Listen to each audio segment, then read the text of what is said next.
I think that's the actual ducky.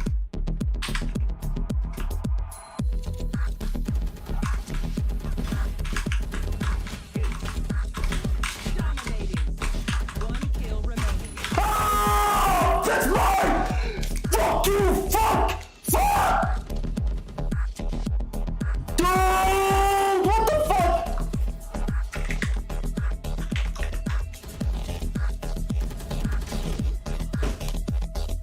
Hey, what's up, Dad? Dude, I was fucking shitting all over it!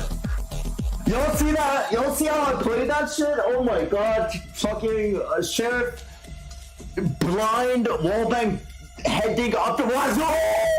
Alright, let's go. Let's calm the fuck down. It's the weekend. I never drink during the day, but I have some stuff to celebrate, so fuck it. Oh hell yeah, man! How you doing? You play Valor? Dude, I got this silver account that I'm gonna run sheriff only, so it'll be fun.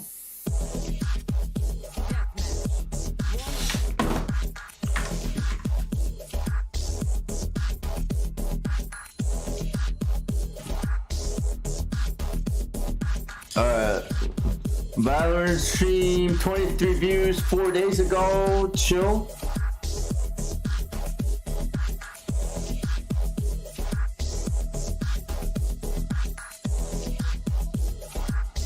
Look at some of his shit.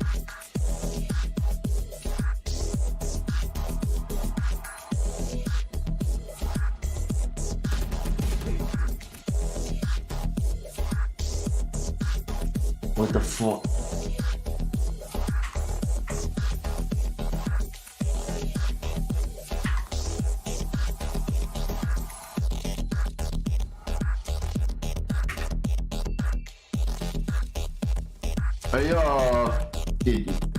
Dude, people need to stop picking Breach just because it's Fracture, or are you Breach main one?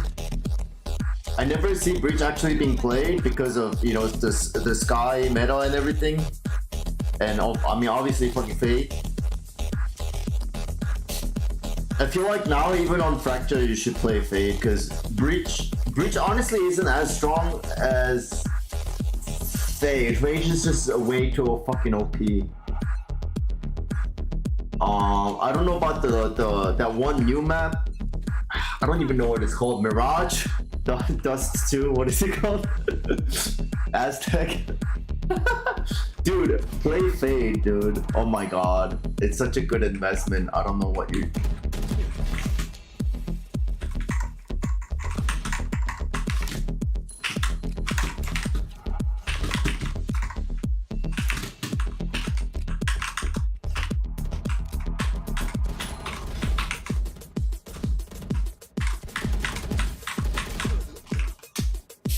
New map Pro, that's right.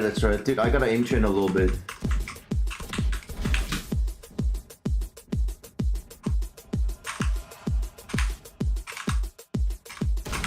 Oh! That guy watched me in the radar.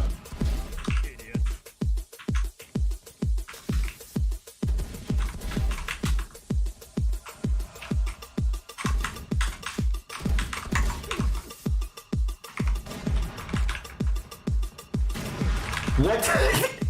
Dude, why are you holding that angle with an off? Is my question.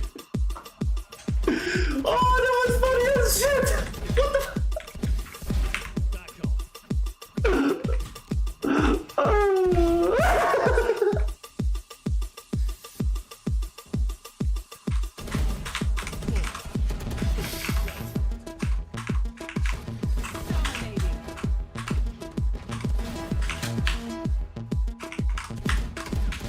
Bro, dude, I'm so bad. I'm so bad at this fucking game. I suck balls, dude. What the fuck? Dude, I don't even know this lobby. Last lobby we had Ducky, and this lobby is like fucking Flats or something. Alright, ready?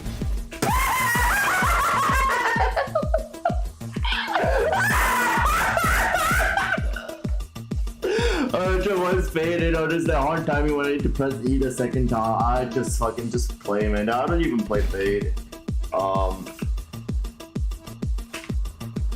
if you just play the character for like grind Spike Rush with Fade, you'll get it in no time. I thought, oh, should I pre-fire this? Wait, no. The timing is way too hard, right? You know these boxes in deathmatch. Like I always do my crosshair placement here. But you know, it's one of those things where like nobody ever fucking actually stands there. You know what I mean? I don't feel like going this way anymore because I always get into that. I always get into the fight at spawn, and I feel like I need to practice like sand a lot more.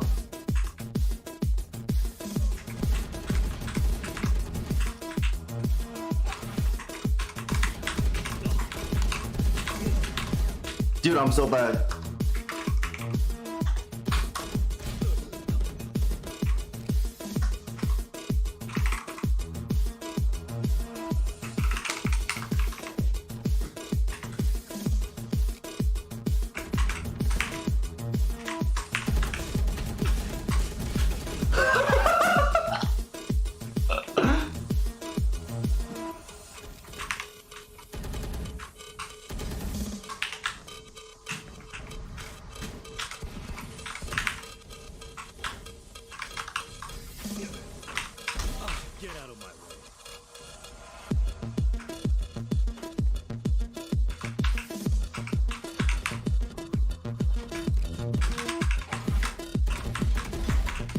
There you go.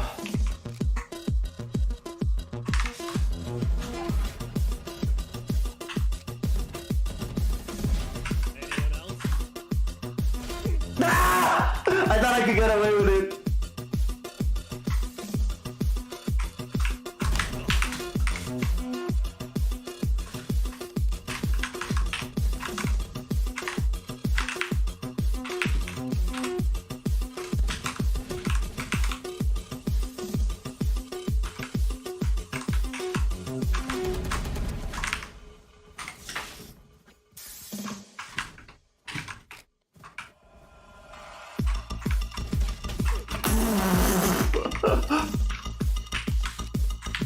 Dude, I'm so bored. Anybody want to play silver? Anybody have a silver rank? I shouldn't do this much deathmatch this early anyway, because I'm just trying to warm up.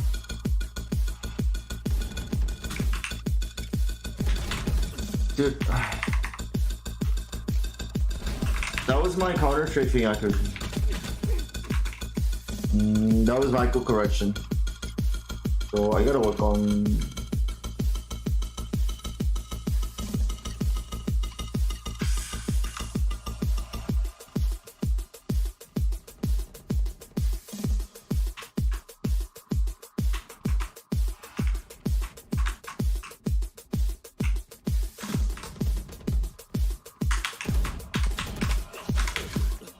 Dude, peek a little faster, will you? So I can kill you a little faster. I don't have time to fucking get into extended. What the fuck? Dude, who pushes this? Fine, I'll just adapt.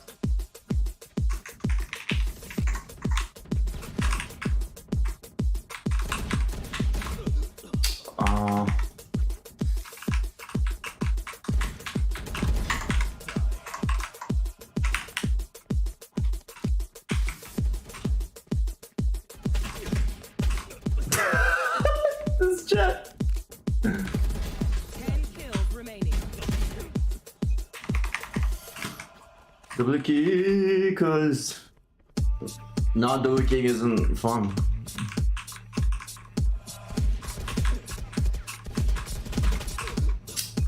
Time.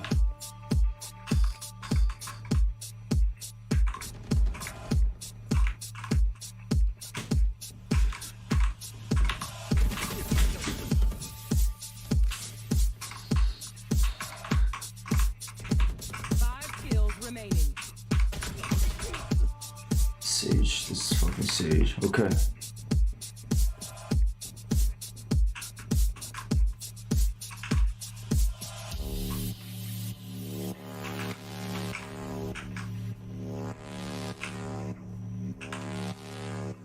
One kill remaining.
pulling his cock out!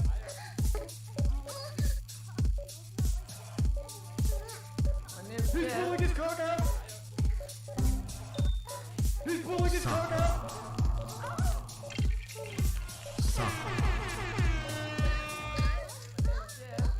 Bruh.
He's pulling his cock out!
He's pulling his cock out!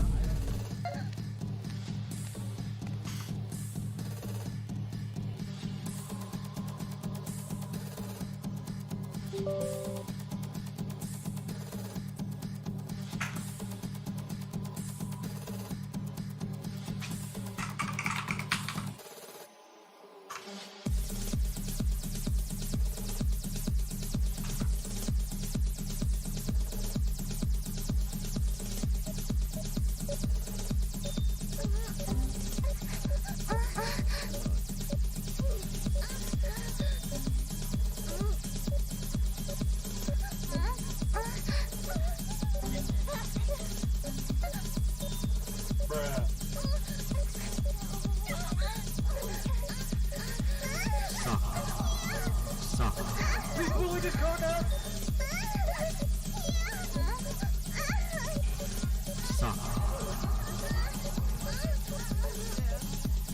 He's pulling his cock out!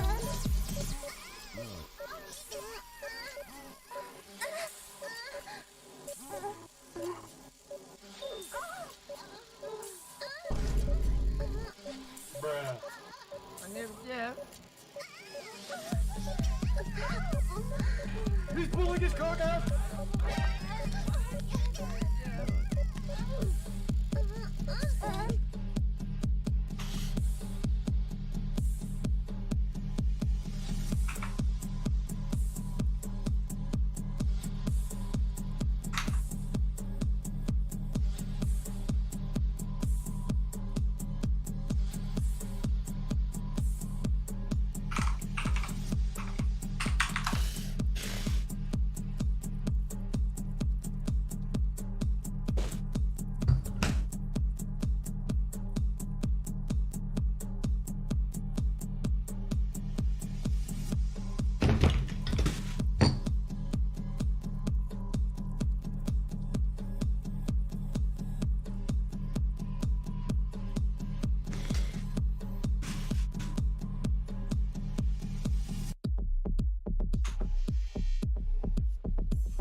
Match found.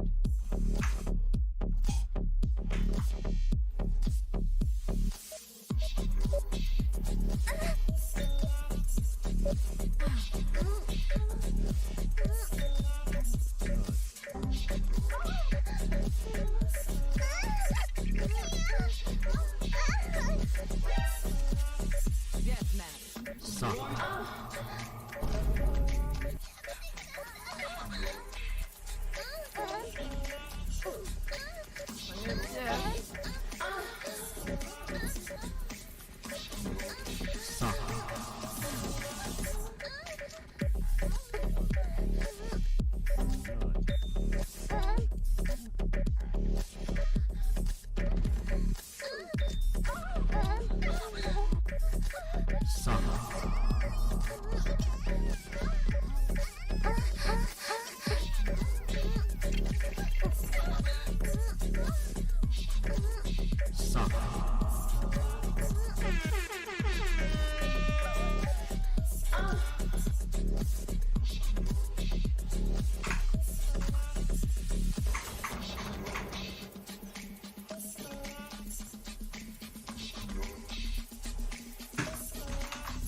Bruh.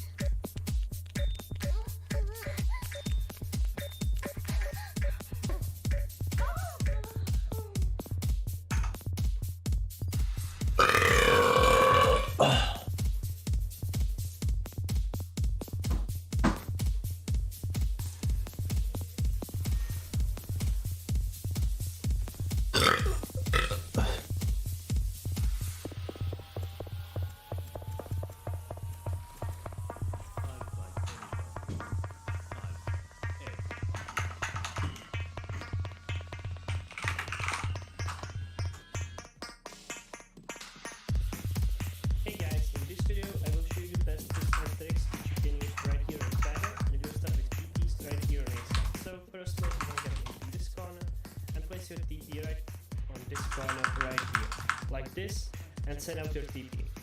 The TP is gonna get blocked off by this and continue its way all the way here into the flowers. As you can see, we'll get there slot. Hey guys, in this video here on A side. So firstly you wanna get into this corner and place your TP right on this corner right here, like this, and set out your TP.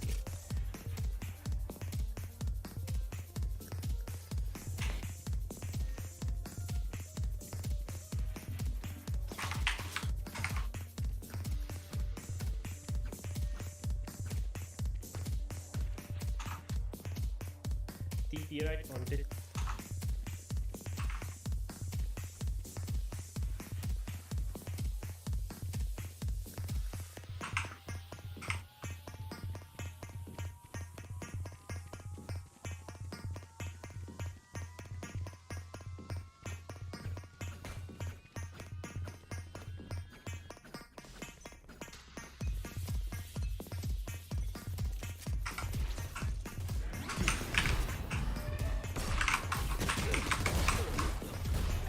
Should have followed with the flush. I didn't have my TP down. It's my bad.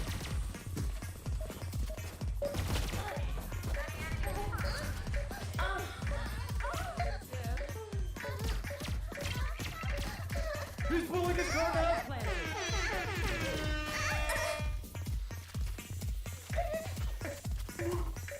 Bruh.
Spike down B. One enemy remaining.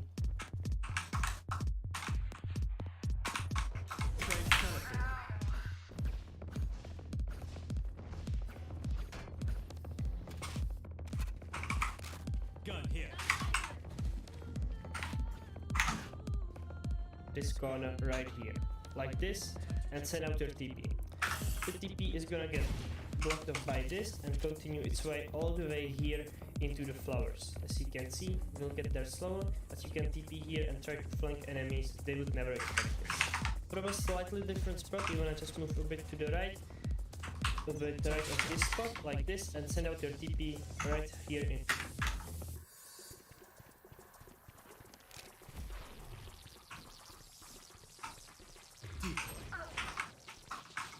Here.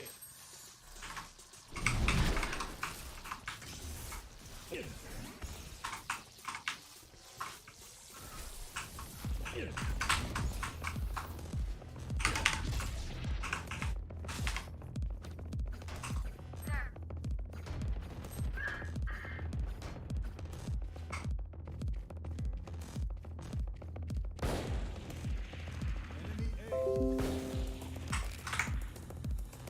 Spike planted.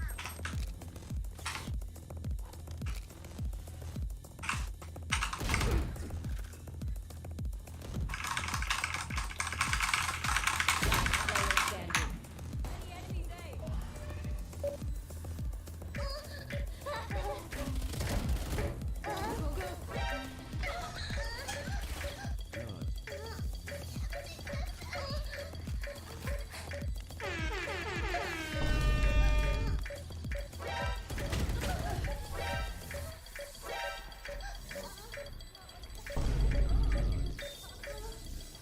My name's Jeff.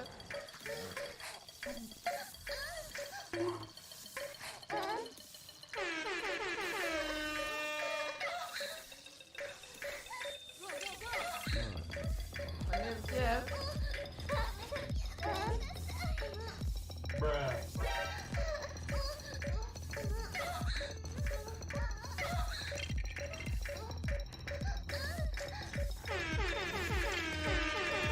Jeff.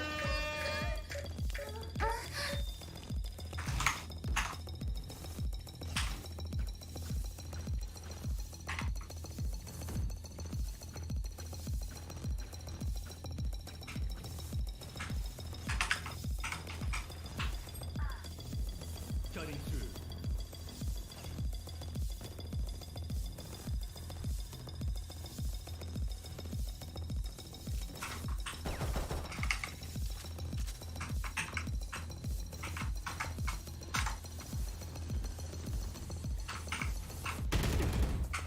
Spike planted. Welcome to my world.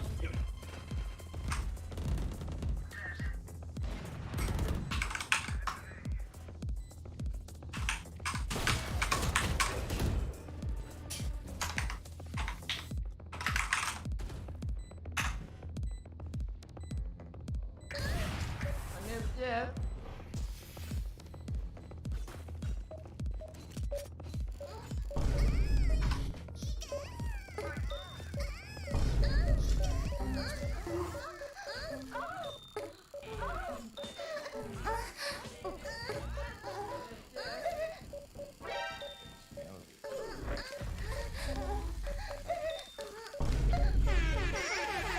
He's pulling his cone up!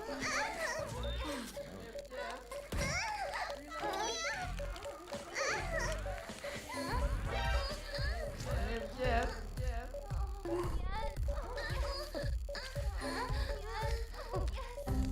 My name's Jeff.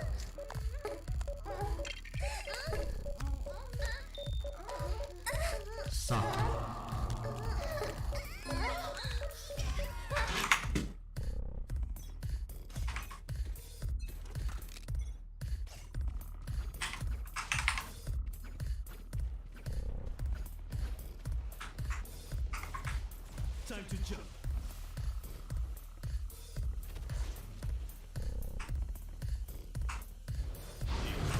Out of charge.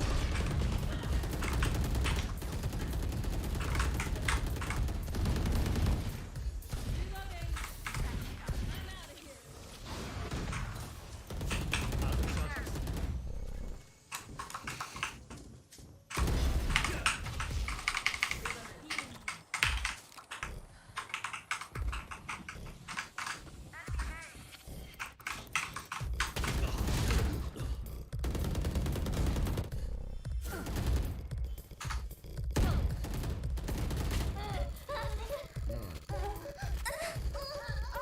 My name's Jeff. Spike down A. 30 seconds left. Spike planted.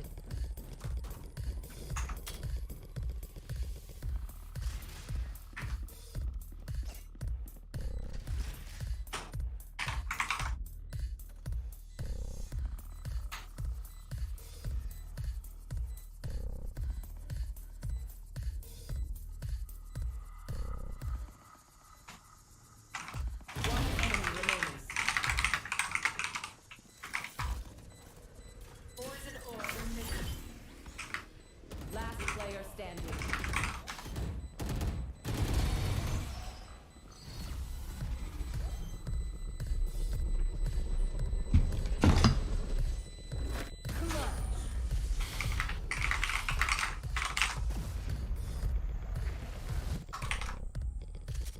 They are so dead. I can buy them. What do you want? Here. Gun here. Gun here.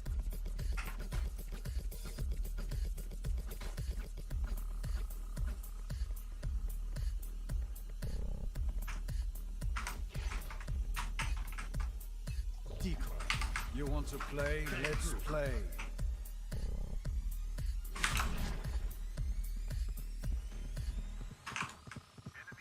Fake teleport.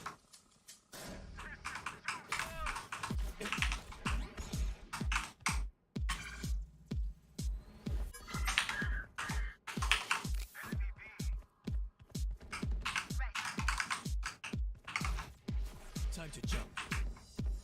One enemy remaining. Spike down, attacker spawn.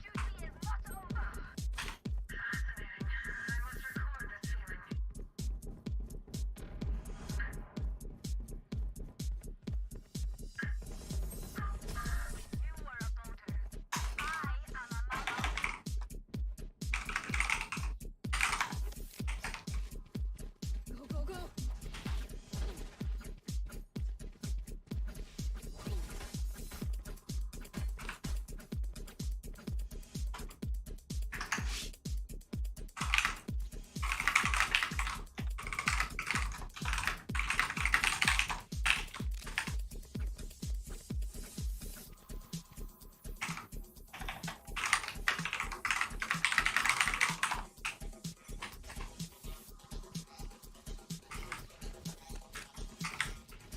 Cutting through.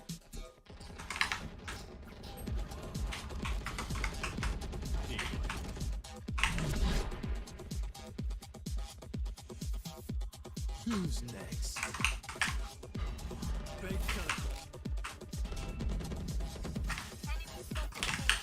Face your fear! Time to jump.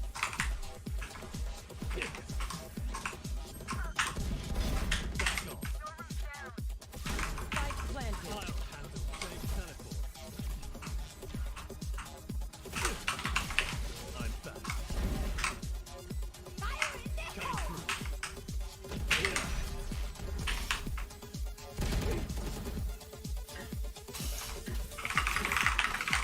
Reloading. Watch out!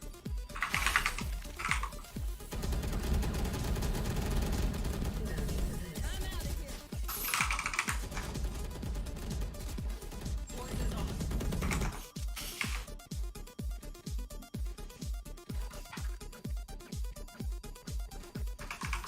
Gotta go. I'm out of here.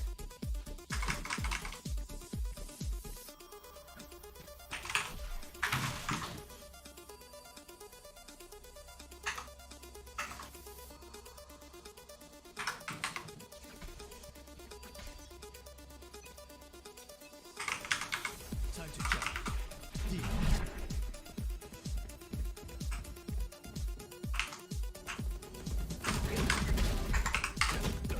Spike down A. One enemy remaining.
through. Out of touch, fake territory. Time to jump. Spike down B.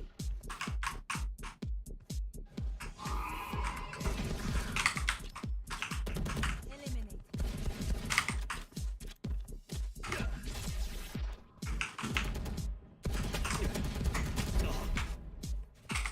Spike down B. Last player standing.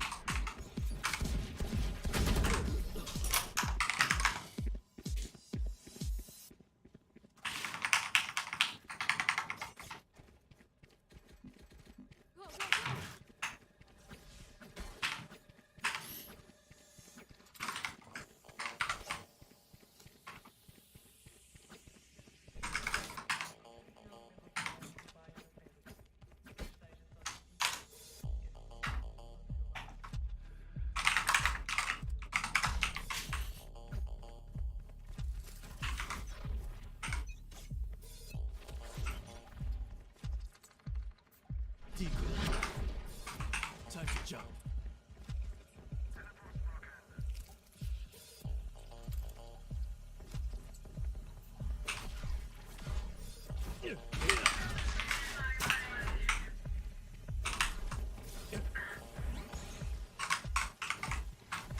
Cutting through.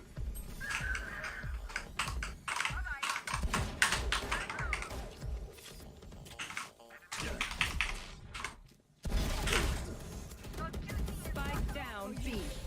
Fascinating. I must record this. One enemy remaining.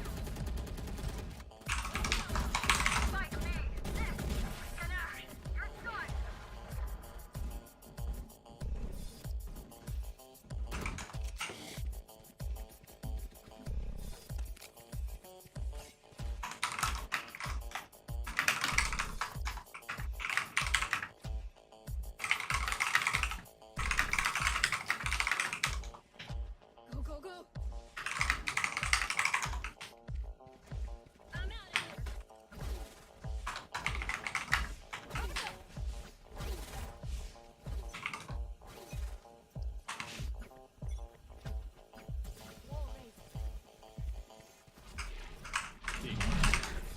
Time to jump. Fake territory.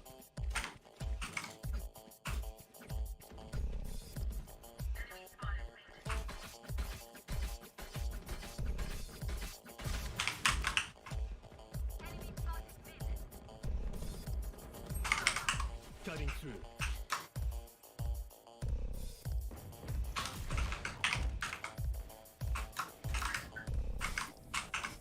Who's next?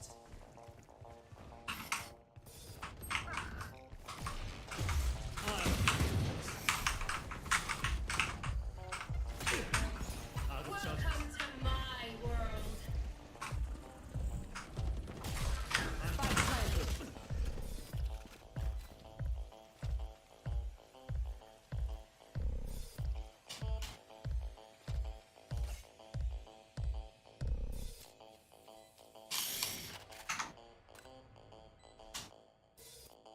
My util users couldn't use work for sure.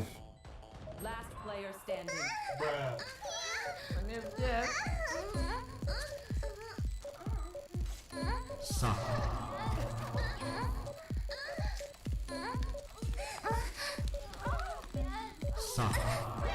He's pulling his cock out!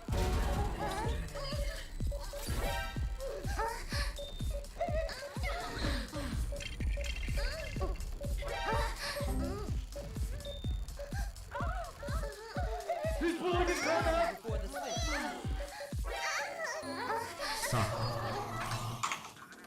Thank you. I can buy one. What do you want?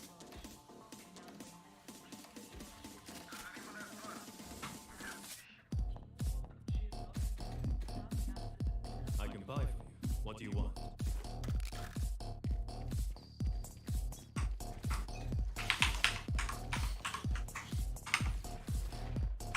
Time to jump.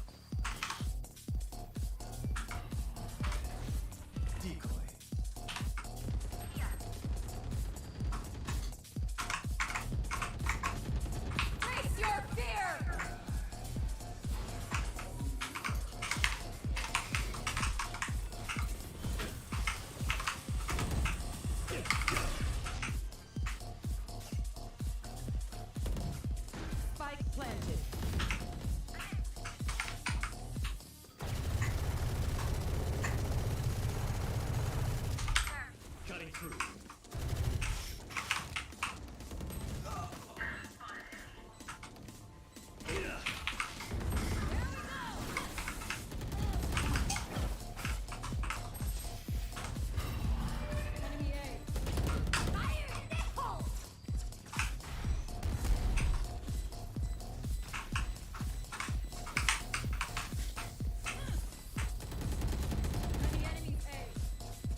I gotta throw the TP. Retake TP. I need the TP to be a little bit deeper. That's the problem.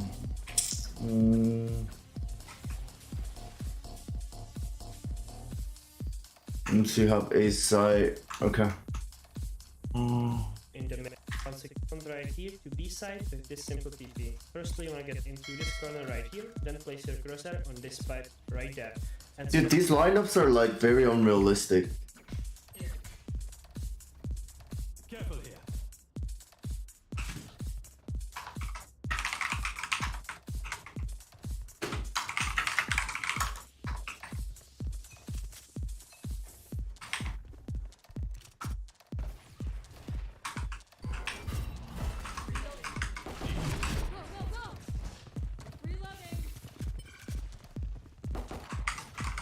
Cutting through. Out of charges.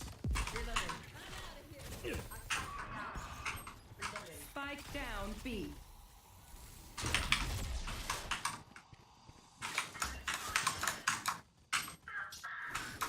Time to jump.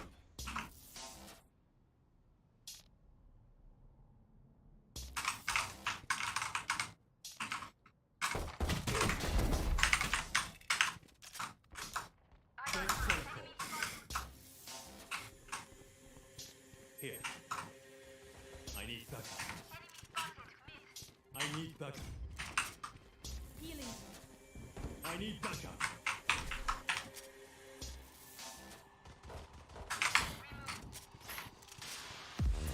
Reloading.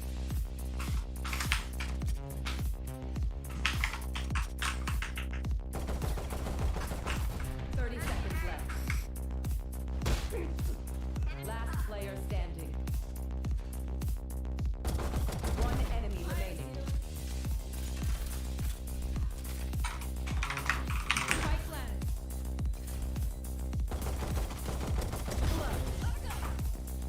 Try that again.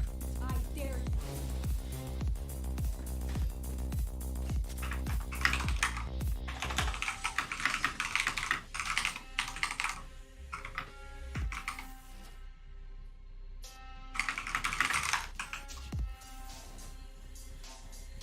I can buy for you. What do you want? Gun here. I need a drop. Thanks.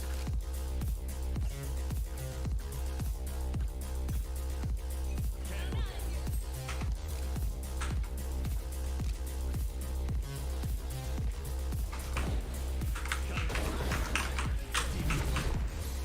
Healing.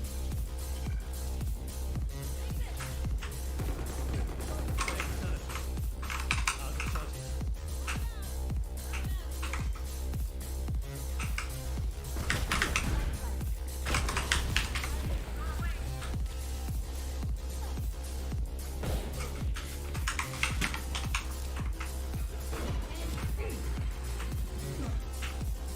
One enemy remaining. Careful here. Long.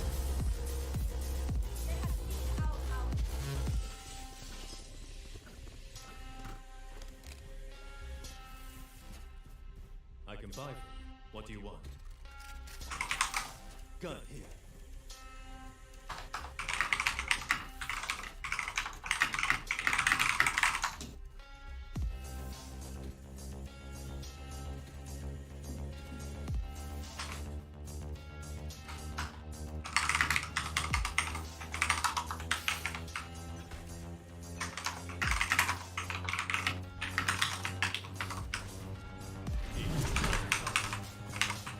Cutting through.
What do you want?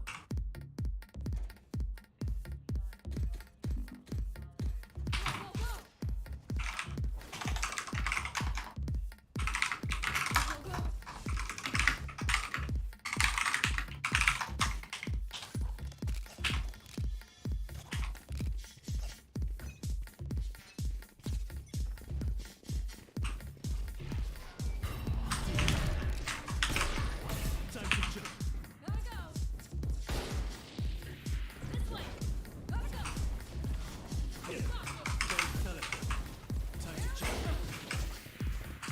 Face your fear.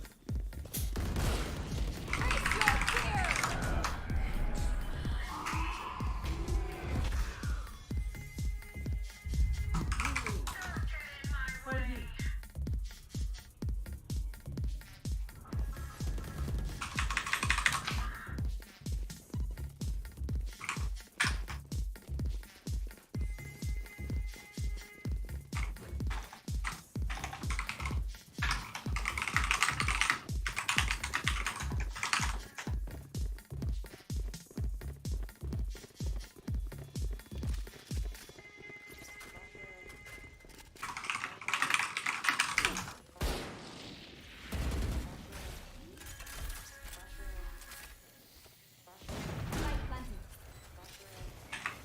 Wall raised.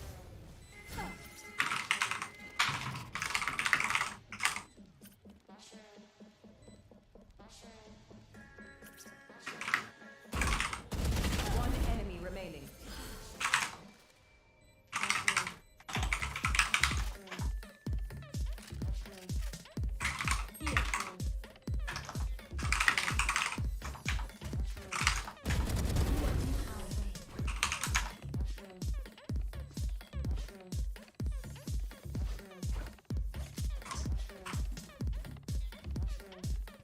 I need a drop. Silence.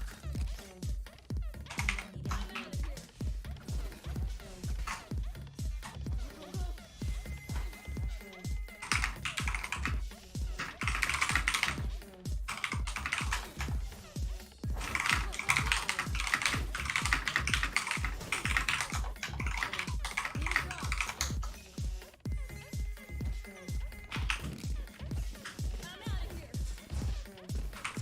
Coming through.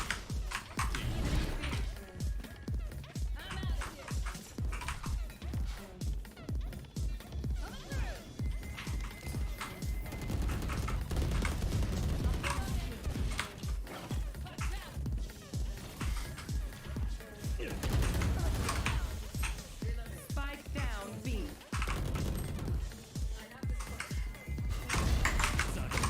One enemy remaining. Don't teleport. Cutting through. Careful here. Don't teleport. Time to jump. Work out our differences.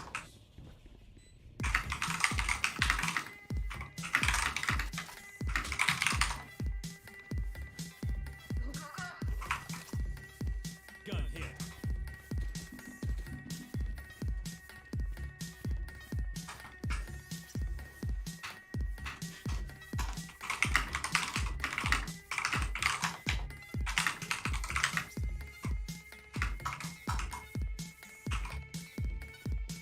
They are so dead. You want to play? Let's play. Time to jump.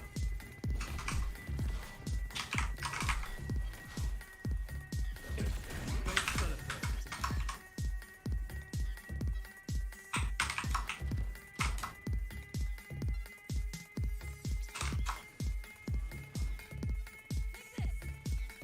There. Enemy there. Last person. Dead. Spike down A. Cutting through.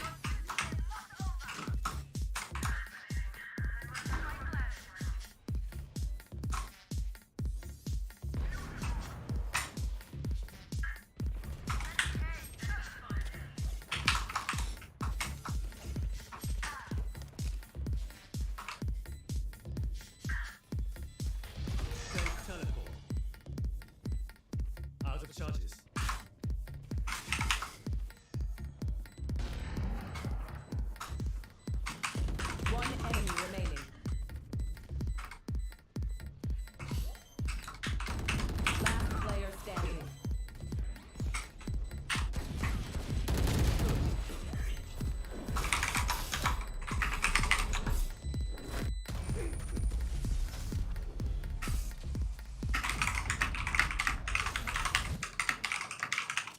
points.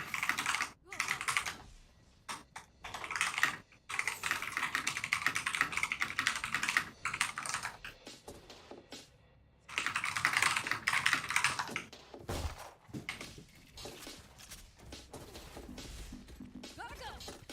I can buy them. What do you want?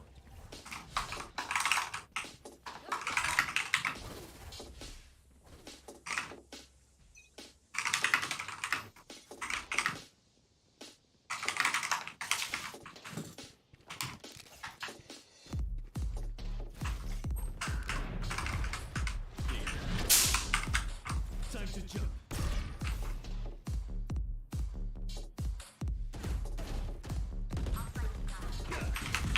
Spike down mid.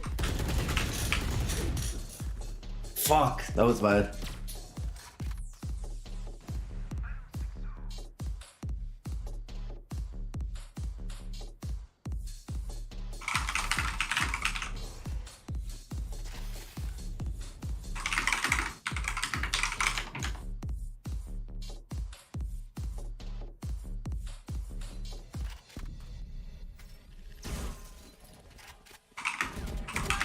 Player standing. World.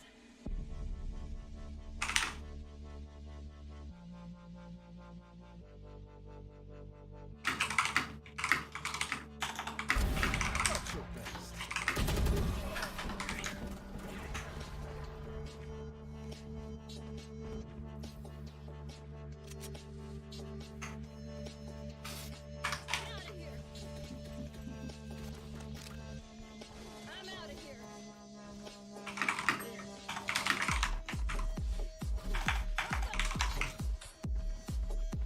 I need backup.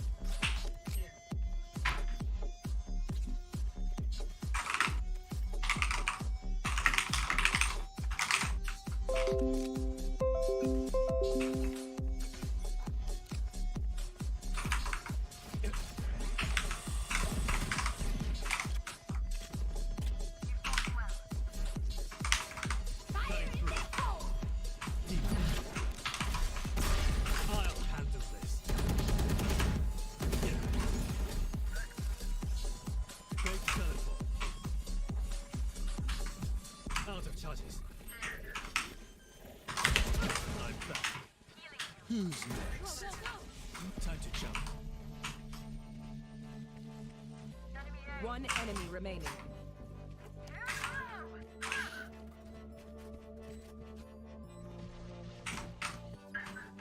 Great teleport.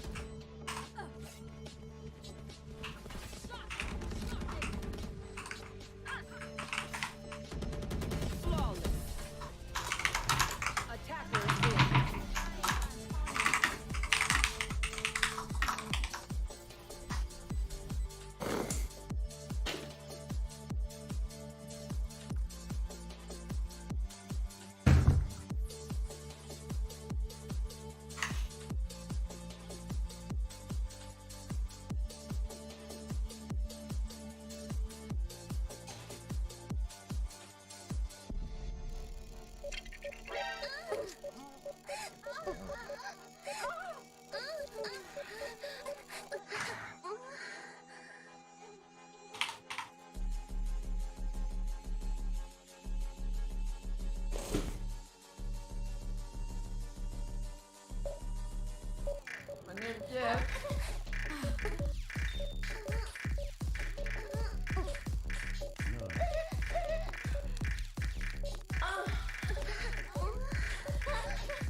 Gonna get some water, maybe, and some coffee, maybe?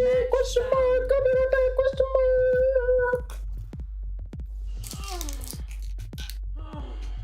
Shut the fuck up, I will murder your mom. Actually, no. It's... Sorry, I didn't mean to say that. That's terrible.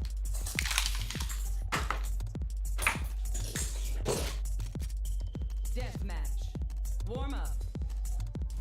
I will make you and your brother to your mom. That's better. That's way better. There you go.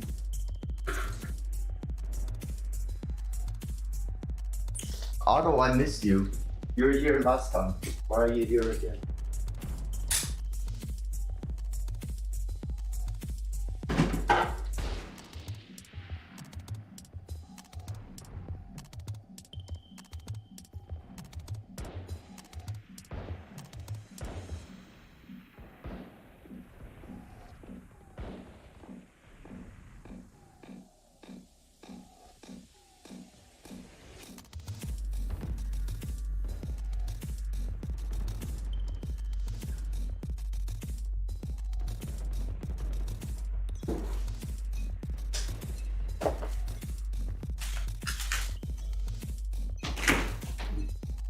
Fight.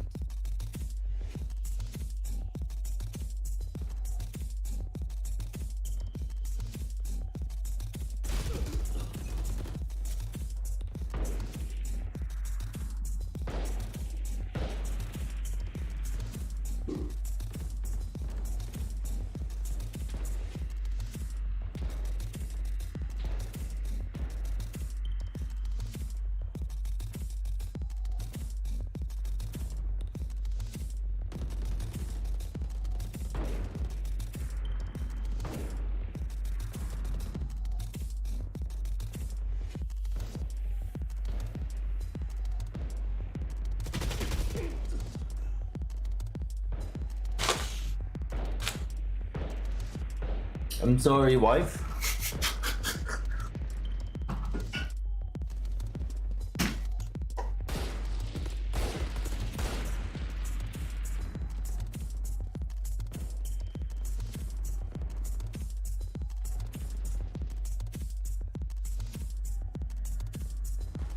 Dominating.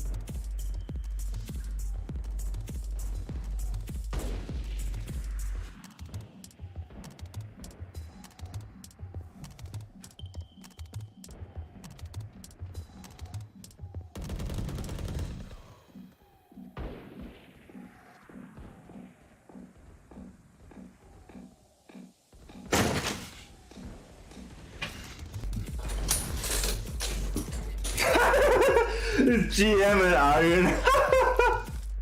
Yeah, I know, right?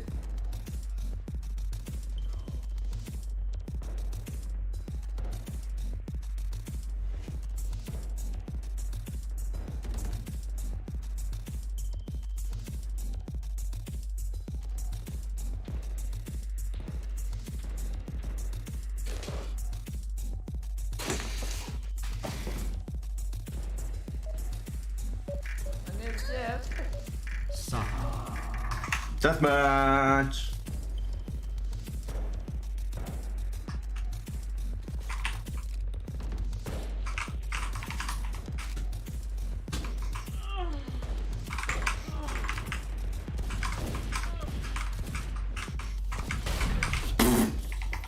That's the line you got to screen, bro. Do I? Oh shit. Hold on. I forgot to switch from my be right back screen. There you go. There we go. My hair's getting in the way. Let me put on a headband. Guys, I have abs, but I can't show it on stream because I'm saving it for my OnlyFans.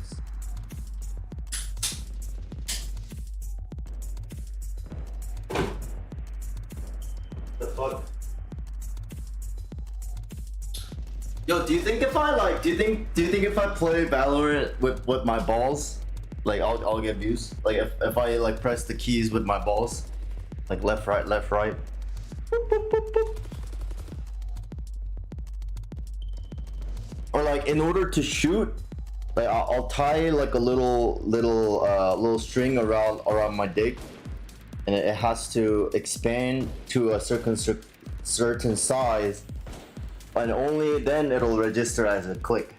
So I have to kegel the shit out of myself, my dick, Dominating. in order to shoot. You know what I'm saying? Page on the same page.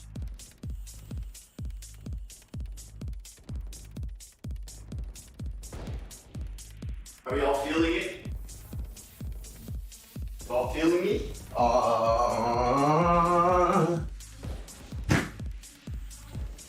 Where my headband at? Bro, I have like 5,000 headbands and they're all gone.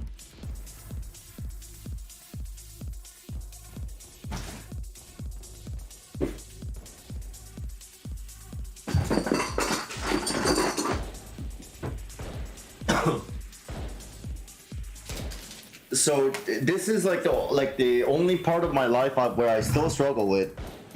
I mean, I got cleaned up, cleaned my room. It got squeaky clean. Got a roommate, cleaned the living room.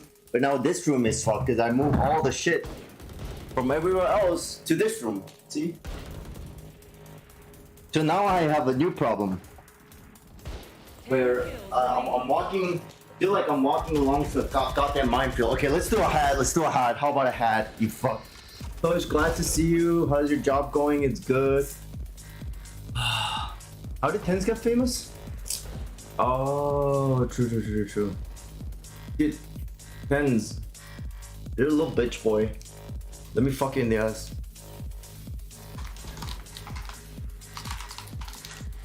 That's sexual harassment, by the way. Don't say that. Don't actually say that to Tens. I was just imagining myself saying that to a fictional Tens. I'm working as a fitness trainer now, so that's my calling. Not calling, that's one of the things I'm doing.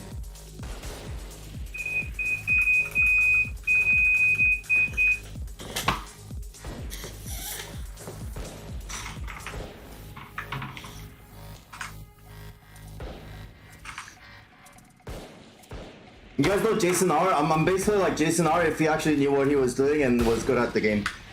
And was funny and was good looking and didn't have a wife and didn't have to turn away girls and didn't have a lame name and didn't have a whole bunch of people supporting him, his friends.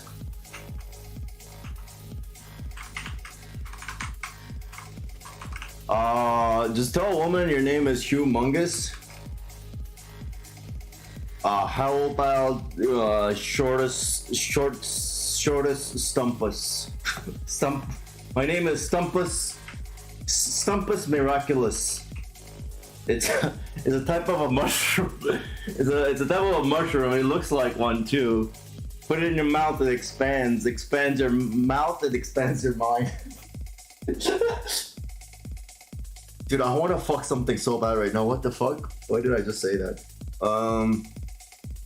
So the other day I fucked this chick. I can't talk about that kind of stuff on Twitch, can I? Can I? Aloo. What the fuck? Dude, Ducky was in my DM just like 2 DMs ago.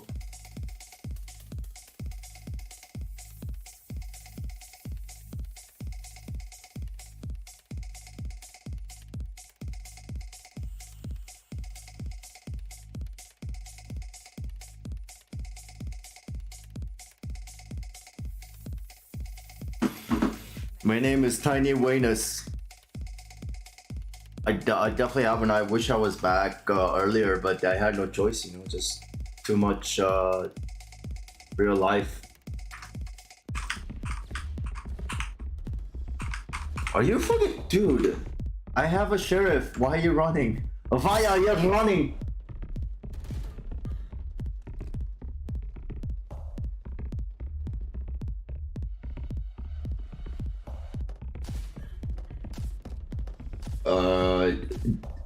Hold on, sorry. Just if anybody wants to play with me in Silver Gold Elo, let me know. I've been winning games. I swear to God.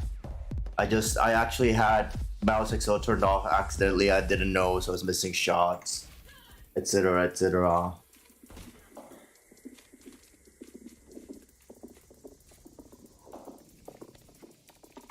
I'm trying to add this chick. Hold on.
Sorry, I'm just trying to do something with streamer mode. Namely, turn it on. And I don't know how to find that button, so yeah.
Yeah, I know.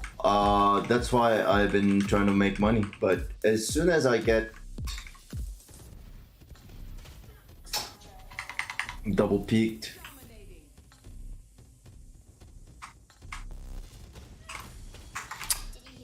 counter strafe, and tracking.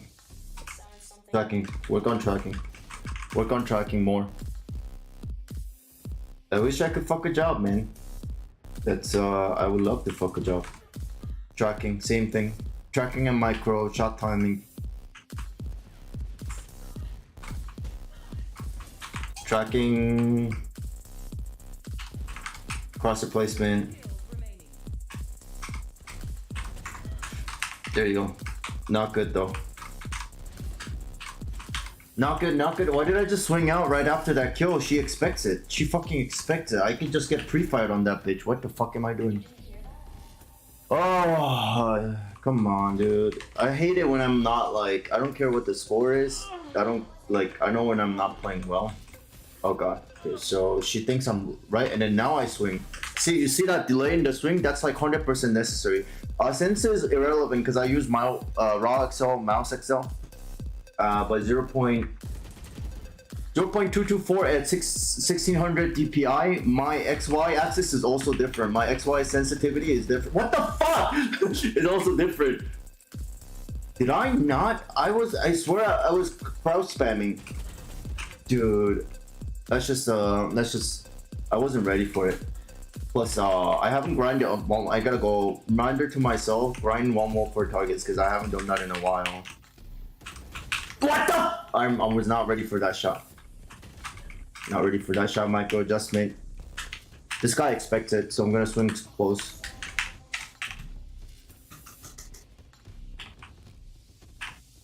Don't even need to look.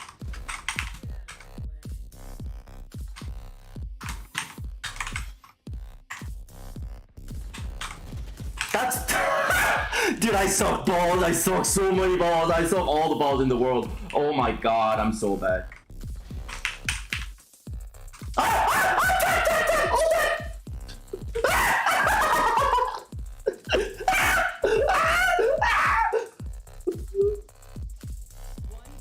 What is going Dude, come here. No. No. Wait, you're here. Dude. Wait, really? No. I guessed it. I knew he was here. I knew he was a pig. Dude, motherfucker, fucking. Who peeks that slow? Who waits that long? I got bored and I started to turn away. That's not fair.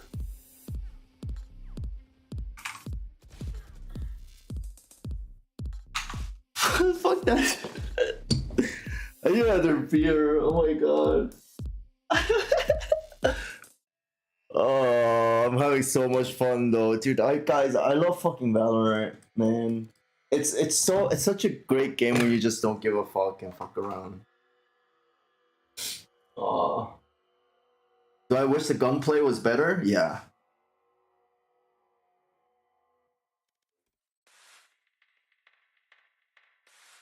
Good luck, Viper. Oh my god, what a what a cute person, cute dog.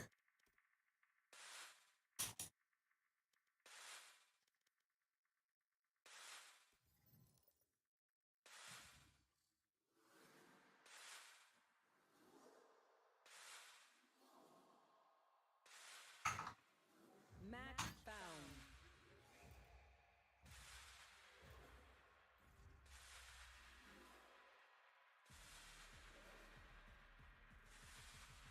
What's your are you NA? Oh, are you Yuki? And you're looking for team?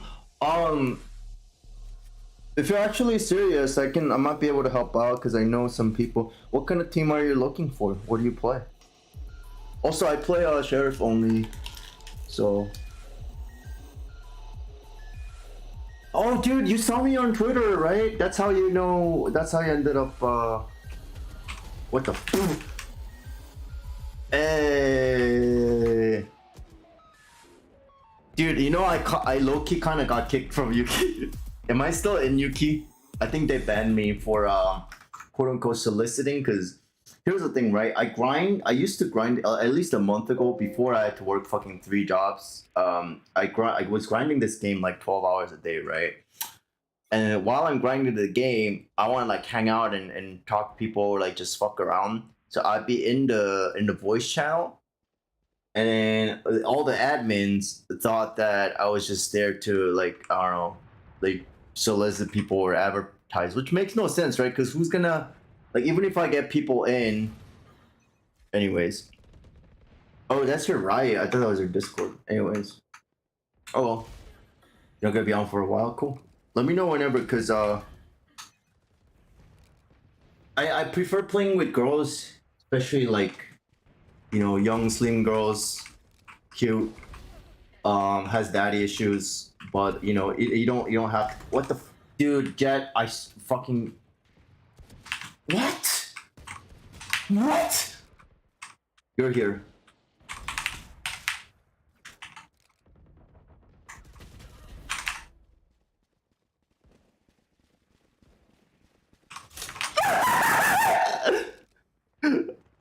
Oh no, like right.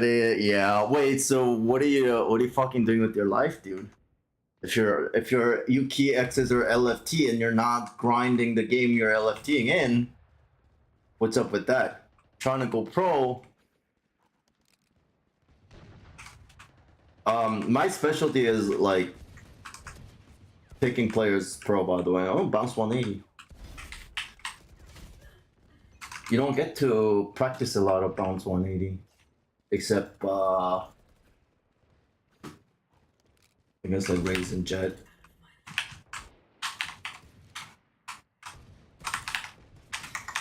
So you, okay, you reposition, so you're dead. I gotta reposition and check fight this guy. Oh god, I needed to push that. I need to push that Astra a little bit more aggressively, or I needed to actually just take that fight with Phoenix. The problem with that Phoenix was his position was in a way where like I couldn't really push him without giving way too many seconds for the guy behind me to push me. So there, like, it's very hard to isolate properly.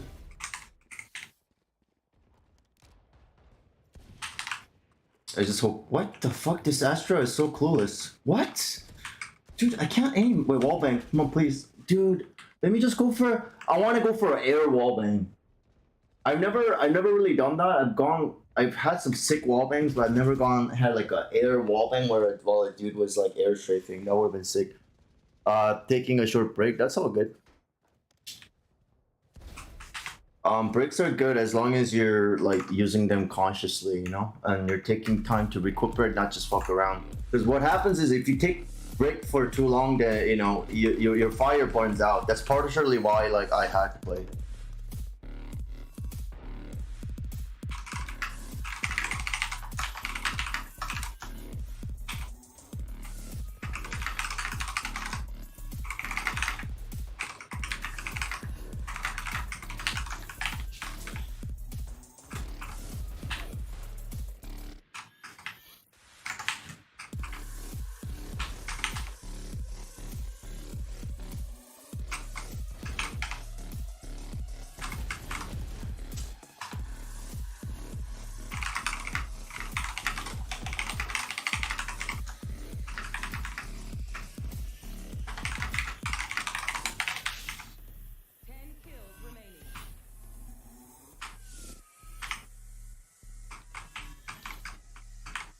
I like this spot because it's so fucking exposed. I just straight up just take fights, man.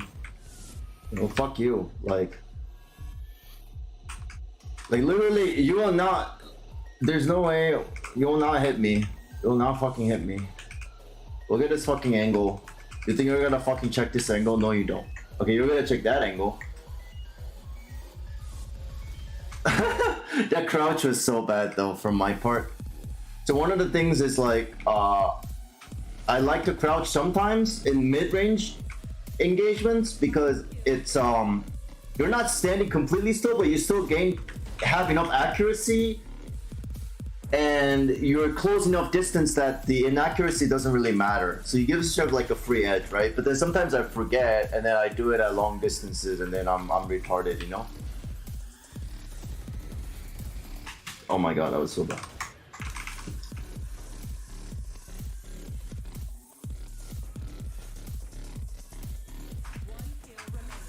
Oh yeah, let's work on some crosshair placement stuff.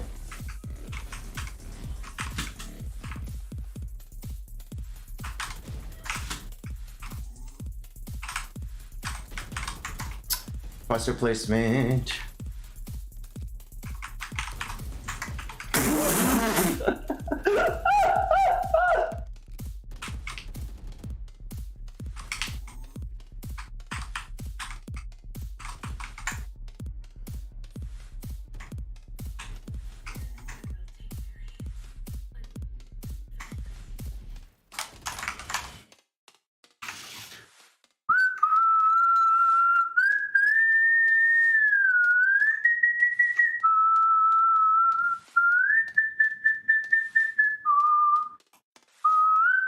Oh shit, I accidentally pasted your fucking Valor ID by accident. How hilarious is that? Dude, I should just pretend to be someone else. It's not like a super famous dude, but like You know what I'm talking about. You know what I'm talking about. Is what I'm talking about. I don't need to say it. I don't need to say it.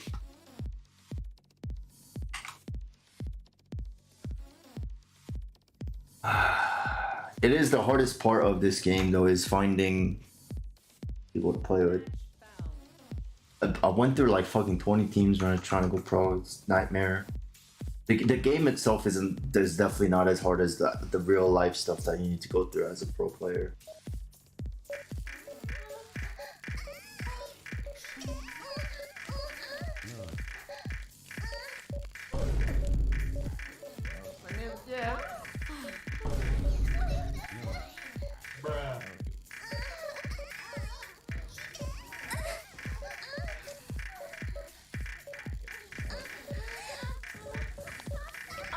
He's pulling his tongue out!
We don't talk about that. We don't talk about that.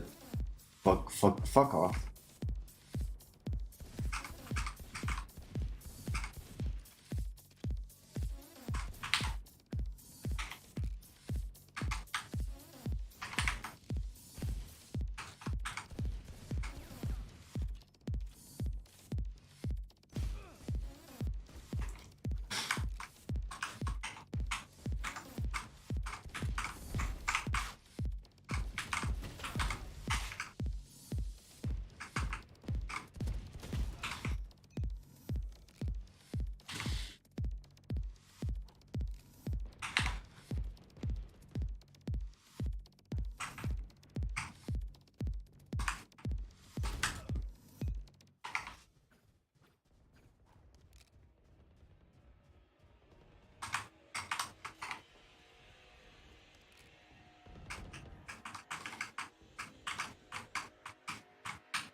Hey yo, what's up, Nate?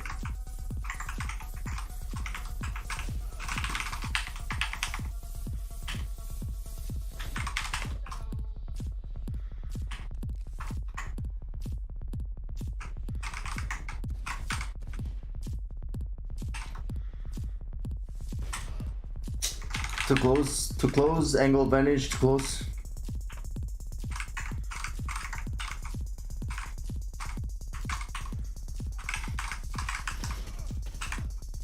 Dude, let me fight the other guy, jeez.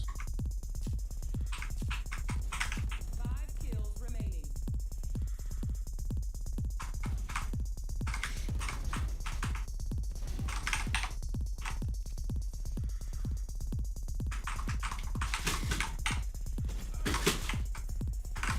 Fuck! So my problem right now is, and I'm taking too long to reset after I get surprised by something. Fuck! Dude! Okay, I got the other guy had an angle on him, okay? Listen, that's not my fault. No, you color hair since I lost. I did. I love it. It's good stuff.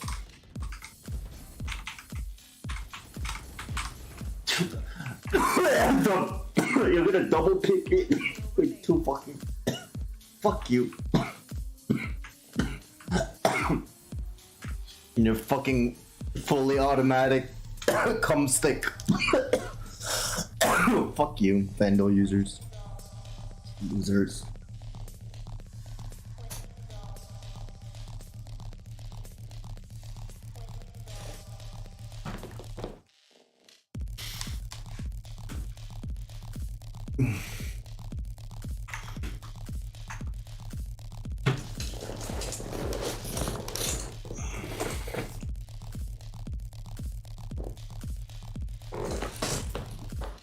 I'm a demon! Get away! Best player in the fucking world!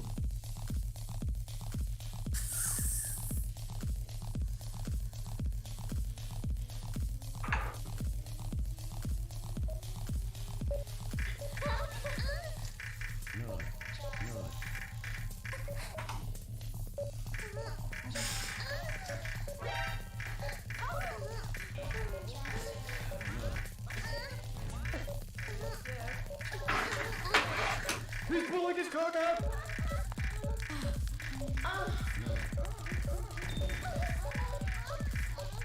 He's pulling his cock out!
He's pulling his coat out!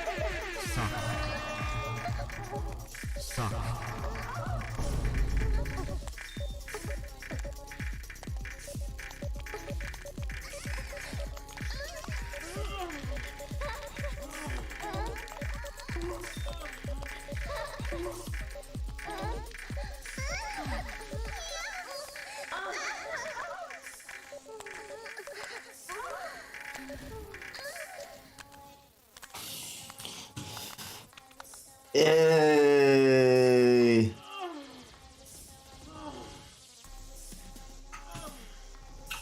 I missed you, my Islamist from another fucking thing, mom clit rhyme, brother from mother, but like cooler. But I'm drunk. I had 2 beers, and I don't drink, so sorry. I how you been, man? I missed you. Yeah, I have this weird fucking awkward energy today. I don't know what the fuck is going on. I haven't streamed for a while. That's probably what it is. Oh god, that also, you know, that happens.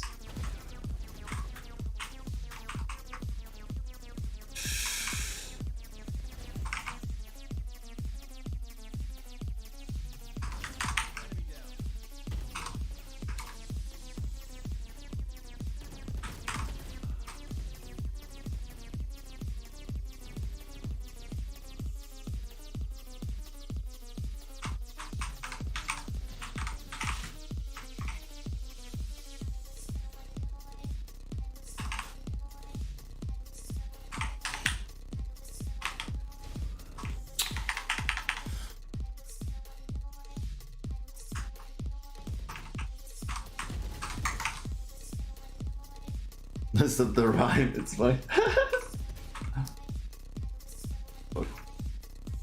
That's a good ass angle though. I don't know this map very well, so I'm just gonna maybe focus on prospect placement. Yeah, that would be a good idea.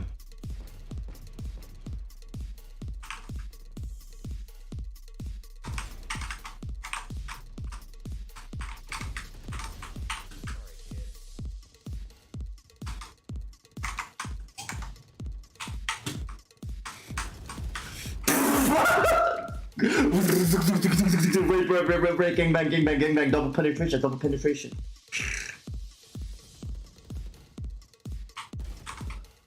Wrong swing, bad swing.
Okay, so I gotta figure out a good way to clear this spot, because this is a really tricky part where the moment you hop down, yeah, feels like I got worse. Hey, Bullet, are you still training? If game's getting worse, that's not good. You gotta stop. You need to get coaching. The moment your game gets worse, you gotta, you know, stop whatever you've been doing, because it means whatever you've been doing isn't working. How you been, my dude? I fucking missed you, my brother. You also changed your name to Bulletproof Val, so 100% committed to Valorant.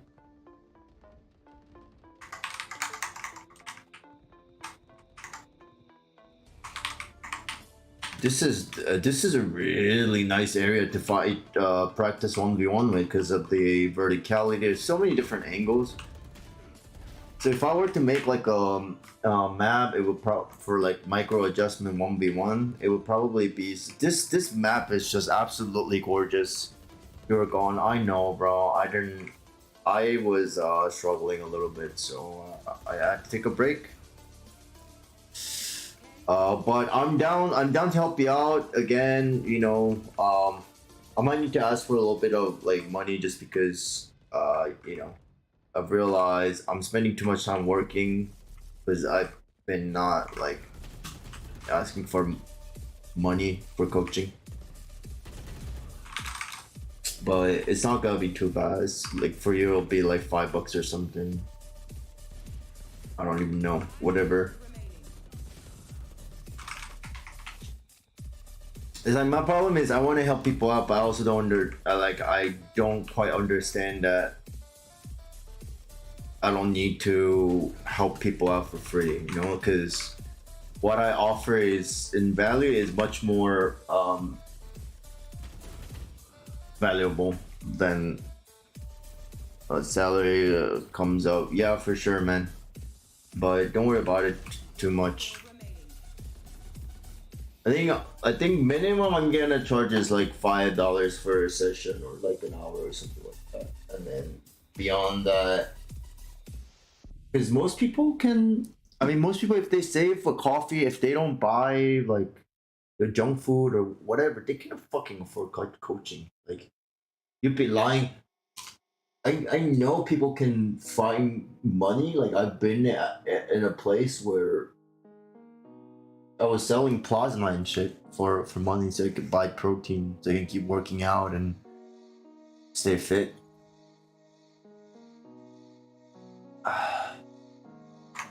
Oh.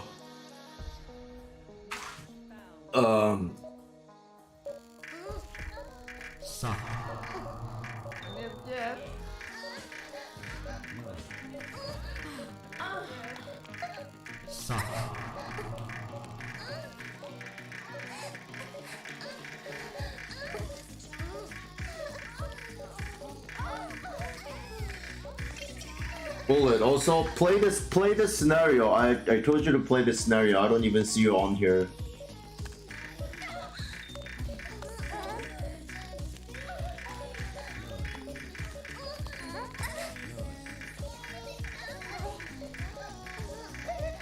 I mean, is it your aim? Is it your decision making? Have you still been working on playing different agents? Because that's all that stuff that matters. It's not you ranking up, ranking down, playing better, playing worse. Last time I saw you, you're still seeking attention and approval from other people and not, you know, you were still giving a fuck about what other people thought. That's partially a problem, you know? So when you don't, when you're not hitting your clips, when you're not hitting your shots, then you feel like you're in a goddamn slump. But you really shouldn't. There's not really such a thing as slump if you think about it, because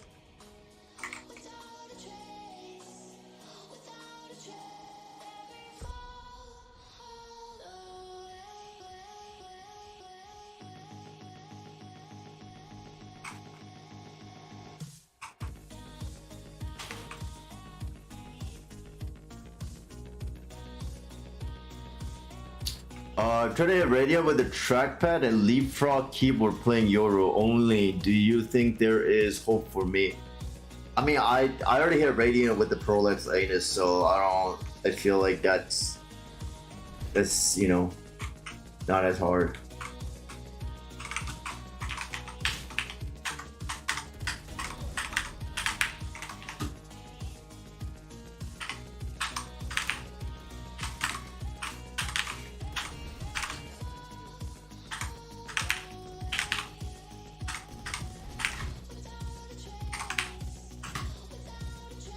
How you doing, Junzi?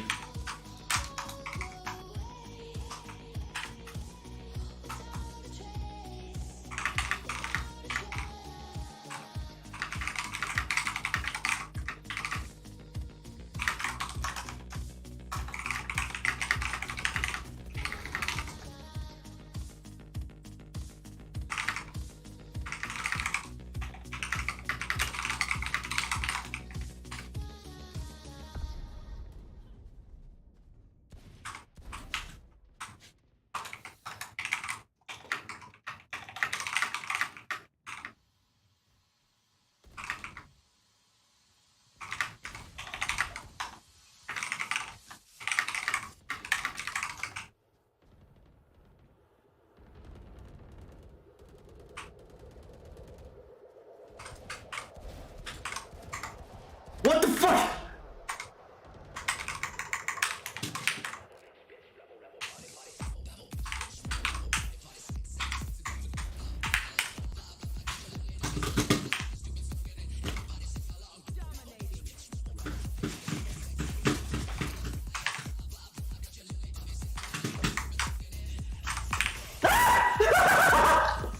Dude, I didn't expect it would be 2 people.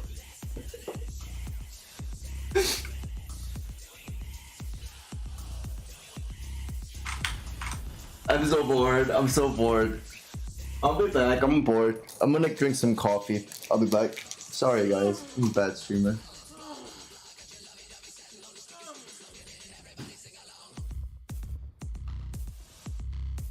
I'll eat your ass.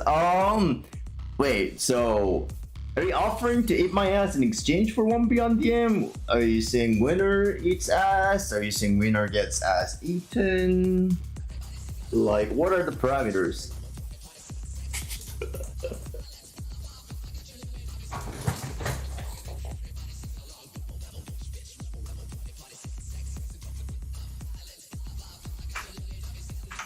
No limits, easy guys.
Eyes back.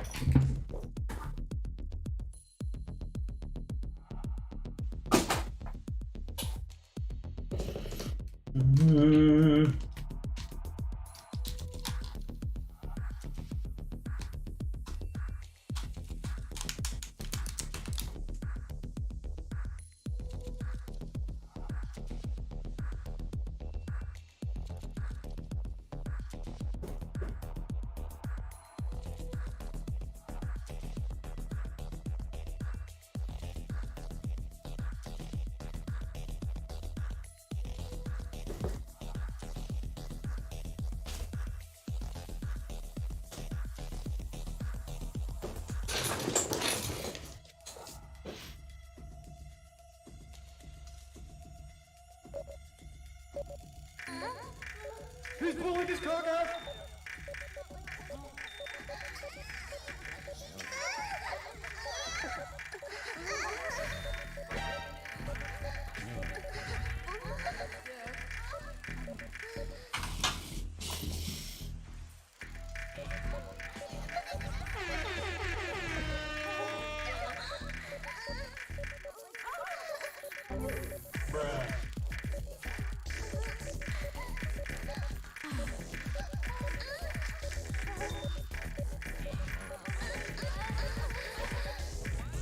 He's pulling his cock out!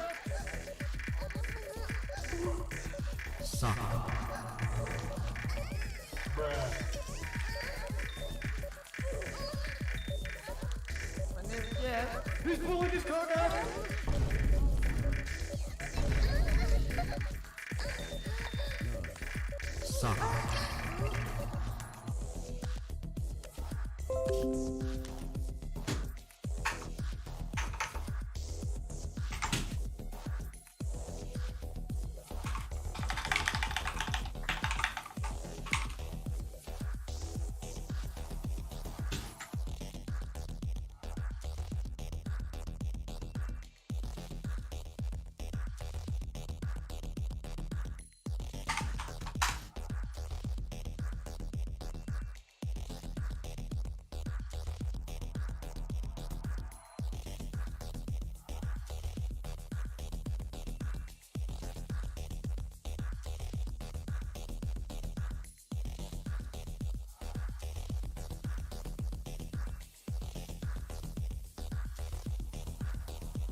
Today's date 7/23.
He's pulling his cock out!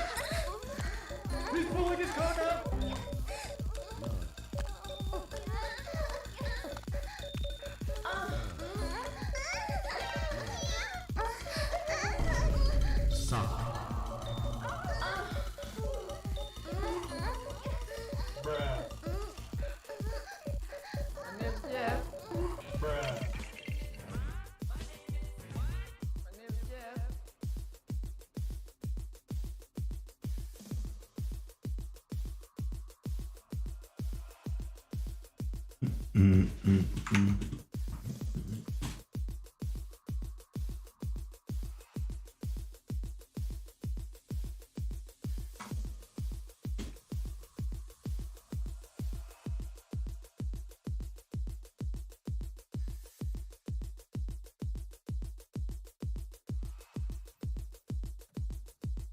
Match found.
He's pulling his cock out! He's pulling his cock out!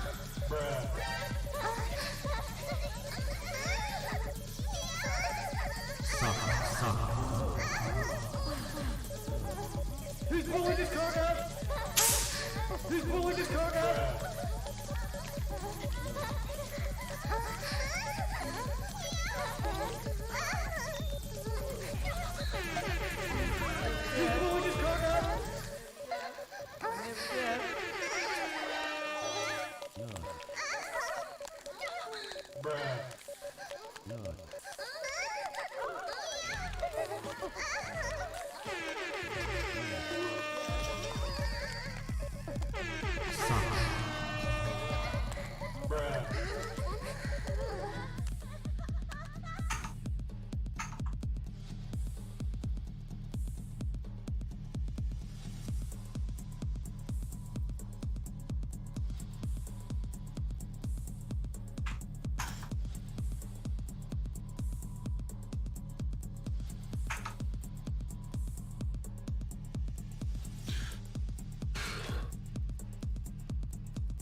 What is going on, guys? This is Red here. This is going to be the first.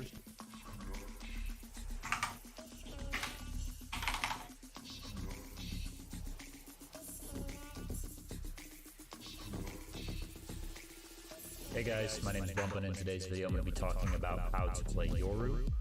He just got a big rework and he's got some cool new stuff, some cool new tech, and we're going to be going over his abilities and teaching you guys how to play him and stuff. So without further ado, let's get into it. Alright, so his first ability is his C. It is called Fake Out. It's a decoy that gets sent, and he will run in a straight line towards the direction that you aim him, and he will go around objects that he can slide off of them. And if he is shot by the enemy team, decoy will turn towards them and flash. Flash lasts a really long time. If you left click, it just sends the decoy instantly, but if you have like a set play that you want to do, say you want to play like, you're going to play bottom mid here, if you have a set play, you can do something like where you right click the decoy, put it down, and then send him out mid to bait fire, see what the other team is playing, and you can peek out and shoot him based off the decoy. As of right now, the decoy is getting pretty good impacts because it's a fresh update, people aren't used to it yet and they're shooting him a lot, but I imagine that as time goes on, it'll become pretty easy and readable to tell when somebody's a decoy, so you might see people stop shooting decoy and stop getting flash, so it might be less reliable. However, if you think about the mind games in that way, you can pretend to be a decoy yourself. If you say like a teammate smokes bottom mid here, and you just run out mid in a straight line with your vandal out like this, you might be able to trick the enemy team into thinking that you're the decoy, and then when you get past them, you can turn around and shoot them. So Yoru's got a lot of cool outplay, mind game type potential, but as of right now, my initial opinion is that I think his footsteps might have been better, but only time will tell. So next ability that we have is Yoru's flashbang called Blindside, and this is a flashbang where you throw it, it doesn't activate until after it hits a wall. So as you can see, I throw it, it's a little ball, and it touches the wall, it bounces back, and it pops. There is a range limit to this, so like if I want to throw it against that wall, and I chuck it, if it doesn't hit a wall before a certain time, the flash will fizzle out and it will not blind anybody. So you have to be within range in order to bounce it off a wall and flash somebody. But it's pretty simple. If you want to peek with it, you can do something. It's pretty simple. If you want to do something where you peek around a corner with it, you can go to the floor and use the wall to block it before you re-peek. You can flash out. You can use the pop flash out smokes. It's very strong for that. Say you're touching a spot, you can flash out the wall behind you, have the flash pop behind you, and peek with it. So there's a lot of cool stuff that you can do with this flash. It's a very personal use flash. It's very similar to Phoenix's, but in my opinion, it's generally better than Phoenix's because you can still play a little bit of supportive role with this flashbang rather than Phoenix's where you sort of have to fight off with it yourself and have to right click around a corner.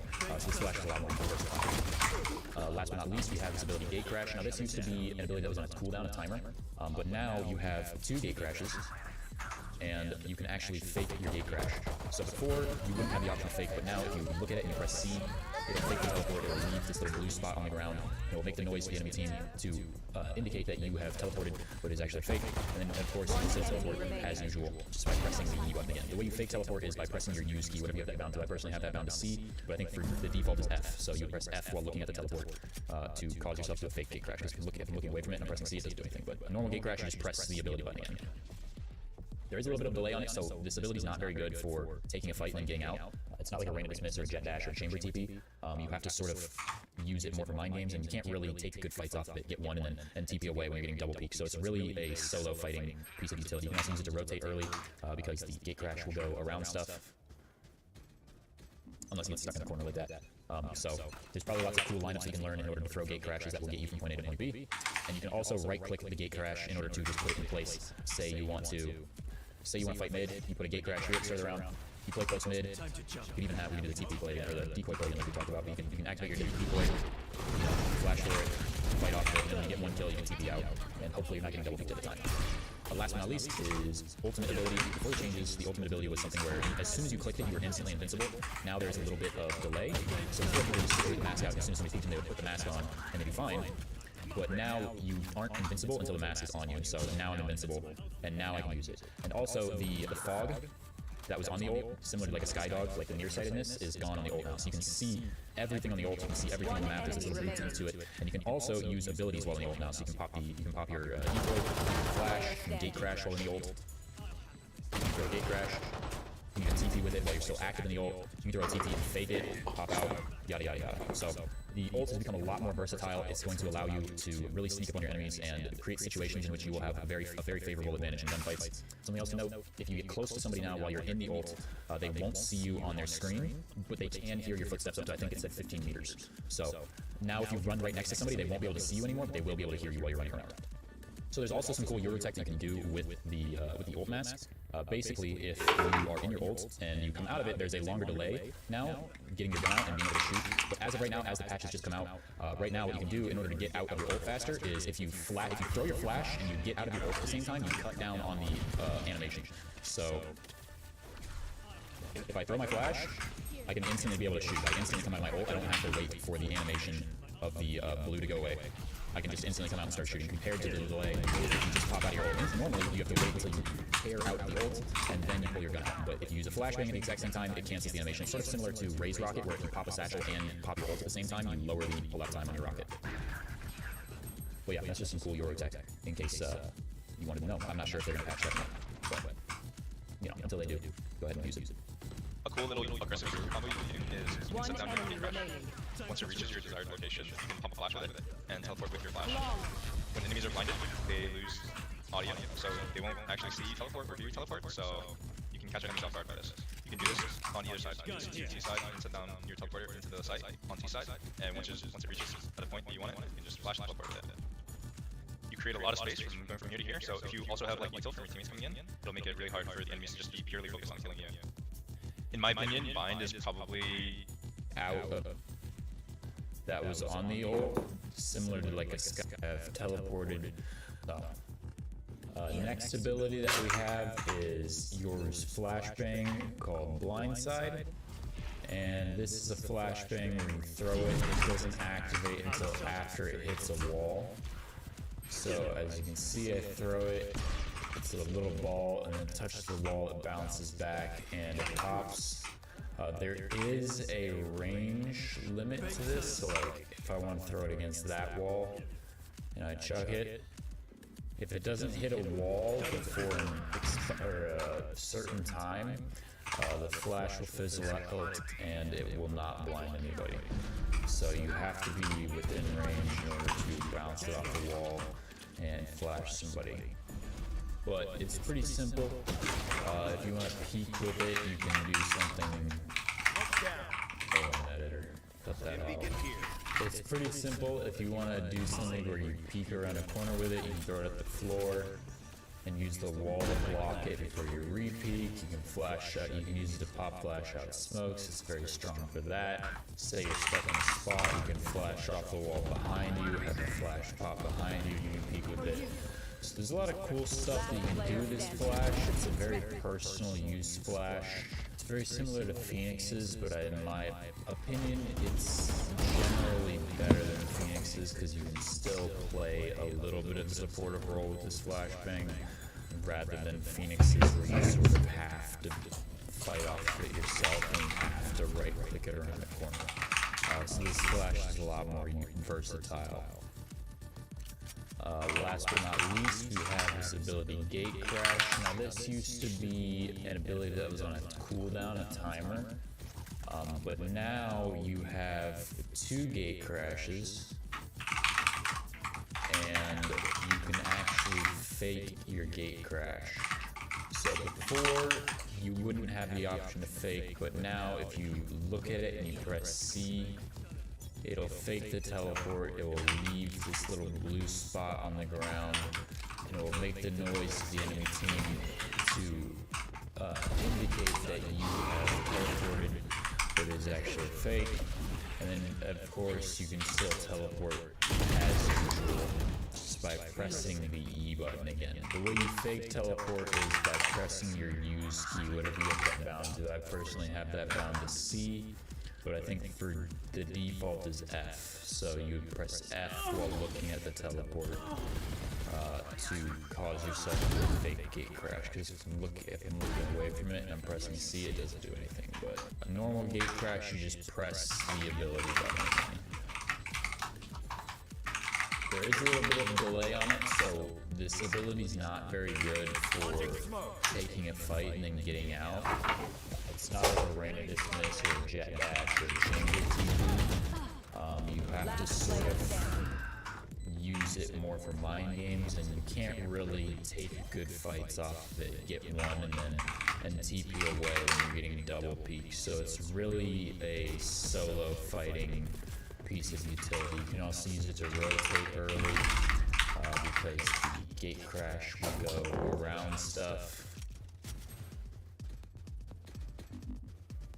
Unless you get stuck in a corner like that. So there's probably lots of cool lineups that you can learn in order to throw Gate Crashes that will get you from point A to point B. And you can also right click the Gate Crash in order to just put it in place. Say you want to... Hey yo, what's up, Alan? It's been a while, dude.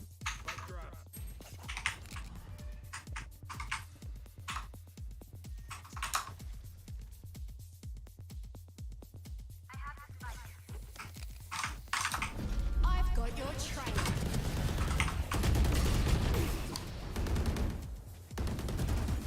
Our spike carrier is killed. Spike down A.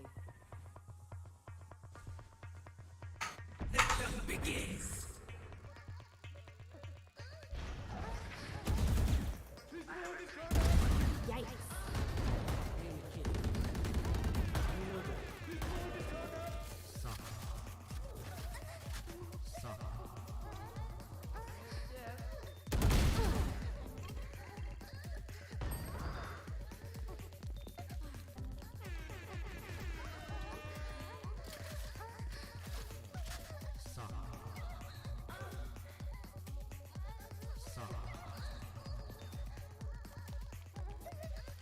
Thirty seconds left.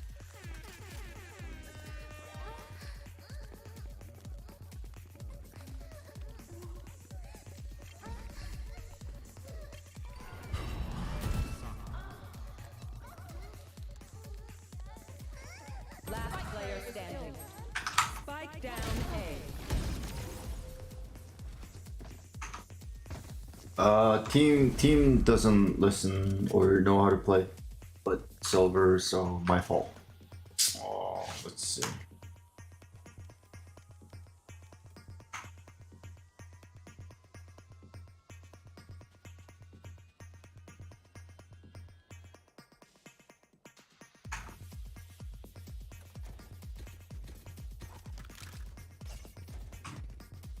I can buy. What do you want? Need equipment. Thanks.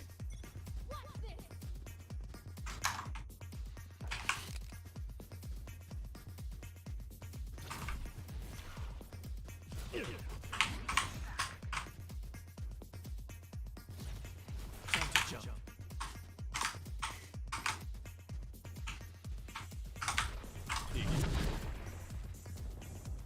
your fear!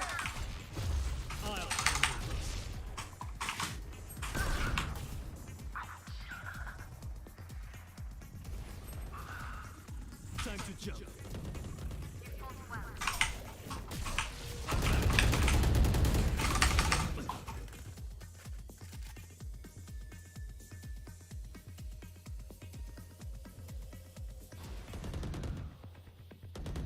I've been good. I've been good. Just been super busy with work, and now I'm back playing Valorant, so I'm just happy. One enemy remaining. Not much to complain. I lost fucking near 30 pounds, over 30 pounds actually, the past month. It's been good. I lost 22 pounds in a week, but I had like a bulking phase. So. I need a drop.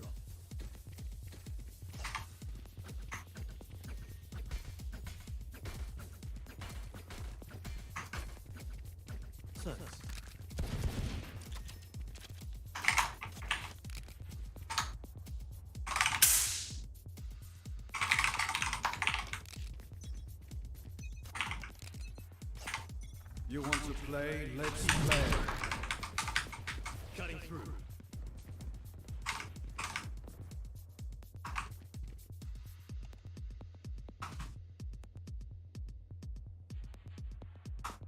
Fake teleport.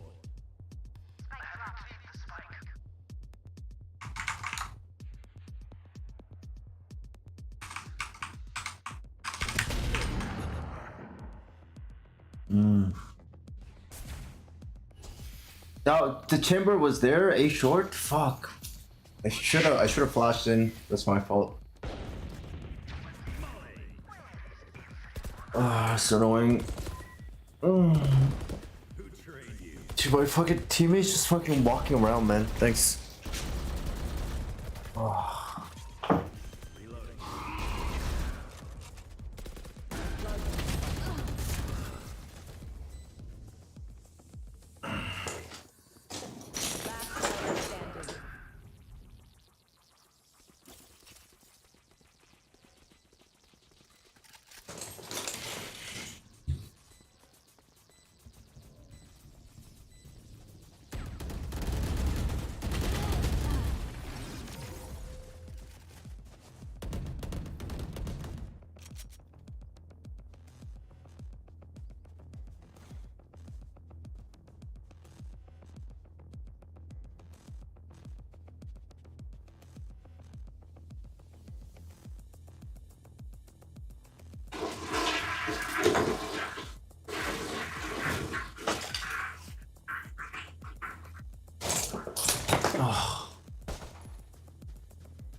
I'm throwing. Fuck.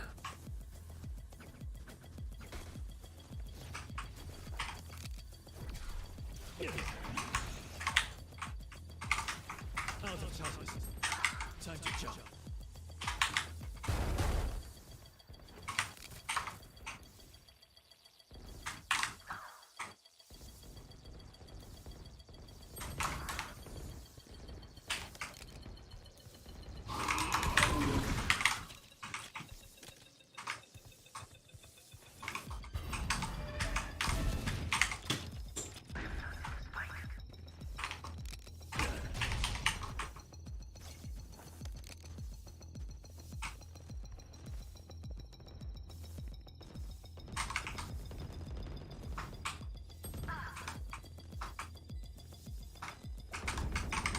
Last player standing.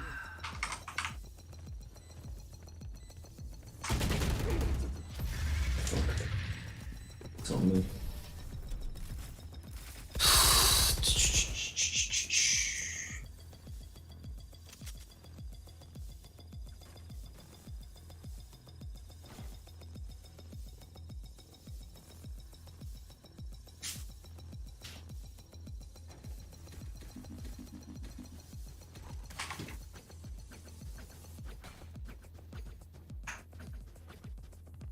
Blade has ult, Viper has ult. Sky doesn't. Sky's not gonna aggro unless I go with the team. I'm gonna go with the team. The team doesn't know how to utilize shit against. Cutting through.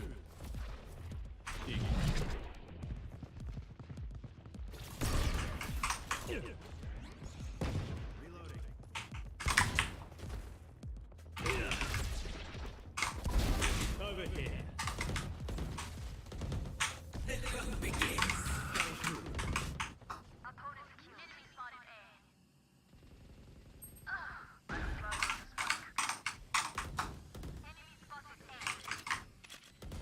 Last player standing.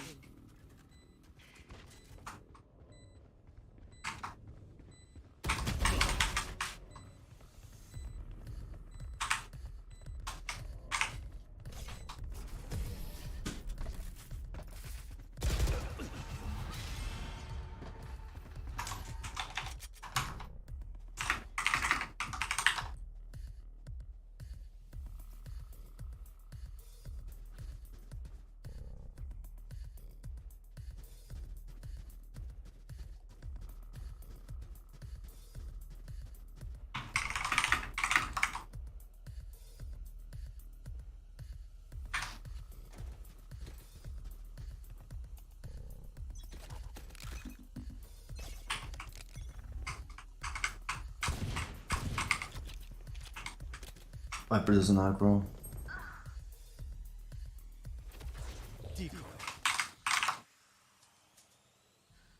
She doesn't play pushed up. She can't.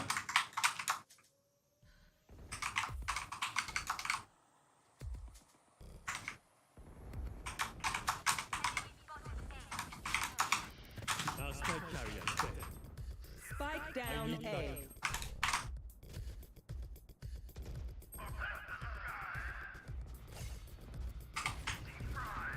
Time to jump.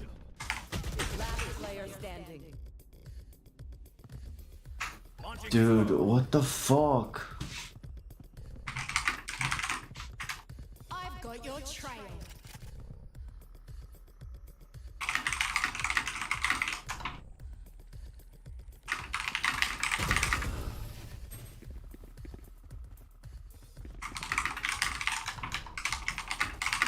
Last round in the half.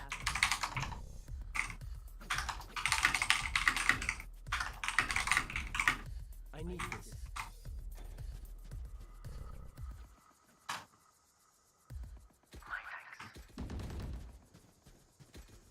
I need a drop. Sack.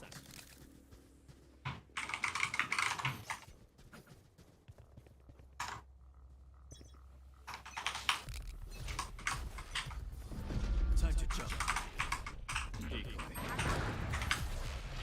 Spike down B.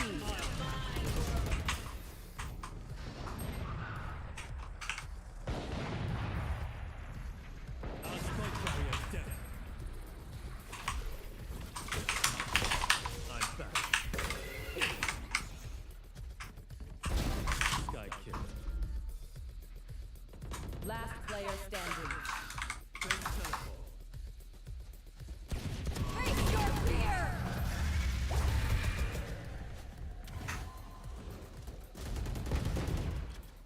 Switching sides.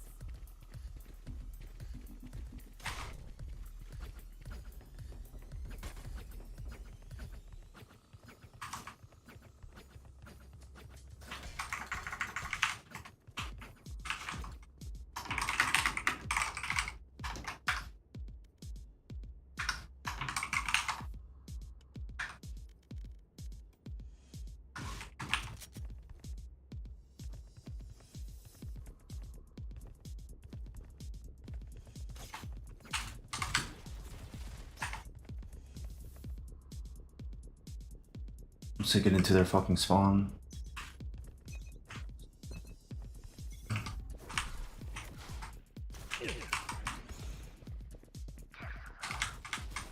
Cutting through.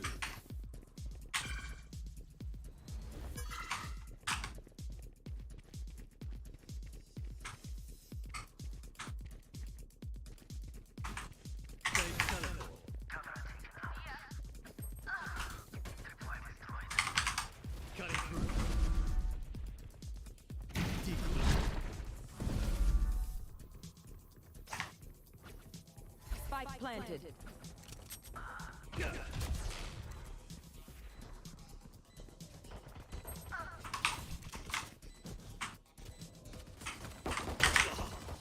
Enemy down. One enemy remaining. Last player standing.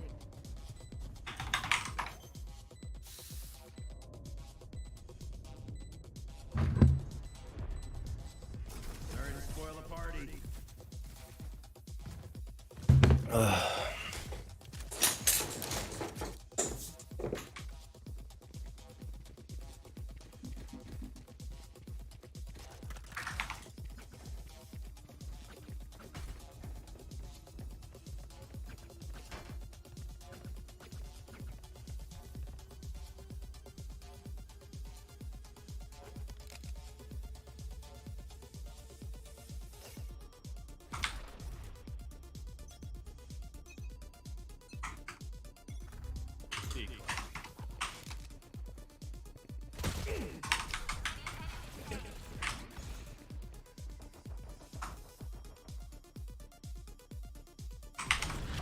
Time to jump.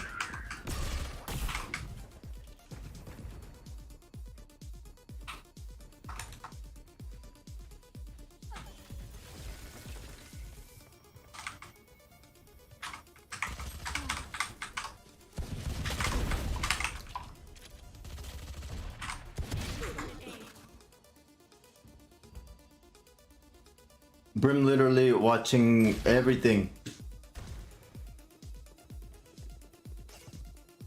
Holy fuck. Smoke's down.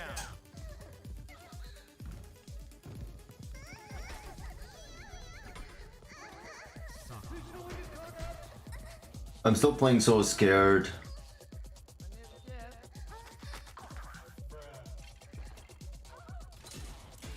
Beacon down. 30 seconds left. One enemy remaining. Spike down B. Last player standing. Spike planted.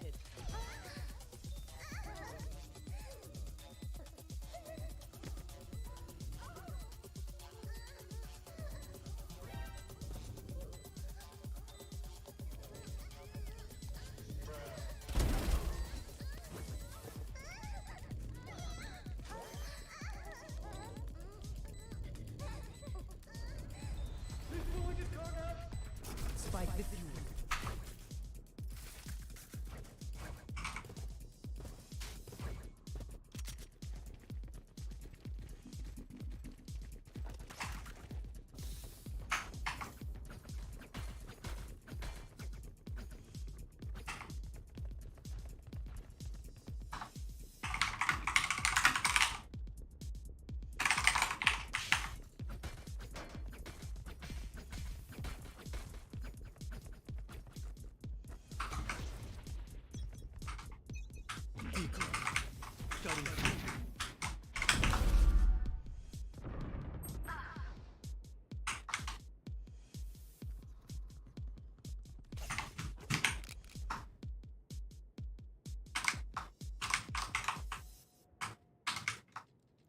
Smoke's down.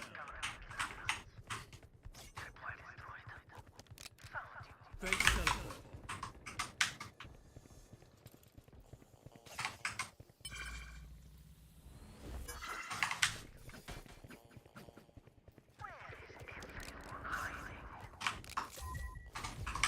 Time to jump.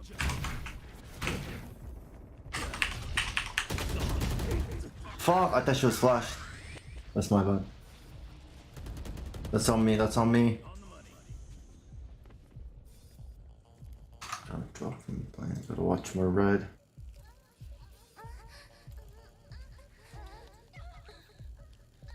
Here.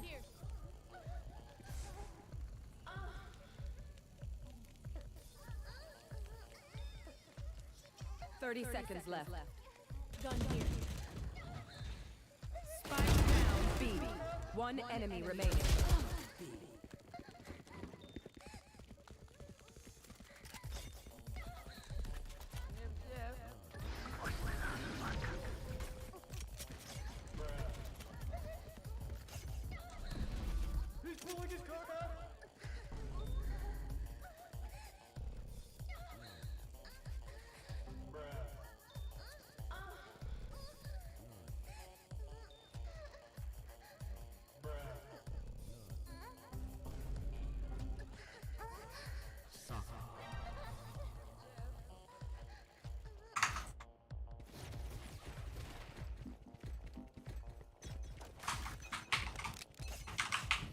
You want to play? Let's play.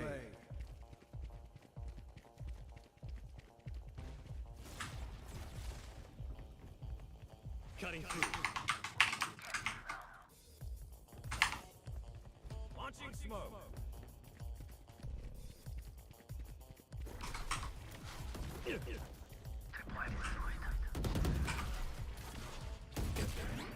Reloading.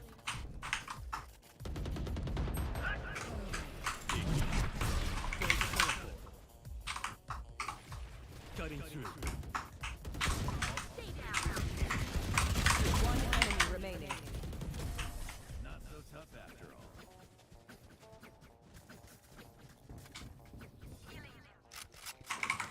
Gun here.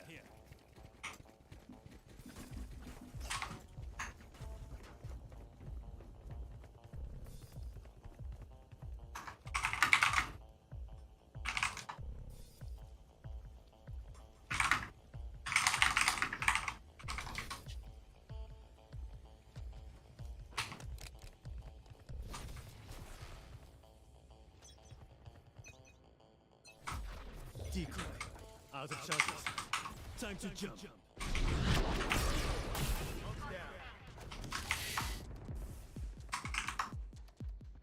Fake teleport. The hunt begins.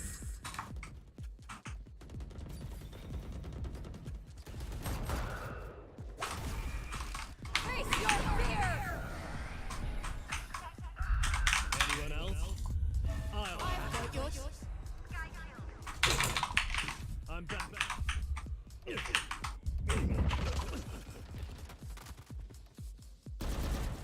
Last player standing.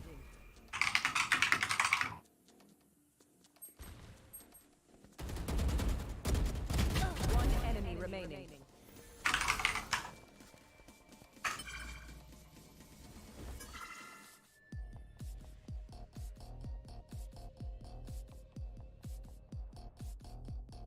Spike planted. Welcome to my world.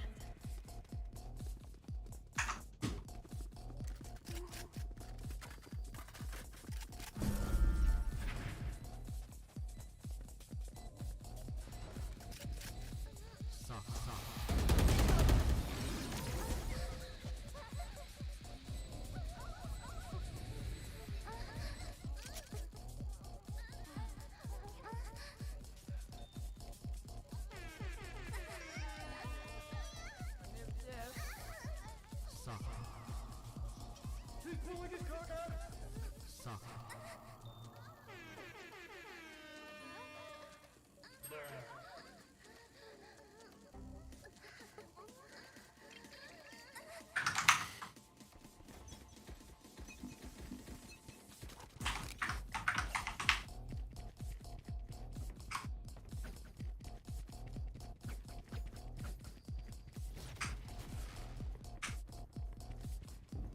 Time to jump. Enemy spotted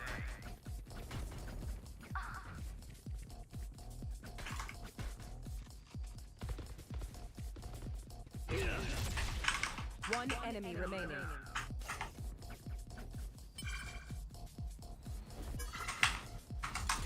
Flawless.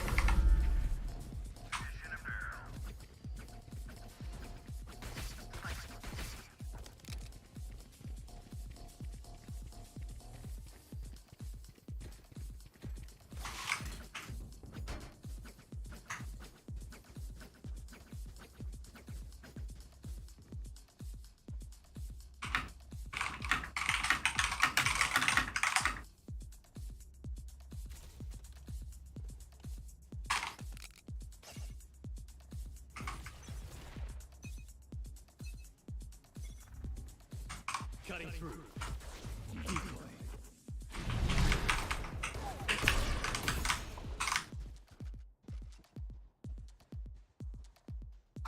Careful here. Die.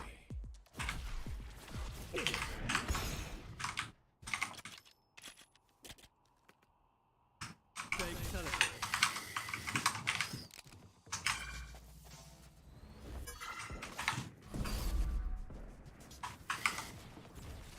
Time to jump.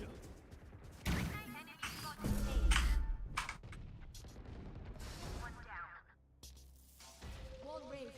Reloading.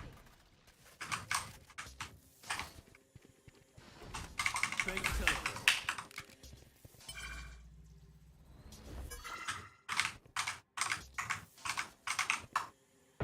One enemy remaining. Flawless. We crushed them. For you.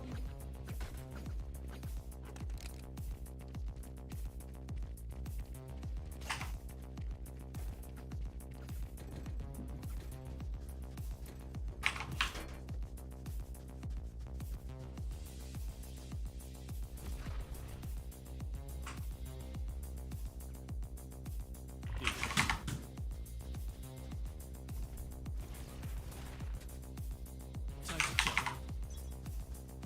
Watching here.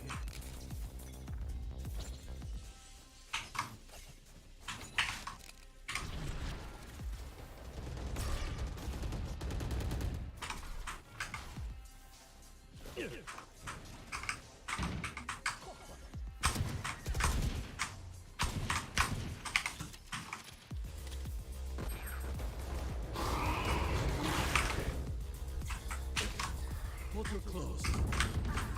Cutting through.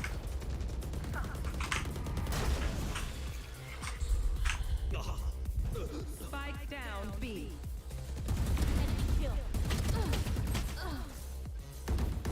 One enemy remaining. Last player standing.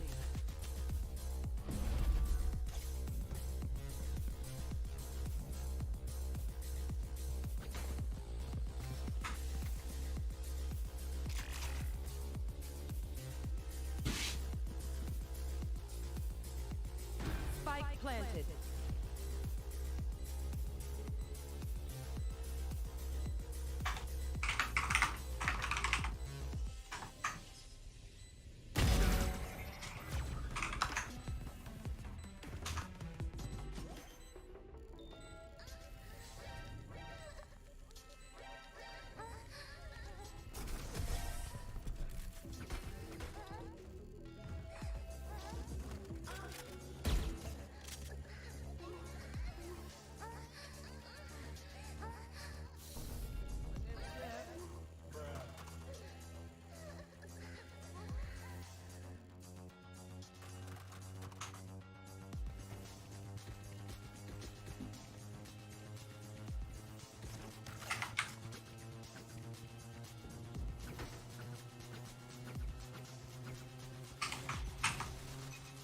Cutting through.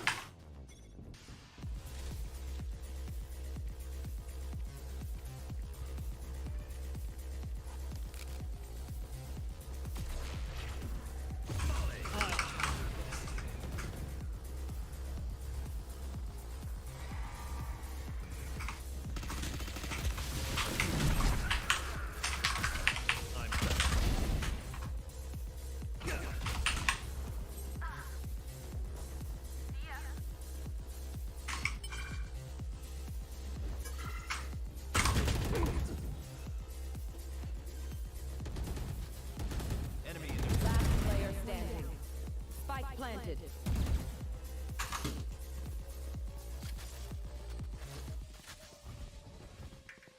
One enemy remaining. Blocking sight.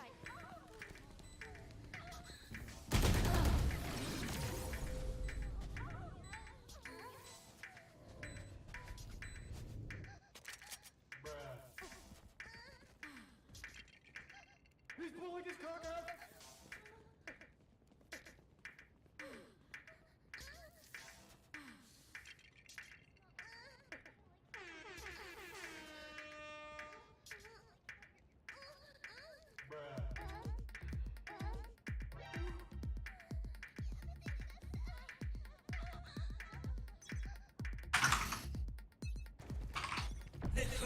I've got your trail.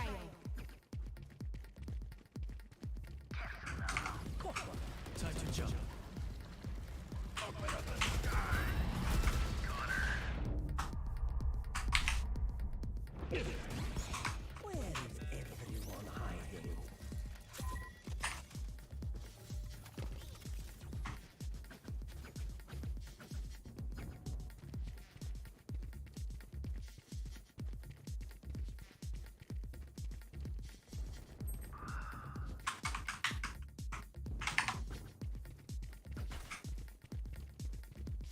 Careful here.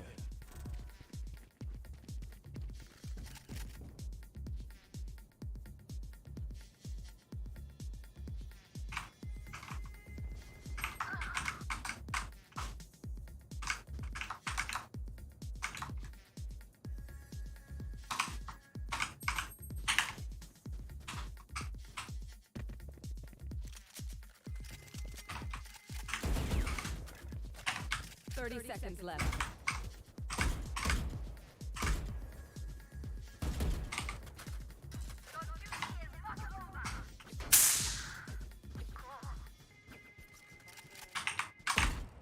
Spike planted. One enemy remaining.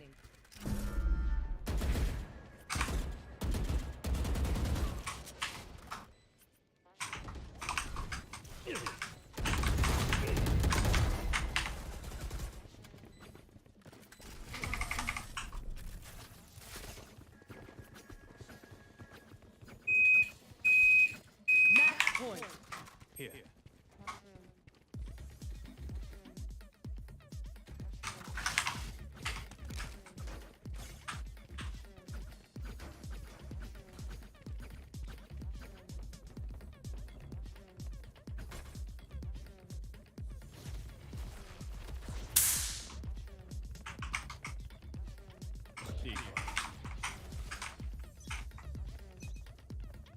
Cutting through. You want to play? Let's play. Time to jump. Fake teleport.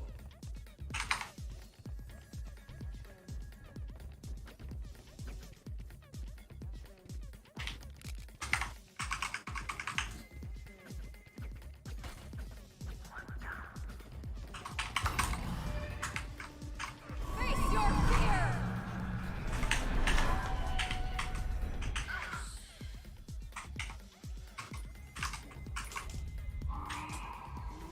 Spike down A.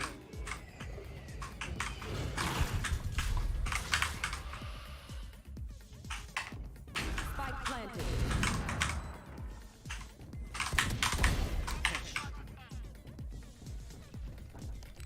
One enemy remaining.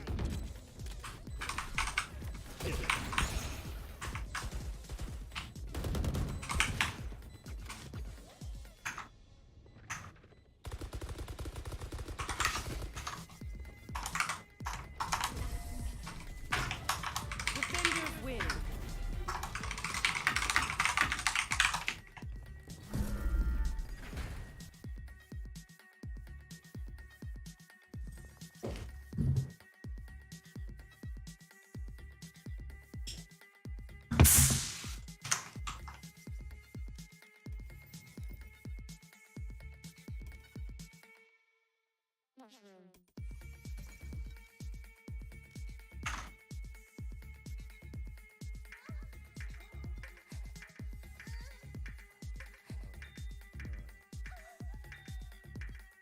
Match found.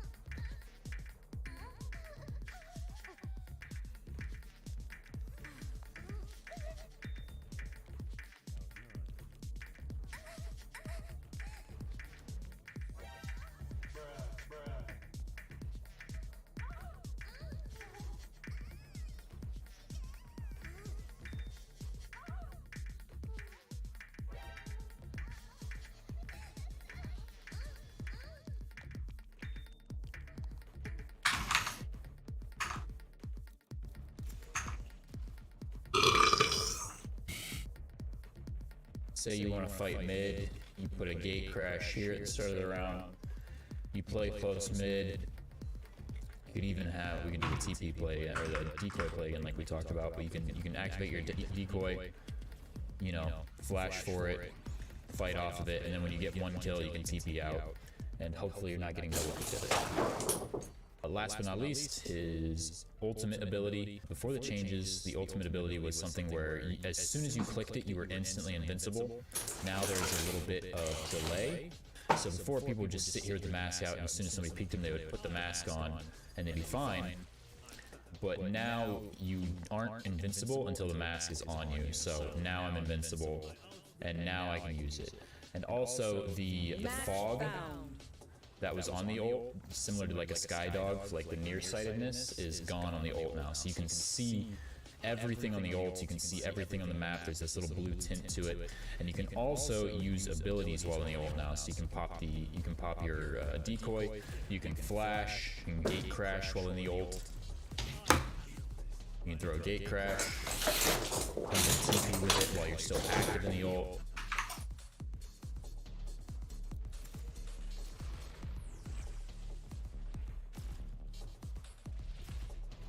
You can throw a TP and fake it, pop out, yada yada yada. So the ult has become a lot more versatile. It's going to allow you to really sneak up on your enemies and create situations in which you will have a very favorable advantage in gunfights. Something else to note, if you get close to somebody now while you're in the ult, they won't see you on their screen, but they can hear your footsteps up to, I think it said 15 meters.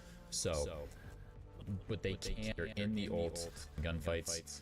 Something else to note, if you get close to somebody now while you're in the ult, they won't see you on their screen, but they can hear your footsteps up to, I think it said 15 meters. So now if you run right next to somebody, they won't be able to see you anymore, but they will be able to hear you while you're running around. So there's also some cool Eurotech that you can do with the ult mask. Basically, if you are in your ult and you come out of it, there's a longer delay now getting your gun out and being able to shoot. But as of right now, as the patch has just come out, right now what you can do in order to get out of your ult faster is if you throw your flash and you get out of your ult at the same time, you cut down on the animation. So if I throw my flash, I can instantly be able to shoot. I instantly come out of my ult. I don't have to wait for the animation of the blue to go away. I can just instantly come out and start shooting, compared to the delay if you just pop out of your ult. Normally, you have to wait until you tear out of the ult, and then you pull your gun out. But if you use a flashbang at the exact same time, it cancels the animation. It's sort of similar to Ray's rocket, where if you pop a satchel and pop your ult at the same time, you lower the pullout time on your rocket. Well, yeah, that's just some cool Eurotech, in case you wanted to know. I'm not sure if they're going to patch that or not, but, you know, until they do, go ahead and use it. A cool little aggressive Euro combo you can do is you can set down your gate crash. Once it reaches your desired location, you can pump a flash with it and teleport with your flash.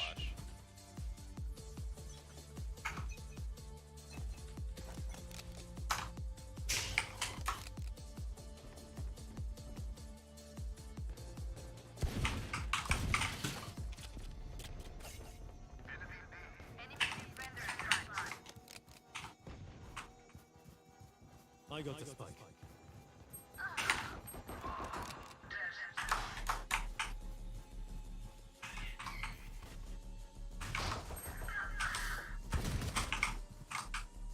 Last player standing.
Time to jump.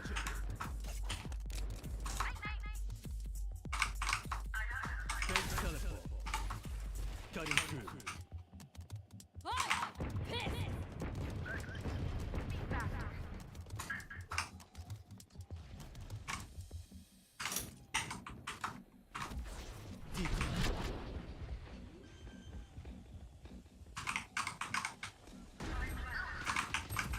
Last player standing. Fake teleport. One enemy remaining.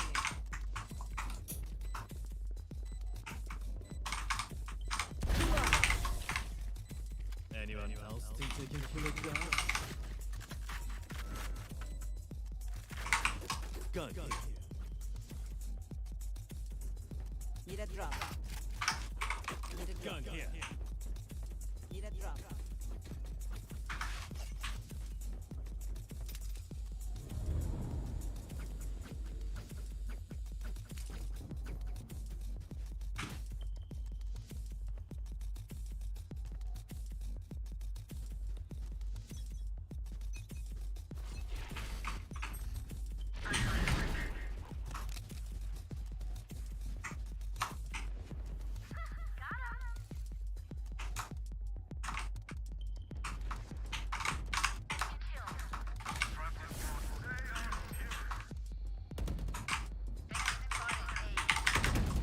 Time to jump. One enemy remaining. Flawless.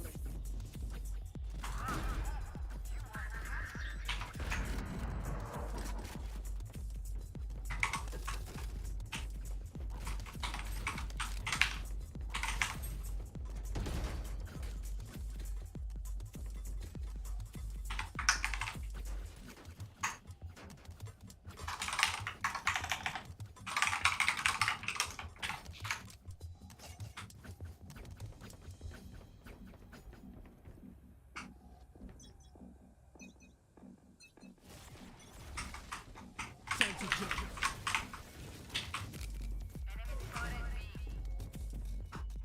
Fake teleport.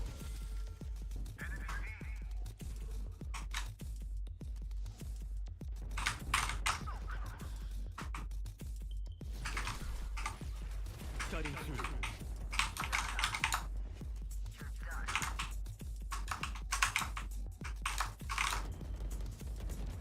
One enemy remaining.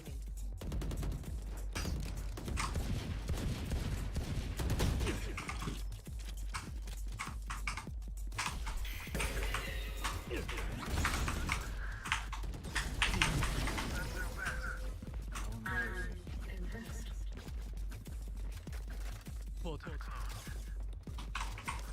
Gun here.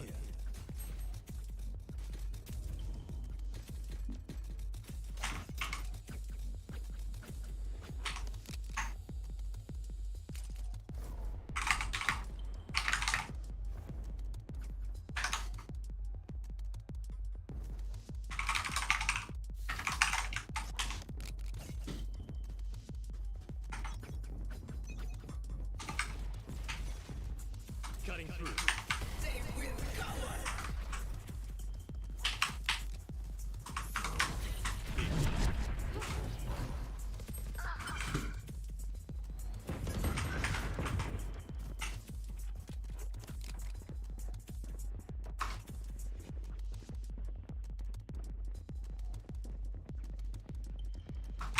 Fake teleport.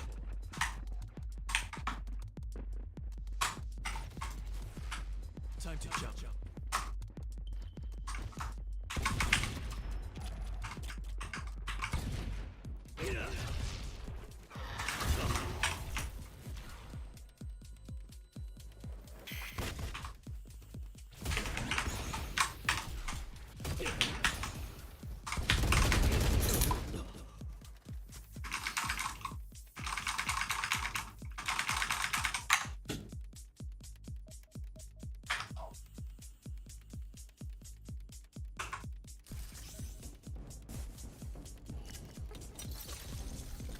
Seconds left.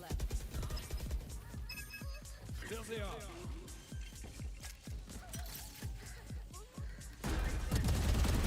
Last player standing.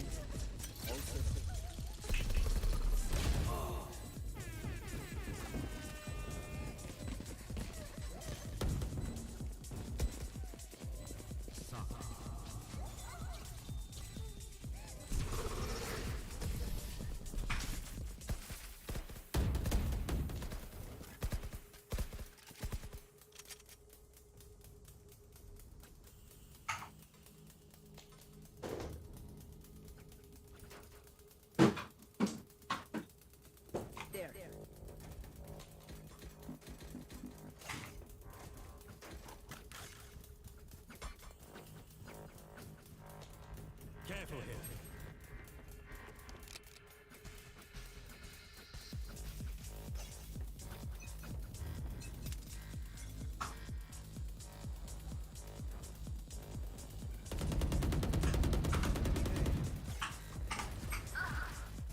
Cutting through.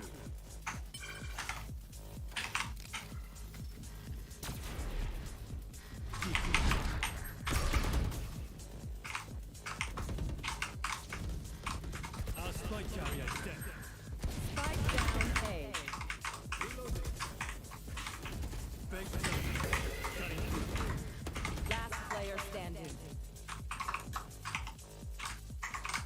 You will not kill my ally. Fuck. Ow, aim. Shit.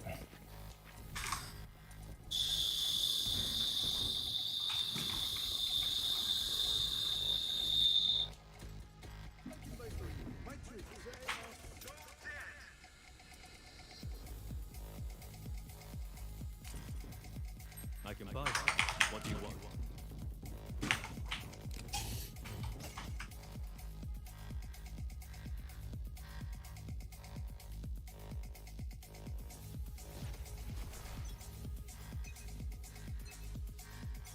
Time to jump. Fake teleport. Geek.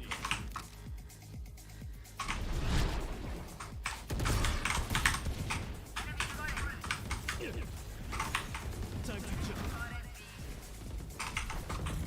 I've got a bounty charges. Reloading. Enemy spotted I'll handle this. One enemy remaining.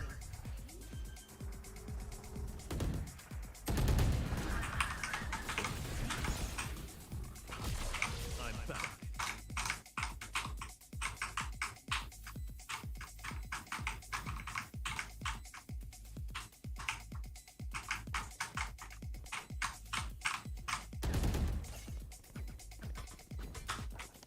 Out of charges.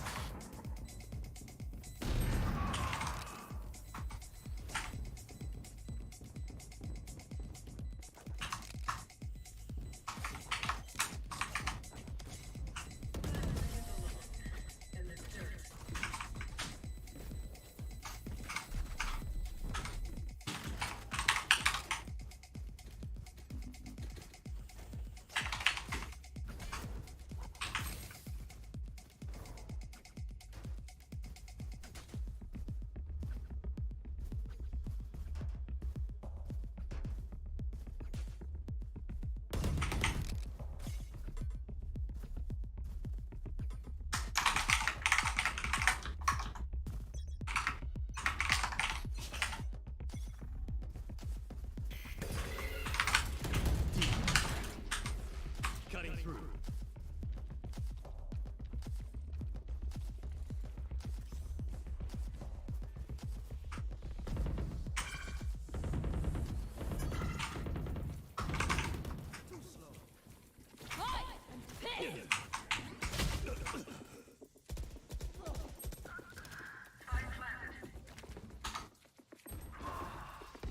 Dead fool. Last player standing. One enemy remaining.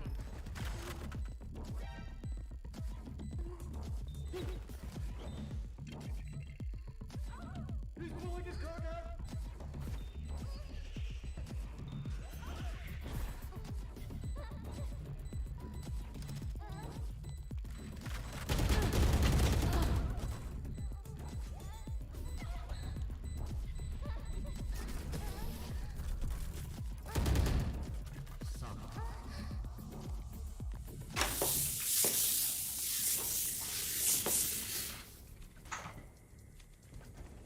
Need a drop. Thank you.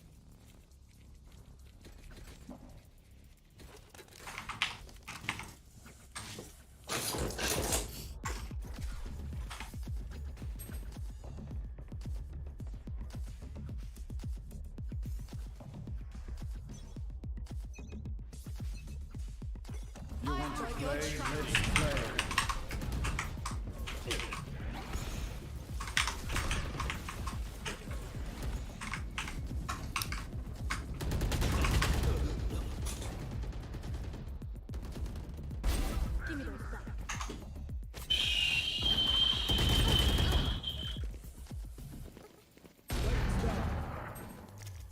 down A.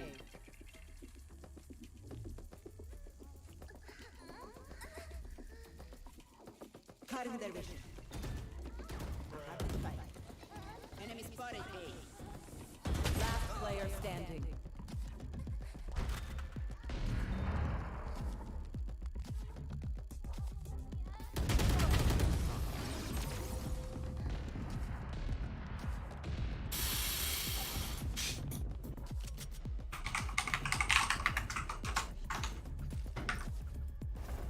Hey guys, in this video I will show you some simple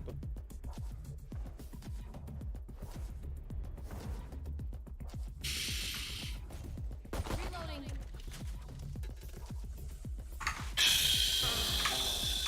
A few years ago, when my laboratory got interested in studying stress in humans, we asked ourselves, what are the patterns of breathing that allow for the most rapid reduction in stress levels? And more importantly, what are the patterns of breathing that can be done in real time so that people can adjust their stress while they're still engaging in life, right? Breathwork classes, running off to Esalen for a weekend is a magical experience, but life demands pressing on you, that's typically when you feel stressed. So it is still true that vacation, long meditation retreats, and massages, or a nice drink, if you're of drinking age, still work, but they're slow and they take you offline. The physiological sigh is a pattern of breathing that was actually discovered by physiologists in the 30s, and that was essentially rediscovered by Professor Jack Feldman at UCLA, a world expert in the neurobiology of respiration, and by my colleague Mark Krasno at Stanford, who studies lung function. The physiological sigh is a pattern of breathing that we all engage in deep sleep when levels of carbon dioxide in our bloodstream get too high. We, or our dogs, you can see your dog do this, will do a double inhale followed by an extended exhale. Children, or adults for that matter, that are sobbing and lose their breath, so to speak, will also do a double inhale exhale. That's the spontaneous execution of what we call the physiological sigh. The reason it works so well to relax us is because it offloads a lot of carbon dioxide all at once. And the way it works is the following. Our lungs are not just two big bags of air.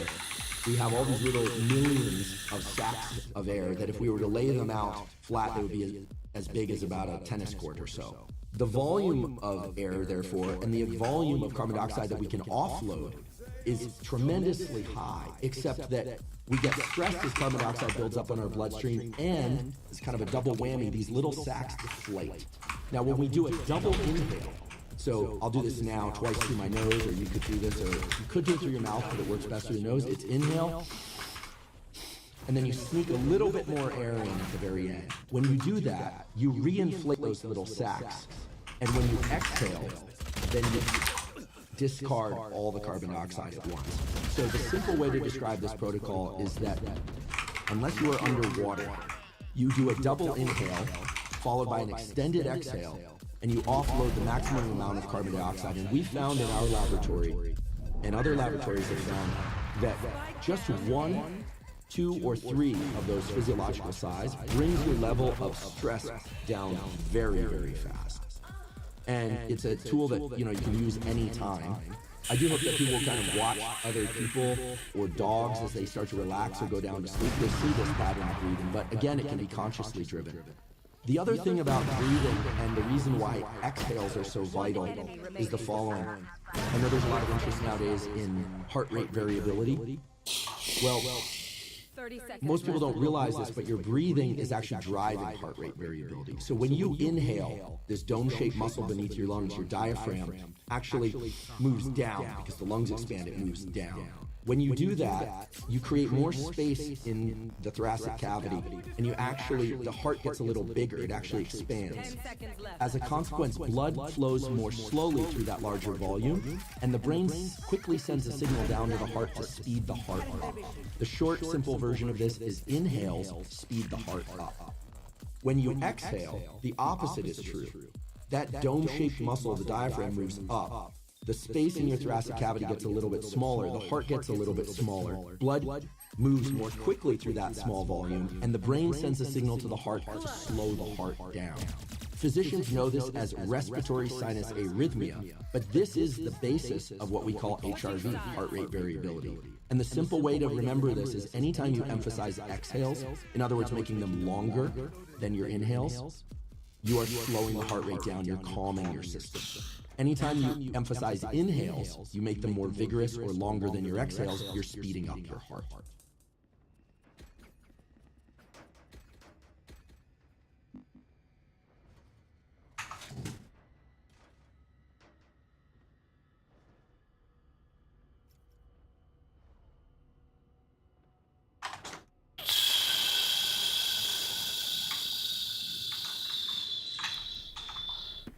Hi, my name's Leanne Bannister and I'm a clinical psychologist at Combat Stress.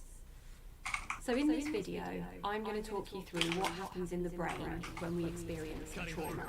You might be wondering, why is it important to know about the brain? Well, research has shown that what goes on in the brain when people experience a traumatic event plays an important role in causing PTSD, post-traumatic stress disorder. So to really understand PTSD, you need to know a little bit about the brain.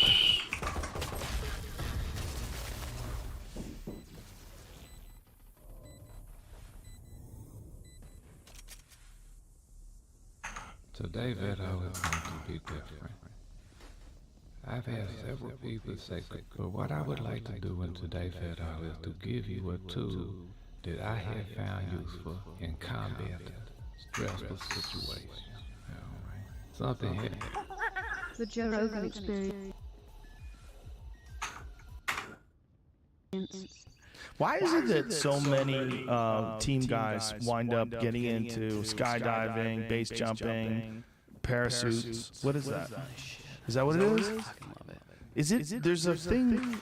I mean, I don't want to speak for you, but some men of the highs and the thrills of that stuff of base jumping and like, what is it that's so attractive about that? I don't know as much of if it's the thrill as the thrill combined with the enormous amount of mental effort and cognitive load that's going on and focus. Because you know the consequences. Fuck yeah. Like if you're on the edge of a cliff in a wingsuit, there's so much shit that can go wrong between the second you push off that thing and you can't turn around to the 60-ish seconds that it takes to get to the ground. That has killed a lot of people. A lot of people. A lot of people. Don't make a big deal. Yeah, how many times do you wingsuit jump? A couple hundred base jumps. And I have about 700 base jumps. Whoa!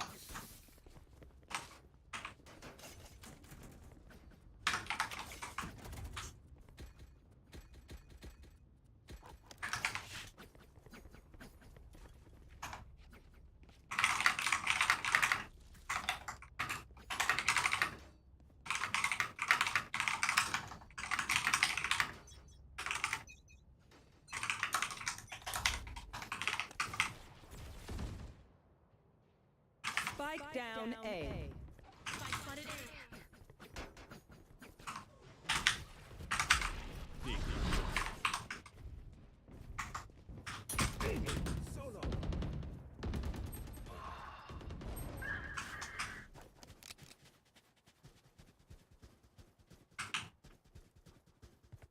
One enemy remaining.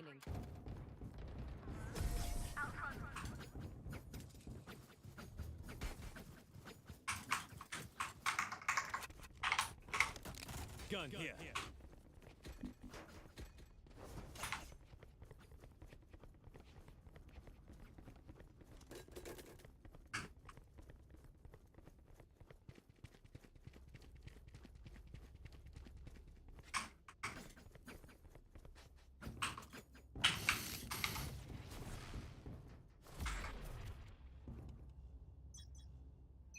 Decoy.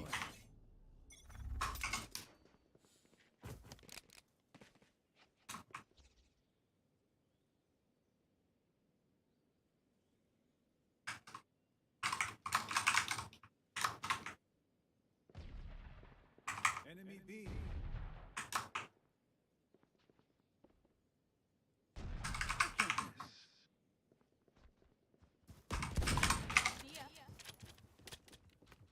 One enemy remaining.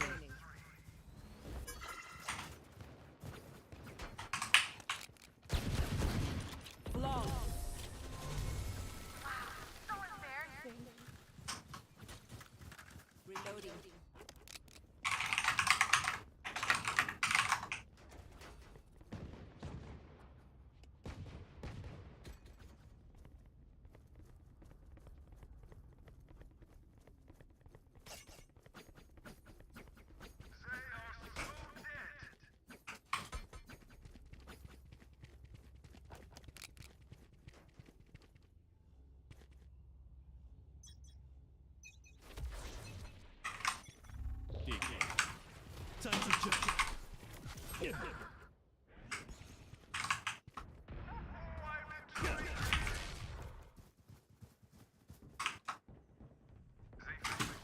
Cutting through.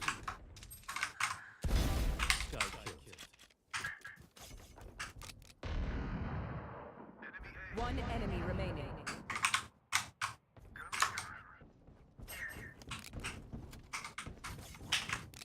You will not kill my allies.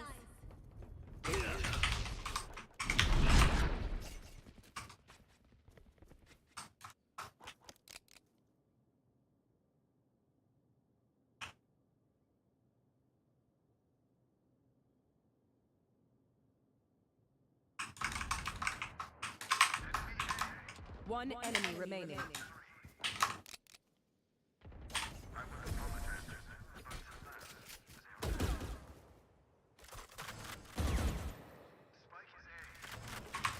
Gun here.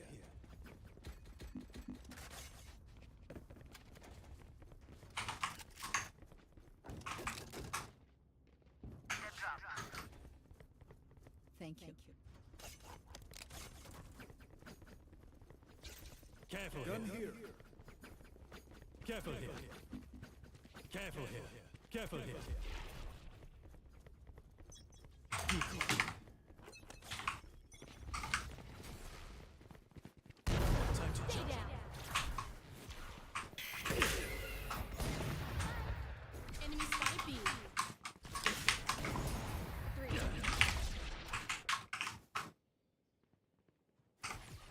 Cutting through.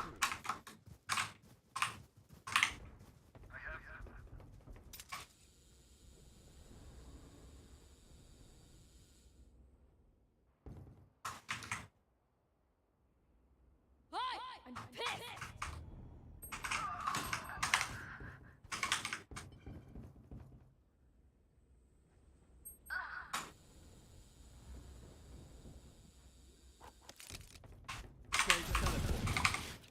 Spike planted.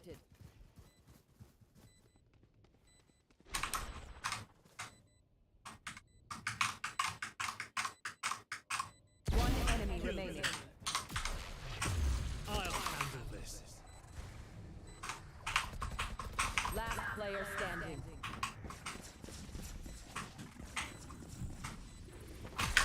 I'm back.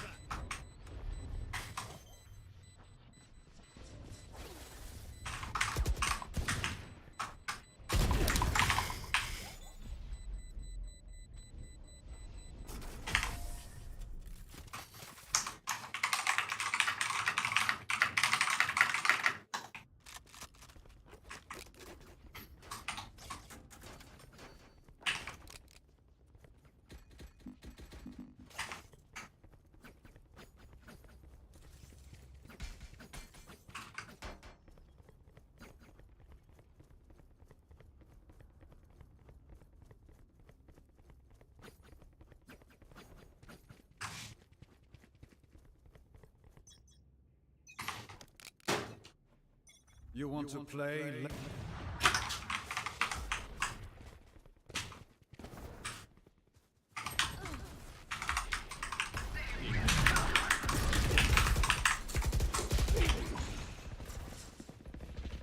Spike down B.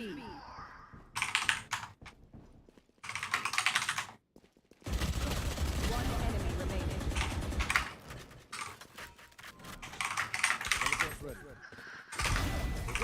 Quick break.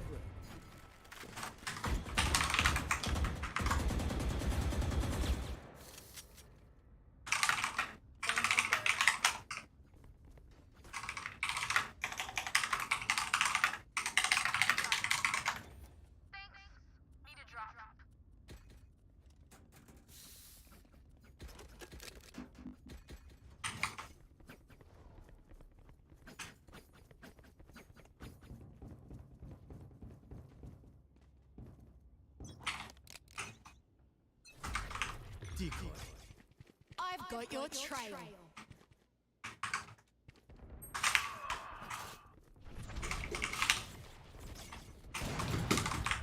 Time to jump.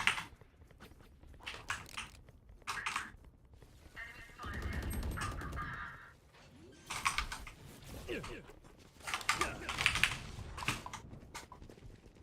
inside. Spike planted.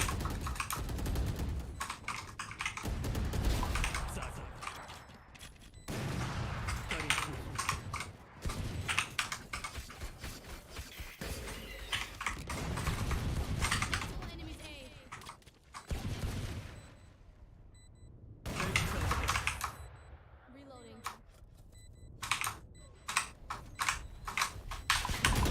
Player standing.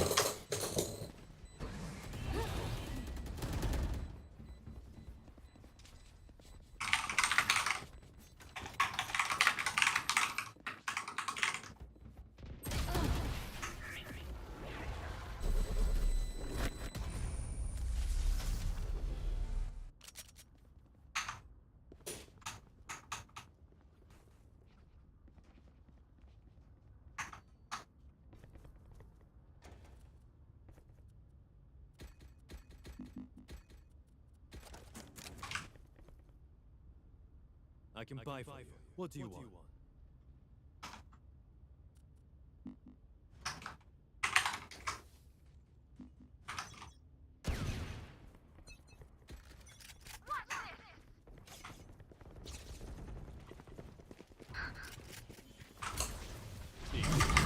Cutting through.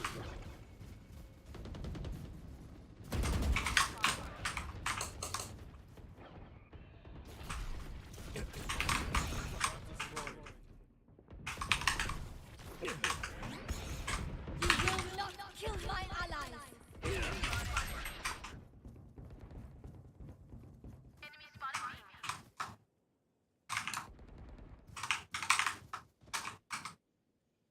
Careful here. Time to jump. One enemy remaining.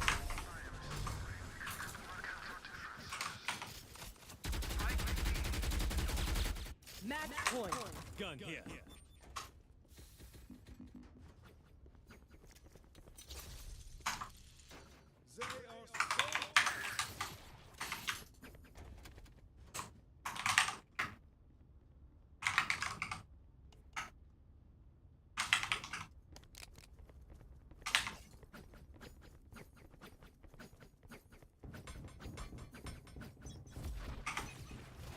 Cutting through.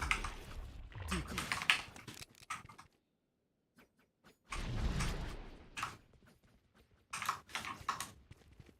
Teleport.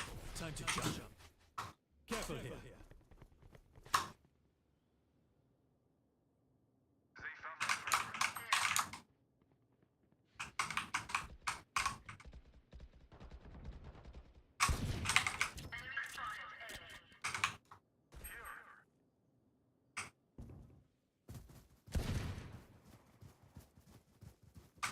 Hi! I'm pissed!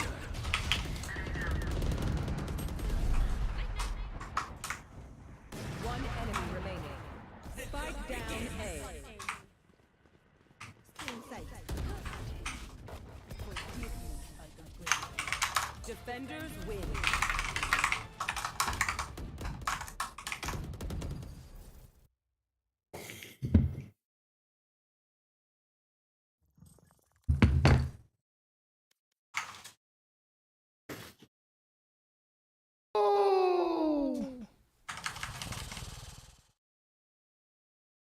Good thing for veterans when they come back as well, just to give them something that allows them to feel that edge again. I would never suggest somebody learn to base jump. Really? Fuck no. I don't even call it a sport. I call it a life choice. So you only want people to do it that are drawn to it. Yeah. If you're a person that is so willing to do that thing that you will do anything it takes to make it happen and go around me to learn how to do it, okay. Okay.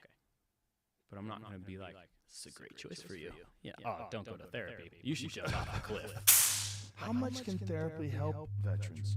I always feel like you either have the ability to handle shit or you don't, and then they can help you if you have the ability to handle shit. I agree. Does that make? Is that? It does.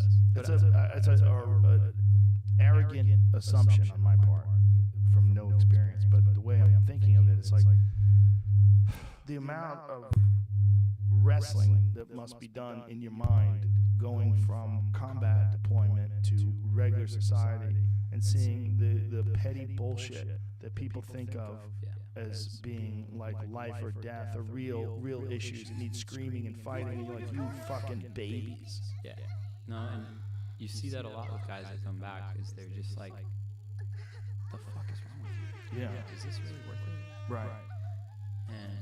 But I do think that therapy of some type, archery, technical shooting, base jumping, jiu-jitsu, there are things that you can take up that I think help guys unpacketize, undo all of the shit that's in their head.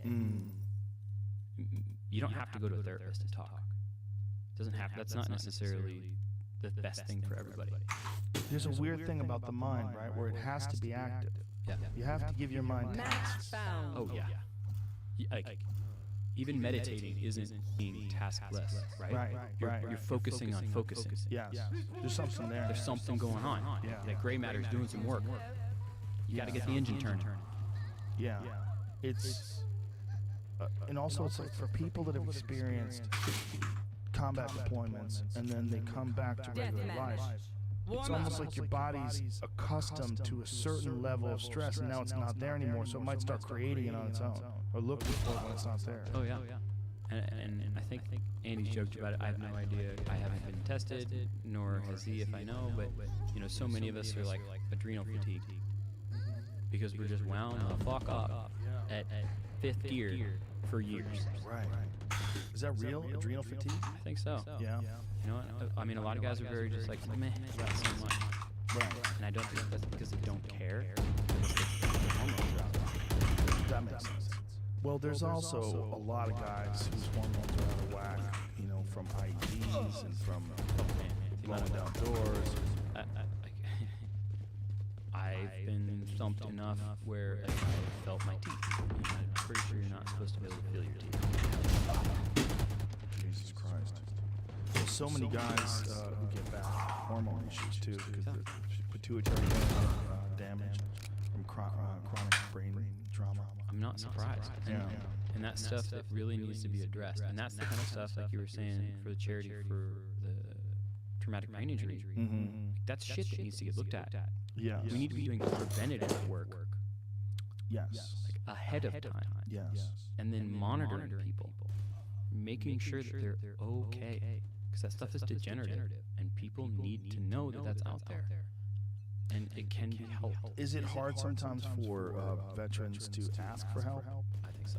Because they just feel like maybe asking shows a weakness, or maybe they're just it's just too difficult to reach out. I think it's too difficult to reach out, and I don't want to be the problem, or there must be guys that are worse than me. I think it's usually that. It's not necessarily the fully inflated ego of, I'm just going to be a hard ass about this. Which there is, that's out there. But I think it's a lot of guys that are like, there's probably somebody worse than me. Right, so if you come home and you're not traumatically injured, right, legs blown off or arm blown off, you feel like you're lucky, so you feel maybe like you shouldn't be asking for help, but other people need help more. Like, I don't need that seat at the table. Let me go find somebody else for it. The lack of support when veterans return is really disturbing. Like the idea that there's so much emphasis put into training, there's so much emphasis put into arming and making sure that everybody's geared up. You're a multi-million-dollar machine. Yeah. But then when you get back, they don't have a use for it anymore. You're a used tire. Fuck. Now, it's getting better, and a lot of the outside groups do a really good job. But it's tough to realize that there's outside groups that are doing that job. Yes. Well, a lot of it's guys. What's the Fed doing? Right. Thanks, guys. It's almost like there's no pressure on them to resolve some of these issues or to help. When you come back, is there any coaching? Do they give you any sort of advice? They do. I didn't end up going to any of that. And they always tell you, hey, if you need to talk to somebody, there are people to talk to. And are the people that you talk to, are they psychologists or are they combat veterans as well? They're psychologists. which I think is a good thing. It's a good thing to talk to psychologists. I think so. Are any of those guys veterans themselves? They're, from my recollection, they're all in the military. They're all in the military, but are they all? Did they experience action? I'm not sure. I don't want to say that like offhand without knowing for certain. I didn't end up talking to any of them, so I don't know. Do you like? Is this something that you discuss with team leaders or like guys who've been who have deployed and have returned? Is this like a common thing where you go, hey, what's it like when you get back? Is it, how hard is it to transition to normal everyday life and keep your shit together? And what are the tools you use to try to maintain? I think unfortunately that's the stuff that's getting talked about now. Just now. Yeah. And more recently, because so many. I mean, it makes sense. Are you gonna like the fighters, right? Do they ask each other how do you recover after a fight? No, it's how do you prep for it and make sure you win. Right. Because that's all we care about.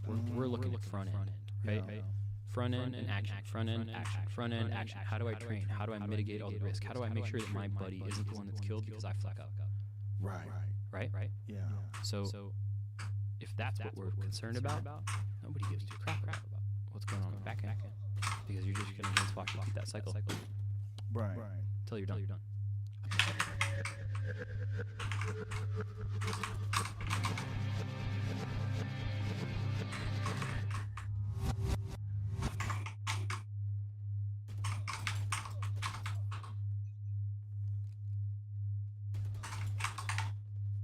Tell us a story about buds. So buds is the basic SEAL training that you see on TV. You see people carrying logs on their heads and floats around and doing push-ups and pull-ups and getting wet and sandy. And the reason that I don't talk about buds a lot is because it's not.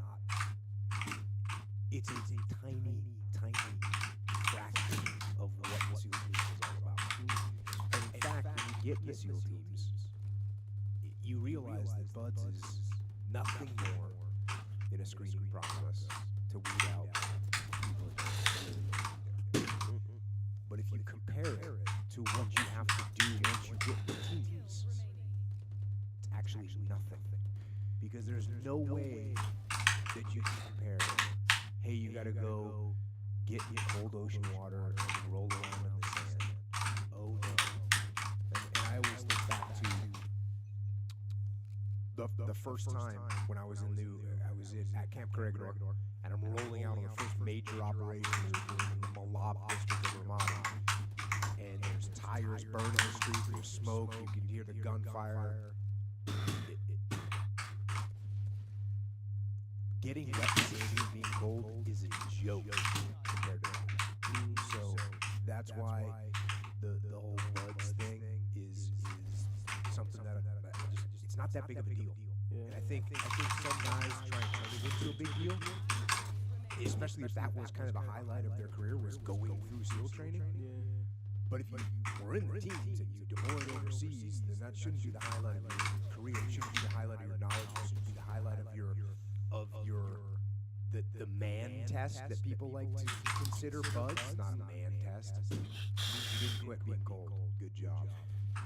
And to that point, I think it's, for those folks that didn't really get tested in combat or didn't get a chance to go out on the battlefield and experience the just incredible physical nature of combat and how difficult it is, then, buds is like everything. So they talk about buds all the time. So it's kind of this legendary thing. And look, it's a great training program. It's been around for a long time. It screens out the people that don't have the characteristics, as Doctor said, that we think are going to be successful, and it works, and we should keep those standards high, and we should push that. I thought Buds was a pretty good time. We had some great times at Buds. I love the guys I went through Buds with, most of them, but it's got nothing on combat. And it's interesting that some of the big political discussions today, one of them is the integration of women into the SEAL teams, into special operations, into infantry units.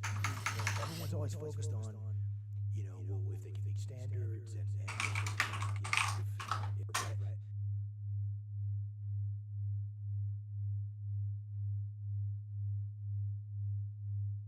Mr. John, whenever I get mentally overwhelmed, I shut down completely. How do I counter that?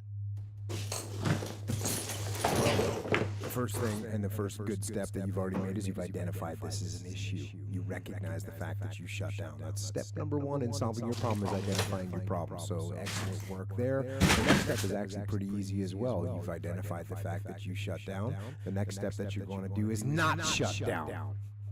Not mentally shut down. That's what you want to do. If you start to shut down and you feel yourself freezing up, say, I'm not going to shut down right now. I'm going to attack this issue.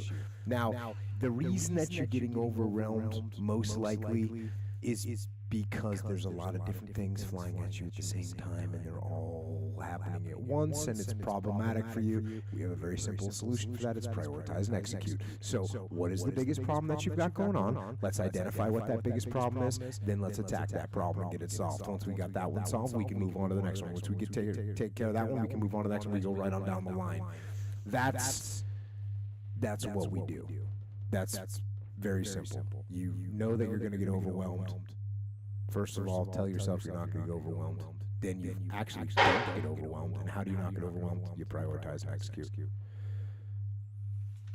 If you start feeling yourself getting overwhelmed, do what I did to the platoon commander that I had that was getting all freaked out during Humvee IAD drills, intermediate action drills, where you're patrolling through the desert. And we have little electrical targets that pop up, and then everyone starts shooting at the targets, and this guy was locking up and not making any decisions, even though he's the leader. And this is the one where I took a magic marker and I wrote him with a Sharpie right in front of his face on the Humvee window. I said, next time the shooting starts, everyone number one, relax. Number two, look around. Number three, make a call. It's real easy. So step number one, when you're getting overwhelmed, relax. Relax. Breathe. Take a step back. Just take a step back. The red flags start going off in your head and you're realizing that you're getting overwhelmed and you're going to get shut down. No. Just take a step back, relax. And then prioritize and execute. Pretty simple. Make a call. Yeah.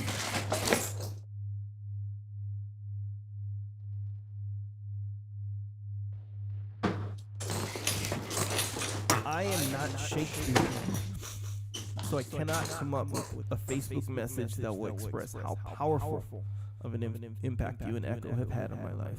My father died when I was 10, and I spent the next 12 years wasting my physical and mental gifts. You've taught me many of the mental exercises to learn to control one's pulse and breathing in really stressful situations or when very nervous. What do you do? Mental exercises. So we touched on this very briefly in the last episode, which was on the book, where I talked a little bit about sniper training. Visualization is probably your biggest tool in my experience. Train the shit out of it. Train, and when you think you've trained enough, keep training. But training, think about it. The more you think about it, become in tune with yourself. Okay, I'm gonna get a little spacey, a little earthy. Just sit there. Because you know you do it in a sniper? You fucking sit there. You have a lot of time to yourself. You can't really talk because you got a job to do. And what you gotta do is you just gotta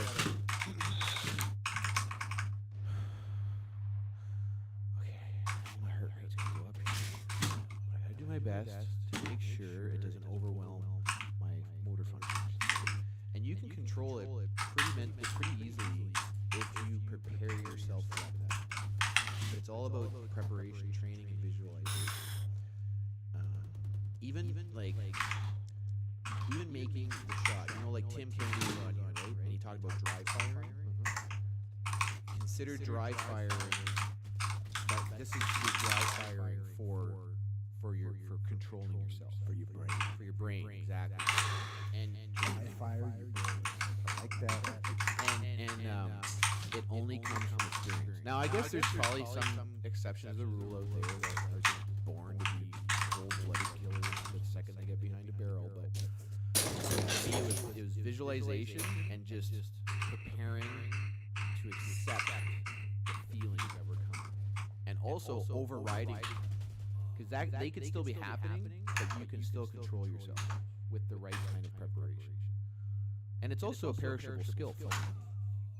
I realized. I don't know if that answers the question. No, I think that's good, and I think for me, one thing that I know I do, and this is I guess it may be considered a technique, but it's like the technique creates the solution. Let me explain this to you. One of the things that I do in stressful situations, there's something that I always try and do, and that is no matter what's going on, I try and remain calm in my voice. So when things are going crazy, I try and get on the radio and say, hey, we need 2 more people over here. Not, hey, we need 2 more people over here. Roger that. So if you're gonna talk in a calm, controlled voice, then you can't be breathing hard. You can't be excited. You can't get angry. You can't get frustrated. You have to lock all that up and get it under control before you open your lips and start saying something. And so I'm always very focused on I am going to sound calm, cool, and collected when I open my lips. That way, and in doing that, the only way to make that happen is to do everything we just talked about. Control your breathing, control your pulse, control your emotions, get all those things under control, and then say, all right, we need 2 more guys down here immediately, now. And everybody goes, oh, okay, let's make this happen. And coming from you especially, you're in your case, you were the boss. So if you're calm, cool, and collected, that translates to your troopers. It absolutely right. So when it would for us as well, when we were doing Overwatch, 6-6-3, you move into your left. Where are they at? No, To your left. Right. Think about what happens when you do that. So imagine if I went, holy shit, 6, they're on your left, they're on your left. Right, I'm freaking out. It would all would be lost. But you're that voice, because we're over. Snipers are over. The troops feel better when they know. Okay, the snipers doing Overwatch. Okay, we're gonna be okay. So if I got on the radio and talked the same way, so nope. Okay, yeah, adjust fire 400 meters north. Fire for effect. Roger that. Like you gotta. That's a good point. I never even thought of that. I think airline pilots train that too, because when you hit the turbulence, sorry about that turbulence. Just go ahead and put your seatbelt back. Yeah. Actually, if you hear Sully, the guy that landed on the river, he's like that. Yeah, we're gonna have to ring I think they have to teach them that, because that's where people are so apprehensive is when they're in the plane. My favorite part about that is he's like, yeah, we'll be in the river, and the guy's like, say again. We'll be in the Hudson. Roger out. And like the plane, it's like real time. They're watching the video, and he's just like, yeah, we're in the river. We're in the river. What? And by controlling his voice, in order to control his voice, he's got to control his breathing. He's got to control his temper. He's got to control his emotions. And so that's what I do in those situations. And I'll tell you what, if I'm not in a situation where I need to talk, I'll just talk to myself. Be like, okay. Just say that in my head. Yeah. All right. What is the next Well, move? I know we're spending a lot of time on the first question, but that's what saved me. Staying. If I had gone into shock, dude, I'd be dead. Right? And I say it in the book. I say I did my best to go into the zone. So I know I'm bleeding out, and I know this, and I know that, but in my mind it was let the system do its job. Jody, it's okay. I just kept saying, talking to myself, visualizing what. Okay, so the chopper's gonna come in, and I just visualized each step. And but the whole point to it was I couldn't have my pulse, jacked. Otherwise, more blood's lost. More blood lost. And then what happens, right? Blood gets sucked into your core when you go into shock. And that sucks it out of your brain, sucks it out of everywhere where I need to stay conscious. So anyway, long answer for one question, but this is also something, you gotta learn. Practice. Keep practicing. You'll figure it out. Yeah, and always, and we talk about this all the time on the podcast, and yourself to these stressful situations. That's right. right. That's Colonel the guy. Grossman. That's the guy's name. Yes. Stress inoculation. Inoculate yourself to the stress so that you get used to it. Yeah. The more stressful situation, I mean, going through training, man, they put all kinds of stresses at you so that you learn to deal with it. And if you want to learn how to, that's your time to practice controlling those things. Absolutely. And I'm not trying to go level 7 Zen Buddha on you all like, you need to get Wednesday to control your breathing. Like, no, it's a practical thing. It's a real thing. It's not a yoga thing. It's a practical, real thing of, hey, calm down, take a deep breath, get yourself under control. Now it's time to talk to give clear, concise orders that are calm. Or make that shot. Or crack one off if you're in a sniper zone. Whack a bad guy.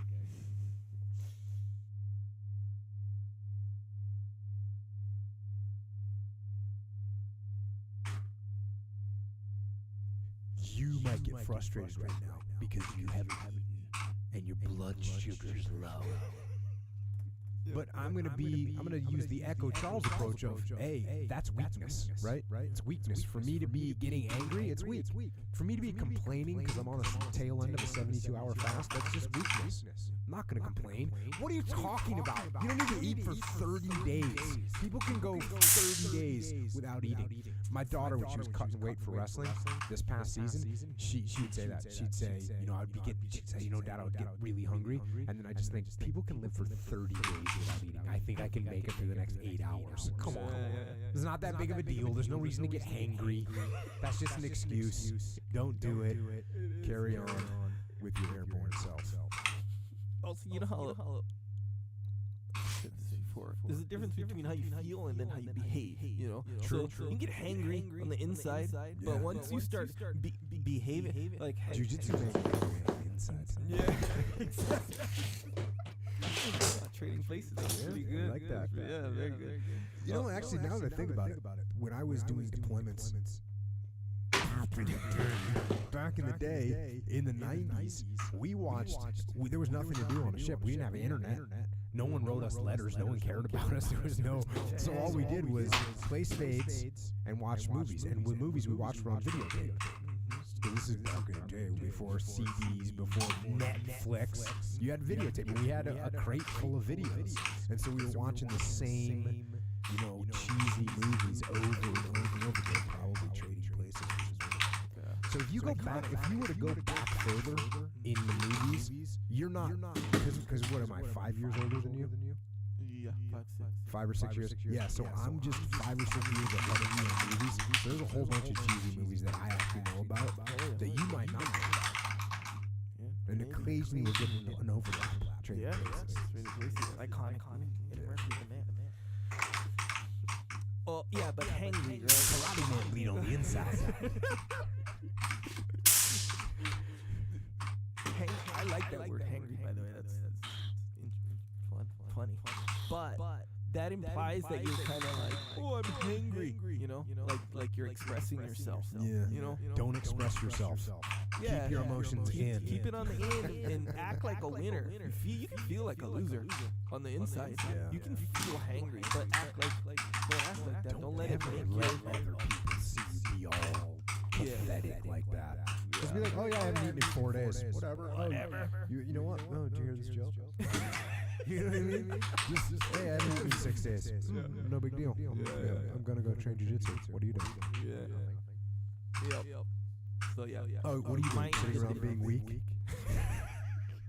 Don't do that. I'll be over here doing something else. Yeah. Separate your feeling and your behavior. And typically when it's the thing, and you even have a word for it. It's not like it crept up on you and I had no control over it. No, you identified it, gave it a name, everything. And if my experience serves me, a lot of times when people say like, oh, I get hangry or I'm PMSing or whatever, it's to explain their common behavior, meaning they just let it go. They embrace that's how it is for them, kind of thing. Please forgive me, I'm hangry. Yeah, I get like that sometimes. What are you talking about? And you just let it go, Be like that on the inside, be good on the outside. Separate the feelings versus behavior. Next question. Stifle your emotions inside.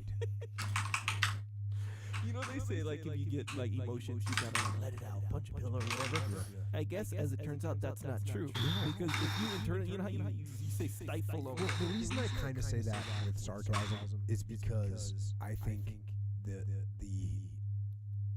for instance, yeah, like you're saying, people these days, they say you gotta let your emotions out. You gotta let your emotions out. If you gotta cry, cry. And I understand where that's coming from, and you can get to a point as a person if there's something that's really traumatic that's happening, and all you do is hold it in. And I've seen guys get destroyed over that because they're not expressing the emotions that they have. But that's at a big level, right? At a daily level, no. You don't express those things. You keep them inside. That's why I say it like that. Like I'm being kind of sarcastic, but at the same time I'm being serious. Yeah. You know, it's just don't let your emotions out and into the world. Keep them for yourself. Own them. Keep them for yourself. Don't share them with other people if you don't have to. Now, again, people are gonna freak out that I'm saying that. Just bury your emotions, because what happens when you when you've got something really traumatic that you bury, then it eats you apart. And I've talked about that. I mean, talking about things that you go through in life and expressing those feelings that you have about them, that's good. But what we're talking about is not that. What we're talking about is daily emotions, little ups and downs, little tick marks on your Richter scale. We're not talking about an 8.8 on the Richter scale, right? We're talking about just like little twos. And when you express those twos and threes on the Richter scale out to people, you just look unstable. Hangry. That's the key. Yeah, overall, and this, I'm not to split hairs or nothing, but overall, it's more about dealing with your emotions. So yeah, if a good conducive way to deal with your emotions is I'm gonna go take a walk, Burbug. emotions. Like if you're sad, if something's eating you up on the inside because of sadness or whatever, and it's conducive to your recovery, development, whatever, to express those emotions, then yes. But if you're hangry and you lose your temper on your kid, that's not gonna. You're not dealing.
Alright, we are back, but we're gonna actually start. Oh Jesus, what the fuck?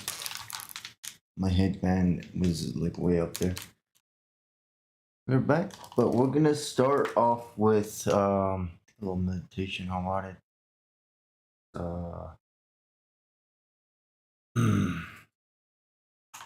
I haven't done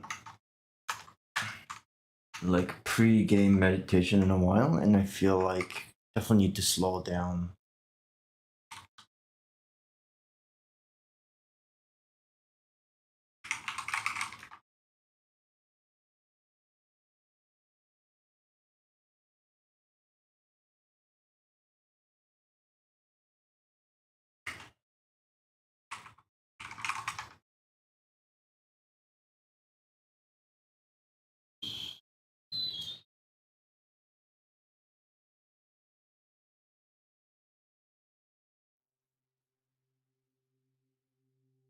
To begin this mindfulness meditation, just let yourself get into a comfortable position, whatever that looks like for you.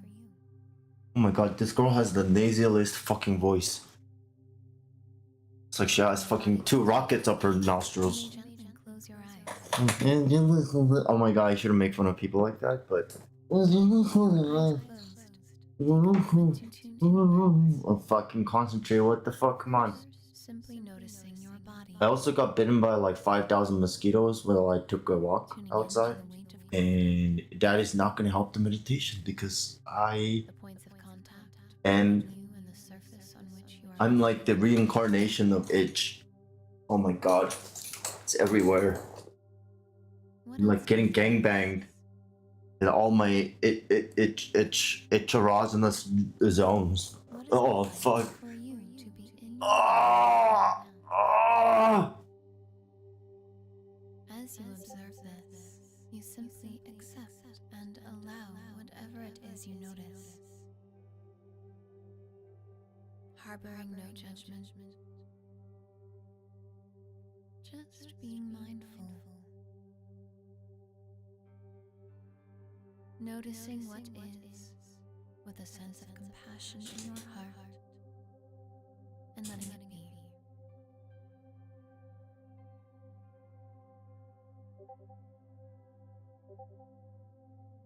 Continue to do this now with your breath as well as your body.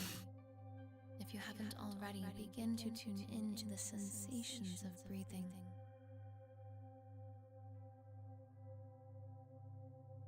What do you notice? Just observe, accept, and allow. No judgment.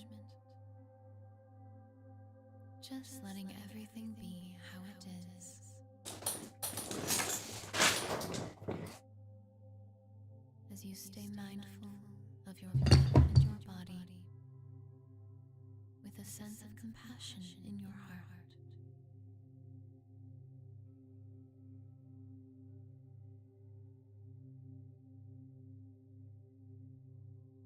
Keeping your eyes closed, you allow your awareness to expand to include the space around your body. It's as if you can sense the air around you, the objects around you, and you just allow them to be as you simply are. There's nothing to do, there's nothing to judge. If your mind wanders, it's okay. Don't judge it. Just return your focus to what is. Being connected to your breath, your body, and your sense of presence in the world around you.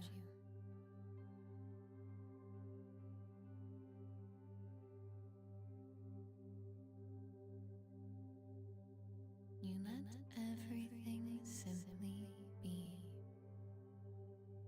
including yourself.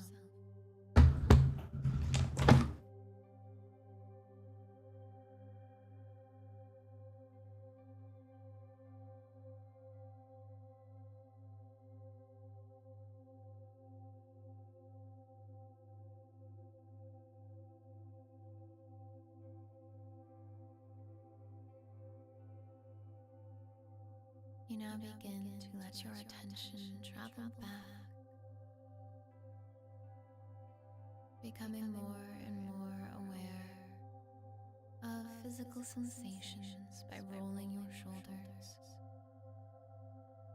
wiggling your fingers and toes, still being mindful of what is, and taking this present moment awareness with you as you slowly begin to open your eyes back to the world around you.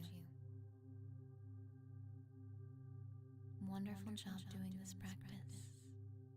We hope you enjoy the rest of your beautiful day.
Good catch. We're going to get a little bit of a bonus in there. We're going to show you that's really going to make the difference. So you get those calf muscles, and you get, this is going to be a lot of people running and walking a lot, because this is where this happens oftentimes. Sure. They're going to benefit extra for this. Sounds good. Okay, let's get started. Right, and there's new people that have seen our channel as well. So if you're new to our channel, please take a second to subscribe, and on the left of Brad here is a red subscribe button, or to your right. And we provide videos on a stay healthy, fit, pain-free, and we upload every day. Excellent job, Bob. Okay, so before we get going, I do want to review the anatomy a little bit with what's going on with the calf muscles. You know, calf muscles get injured, they can get tears in them, Achilles tendonitis, cramps. This is going to help all of those. I'll tell you, it's one that's not hard to tear when you're a weekend athlete. Right. My brother got back into running, that's the first thing he did. Sure, right. Let me take that ball once, Bob. And I know people who play softball on the weekends, you know, they are in a desk job all day, and then they go to softball, and they sprint from first to second, and they take off from first and they go to calf muscle. Sure. Why don't you lay on your stomach, Jeff? Stomach, please. That would be prone, Bob. Therapy talk, you know what I'm saying. Okay, just take a nap, Bob. Okay, calf muscles right here. They connect from above the knee all the way down to the heel. Okay, there's two major calf muscles, the gastrocnemius soleus or the gastrocnemius soleus, and they're responsible for pushing up and down like this, which is really important for running and walking.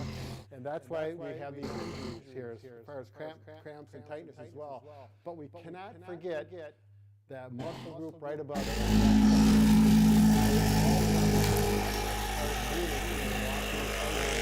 As well as the bottom of your foot. The connective tissue, this is what I was taught to do, and I continue to remember it or use it in my train of thought. If you look at the three straps, it starts at the toe, goes around the heel, and below the knee, but then you got the hamstring, and you're going all the way up to there, and we want to look at the whole plane, not just treat one section, okay? We're going to focus on this a little bit here, and a little bit there to make it complete. Okay, now you have foot is tight, it's all going to affect the calf during functional activity. Exactly. It's like, what is that thing? Bones connected. Yeah, but now we're talking about. Hey, yo. Like you said, it's all. Is that it, boy? Exactly. So let's start from the bottom of the. I'm just I'm massaging my legs with the vibration massager. Definitely not massaging my penis. Just my legs. Just happen to be close to my penis. Do you want to do the stretch, Bob? What do you want me to do? Go on your hands and knees. Oh, I just my calves are super tight. It was fucking, I don't know, it was bothering me. So. Curl your toes up like this, and now just go down. So I was looking up calf stretches. Here's the thing, right? If your body's not relaxed, your mind also gets tense, and you can't really perform. That's my philosophy. So whenever I can, I try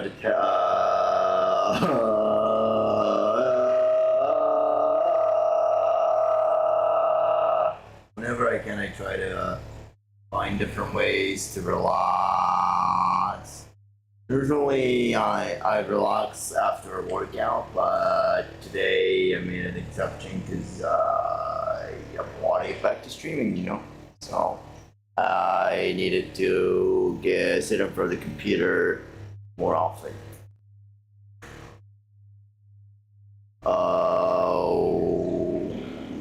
How have you been? Oh, you changed your name to your Twitch name. You still play CSGO? You want to play some CSGO?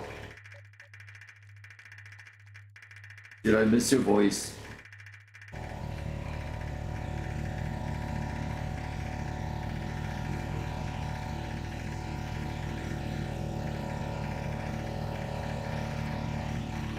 What happened to Black Draw?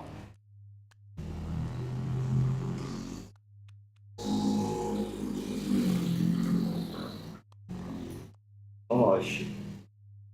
Oh, that's a good shit. Oh yeah.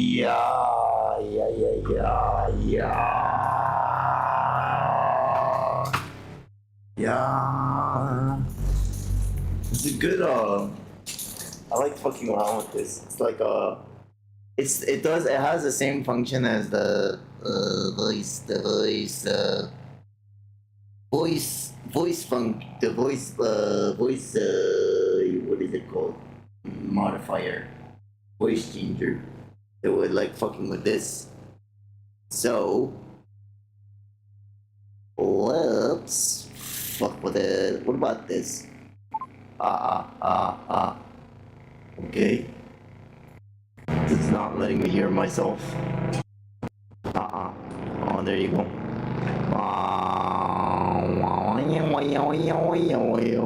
Okay, what if there's a voice mod that actually has the same effect. So why don't we... Telephone, who's that? Underwater. Romantic. Hello.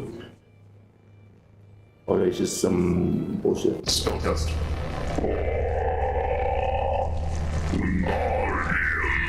Leviosa.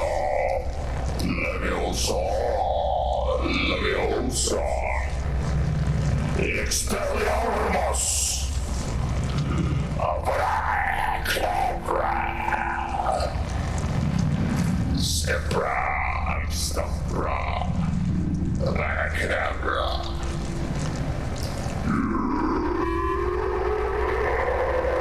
It's called a spellcaster. Like it. Like it. Like it.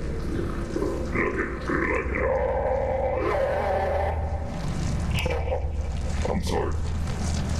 Let me reduce the background effects. How about now? Okay, so I probably sound a little bit closer to the voice as the vibrator thing stuck in my back. That sounds like I have a dildo up my ass, but that's not even, it's not actually a vibrator down my back, so it's vibrator up my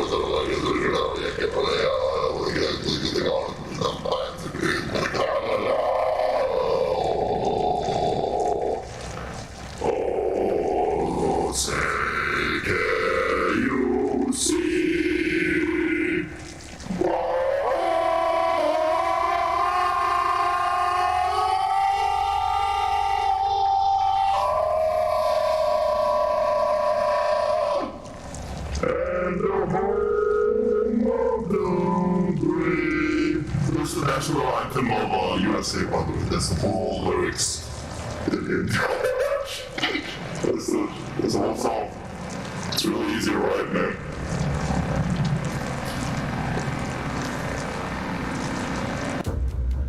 Ooh, what is this one? Oh, hello. It's called Titan.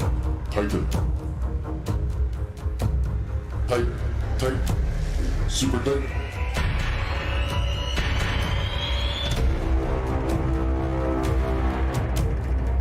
The summer. The blockbuster went all the way for it. Keanu Reeves. Brad Pitt.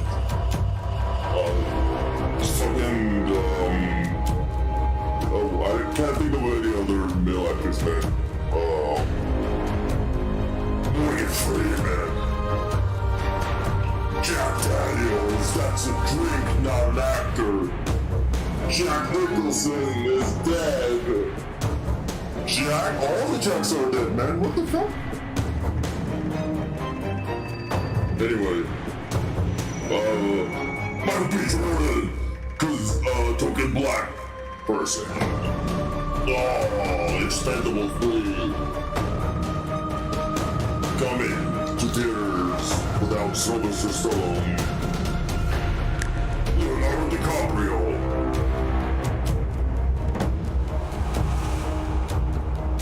That one chick from Stranger Things that nobody knows her name, but she's like the main character. She's gonna be the villain. Speaking of the villain.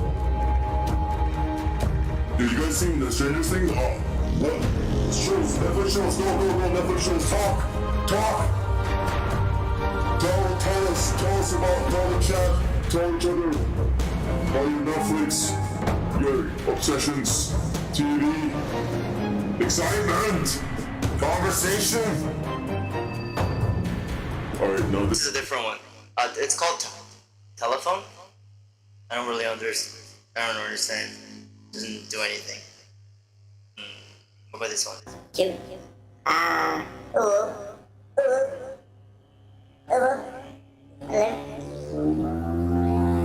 With banana.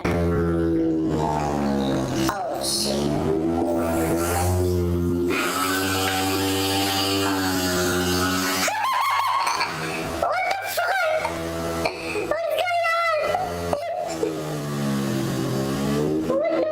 Okay, so for some reason the vibrator is being picked up as a voice, like as a separate voice. I don't really like that. That's not really fun. So I'm gonna fix it. Give me a second because my left massage is so tight. Oh my god, that feels so good. Oh my god, my lips! I gotta stop. I have to stop. My lips feel way too good right now. Oh my god, I'm gonna kill myself. Alright, there you go. We're back. We're back to being normal, I guess. Oh god. Shit. So tight. Muscles. Oh, there's an echo because I could hear myself. The video top right is so good. Wait, oh my god, that's actually so true, dude. What the fuck? I paused it.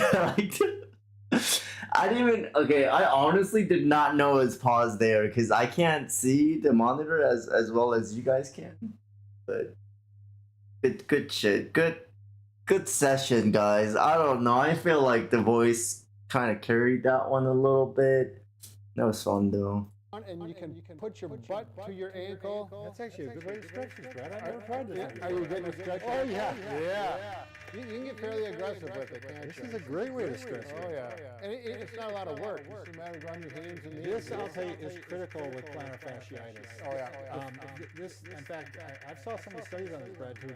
That greater toe is the tightness of the fascia connecting into that is quite often responsible for the pain that you get. So the greater toe, that's the big toe. Yeah. Okay, so you're going to stretch like this. You know what? Go down like this, 15 to 30 seconds, and do that 2 or 3 reps to get a nice stretch there. Now you can get up, Bob. Wow, I learned something today, Brad. Yes, every day we learn something. Brad is a guru. Okay, now let's go right to that calf muscle, which the heart of it is the old wall stretch. Can you come over this way, Lonnie? Napoleon out Ah, Napoleon. It's so shaky. I gotta let me clean my bottom of my mouth real quick. A little calf here. Toe like this. Now exercise straight in, straight forward. Heel down to the floor. We're gonna lock the knee out and we're gonna lean forward. And then to be complete, we're gonna bend the knee and then go forward with the knee bent. Why is that, Bob? That gets the soleus. There you go. I'm gonna actually try that. The other muscles that could happen with some of the other lower extremity injuries that you get. Exactly, like shin splints. Yep, we got a video on that as well. Okay. Very critical with shin splints. Right. That's the one you want to really add with the knee bend. Sure. Yep. All these things tie together. Where's our spirit? Okay. Now another option for the calf stretch. Before you do that, Brad, you may want to use this to balance. Yeah, because that Good thing is idea. not really stable. Now, oftentimes you have some stairs at home, inside or out, there's a handrail, which is really nice. I'm going to use this stick because I don't have a handrail. You're going to put your foot just like this, and this you need to have shoes on. Don't do it barefoot. A nice pair of running shoes or walking shoes works really well. Dress shoes, not so well, but this will be okay. You're going to go up here, and you simply put your foot right at the ball of the foot so your heel and half your foot is hanging over, and just let your body weight stretch it out. Now if you've got handrails on both sides, good balance, you can do both legs at the same time. I like to do one. I start off, I do this one every morning, Brad. Okay. This morning I do both to start off with, then I do the one, and then I go to the board, the slant board you gave me. All right. I do all of those. You combine it. Yep. So Bob really does a nice job of stretching his heel cords. And on this, You're going to hold it for 15 to 30 seconds. Personally, I don't have any patience. I hold mine about 5 seconds and I do the other one and I do 2 more. I'm not a good therapist for myself, but just my personality. I just think it's a good time to breathe and relax, and it's almost meditative. You know, I mean, seriously. I mean, no, it is. It's a good time to reflect. It is. Kind of plan out the day. Exactly. I'm sorry. Yeah. No, that's exactly. For me, I'll do these stretches right before I run, and I'm so excited to get out and do my activity. I don't practice what I preach, and I have to be honest about it. But Bob has got the right idea. These are absolutely the best calf stretching tool there is, in my opinion. And Bob, that's exactly why I added it in. Yeah. You can relax. Your foot is very relaxed. It's very comfortable. And you can buy these for $20, $30 for a good one. And you can make one for yourself. Actually, we have a video on how to make one of these. This one I made in my garage. I made one for my son. I got one for my wife, and I've got one for my daughter. Usually in the House of Runners. It gets well used. This is a great investment if you're a walker or a runner. Or if you just want to get those muscles and you have cramps at night. That's a good way to do it. All right, we can get rid of the stick, Bob. Man, Bob, I'm starting to feel strong like bull already. There's some bull people around here. Okay, what's next, Brad? Now, the next thing is soft tissue mobilization, how to get the muscles to stretch out with soft tissue. Now, I'm going to take my shoe off for this one, Bob. And for this, you're going to need, all you need is a tennis ball works really well. But it can be a lacrosse ball, which is what I'm going to use. Sure. It's got to be fairly hard. It's not going to be a Nerf ball. It has to be something that's pretty dense. Are we down there? Now we're going to do that plantar fascia. We're going to grab some water, but at the end of the day, you get home from work. Still here, though. It's going to stretch and relax the plantar fascia, but it's going to make you feel good about the day and how to finish out the day. And you simply just work on it, and you'll know where to go because it feels good. And you'll do that for a minute or two. If you're having trouble with plantar fasciitis, I'd probably do it in the areas that don't hurt too much. Well, that's a good point. I'll work around the area probably. If you're dealing with plantar, if you're just trying to relax the tissues, and it's not so critical. It's a good point, Bob. You can use a ball like this and do the same thing on the calf muscle. Bob, where did I put that other ball? Here we go. And now, which other ball? I got it over here. Can you see that? Yeah, you can see it. Okay. And you simply, it's a deep, soft tissue massage. And you're using your body weight against a firm ball. Now this is pretty aggressive. If I go like this hurts. If you get a bigger ball like this, it's a little squishier. It's not so aggressive, more comfortable, and it works well. And now I can do this. And now this feels like a good massage. So the kind of ball that you use, wow, this is fun, Bob. Okay. Now, we also want to get up into the hamstrings, same thing. Now you can't see it because my fat leg's covering it up along with the soft ball. But we cannot forget the foam roller. I think Bob and I discovered this in the last few years, and we just fell in love with them.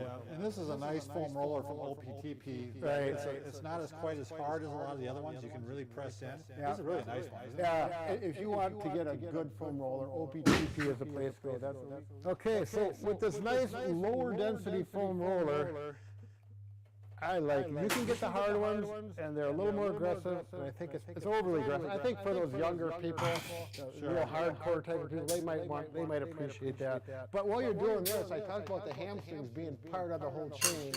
It's really nice to go up and roll those hamstrings out as well and get those to relax. And also, looks like it would work out really well. Oh yeah, and then you go, if you want to go work on one hamstring, there you go. And you can finish out with just laying down and relaxing. Get one of these stretch straps. Here, the stretch out strap. And relax and finish out your workout with a little more hamstring stretch. You can actually get a little calf stretch with that too at the same time. Yep, pulling on there. And there, now you're stretching the whole chain. Oh yeah, it's a complete unit. See how everything works together in life? First you start with the toe, the hamstring, and the calf, and then it works into the whole unit with a breathe. But once again, I'm feeling strong like bulls. All right, thanks for watching, folks.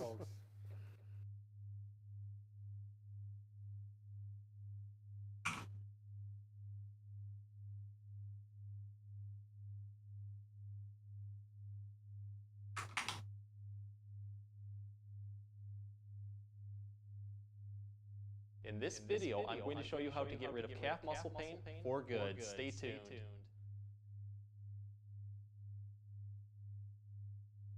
Hey everyone, Dr. Earl coming to you from Spine Care in St. Joseph, Michigan. In this video, we're going to deal with tight, achy, dull, painful calves, and I'm going to break it down into a very easy 3-part guide. In the first part, we're going to focus on a wonderful self-massage technique. It might end up becoming your new favorite therapy. In the second part, we're going to get everything loosened up and moving with great stretching exercises for calves. In the third part, we're going to focus on strengthening those calves with very easy to do exercises that may help you to less instances of calf pain in the future. All these exercises can be done at home.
Home don't require any special equipment and may give quick relief, even in as little as 30 seconds. So let's get started and get rid of that calf pain right now. In the first part, let's try to focus on getting instant pain relief into our calf muscles with what is called gua sha, or muscle scraping. It's a wonderful technique at getting rid of muscle tightness, spasms, cramps, trigger points, you name it, very easily and very effectively. We need two things. The first being a large metal spoon. I like one with a little bit more thickness. You'll get better results. The next is a form of lubrication. You can use any massage lotions or massage creams. You can even use pain relief creams such as BioFreeze or Icy Hot.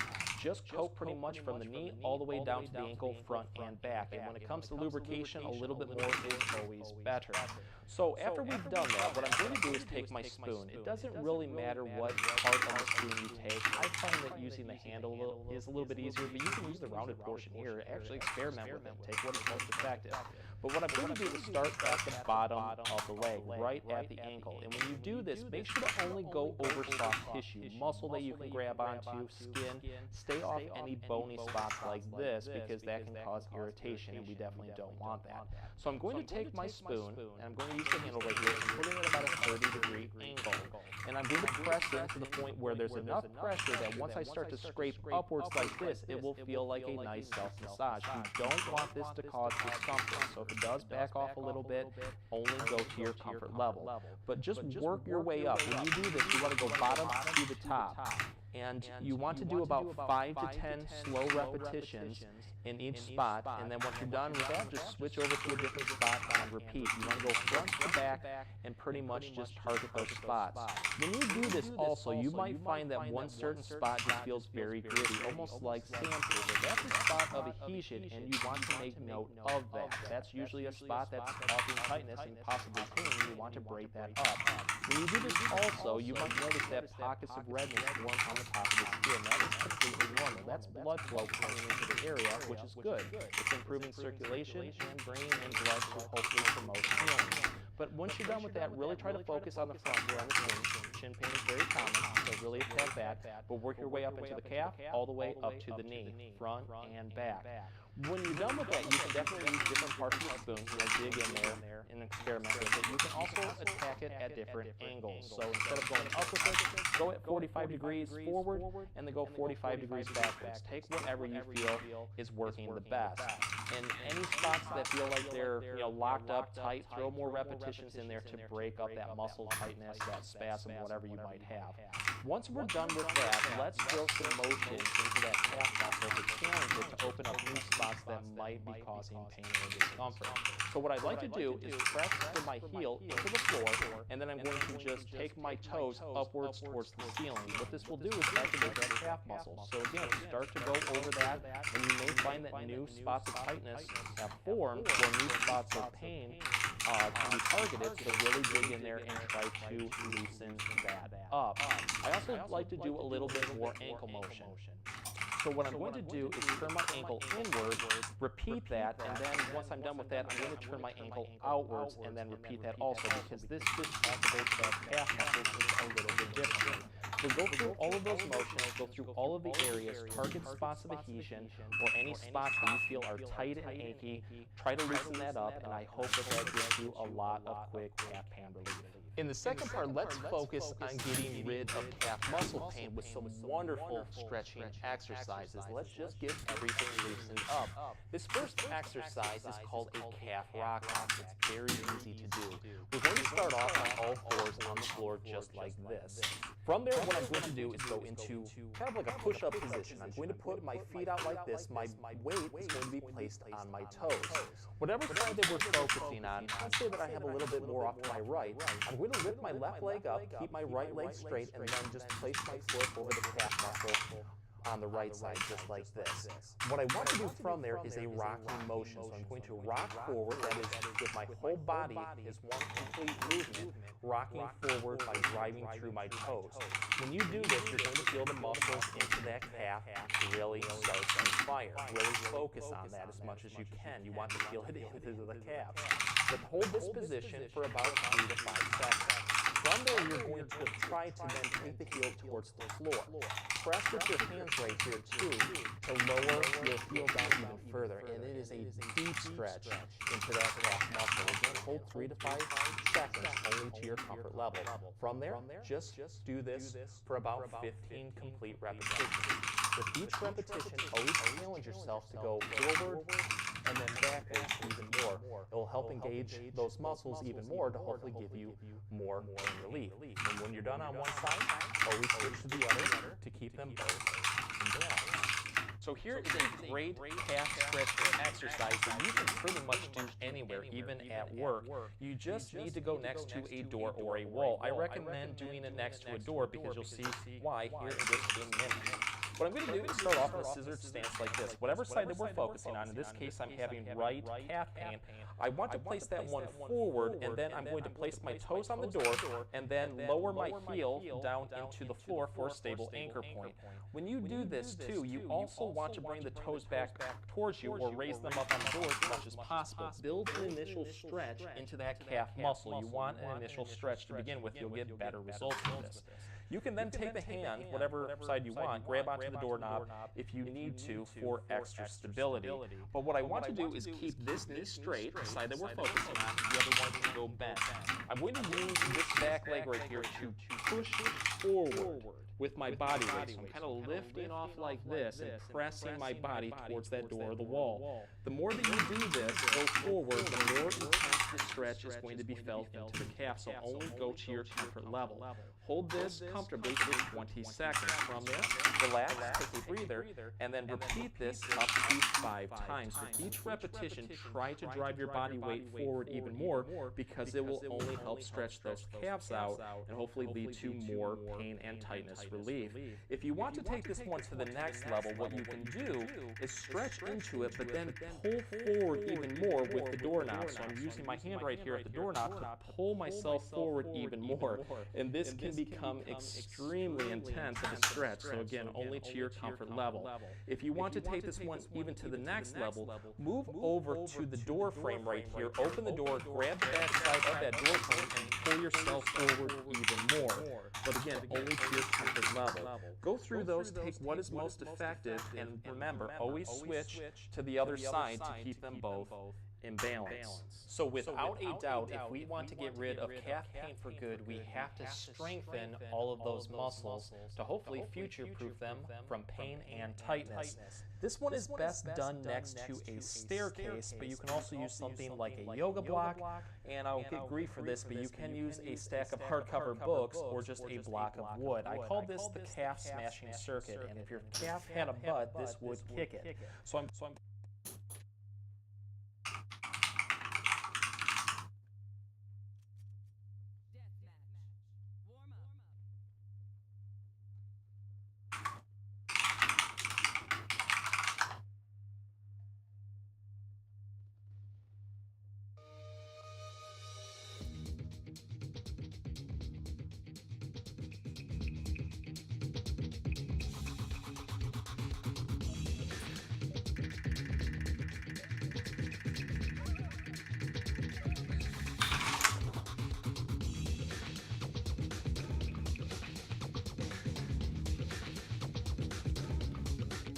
Holy shit, I hate videos that have like no narration.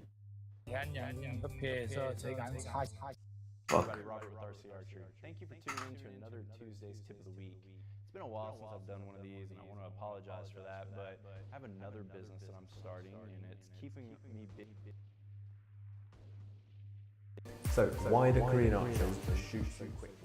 This is a perfect lead-on from my last video, which was going through 4 traits of the top Olympic archers in the recent Tokyo Olympics. So in this video, I want to look a little bit deeper into one of the traits I mentioned, which is timing. So in terms of timing, why do Korean archers shoot so quickly? I want to start with some data. Don't worry, it's not that boring, hopefully. I looked at the recent mixed team match, the gold medal match at the Tokyo Olympics, and I timed the shot timing of each of the archers on each of the arrows. And you can see that shot timing here in this spreadsheet. So this timing here is not actually the time at full draw, it's the time from lifting the bow to the shooting action. So it's the time, if I do it now, it's effectively from here, 1, 2, 3, 4, 5, 6, something like that. It's the total time of lifting the bow, drawing the bow and shooting. The reason I timed this instead of just the time at full draw is because the time at full draw is important, but it's not the full picture. It doesn't give the total amount of work that the archer is doing, and it doesn't include all the variability that might happen. Maybe every time you're at full draw, you're there for 3 seconds, but if you draw the bow in different speeds, then that's going to be a variable in the shot. So the total time gives a nice overview of everything, and then it also includes the time at full draw. So looking at this data, what can we see? I mean, the first thing that should be super obvious is the consistency of Ansan's timing in particular. When you look at the timing there, 5.3, 5.4, 5.3, 5.3, I think there's one that's 5.8 seconds, which is 0.4, 0.5 seconds more than a shortest one, but the consistency is just relentless timing, and that is one of the reasons why she got those 3 gold medals. That timing is incredible. Then also, if you look at Kim Jae-duk as well, his timing is really good, and you can see it's a tiny bit more variable than Ansan's, but again, very quick timing and very consistent. Generally, there's only 1 or 2 that are a little bit long. So when we look at the archers across the 2 teams, the main difference really is there's a tiny bit more variability on the 2 Netherlands archers compared to the 2 Korean archers, but more interestingly, there's a little bit longer shot. So the average shot timing for the Netherlands archers is longer than the average shot timing for the Korean archers. And when you look at most of the Korean archers, this is a common theme. If we show you here a video of Im Dong-yun shooting, you can see in this video the time from the bottom when he starts lifting the bow through to the time of shooting is very short. Same with Ansan, same with Kim Jae-duk, same with Kim Woo-jin, same with, I'm trying to think of all the different examples, but there's a lot of people who have very quick shot timing through the entire shot. And the key thing here is it's basically less work. That's the simple way of putting it. The quicker you shoot, the less work you're doing. The best analogy for this is if you do a push-up, it's harder if you do it very slowly, control all the way down very slow, control all the way up. That's much harder than if you do it quickly. You can kind of go through it a bit more efficiently. If you do it quickly, you use less energy and then you tire less. So in this same way, that's what's happening during the shot when the shot timing is shorter, like for Ansan and like for other archers as well who've got that quicker shot timing. So now, let's have a look at some other things that are to do with this. Okay, so that's the basic premise. Less time, less average time on the shot is less energy. Why is that beneficial? So the first thing that should be obvious is if it's less energy over a longer day, you can tire less, your technique is going to be more consistent. That's the first thing. But what's really interesting is over a long period of time, I'm talking years here, if you imagine your shot timing is 5 seconds versus 8 seconds, over a period of 3, 4, 5, 6, 7 years of training full-time as a professional archer, that shorter shot timing effectively means you can shoot more arrows in a shorter amount of time and also tire less. So those arrows are going to be more consistent, fine control better. So if you compound that over time, you're going to have a much higher advantage. You're going to have a stronger advantage in your training regime and your periodization because you can more tightly manipulate what you're doing and you can fit more in a shorter amount of time with higher quality. So in that example, maybe Ansan might be able to shoot 110 arrows per hour and someone else who shoots an 8-second shot might be able to shoot 90 arrows per hour in their normal training week. But that doesn't sound like a lot. Over time, over a few years, that's going to really add up, and especially when you consider the points of efficiency and the feeling of the shot being more consistent because you're tiring less, like I mentioned. So over time, this has a really big impact. And I'd encourage you, if you think the timings on the sheet don't look too different, or especially when you watch Ansan shoot, because she shoots in such a smooth way, and similar with other archers who do this as well. Im Dong-Yun is another great example, Lee Sung-Yun is another great example. It almost looks like they're shooting slowly. You try and shoot, draw up from the bottom here, come up and shoot within 5.3 seconds. You'll see how fast it actually is. So it looks very slow on the camera, but when you actually do it, it's super fast, and it's quite alarming how they can do that in such a short amount of time with so much control and having it really smooth. So there's an exercise for you now. Go away and try and shoot a shot within 5 or 6 seconds, and you'll see from the bottom from set position how quick that actually is. Now, another benefit of this timing, and this is what I mentioned in that previous video about the 4 traits, the consistency of timing is key. So, in a match, in a competition scenario, when you're scoring, the consistency of that timing is what's going to dictate the consistency of your release, how dynamic that is, the speed of that release, and then also the consistency of your grouping is really going to be benefited by a consistent timing. So that's really great. Again, moving on to the training part of things, in terms of the periodization and your training volume, one consideration when you're making a training plan, and when I make training plans for the athletes I coach as well, one consideration is always how to progress over time and how you can manipulate arrow numbers to do this. Sometimes you might be able to change poundage, sometimes you can change how many arrows you're shooting, sometimes you change how many arrows you're shooting per hour, something like that, the intensity. There's all these different factors you can manipulate. But if you have a consistent shot timing, that means when you alter the number of arrows you shoot, it's very easy to track your periodization, track your progress, and modify and increase the intensity. If your timing is variable, as I've had in the past, it's very hard to progress in your training because you've got 2 variables at play and you're not really constraining one of those variables. So imagine that you tend to spend longer at full draw the more tired you get, and you're going through a heavy training week where you're increasing the number of arrows you shoot. What might actually happen is, even though you're increasing the number of arrows you shoot, you're also inadvertently increasing the time that you're shooting because you're holding longer. So then you're having a double effect. And Okay, Sam, welcome. It's Frank again. What I'm going to do now is just explain in depth about the breathing cycle and why breathing is equally as important as your trigger control. I'm giving you a flavor Now I'm going to show you by exaggeration exactly what's going on in the breathing cycle. So with the human body, when you breathe in, you breathe out, obviously you maintain a regular oxygen level and oxygenate your body.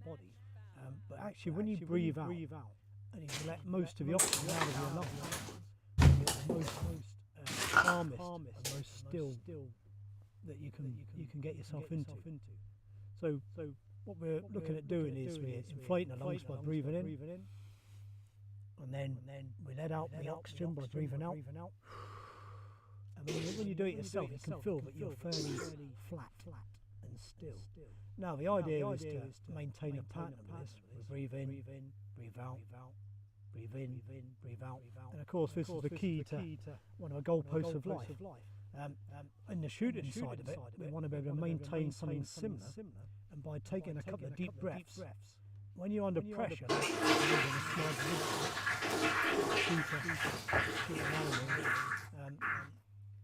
we really want to maintain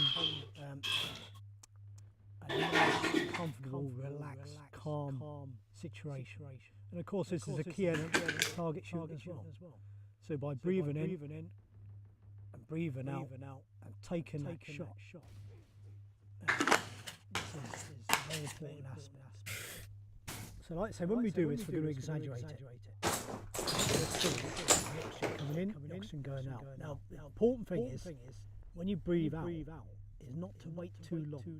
Normally 5 or 6 seconds probably max. Because if you keep too long, when you start to shake and you go blue. So it's important to just make a nice steady. So what we're going to do, we're going to load up the rifle, make it ready, and then do it for real.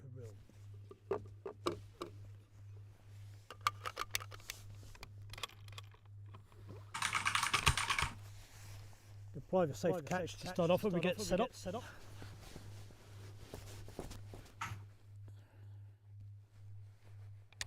Okay, we're good to go.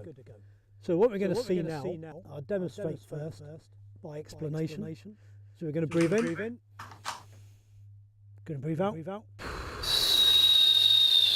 remember the trigger control, take control of the trigger and operate the trigger.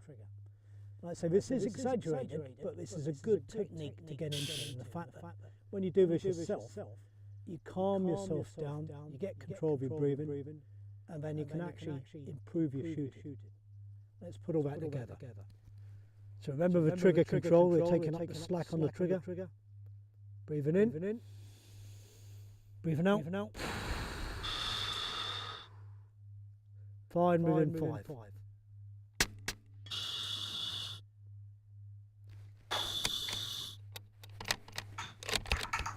Let's do the same again. Taking up the slack on the trigger. Breathing in. Breathing out. 5 within 5.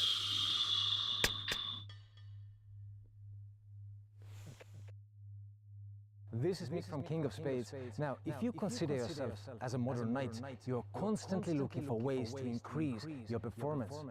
What you might not know is that breathing is actually one of the simplest ways to achieve that. Follow me, I'll explain you.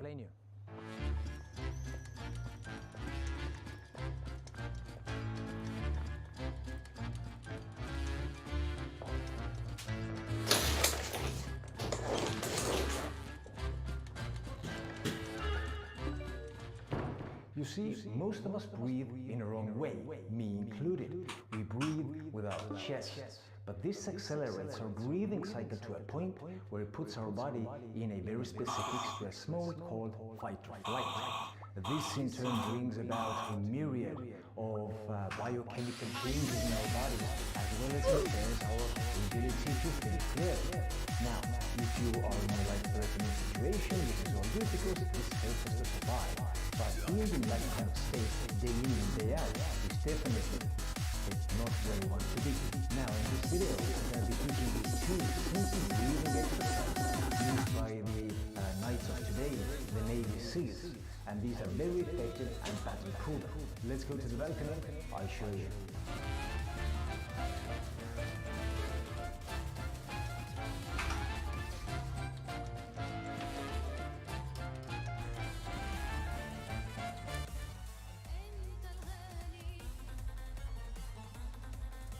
And secondly, when your lungs are mostly empty, 4 seconds. The first breathing technique is something called a box breathing, and this is used by Navy SEALs before they enter a very stressful situation like a combat, for example. And this technique, first of all, helps them to manage anxiety, and secondly, increase mental alertness. And it goes like this. You start by inhaling for 4 seconds, very slowly, starting with your diaphragm, and then slowly move up, filling your lungs with air, and then your chest. So for 4 seconds. After doing that, you hold the breath for 4 seconds. And then you start exhaling, also very slowly, for 4 seconds, starting with the chest, then with the lungs, and then with the diaphragm. And then when your lungs are mostly empty, you hold your breath for 4 seconds. So it's 4 seconds in, 4 seconds of holding your breath, 4 seconds out, and 4 seconds holding your breath. And do 10 to 12 rounds of these. By the way, King of Spades, the product, actually helps emulate the same effects, giving you mental clarity and also helping you to manage stress and manage anxiety. And this is called calm breathing. And this technique is used by the Navy SEALs when they are in the middle of the mayhem, in the middle of a very stressful situation.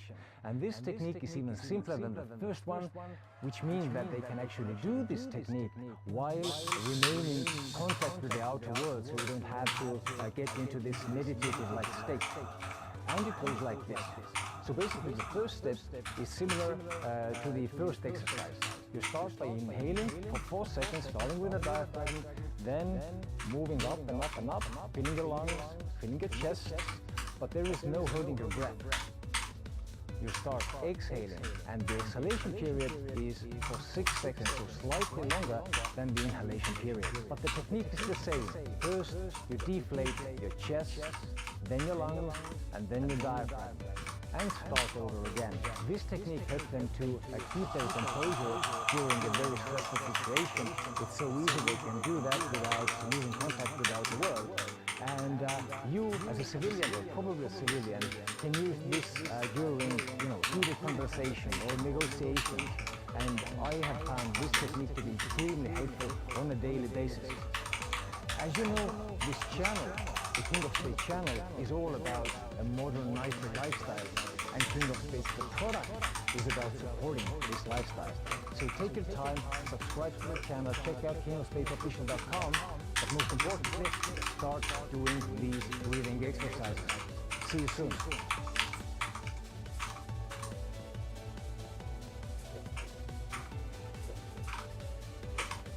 Hey guys, in this video I'm going to show you how to think like the United States Navy SEAL. Check this out.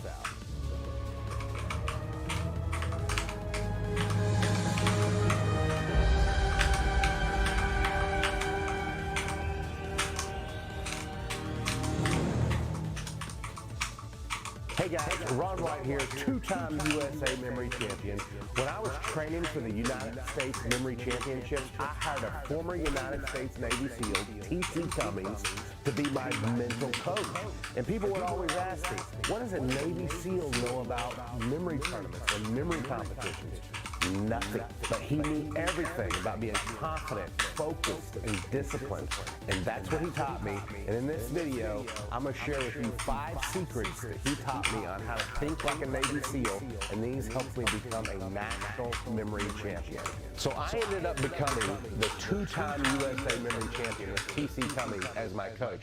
And I want to say up front, and this is very important, I am not a United States Navy SEAL, and I am not claiming to be one. I was in the Navy 2002 to 2010, but I am not a Navy SEAL. My coach was a SEAL, and I have tremendous respect for him. The first lesson that I learned from T.C. Cummings, my Navy SEAL coach, was, he said, Ron, Navy SEALs and warriors have a philosophy. And that philosophy is, the more you sweat in times of peace, the less you bleed in times of war. I'll say that again. The more you sweat in times of peace, the less you bleed in times of war. And I'm like, TC, what does this mean? And he said, Ron, let me ask you this question. How are your competitors training right now for this memory tournament? I said, they're sitting at their kitchen table and they're memorizing a deck of cards in total silence. We're telling the kids to play outside. They've got the radio and the TV off, and they're memorizing in perfect conditions. And he replied to me, a Navy SEAL would never train that way. They train with chaos and everything going wrong. I'm like, okay, TC, what do you want me to do?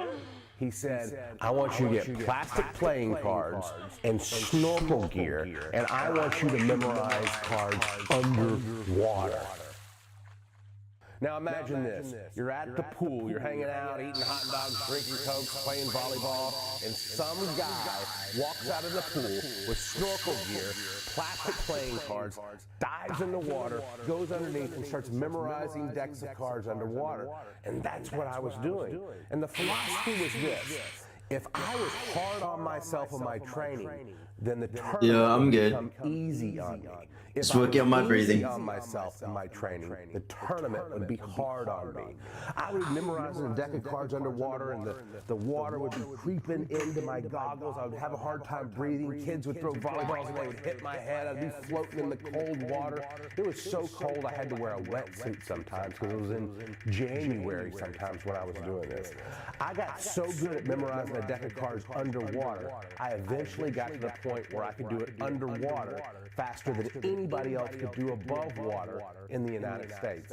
When I went to the tournament, I didn't just win that event, I set a new national record because it was easy. The more you sweat in times of peace, the less you bleed in times of war. Number two, the next lesson that I learned from TC, he wanted me to get my mindset and my confidence and my belief in myself so high. He wanted me to see myself as a winner who had a history of winning. So we went back to all the way when I was 12 years old, and we talked about my paper route and how I sold more newspapers than any other kid when I was 13 years old. We talked about how I won the bench set competition in our PE class where we had to sit up against the wall like a bench position, and I won that and beat 90 other sixth graders.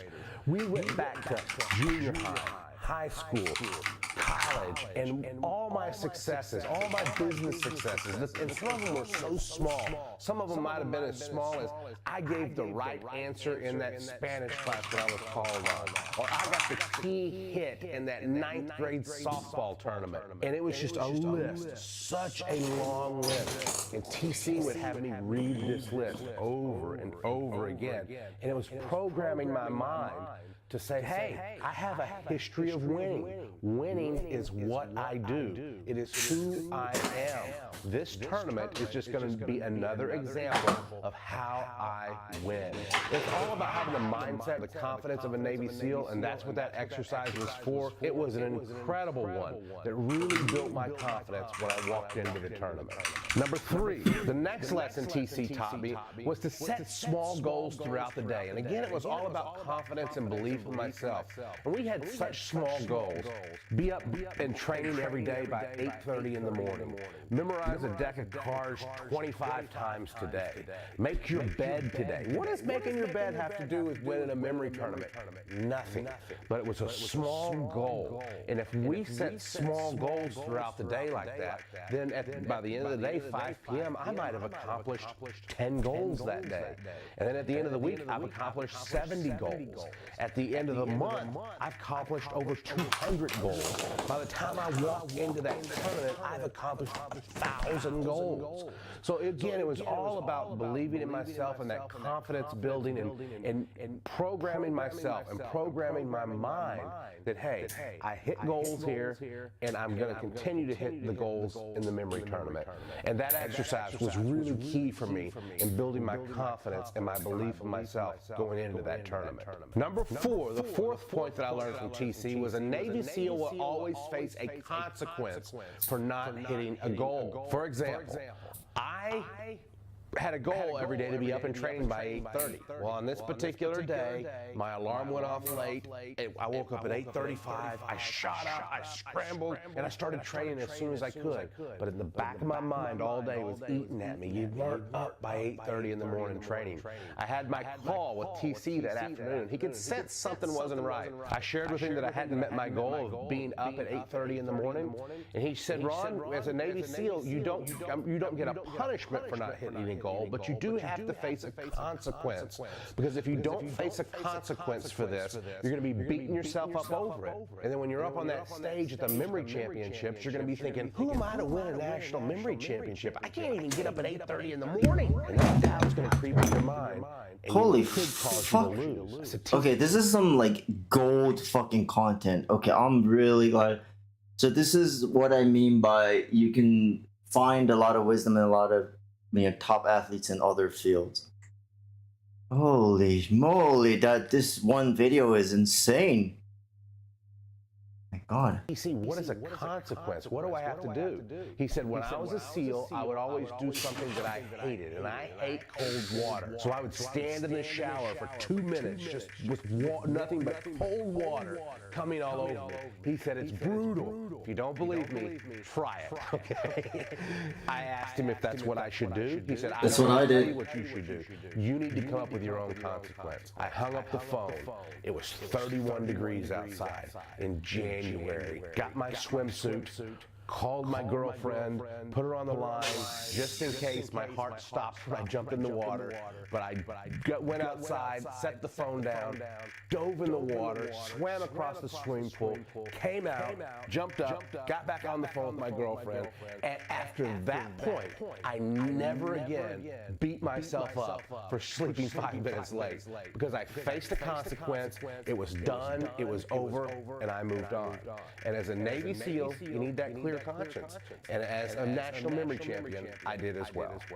Number 5, the last lesson that I'm going to share that I learned from TC Cummings was train when you don't feel like it. Navy SEALs can't just train when they're feeling good that day. Oh, I feel good, let's go train. They train every single day. I was sick during my training, and I messaged TC, I won't be training today, TC, I'm sick.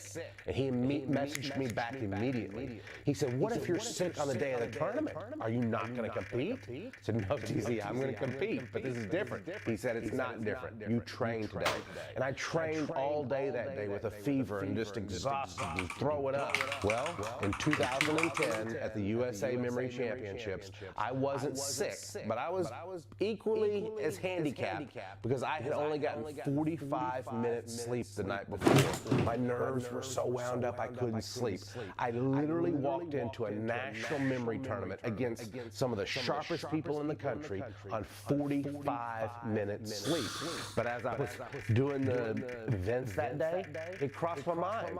I've trained for this. I've prepared for a memory tournament feeling terrible. And I won the 2010 USA Memory Championships on 45 minutes sleep because I had trained and prepared for circumstances just like that. So those are the 5 lessons that I learned from my Navy SEAL coach, TC Cummings. Comment below and let me know which one of those was your favorite and you think you might implement into your life. All right, guys, I hope you love that. We got tons more cool videos coming. If you want more just like this, please subscribe. Click the link right here. Go ahead and subscribe. Right.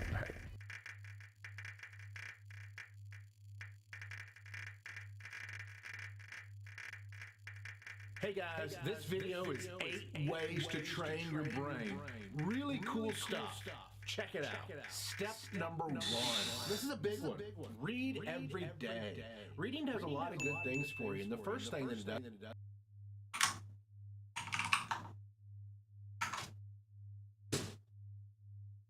Hey guys,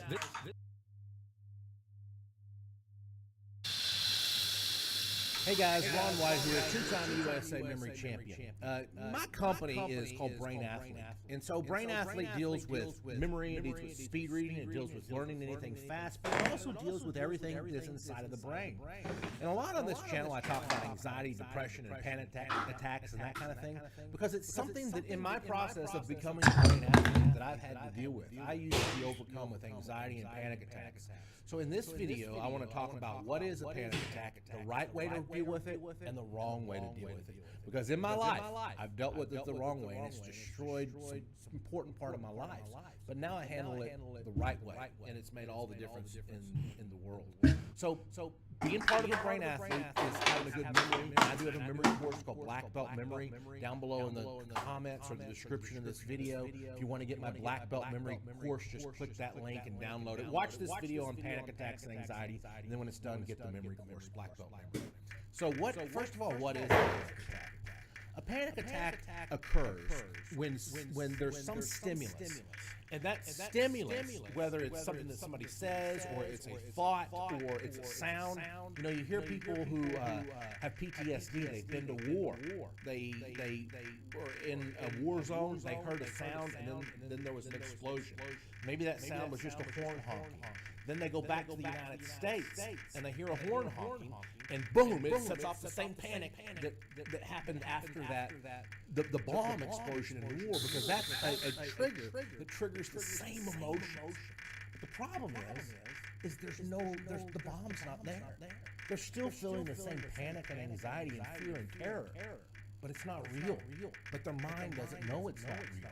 This is PTSD, but panic attacks don't have to be set off from that kind of thing. It just could be from any situation that you let your mind take control and go down an irrational and negative thought. And when this happens, here's some ideas, some feelings. A panic attack can be characterized by a sense of impending doom.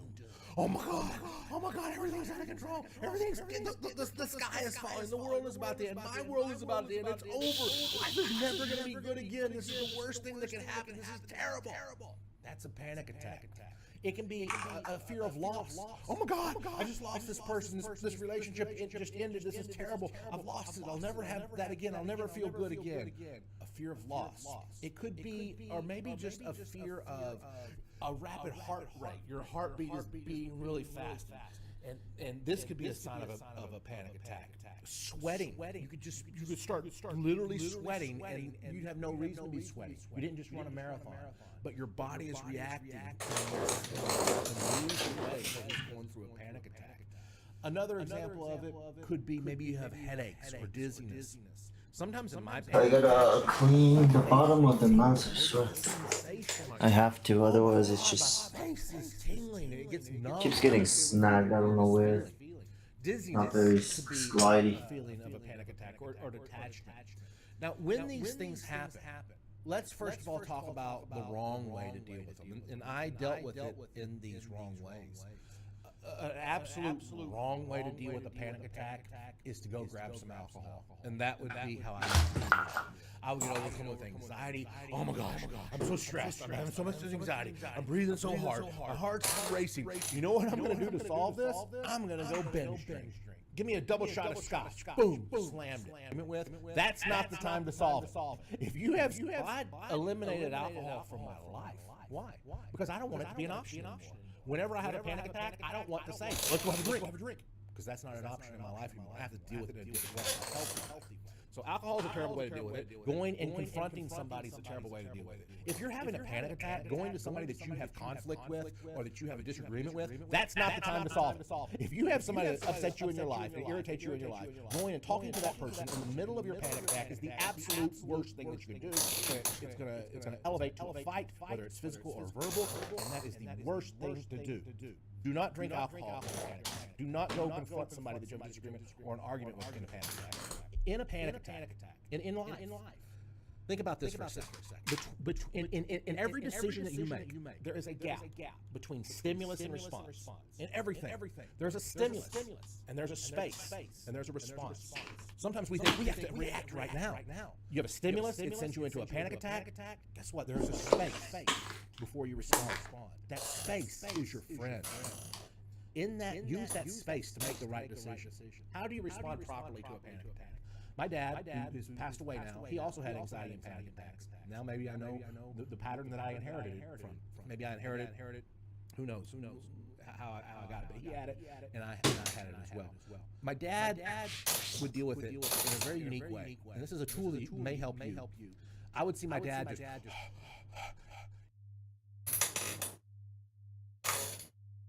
He was a police officer for 45 years, so I assume his panic attacks originated from things he saw in the police force in that 45 years.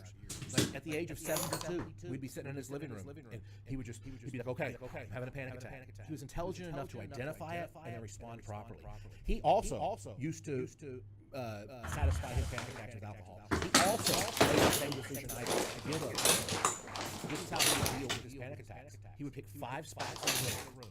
And he would just say, window, and it doesn't matter what they are. Window, let me use this room I'm in. Window, lights, camera, computer, chair. He would pick 5 items in the room, and then he would start over. Window, lights, camera, computer, chair. Then he would start over. Window, lights, camera, computer, chair. And he would continue that until his panic attack was gone. It might be 10 or 15 minutes. But what was he doing? He was distracting his mind from the source of the panic attack. Whatever set it off, he was pushing that out of his brain. He was thinking about something calm and repetitive. And he just focused on those 5 things until he was gone. It was a wonderful, wonderful, wonderful, wonderful way to deal with a panic attack. And I saw my dad do that many, many times. And with so much respect and admiration for how he handled the panic attacks that way. Me personally, what do? I will close my eyes if it's appropriate to close my eyes, and I will breathe. I breathe in through my nose and out through my mouth. And I do that until the panic attack is gone. Sometimes what I like to do is imagine myself as an astronaut floating through space as I do those breathing exercises. Something really, really calm.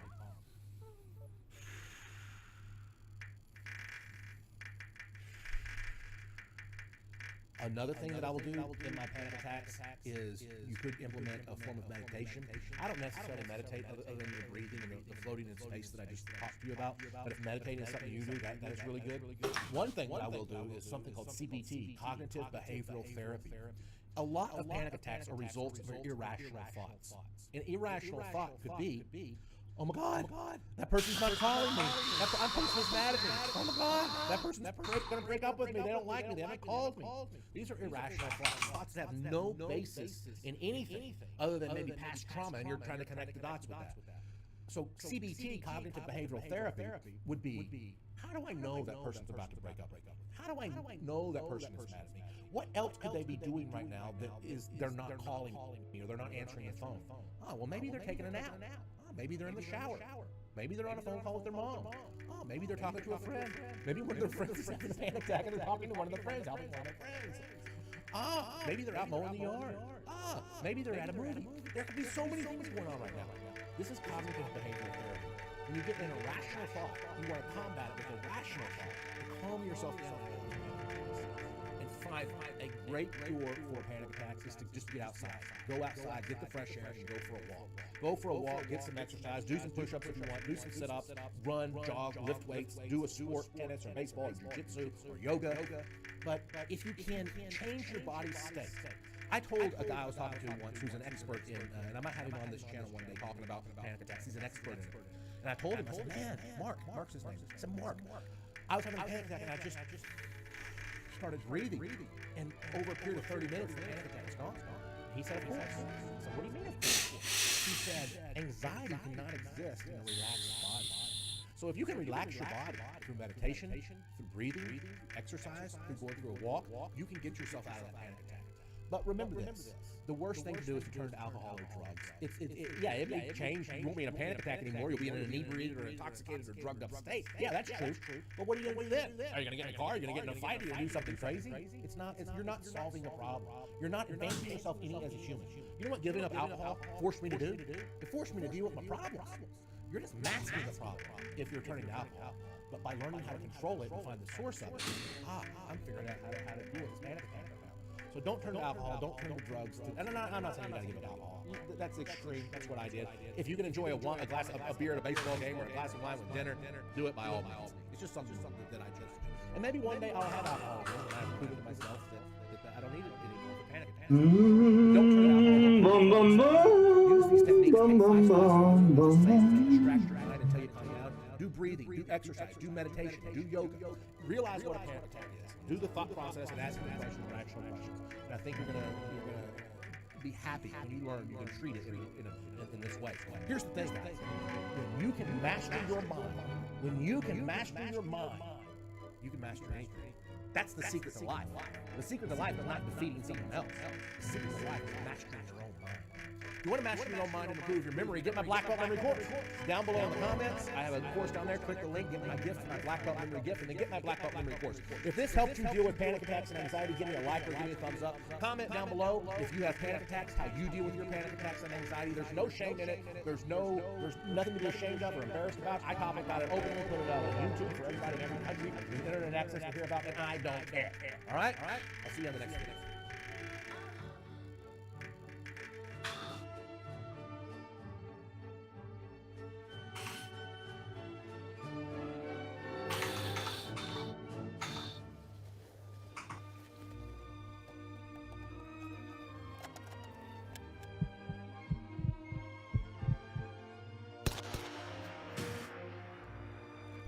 You might not have known this about me, but I'm a certified sharpshooter, too.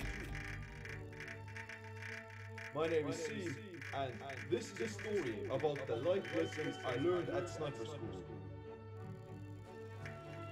After high school had finished, me and many of my friends decided to enroll in the military. It's compulsory in my home country, so I decided to get it over with. I had spent the last 12 years of my life studying, so I wanted to do something different. I wanted something that would put me completely out of my comfort zone. So fucking be it. Fall in! Your mission is to kill me. My mission is to kill you first. I'm good. Them paintball bullets. They hurt? Oh shit! Back to the front, dick face!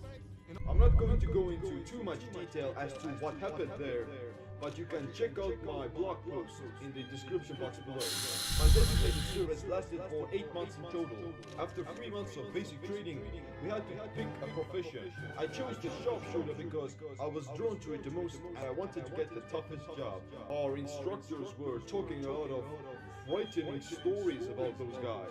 They never sleep in the tent, they're constantly on the move, the swamp is their second home, and they have to steal their own food.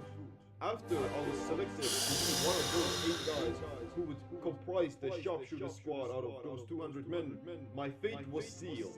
With no clue of what it was at that time, the right decision had been made.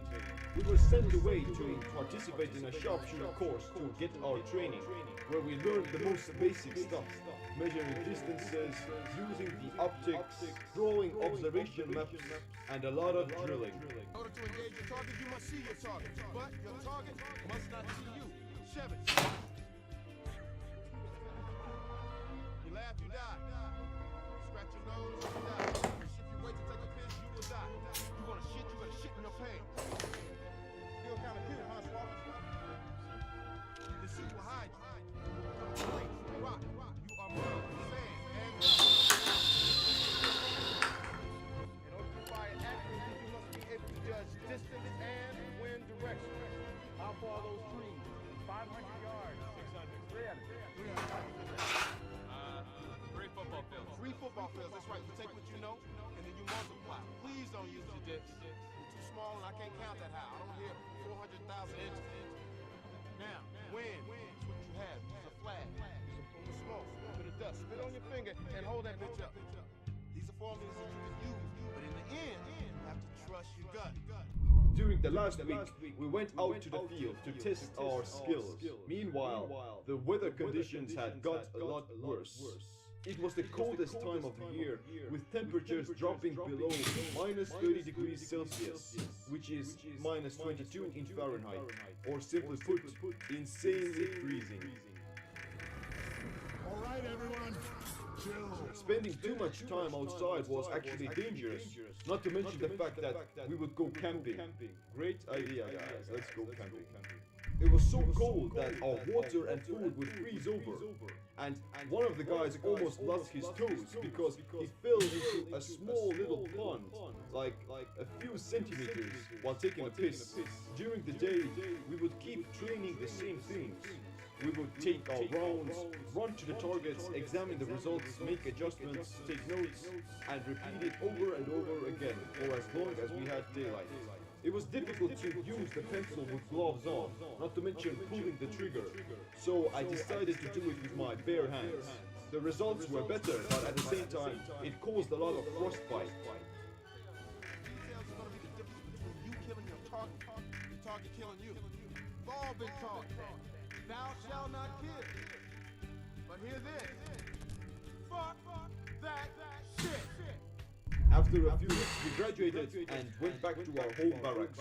We got to see our old companions again, who were actually surprised to see us. They thought that they would never hear from the sharpshooters again, but they were wrong, because we became back as better than before. Writing this story after a few years makes it even more profound and insightful. Here are the most important lessons I learned. Get comfortable being uncomfortable. Whether that be lying in the dirt, sleeping in the snow, falling into swamps, doing public speaking, working out, or reading, it doesn't matter. This will determine the way we handle anything that life throws at us. We're preparing ourselves for the situations that aren't perfect and won't be perished by the difficulties. Adversity is to be expected and welcome. Challenges are an inevitable part of life. Moreover, they make us who we are. There's a difference in yielding to obstacles and overcoming them. The former implies to coping with reality, whereas the latter is about thriving despite of it and becoming self-empowered. This will make you anti-fragile. You're not afraid of chaos because you know it will make you stronger and better. It's easier to do it the hard way. As humans, we always want to take the path of least resistance and move away from pain and towards pleasure. However, this conditions us in a negative way. Without adversity, we would become too soft, too tender. In the long run, having it tougher will make us able to overcome any obstacle. Always be prepared. Expect for the worst case scenario and come up with solutions of how to deal with it already. Never get out of shape or unable to train. Never think that you've made it financially, fitness-wise, intellectually, or in your relationships. You have to maintain them constantly as to not take them for granted. Always keep yourself ready both physically and mentally. Always over-deliver. Later in my service, our company leader would give us many assignments because he knew that we would always get it over with. But we would always over-deliver and exceed his expectations. This is crucial here because any fool can endure comfort and grind through. It's more important to lead and to perform at your highest under those circumstances. We're a lot more durable than we think. Most of the time, it's our own mind that gets in our way. This applies both to physical and mental efforts. Our maximum is always higher than we think. If we are forced to suffer and endure, then we have no other way but to simply adapt. Putting in more effort will yield extraordinary results. After realizing that we are powerful beyond measure, it's easier to exceed ourselves. We have to always give our best. Pushing our own boundaries further will make us grow and better. Never ever have I regretted taking the extra step or making that extra rep, despite the difficulty. You have to be proactive. The reason why we were able to over-deliver was that we put ourselves on the line every time. Instead of waiting for the world to happen to us, we decided to happen to the world. Act or be acted upon. Pain as well as comfort are temporary. And so the first Whether thing we're experiencing physical hardship or pleasure, it doesn't matter. The workout will reach its end, the weather will get warmer, the feeling of safety and dryness will soon be replaced by freezing conditions. Everything will be replaced by its polar opposite, one way or the other. By realizing that this too shall pass, you can endure pain a lot longer, and can also appreciate the comfort in which you are currently a lot more. The person beyond our comfort zone is awesome. Continuing on the previous bullet point, using bullet points as a sniper. That's just so cliche. Anyway, if we put in just a little bit more effort and exceed our expectations, then we'll begin to see ourselves a lot differently. We become more capable and confident in our own abilities. Success and self-love becomes a habit. Take yourself amusingly seriously. You should always maintain an elusive balance between being serious about what you do, but at the same time being able to laugh at it as well. We were in very harsh conditions, but always managed to find a good laugh in everything we did. This is another micro-relief strategy for dealing with resistance. Work hard, but detach yourself from the outcome. We're all incredibly lucky. If you're watching this, then you probably have no idea how fortunate we really are. My sniper course lasted for 1 month, yet it felt like an eternity. It wasn't even a real conflict or a war zone. It was just training, a game. After that, I attained a new perspective on life, to not take anything for granted and to protect my family from those challenges. Most importantly, I understood that we should all be working on making the world a much safer and better place to be in. Being a soldier isn't the best way to bring peace to the world. We have to leave that shadow behind so that we can have a more fulfilling life. Partly, it was there where I found my true calling and started empowering and inspiring others. After going through that, I improved the quality of the rest of my life. It increased my mental toughness to a limit where I felt invincible and uninfluenced by external forces. My mind became indomitable, and I truly felt that nothing else can be called hardship or challenging in comparison to what we went through at sniper school. These are the lessons I learned at sniper school and which I've adopted into my current life. Thanks for watching. Make sure to leave a comment letting me know what was your most profound insights from those lessons. Click the like, subscribe, because I'll be giving you more videos about becoming empowered. I am Seems. Stay sharp, stay empowered. You know, earlier I mentioned in the reference to sunlight, I talked about dopamine and testosterone. Testosterone has a huge number of effects in the body, and its sibling molecule, if you will, dihydrotestosterone, is perhaps the more dominant androgen in humans. Dihydrotestosterone. Okay. You know, there are pharmacologic versions of this, right? Oxandrolone, Anavar. I'm not suggesting people take those, right? What I'm talking about is the DHT you make naturally. Very powerful androgen. It's converted from testosterone into you get DHT in a conversion of testosterone to DHT through a molecule called 5-alpha reductase. Anytime you hear ACE, it's almost always an enzyme. ACE is cat proteinase. Okay. So DHT, it's going to cause some male pattern baldness. So this your widow's peak. Yeah, your widow's peak. Yep. What was it? Widow's peak. Until you get up there. My now elaborating widow's peak. That's dihydrotestosterone. Causes beard growth on the face and causes male pattern baldness. Has inverse effect on the scalp and on the face. Okay. It has other effects. Strength, etc. The testosterone molecule and the dopamine molecule bear a very close relationship. So if somebody pushes really hard, wins, yes, that will increase testosterone. Winning increases testosterone. Losing decreases testosterone in all venues. Yeah. So they look at this with day traders. You win, more money, they get more testosterone. Losing, okay, now here's the interesting thing. I had an episode of the podcast with the great Robert Sapolsky, who wrote Why Zebras Don't Get Ulcers, The Trouble with Testosterone, etc. Let's talk about the effects of testosterone and DHT in the brain. The main effect of these androgens in the brain is to make effort feel good. Because of the way that testosterone and DHT bind to receptors and activate certain components of the amygdala. We always think of the amygdala as a fear center, but it's a threat detection center, and it has a lot of different parts, including parts that allow you to be forward center of mass in response to pressure. So, am I suggesting people take exogenous testosterone? No, that's a personal choice that people can explore on their own if they want to do that.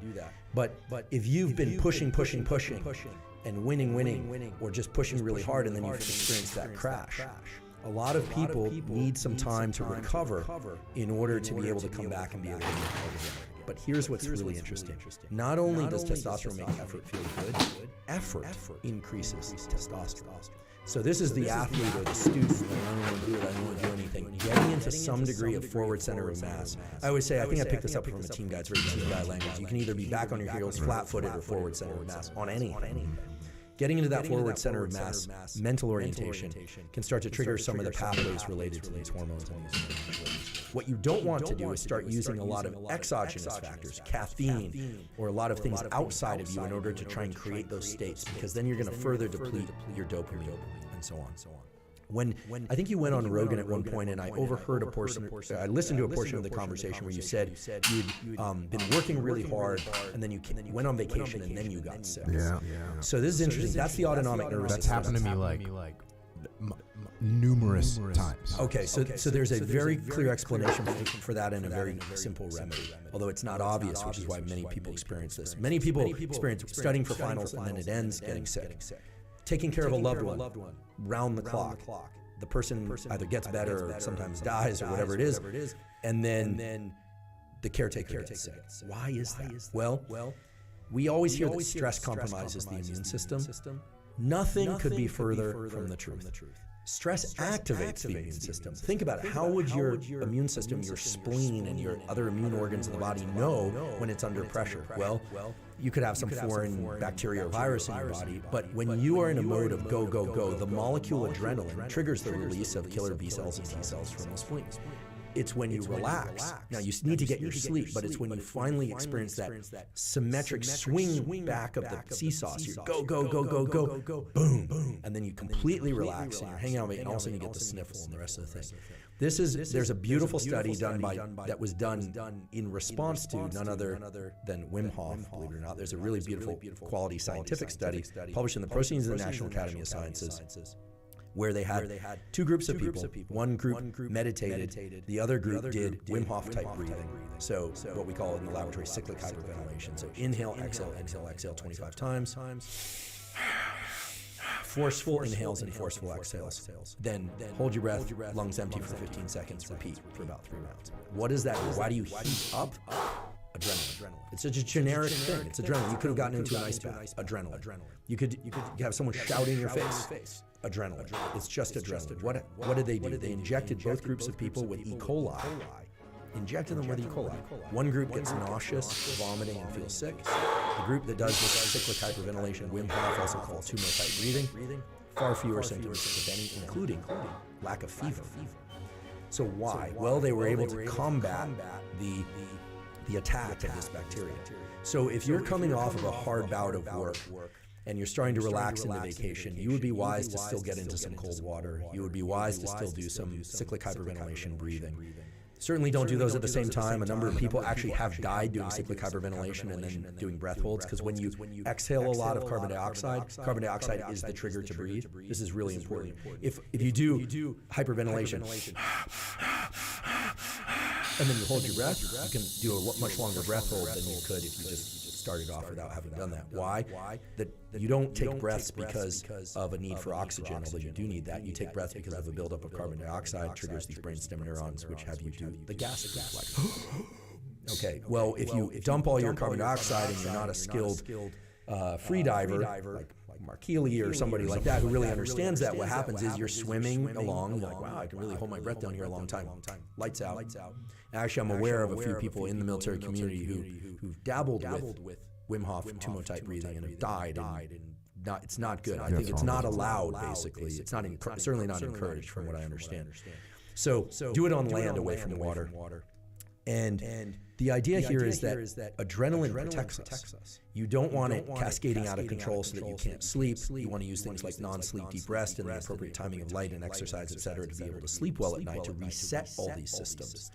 But if you go too quickly from go to complete relaxation, your immune system, your defense system will crash too. And so you're not going to be able to fight off even the smallest of the pettiest of viruses and bacteria. That's when you get the sniffle, you get sick. You're like, I'm finally resting. What's going on? So you can taper out of those high intensity phases. There are actually guys in the teams now that I think are aware of this and are starting to think about this for various effects. But in the mind, testosterone makes effort feel good. Adrenaline puts us into a mode of readiness.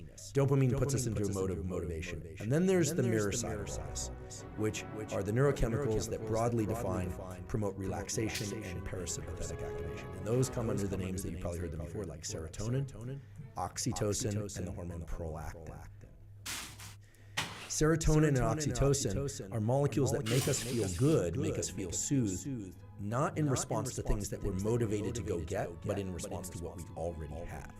So this might sound a little woo, but if you sit there and do a gratitude practice, or you hang out with your dog and your kids, or you eat a meal, right? You're nourishing yourself with food that you are not in the process of having to kill first. You're just really in, Thanksgiving, a few moments of appreciation, simple things. The feel good that you experience, the love and kindness conversations, these kinds of things. We know, based on neuroimaging studies and blood draws and things of that sort, promote the release of things like serotonin and oxytocin. That nature has designed beautiful systems of pursuit and pleasure that are designed to oscillate and designed to keep us in pursuit and pleasure cycles. In relationships, typically the dopamine phase is the early phase. Simultaneously in these cycles? Oftentimes not simultaneously. Typically dopamine and serotonin are released. There's always some floating around in our system at any moment, but typically dopamine and adrenaline are associated with pursuit of things that are outside the confines of our immediate possession in our skin, and serotonin is more about the things that we have, the things, seeing your kid, holding your kid, that promotes the release of oxytocin and serotonin. It feels amazing, right? These are the molecules that led to our evolution as a species. So I'm not diminishing one or the other, but they need to oscillate, right? An early relationship. There are times when people aren't sleeping very much. It's like a mental illness. It's a form of mania. You're so excited, you don't need sleep, right? People are able to do all sorts of things at frequency and intensity that they find themselves 2 years later in a relationship. And they love the person, it's very warm and cozy, but unless they're going off on deployments and coming back, they don't have that reset of the system. So the ability to miss somebody, reset that pursuit and desire system. These are powerful systems, and they don't just pertain to romantic relationships. This is also school. I always did summer school because I had to do a lot of catching up to do based on a lot of catching up. But there's some value in taking a week off and realizing you are truly resetting all the systems for pursuit. And I hear from a lot of hard driving folks, like, wow, once I understood dopamine, I realized why I'm so burnt out. People think of adrenal burnout. Guess what? There's no actual medical term, adrenal burnout. There's adrenal insufficiency syndrome. That's a rare syndrome, but you have enough adrenaline packed away in your brain and body for 3 lifetimes. Think about what people used to go through. I mean, you talk about some of this on the podcast, you see these images of people and you read the stories. You can make it through finals, kids. So what happens though is we're in such modes of pursuit and overthinking. We need to learn how to switch back and forth on a regular basis, what I call deliberate decompression or non-sleep deep rest. Have a practice each day of 10 to 30 minutes where you're not on your phone and you're in kind of a wordless state. You're just either yoga nidra or you're just relaxing or not watching anything, not taking in any sensory information, not meditating, not journaling, just in a state of just trying to blank your mind and just watch how much stronger you come back in terms of your ability to focus and your motivation. That's one. I love the phone, and social media has been very good to me, and I appreciate many of its features. But one of the problems is we tend to fill our idle time with more sensory information, and that doesn't allow us to go into this deliberate decompression. It doesn't allow us to. You remember, I cut myself off, but a picture is worth 1,000 words. Well, a movie is worth 1,000,000 pictures. Now I can scroll through millions of movies very quickly. And so the dopamine system is just a little bit overwhelmed. I don't think we need to be off our phones all the time. Just take some time to just deliberately decompress each day. Any time you can. And you'll focus better. So you're getting hit with that dopamine on Instagram. So at first you are, but here's how you know dopamine, and this will give you a window into addiction. If you're not an addict, you'll be able to sympathize with, maybe even empathize with addicts of various kinds. When you first get on social media, you're excited. Maybe you or Joe or somebody has a new podcast out, right? You know, you're excited. Oh, I can't wait to hear it. That's dopamine. You're motivated. But if you ever find yourself doing a behavior and you kind of don't know why you're doing it, like this doesn't feel any good anymore. It's like that. What is that? Chris. Now it's a funny story there because of new stuff. But that Chris Rock thing was talking about, like, you know, when you're shanking somebody and your heart's just not in it. Like, he does this funny thing, right? I think it was him. You're sort of like that, like, yeah, your heart's not in it. Like, what? Why am I here? What am I doing? I'm not even getting any pleasure, but here I am, like a rat pressing a lever. Well, that's the dopamine system is being depleted.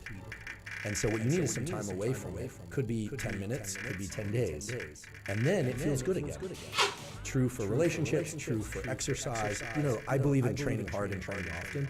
But if you train too hard, too often, you can't bring the intensity that you need to get the stimulus to adapt. And pretty soon you're either plateauing or getting worse.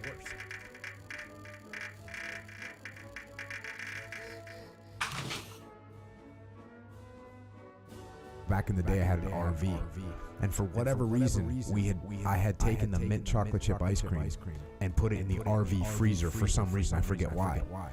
And you know, when that stuff's in the freezer in the house, it was like, oh, cool, I'm gonna get it. It's right there. We're gonna go get it, right? But I guess I wasn't dopamine fueled enough.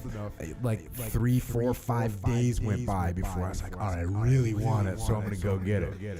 Well, it is the molecule of drive. The way to think about dopamine is that it is a non-infinite yet renewable resource. Non-infinite yet renewable. What do I mean by that? Well, this relates to the energy drink caffeine question. Should you be doing all this stuff?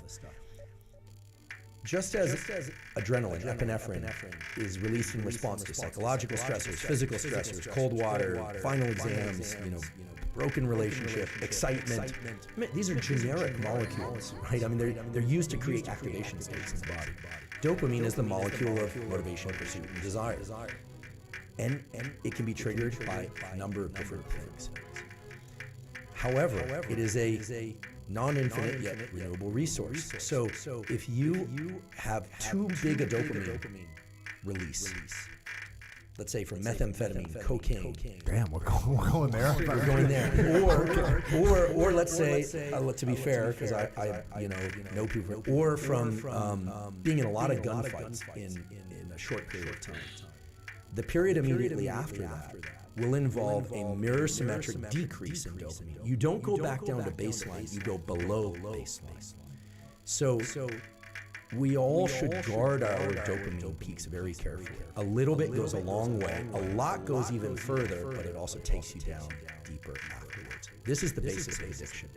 And this is the beautiful work of Anna Lemke and Rob Malenka at Stanford and elsewhere, showing that when it goes down, do we want it back right now?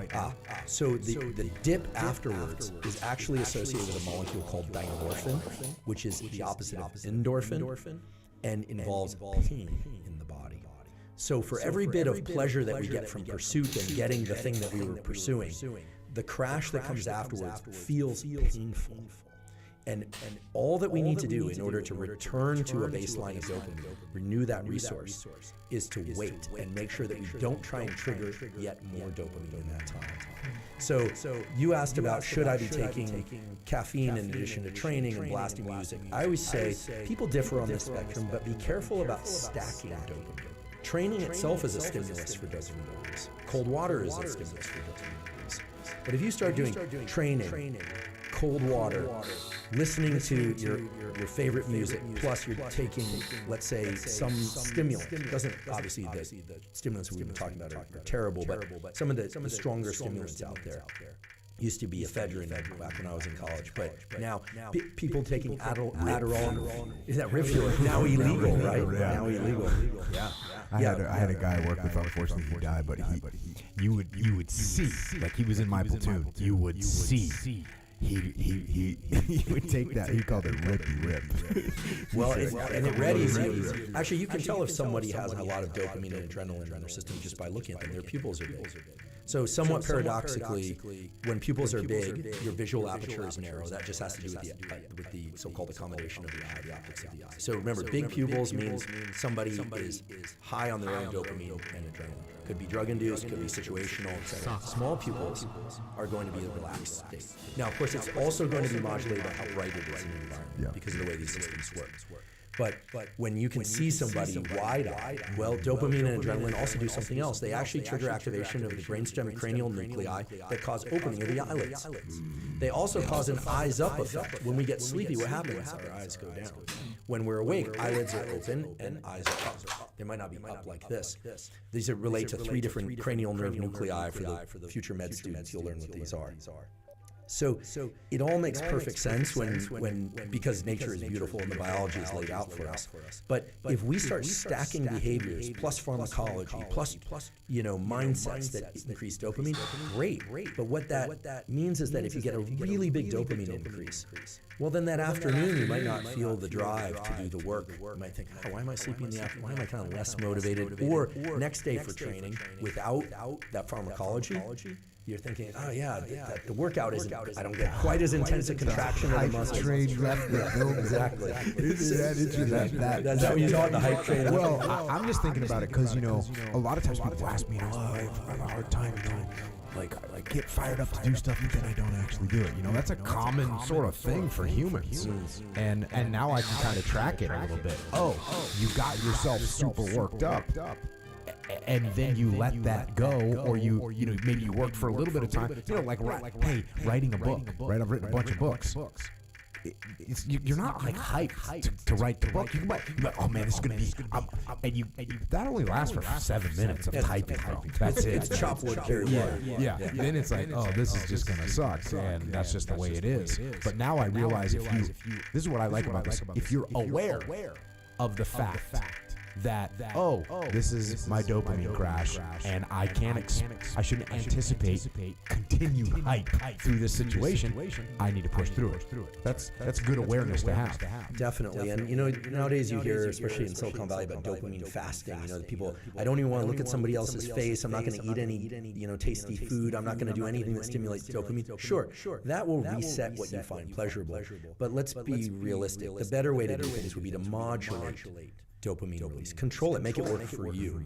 And everyone's going to differ. So for some people it's got to be music, the pre-workout, the 4 cups of espresso and someone screaming in their face that they have to do it. Well, for other people require fewer of those variables. But everyone needs to learn how they feel both before, during, and after a behavior. I think the right amount of exercise is what you can do consistently and train hard, but that also allow you to perform, unless you're an athlete and that's your profession, to be able to do the other things throughout the day that are beneficial. And of course, some people are training late in the day, and I have no problem with that. I got kind of attacked by the fitnessistas recently, or whatever you call them online, because I said, training early in the day sets this dopamine pulse. Like, training late in the day has been shown in these 19 studies. Sure. I'm sure for when your body temperature is elevated later in the day, lubrication of the joints and mental acuity, sure. But for most people who just need to get more movement or are trying to maximize focus and productivity throughout the day, early day training is going to be probably the better option.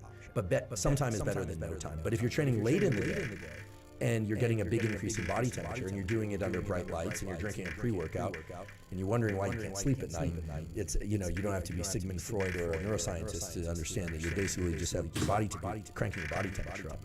Hence, a lot of these technologies, and here, this isn't a promotion, we don't, at least not now, don't have a relationship to any, I won't even name them. There are a lot of technologies now about making your bed cool.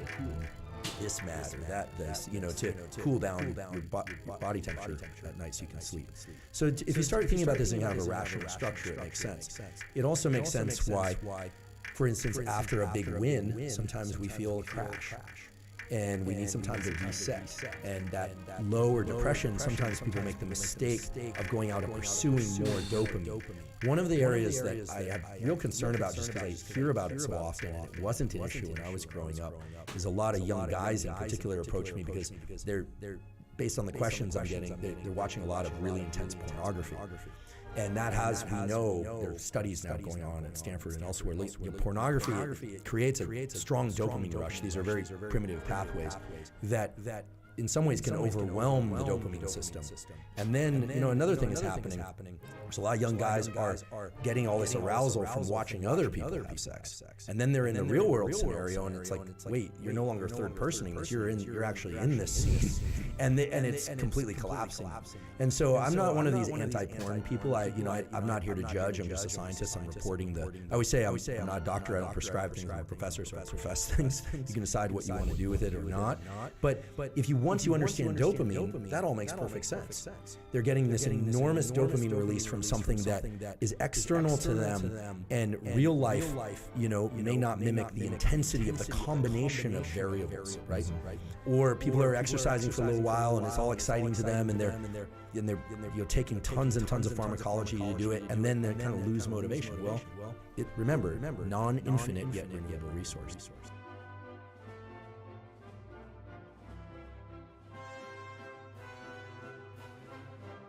Sorry for the English, I'm French. That's a disclaimer. How can a man that has not grown up with the confidence and trusting male role models and mentors, sort of anti-Uncle Jake person, only intellectual? I'm saying this without disrespect to these people. How can they become a confident man and develop the necessary man skills, quote unquote? Okay. It's interesting you can say man skills in quotes. And I think we pretty much know what that means, right? Yes. Like we know what that means. So how do you do that? You don't have any positive role model around you that's like an Uncle Jake. Which, by the way, most people don't have an Uncle Jake, right? That's not normal to have Uncle Jake. Most people, you got what you got. And in this case, he's saying he's got like the intellectuals. So, my parents were college professors and they don't have any of these skills, and they sit around and talk about philosophy, right? Now I ended up, I can talk about philosophy well, but I can't fix my car, or I can't defend myself in a combat scenario in the streets. So what are you gonna do? Okay, this is real simple. Go do things. Go do things. Start lifting weights. Learn how to deadlift. Learn how to squat. That's part about being a man, right? Physically strong. Yeah, physically strong. Learn some jiu-jitsu. I recommend that. Probably could have guessed that one. Learning how to fight. Learning how to defend yourself. Just got asked this the other day. Kid came up to me. He's like, "What should I do if I get intimidated by other people and I don't know how to react when people like get in my face?" I said, "Do you train jiu-jitsu?" No. Start training jiu-jitsu. But then what? I'm going to fight everyone? No. You don't have to, because you already know you can beat them up. Now, if they attack you, yeah, you can beat them up. But if they are just getting in your face and trying to punk you, then you look at them and go, "Hey, if you want to do this, let's do this, but I don't care. I know you can come to my gym, I'll choke you out." Train some jiu-jitsu. So we got that one. Run. Hike. Sprint. Climb. Build things.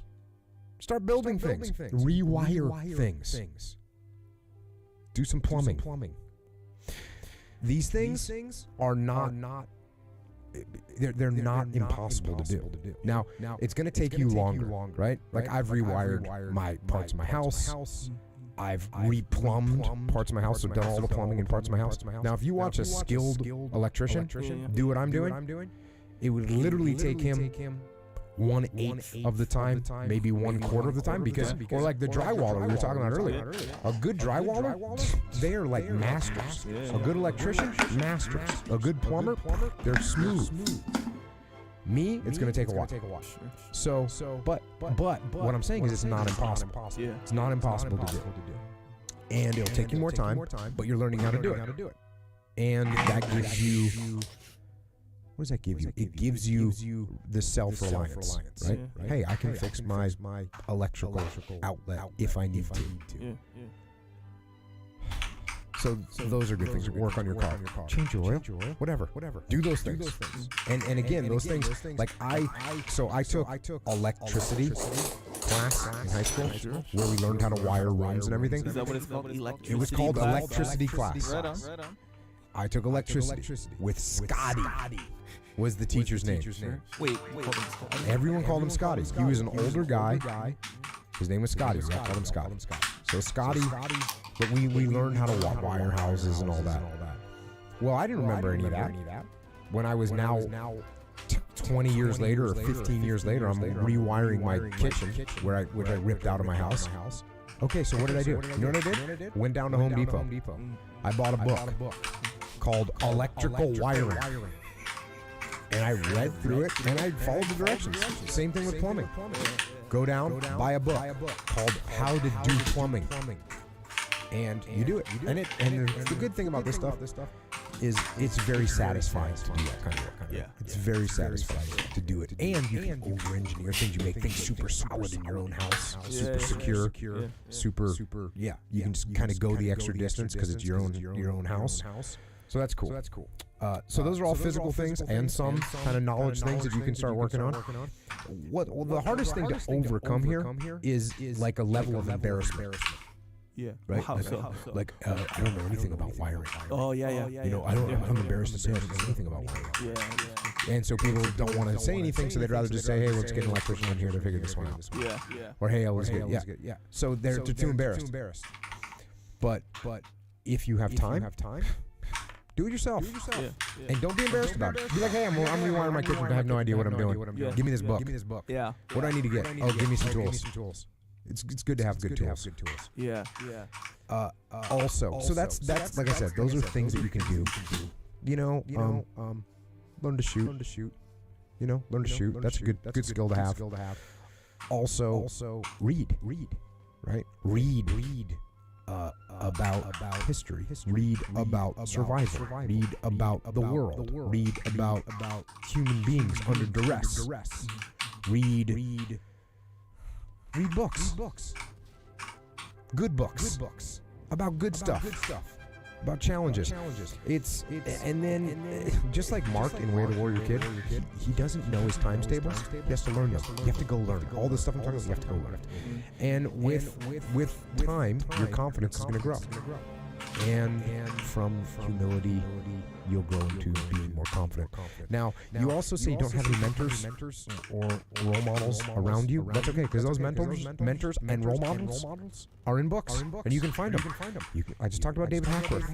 Good mentor to have. Imagine you can have a guy wrote you a 1,000-page book on how to lead, and it's for you. That's pretty awesome. Beyond Band of Brothers by Dick Winters.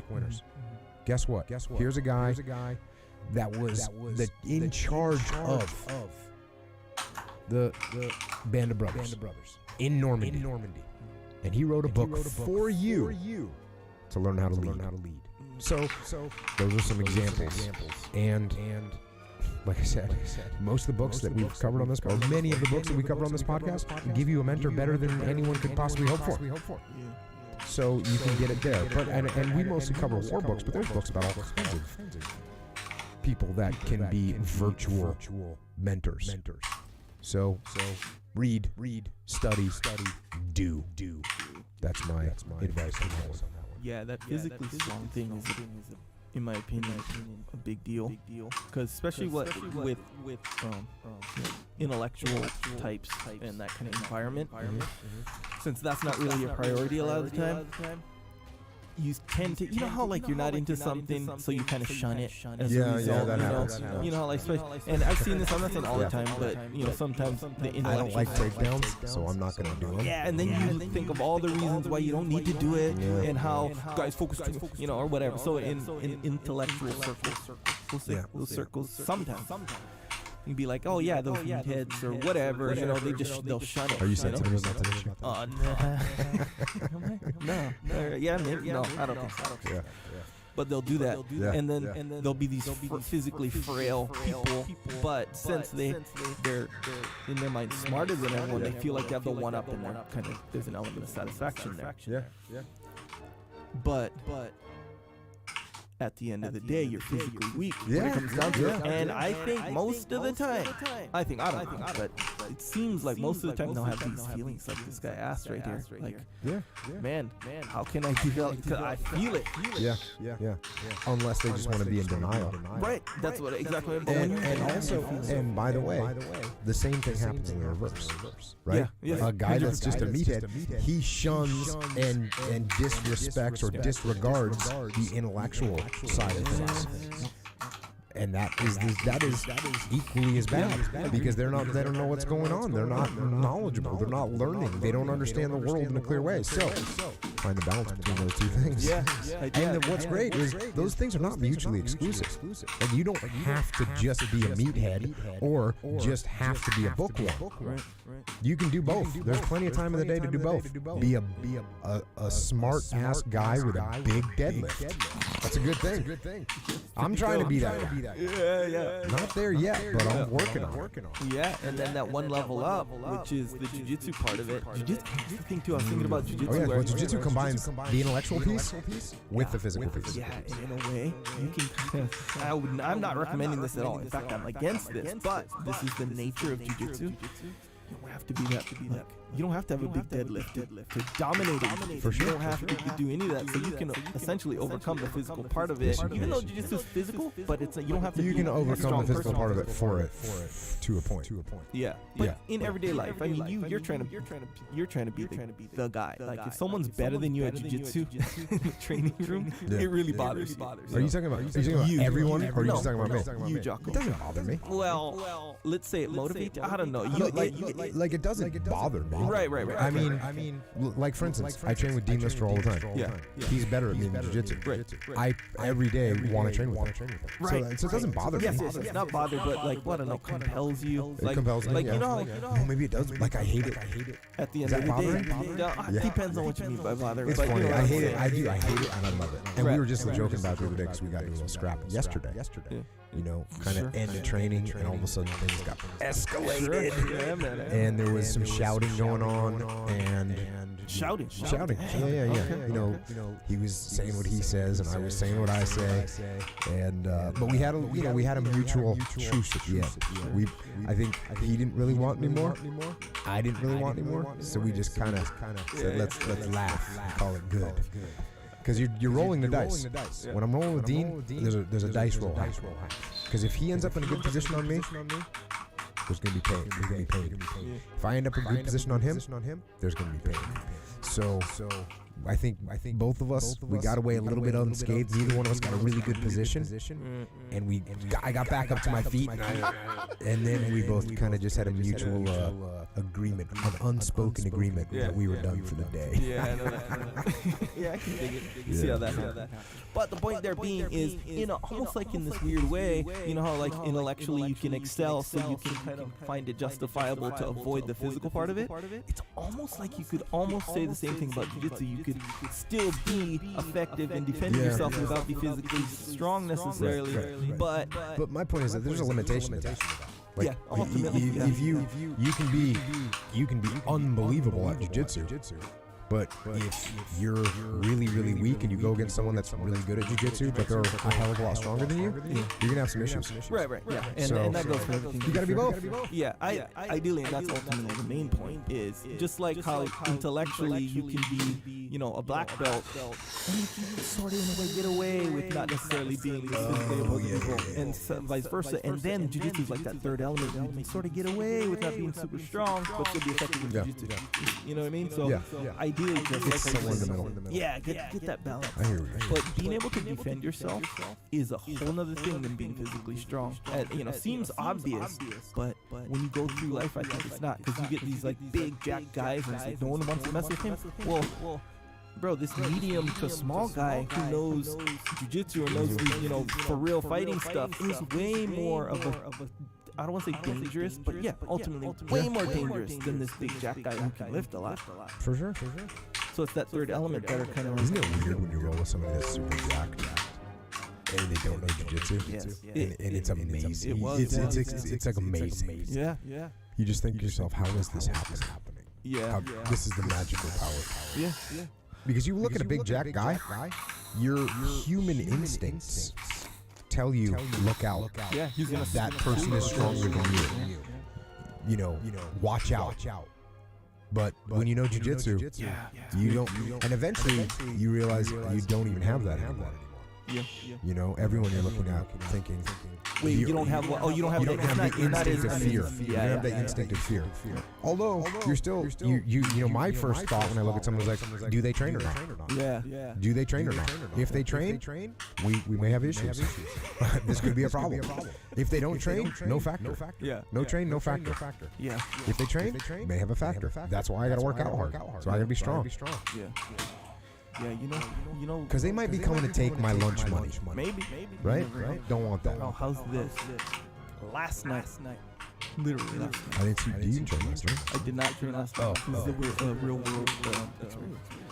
So you know the 5-gallon jugs of water. You put in a water cooler or whatever. So this is like a little refilling thing that I went to. It was like you told the story before. No, there's another. This happened last night. So hazardous duty. I know. Water refilling of the jugs. Yeah, I know. Okay, I mentioned I do that. Okay. So last night when I was doing that, I was refilling the jugs. I go in the store. I'm coming out, walking to my truck to get the empty jugs to go to the little thing. As I'm walking to my truck, a car pulls up right next to the water filling thing. There's what's called a red box. You know what that is? It's a DVD rental thing. Yeah. So.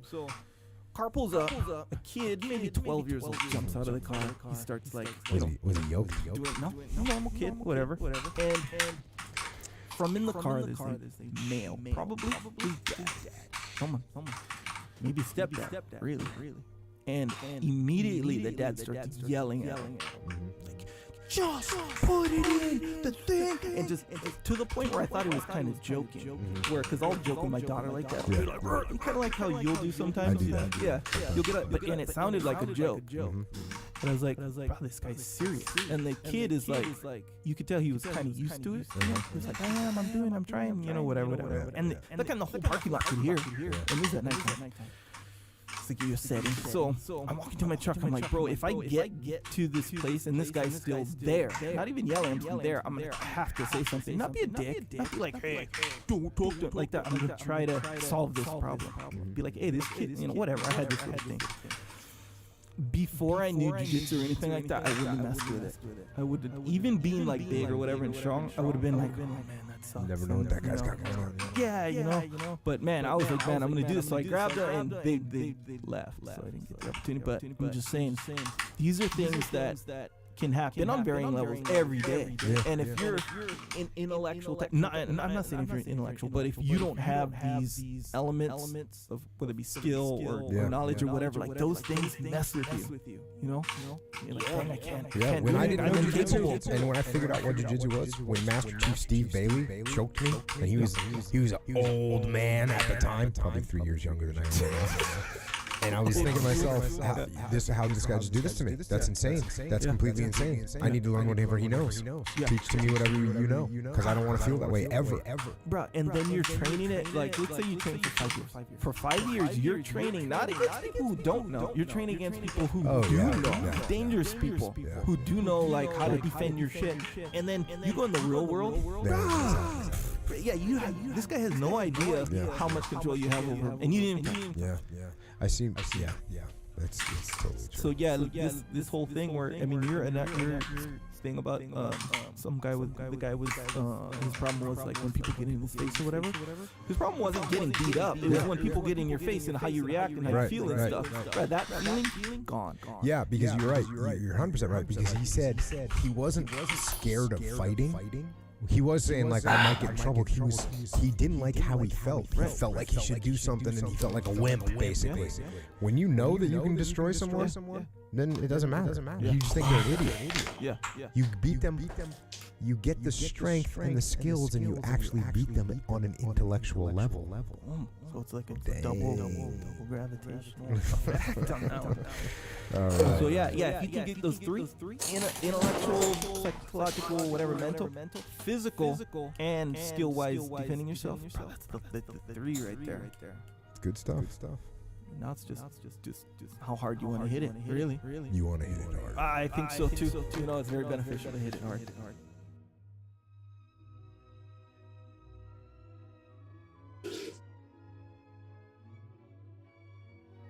This is Jocko Podcast number 98 with Echo Charles and me, Jocko Willick. Good evening, Echo. Good evening.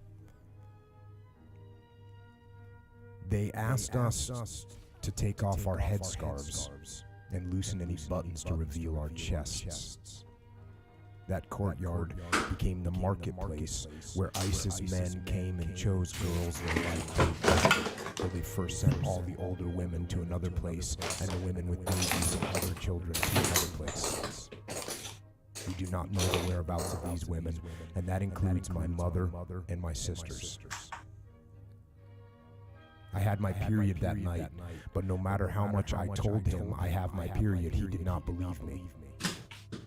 He ordered me to strip naked in his room. Then he stuck his finger in my vagina and saw that I was indeed bleeding. Only then did he believe. But that did not mean he left me alone. Instead, he put the air conditioner on a really high volume. He said that I am to sit still in my nudity the whole night, and he molested me throughout the night. By the time morning arrived, I was frozen both physically and psychologically. Nothing mattered after that point. I didn't know I had not seen the worst of it yet. He would put on horrible sexual movies and would do all kinds of things to me. They all had long hair and long beards. But the worst of all is their smell. I've never smelled such awful smell in my life.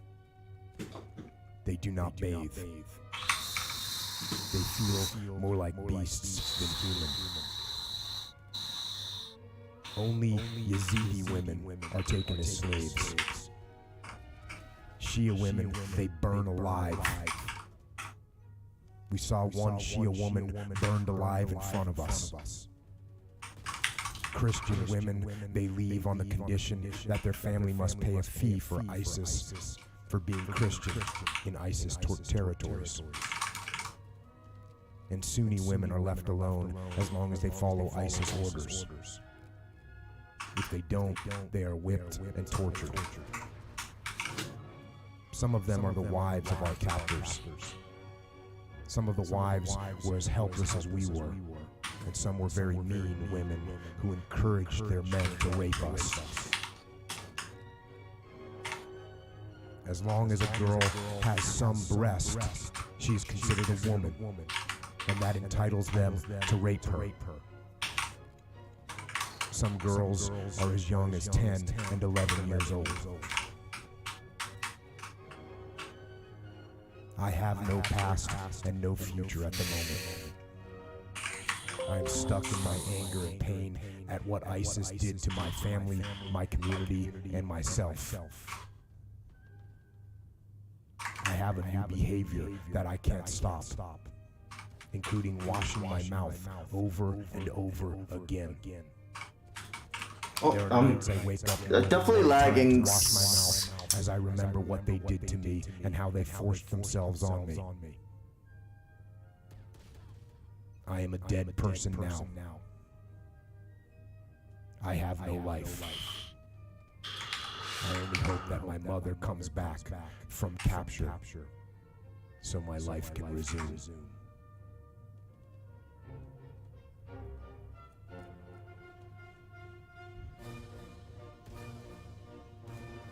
So those are excerpts from an article that was in the New York Times by Zainab Salvi. And the quotes are from Layla, which is a pseudonym, who was a Yazidi woman captured by ISIS and obviously kept as a slave. And she eventually escaped and gave that interview in a camp in Erbil, which is in northern Iraq, which at the time was an Iraqi government-controlled city. And I would say this, if you think that evil does not exist in the world, you are wrong. It does. And it's not just individuals scattered around. These are groups of supposed human beings that are systematically implementing heinous and evil acts on totally innocent people. And I have obviously talked about evil before on this podcast. 20 years ago during the genocide in Rwanda. 50 years ago in Vietnam during the My Lai massacre. 75 years ago in Nazi Germany. 80 years ago in Nanking under the Imperial Japanese Army. And those things are in the past. But it is important to remember that evil is still happening now. And I know that it is hard for us to see that, especially here in America, in this unbelievably well-protected bubble that we live in. A bubble that is provided and protected by young and brave men and women who volunteer to go out and hold the line. But the evil is out there. It always is. And tonight, we have a guest on the podcast that I think has a very clear understanding of evil, of where it comes from, and how it manifests itself in the world. But he also has an incredible understanding of the good, and what we as people can do to live our lives better for ourselves, for our families, for our communities, and for the world. His name is Dr. Jordan B. Peterson. And I'm not exactly sure when I heard Dr. Peterson for the first time. But as I dug into the content online, what really struck me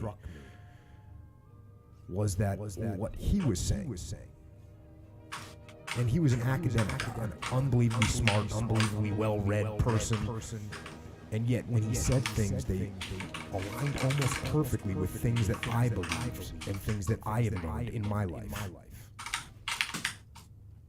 And so here we were, these two radically different people from different backgrounds. One highly educated college professor, the other a military veteran and a certified knuckle dragger. And yet our thoughts were very aligned. And the way that I would hear him tie history and thought around human psychological evolution and to the social structure and to societal structure, and the way he laid out the maps of meaning behind the way we think, it was very useful. And it's helped me realize that the way I feel in my gut, my instincts about people and about the world, they're there for a reason. It isn't random. There is some reason behind the way that I think and the way that we think. So, Jordan, thank you for coming on the show. Very glad to be here. That's quite the beginning.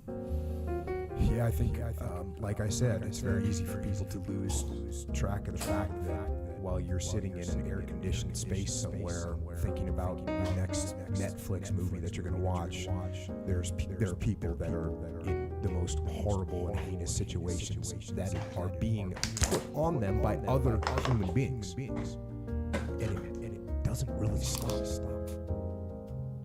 Yeah, well, it's a hard thing for people to contemplate. I mean, there's two elements to life that are hard to contemplate. I mean, one is the suffering that's attendant to life, fundamentally, and then the other is the malevolence of people. And we're not in the modern world. we don't really think about those as fundamental realities in some sense, because we tend to think about material situations as fundamental realities, but the metaphysical realities, the ethical realities are more real. And it's necessary to know that in order to orient yourself properly in life. In fact, I never really took the idea of good seriously, transcendent good, let's say, or ultimate good, until I convinced myself of the existence of, well, if it wasn't ultimate evil, it was sufficiently ultimate for me, because I immersed myself in the study of the Nazi Holocaust and of what happened in Nanking and what happened with Unit 731, which is the most horrifying. That's the most horrifying material I've ever read, which is really saying something.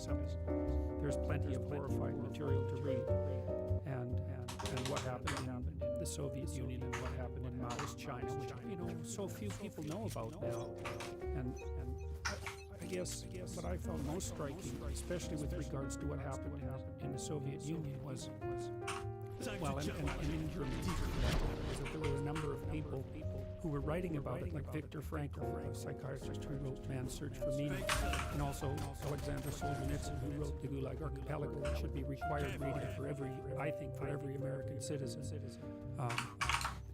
That there was some integral relationship between the moral failings of individuals and the catastrophic moral failings of the state, and that was directly causally related.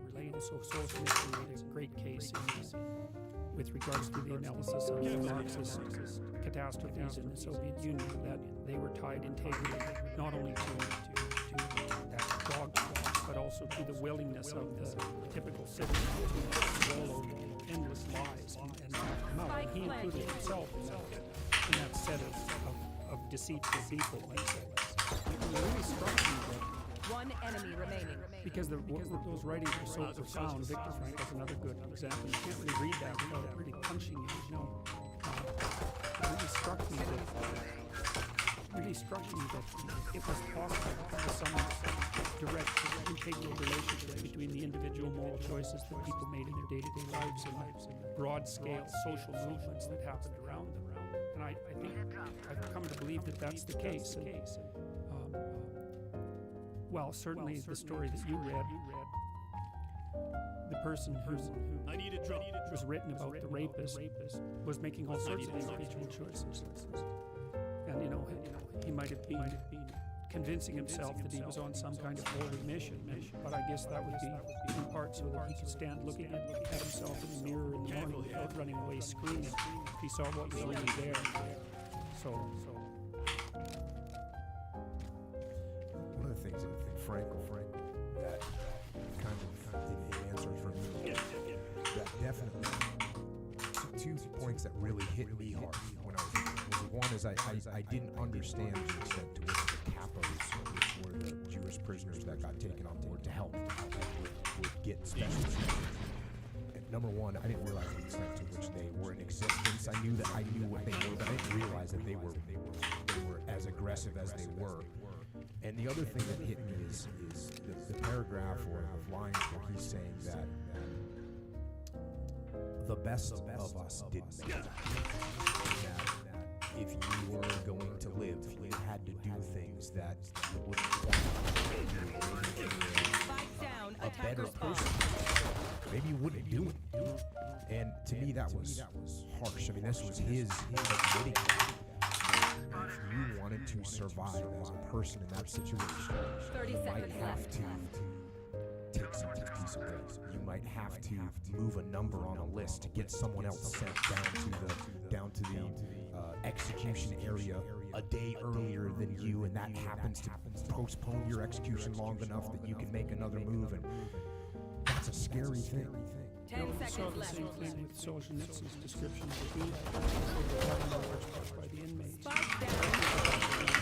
Player standing. Totalitarian states in general, because we like to think that a totalitarian state is made up of innocent, possessed individuals who are under the thumb of an evil tyrant, and that all of the catastrophes are cascading from the top down, but I don't think that that's true. I think that it's more like a holographic structure where the tyranny exists at every single level. It exists psychologically, it exists within the family, it exists within the mid-level organizations.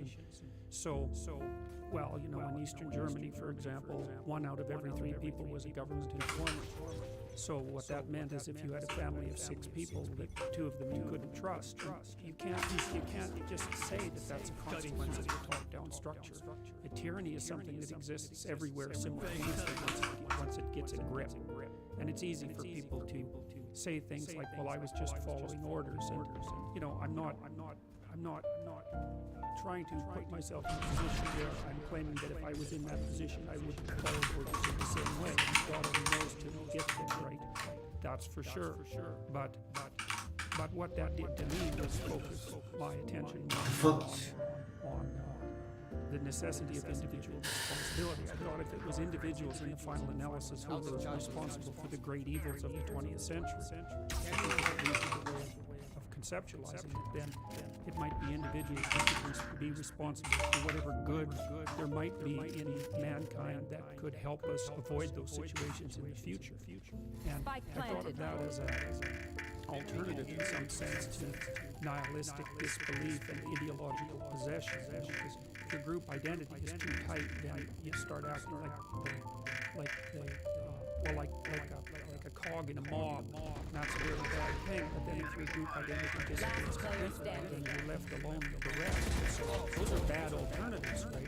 You're sort of damned if you do and damned if you don't. And it was very difficult to understand that there might be a third path between those two. I couldn't see the existence of anything, because people need belief systems in order to exist, right? To maintain psychological stability and to maintain sociological stability as well. But then if the beliefs get too rigid, then they turn into a raging totalitarian mob.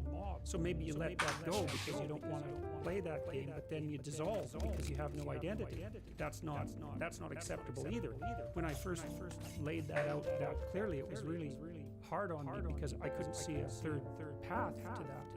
But then I started to realize, and this was a consequence of reading the sorts of things that we already talked about, but also of starting to understand the underlying structure of mythology, what the heroic path meant essentially, and that meant adoption of supreme moral responsibility as an individual. Now, there's this idea in the New Testament which is really interesting. Some of these bottomless ideas, and I mean that literally. You could study it forever and never get to the bottom of it. And the idea is that Christ is the person who takes the sins of mankind on himself. And there's something redemptive about that. And that's actually a really dark idea, because what it means, as far as I can tell, what it means, at least what it means psychologically, is that when you read these terrible things, you have to understand that you're reading about you. If you don't understand that you're reading about you, then you don't actually understand the stories. Because you put yourself in a position where you're automatically the good person who doesn't do anything like that. And then these other people are, well, they're devils in some sense, right? And it's very easy for people to make that division, but it's a horrific realization when you think that that devil that you see outside is the same thing that's inside. You don't know until you're put in a situation like that what you might do.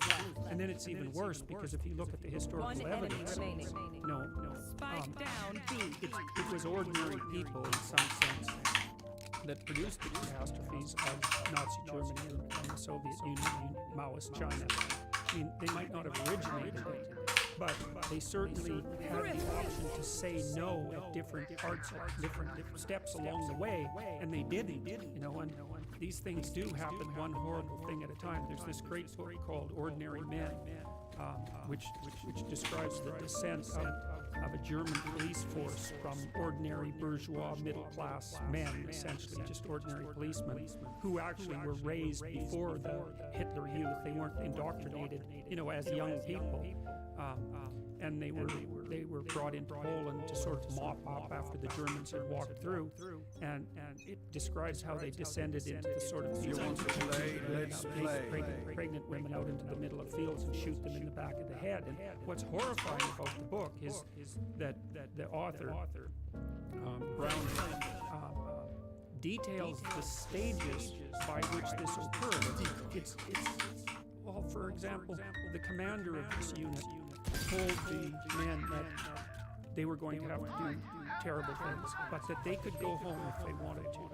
And And then you think, well, there's an out. But then if you really think about it, you think, well, they're a tightly knit quasi-military organization, and one of the natural thoughts under that circumstance would be, well, I'm not going to leave my comrades to do all the dirty work. That would just be a matter of cowardice. And so you can see that, you know, that there's an ethical requirement that would keep you there to begin with, and then they were doing what you just said, which is taking the burden of this sinful activity on yourself. If you let everyone else do it, then you're not acting heroically. Well, right, and so it was easy for the men to get entrapped into that, and then, you know, the requirements for horrific action kept ramping up. And like each time they accepted the requirement of doing one horrific thing, the probability that they would accept the next requirement increased. And what is also really interesting towards these men is that it's not like these men didn't suffer. Like, they were suffering terribly. They were physically ill. They were vomiting. They were tearing themselves apart psychologically, you know, but they didn't quit.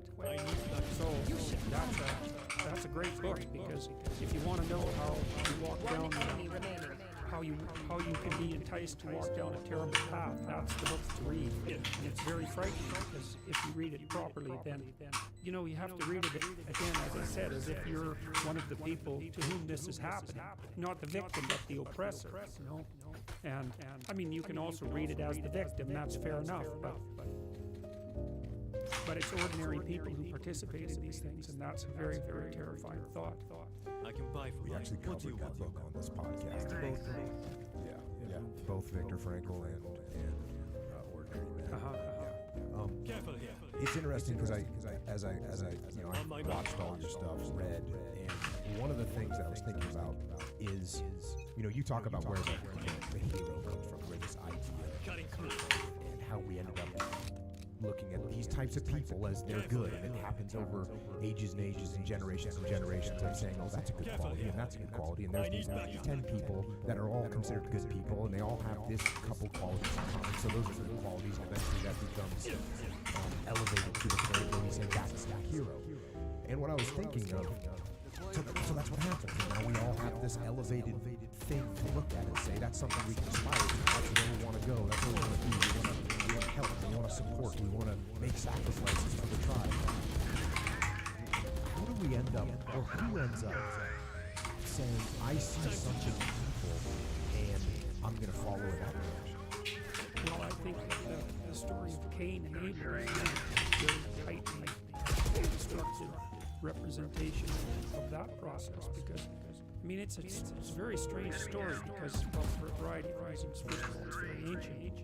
Second of all, it's the first story about human beings, mythologically speaking, within the Judeo-Christian canon, let's say, because Adam and Eve aren't all people, because they're formed by God. Cain and Abel are the first people, and they're a pair of hostile brothers. So the first thing that says is that sibling tension within families is a universal truth that can get murderous. And if you don't know that, and you can't see that, then you're not. 10 seconds left.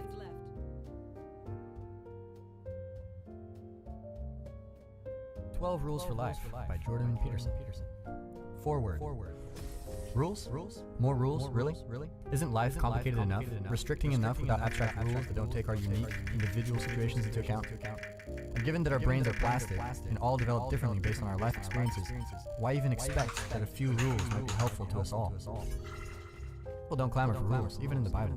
As when Moses comes down the mountain after a long absence, bearing the tablets inscribed with 10 commandments, and finds the children of Israel in revelry. They'd been Pharaoh's slaves and subject to his tyrannical regulations for 400 years. And after that, Moses subjected them to the harsh desert wilderness for another 40 years to purify them of their slavishness. Now free at last, they're unbridled, and have lost all control as they dance wildly around an idol, a golden calf, displaying all manner of corporeal corruption. I've got some good news. I've got some bad news. The lawgiver yells to them. Which do you want first? The good news! The hedonist replies. I got him from 15 commandments down to 10. Cried the unruly crowd. In the bed? Oh, adultery is still in. So rules there will be, but please, not many. We are ambivalent about rules, even when we know this. If we are spirited souls, if we have character, rules seem restrictive, an affront to our sense of agency and our pride in working out our own lives. Why should we be judged according to another's rule? and judged we are. After all, God didn't give Moses the 10 suggestions, he gave commandments. And if I'm a free agent, my first reaction to a command might just be that nobody, not even God, tells me what to do, even if it's good for me. But the story of the golden calf also reminds us that without rules, we quickly become slaves to our passions. And there's nothing freeing about that. And the story suggests something more. Unchaperoned and left to our own untutored judgment, we're quick to aim low and worship qualities that are beneath us. In this case, an artificial animal that brings out our own animal instincts in a completely unregulated way. The old Hebrew story makes it clear how the ancients felt about our prospects for civilized behavior in the absence of rules that seek to elevate our gaze and raise our standards.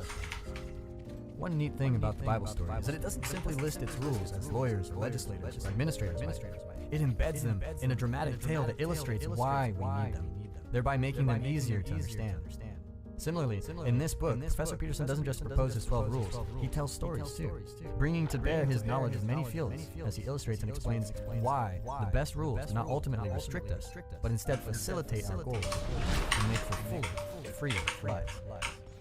The first time I met Jordan Peterson was on September 12, 2004, at the home of two mutual friends, TV producer Wojtek Zember and the medical internist Esther Abekier. It was Wojtek's birthday party.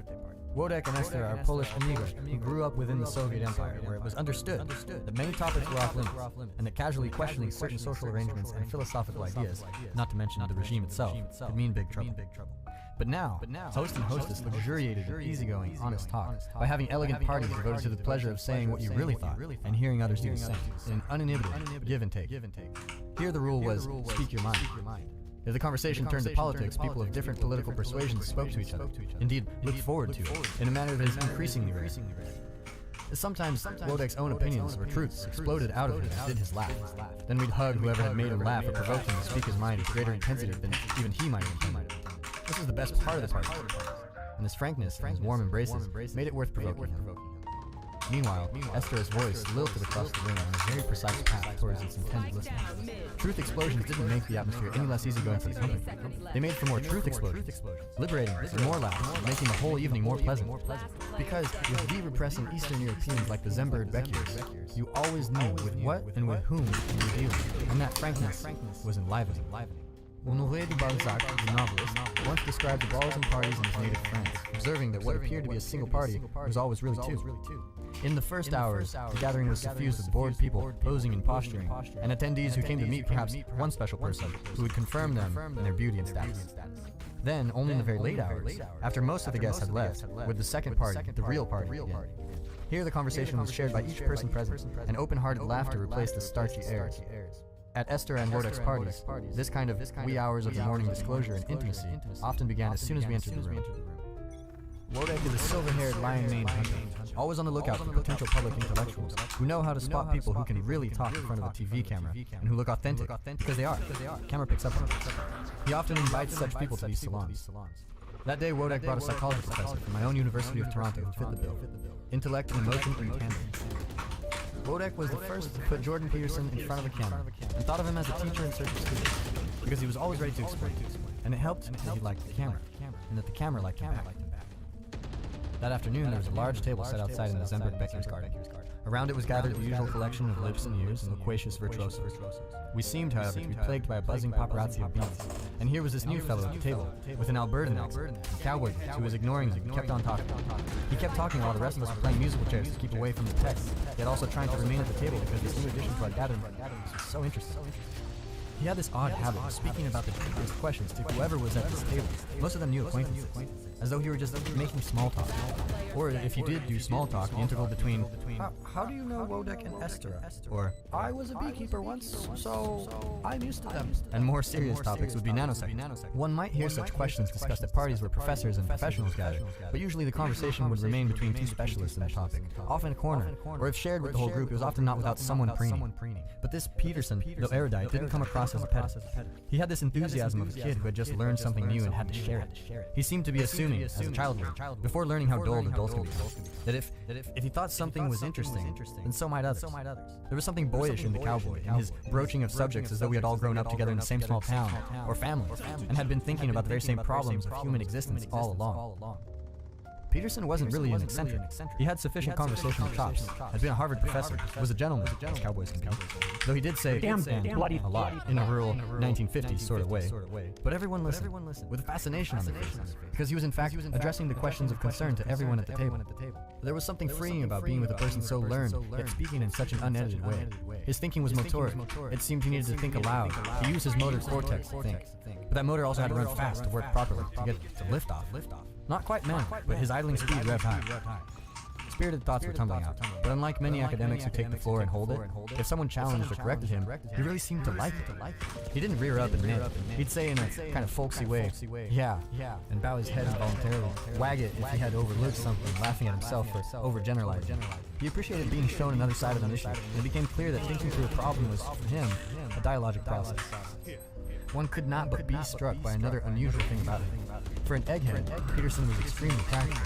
His examples were filled with applications to everyday life. Business management, how to make furniture, made much of his own.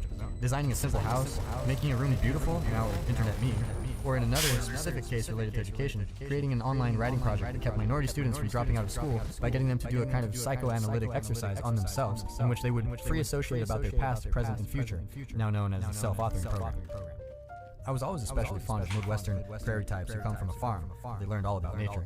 Or from a very small town or have worked with their hands to make things, spent long periods outside in the harsh elements, and are often self-educated and go to university against the odds. I found them quite unlike their sophisticated but somewhat denatured urban counterparts, for whom higher education was preordained, and for that reason, sometimes taken for granted, or thought of not as an end in itself, but simply as a life stage in the service of career advancement. These Westerners were different, self-made, unentitled, hands-on, neighborly, and less precious than many of their big city peers, who increasingly spent their lives indoors manipulating symbols on computers. This cowboy psychologist seemed to care about a thought only if it might, in some way, be helpful to someone. We became friends. As a psychiatrist and psychoanalyst who loves literature, I was drawn to him because here was a clinician who also had given himself a great books education, and who not only loved soulful Russian novels, philosophy, and ancient mythology, but who also seemed to treat them as his most treasured inheritance. But he also did illuminating statistical research on personality and temperament, and had studied neuroscience. Though trained as a behaviorist, he was powerfully drawn to psychoanalysis, with its focus on dreams, archetypes, the persistence of childhood conflicts in the adult, and the role of defenses and rationalization in daily life. He was also an outlier in being the only member of the research-oriented Department of Psychology at the University of Toronto who also kept the clinical practice. On my visits, our conversations began with banter and laughter. That was the small-town Peterson from the Alberta hinterland. His teenage years right out of the movie Fubar, welcoming you into his home. The house had been gutted by Ted and his wife, and himself, and turned into perhaps the most fascinating and shocking middle-class home I had seen. They had art, some carved masks, and abstract portraits, but they were overwhelmed by a huge collection of original socialist, realist paintings of Lenin and the early communists commissioned by the USSR. Not long after the Soviet Union fell, and most of the world breathed a sigh of relief, Peterson began purchasing this propaganda for a song online.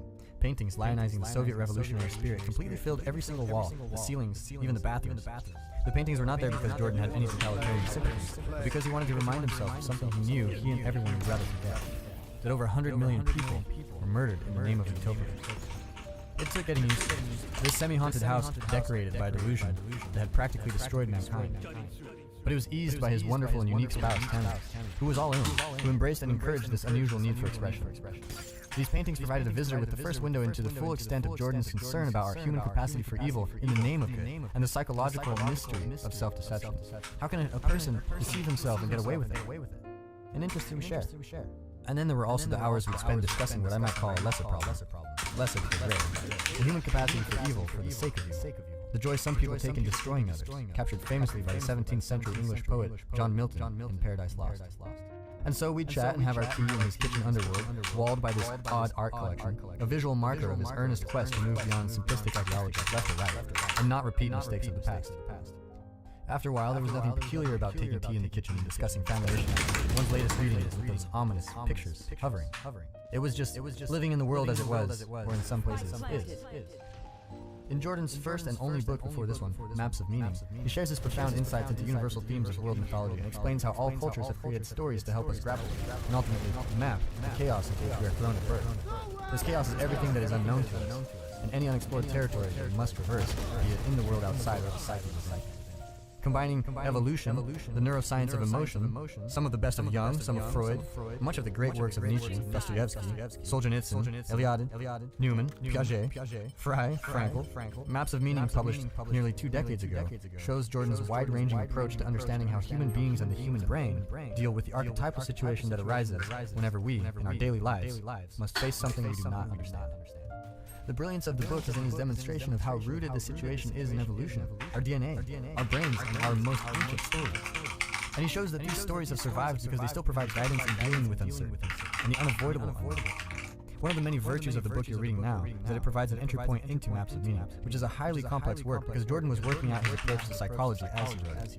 But it was foundational, because no matter how different our dreams or life experiences may be, or how differently our plastic brains are wired by our experience, we all have to deal with the unknown, and we all attempt to move from chaos to order.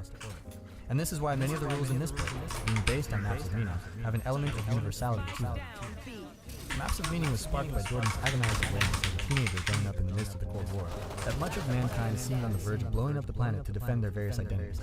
He felt he had to understand how it could be that people would sacrifice everything for an identity, whatever that was. And he felt he had to understand the ideologies that drove totalitarian regimes to a variant of that same behavior, killing their own citizens. In Maps of Meaning, and again in this book, one of the matters he cautions readers to be most wary of is ideology, no matter who is peddling it, or to what end. Ideologies are simple ideas, disguised as science or philosophy, that purport to explain the complexity of the world and offer remedies that will perfect.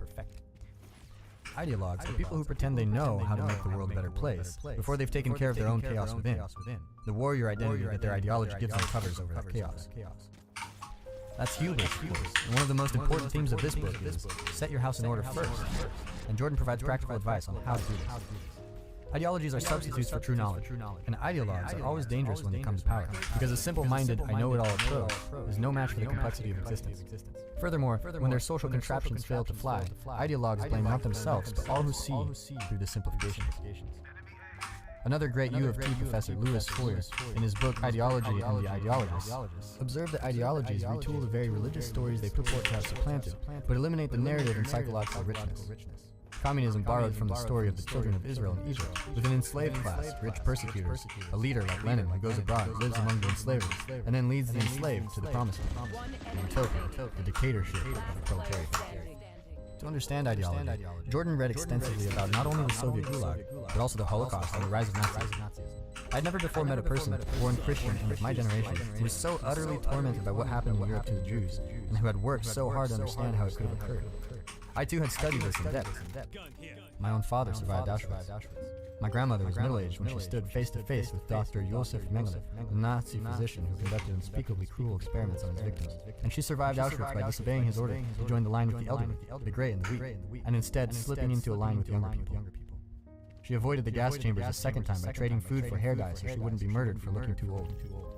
My grandfather, her husband, survived the Mauthausen concentration camp but choked to death on the first piece of solid food he was given just before Liberation Day. I relate this because years after we became friends, when Jordan would take a classical liberal stand for free speech, he would be accused by left-wing extremists as being a right-wing bigot.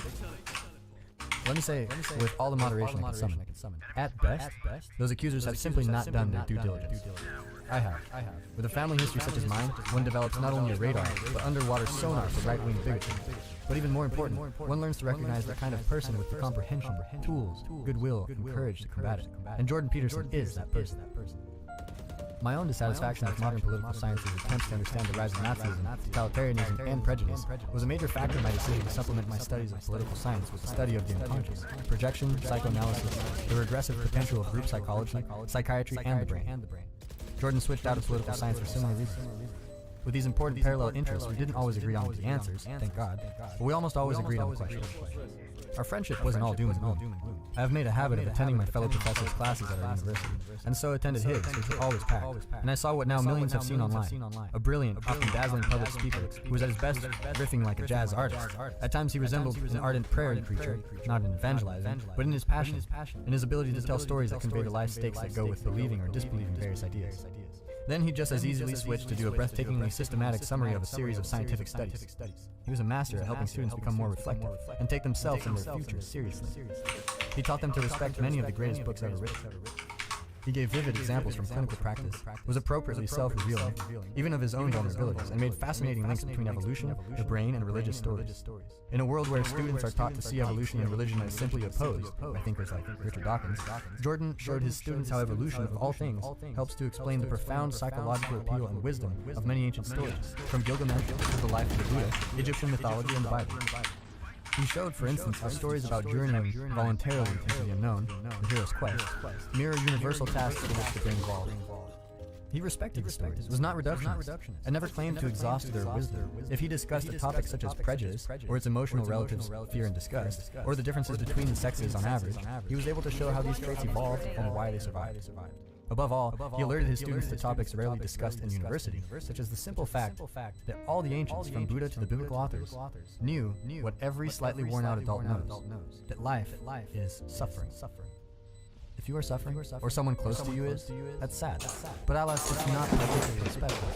We don't suffer only because politicians are dim-witted, or the system is corrupt, or because you and I, like almost everyone else, can legitimately describe ourselves in some way as a victim of something or someone.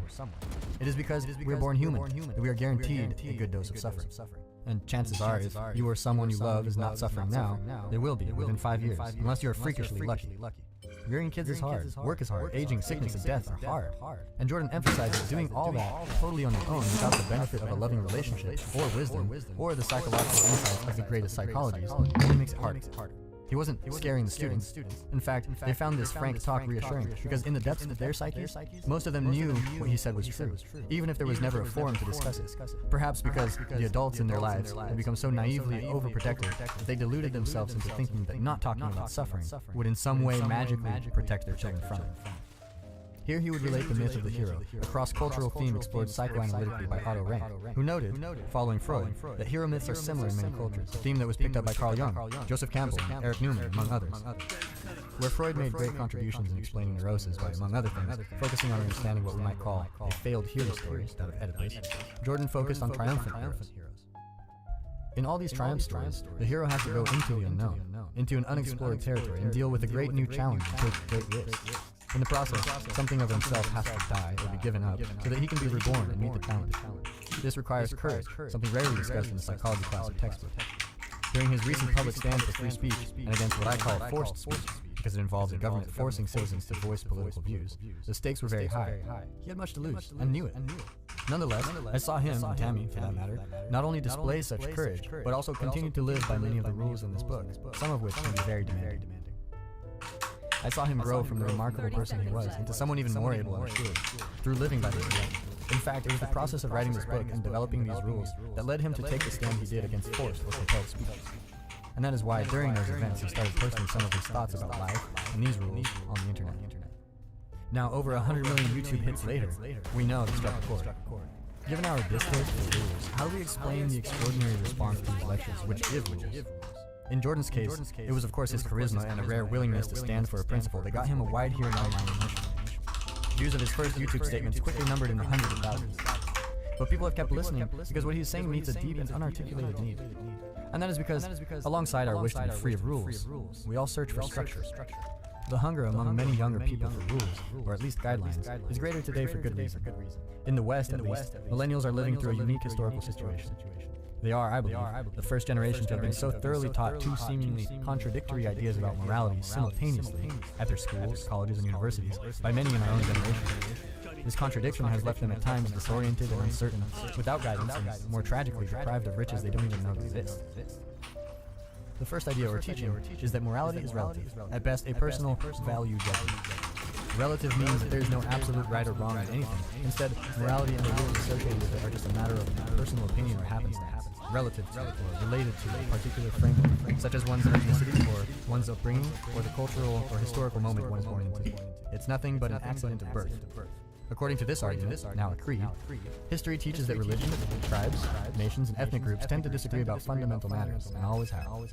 Today, the postmodernist left makes the additional claim that one's group morality is nothing but its attempt to exercise power over another group. So the decent thing to do, once it becomes apparent how arbitrary your and your society's moral values are, is to show tolerance for people who think differently, and who come from different, diverse backgrounds. That emphasis on tolerance is so paramount that for many people one of the worst character flaws a person can have is to be, quote-unquote, judgmental. And since we don't know right from wrong, or what is good, just about the most inappropriate thing an adult can do is give a young person advice about how to live. And so, a generation has been raised untutored in what was once called aptly practical wisdom, which guided previous generations. Millennials, often told they have received the finest education available anywhere, have actually suffered a form of serious intellectual and moral neglect. The relativists of my generation and Jordan's, many of whom became their professors, chose to devalue thousands of years of human knowledge about how to acquire virtue, dismissing it as passé, not relevant, or even oppressive. They were so successful at it that the very word virtue sounds out of date, and someone using it appears anachronistically moralistic and self-righteous. Starred note on the word judgmental. Some argue, mistakenly, that Freud, often mentioned in these pages, contributed to our current longing for a culture, schools, and institutions that are quote-unquote non-judgmental.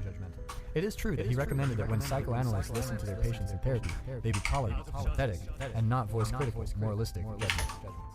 But this was for the express purposes of helping patients feel comfortable in being totally honest, and not diminish their problems. This encouraged self-reflection, and allowed them to explore ward-off feelings, wishes, even shameful antisocial urges. It also, and this was the master's work, allowed them to discover their own unconscious conscience and its judgment, and their own harsh self-criticism of their own lapses, and their own unconscious guilt, which they had often hidden from themselves, but which they often formed the basis of their low self-esteem, depression, anxiety. If anything, Freud showed that we are both immoral and more moral than we are aware of. This kind of quote-unquote non-judgmentalism in therapy is a powerful and liberating technique for tactic, an ideal attitude when you want to better understand yourself. But Freud never argued, as do some who want all culture to become one huge group therapy session, that one can live one's entire life without ever making judgments or without morality. In fact, his point in Civilization and Its Discontent is that civilization only arises when some restraining rules and morality are in place. Continuation. The study of virtue is not quite the same as the study of morals, right and wrong, good and evil. Aristotle defined the virtues simply as the ways of behaving that are most conducive to happiness in life. Vice was defined as the ways of behaving least conducive to happiness. He observed that the virtues always aim for balance and avoid the extremes of vices. Aristotle studied the virtues and the vices in his Nicomachean Ethics. It was a book based on experience and observation, not conjecture, about the kind of happiness that is possible for human beings. Cultivating judgment about the difference between virtue and vice is the beginning of wisdom, something that can never be outdated. By contrast, our modern relativism begins by asserting that making judgments about how to live is impossible, because there is no real good and no true virtue, as these two are relative. Thus, relativism's closest approximation to virtue is tolerance. Only tolerance will provide social cohesion between different groups and save us from harming each other.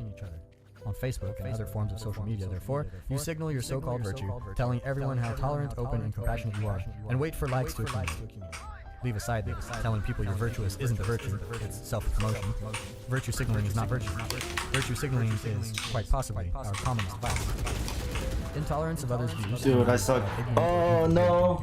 is not simply wrong. In a world where there is no right or wrong, it is worse. It is a sign you are embarrassingly unsophisticated or possibly dangerous. But it turns out that many people cannot tolerate the vacuum, the chaos, which is inherent in life, but made worse by this moral relativism. They cannot live without a moral compass, without an ideal at which to aim in their lives. For relativists, ideals are values too, and like all values, they are merely relative, hardly worth sacrifice. So, right alongside relativism, we find the spread of nihilism and despair, and also the opposite of relativism, the blind certainty offered by ideologies that claim to have everything. And so we arrive at the second conclusion that millennials have been bombarded with. They sign up for a humanities course to study the greatest books ever written, but they're not assigned the books. Instead, they are given ideological attacks on them, based on some appalling simplification. Where the relativist is filled with uncertainty, the ideologue is the very opposite. He or she is hyper-judgmental and censorious, always knows what's wrong about others and what to do about it. Sometimes it seems the only people willing to give advice in a relativistic society are those with the least to offer. Modern moral relativism has many sources. As we in the West learned more history, we understood that different epochs had different moral codes. As we traveled the seas and explored the globe, we learned of far-flung tribes on different continents whose different moral codes made sense relative to or within the framework of their societies. Science played a role too by attacking the religious view of the world and thus undermining the religious grounds for ethics and rules. Materialist social science implied that we could divide the world into facts, which all things were objective and real, and values, which were subjective and personal. Then we could first agree on the facts and maybe one day develop a scientific code of ethics, which has yet to arrive. Moreover, by implying that values have lesser reality than facts, science contributed in yet another way to moral relativism, where treated values as secondary. I need to pee. But the idea that we can easily separate facts and values was and remains naive. To some extent, one's values determine what one will pay attention to and what will count as fact. The idea that different societies had different rules and morals was known to the ancient world too, and it is interesting to compare its response to this realization with the modern response, relativism, nihilism, and ideology. When the ancient Greeks sailed to India and elsewhere, they too discovered that rules, morals, and customs differed from place to place, and saw that the explanation for what was right and wrong was often rooted in some ancestral authority. The Greek response was not despair, but a new invention, philosophy. Socrates, reacting to the uncertainty bred by awareness of these conflicting moral codes, decided that instead of becoming a nihilist, relativist, or an ideologue, he would devote his life to the search for wisdom that could reason about these differences, i.e., he helped invent philosophy. He spent his life asking perplexing, foundational questions such as, what is virtue? And how can one live the good life? And what is justice? And he looked at different approaches, asking which seemed most coherent and most in accord with human nature. These are the kinds of questions that I believe animate this book. For the ancients, the discovery that different people have different ideas about how practically to live did not paralyze them, but deepened their understanding of humanity, and led to some of the most satisfying conversations human beings have ever had about how life might be lived. Likewise, Aristotle. Instead of despairing about these differences in moral codes, Aristotle argued that though specific rules, laws, and customs differ from place to place, what does not differ is that in all places, human beings, by their nature, have a proclivity to make rules, laws, and customs.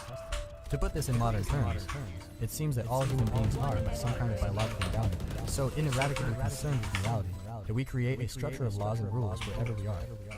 The idea that human life can be free of moral Yeah, Sova's throwing so fucking hard. Like, Sova has brain damage. What must be the effect of our simplistic modern relativism upon us? It means I've been mad at the Sova the entire fucking game. I don't care about his frags or nothing. He was straight up throwing. Jesus. Scratch the most clever postmodern relativist professor's Mercedes with the key, and you will see how fast the mask of relativism, with its pretense that there can be neither right or wrong, and the cloak of radical tolerance come off. Yeah, this guy. Ethics based on modern science. Jordan is not trying to develop his rules by wiping the slate clean, by dismissing thousands of years of wisdom as mere superstition and ignoring our greatest moral achievement. Far better to integrate the best of what we are now, learning with the books human beings saw fit to preserve. These guys keep on wanting to force it. Time's tendency to obliterate. He is doing what reasonable guides have always done. He makes no claim that human wisdom begins with himself, but rather turns first to his own guides.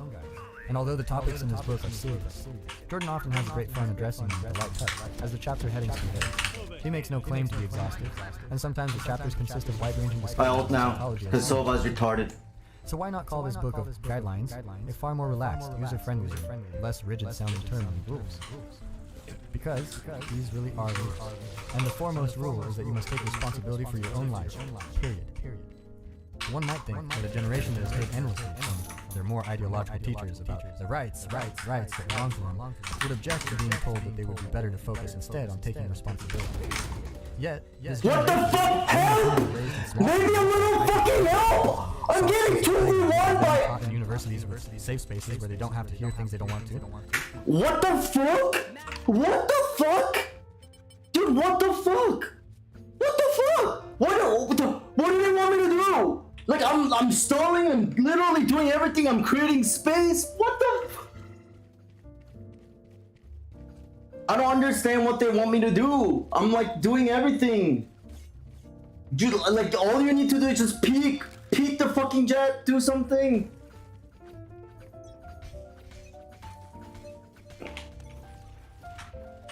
Oh no, there's an op here. Wait. There? No. Actually, no, maybe not. Is he gonna pick on timing? This is low elo. They don't do that. What the fuck? Does somebody flank? What? They play so weird. What are these guys doing? Are you guys smoked off? You guys... Can you not... What? Okay, fine. Alright, well this smoke's disappearing, so I gotta make my move. Get me to hell. Dude, these guys are not ready for me. They re-smoke. Okay. Okay, cool.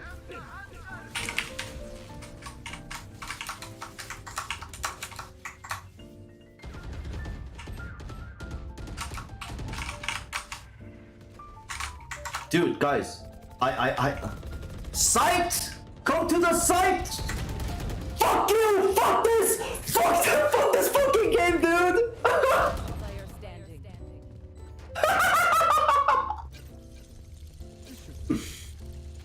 My guy, smoke heaven. My guy, all you need to do is fucking smoke heaven, bro. All you needed to do is fucking smoke heaven properly, bro. I got in so fucking deep. I cleared everything except heaven. You just need default smokes. We have it. It's just I got so mad at them that I'm not even focusing. Like I'm technically throwing because no, it's not a crazy game. It's a dumb game. I need to. Trevor does not have aim. Stop complimenting our teammate. Anyone can do that. Anyone can do that with the actual gun. You don't understand the value? I solo defend A. Do you understand that? Actually, Chamber plays pretty well.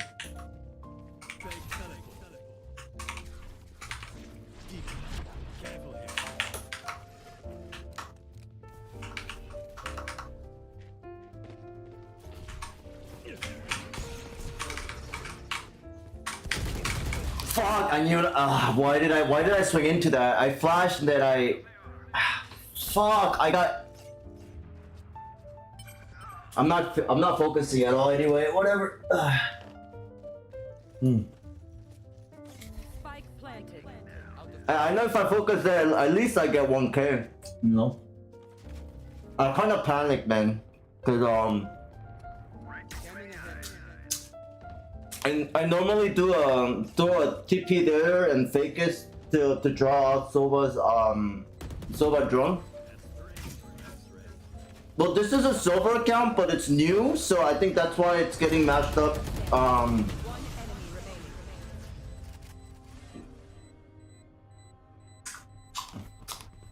Switching sides. This is.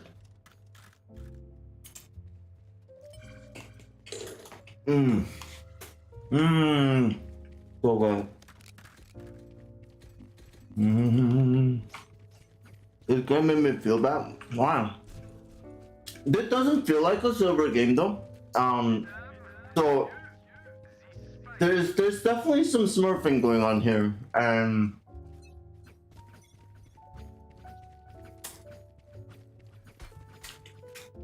I got the spike.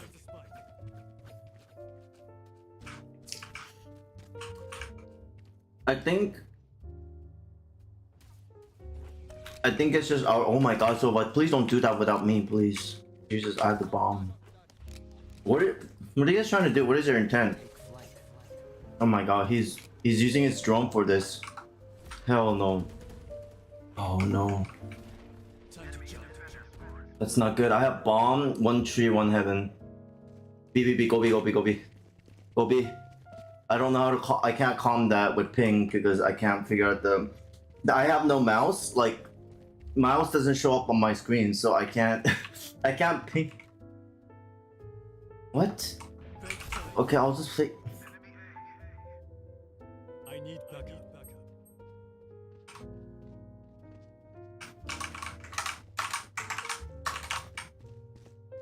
Dude, what? What are we doing? 30 seconds left.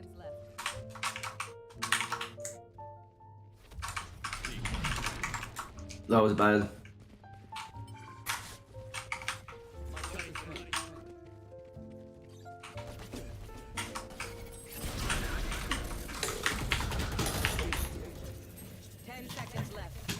Spike down B. So we have 30 seconds left and everybody is fucking shift walking. Defenders win. And What? Huh? You tell me this Nova didn't fucking throw. Jesus. 4v5 close. Pain in my ass. I didn't try. I just got mad that I didn't want to play.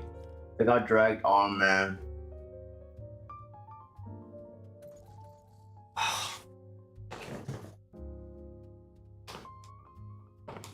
Match found.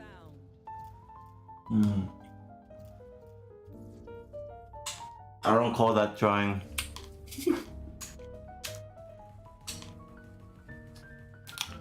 DMs.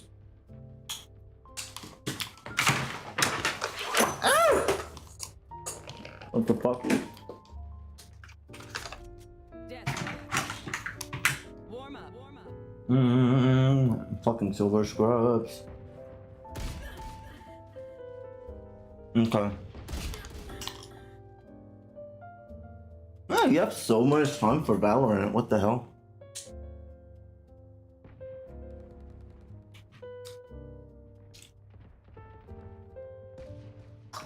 Let's look at this kid's tracker, GG.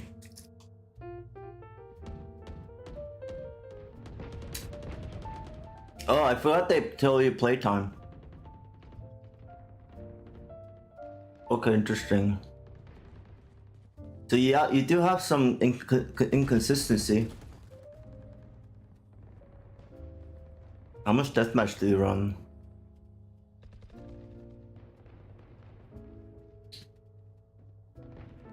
Okay, cool. Let's see. Oh god, this is gonna be a problem. Yeah, let's not have you play right now. Just please. One of the worst agents to actually get good at the game with. Too easy to play, not challenging. If you want to play practice gunplay, play deathmatch. You know? Don't play right now. Easiest flash to use ever.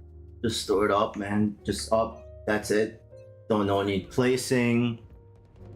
No, nothing. It's just a little bit of timing, right? Peek properly with the right timing. That's it. That's it. I wanna look at your weapon usage too. But where is your? What happened to the headshot percentages on the right? Over here. There's a headshot percentage like trend that you can pull up. Okay, so your top map is Fraction Breeze. That's a really good sign that you adapt. Oh my god, Jesus fucking Christ right now. Yeah, no. no. I don't care if you're a random main, like, that's fine, but you're gonna need to play all the other characters and get close to mastering them, and then come back to Reyna. Let me see. I'm spamming Reyna in my games. Why? Because why? You want to learn how to entry? Then play someone else. Phoenix, play a diver. Play Yoru, man. Yoru is one of the best fucking characters. Dude, no, don't, no, fuck, shit. That's a crap mind. Actually, no. You know what? Okay, so if that's actually good. So if you know that you can just get that up to immortal really quickly and then just convert and start playing other agents, that's fine. But also do keep in mind, bro, that as soon as you switch to the other agent, like, you're gonna D-rank again. So you're basically like, the ideal way, if you have money, is to just like fucking, I don't want to recommend this, but like play on a friend's account or something to get, if you want the difficulty, or just fucking play scrims, man.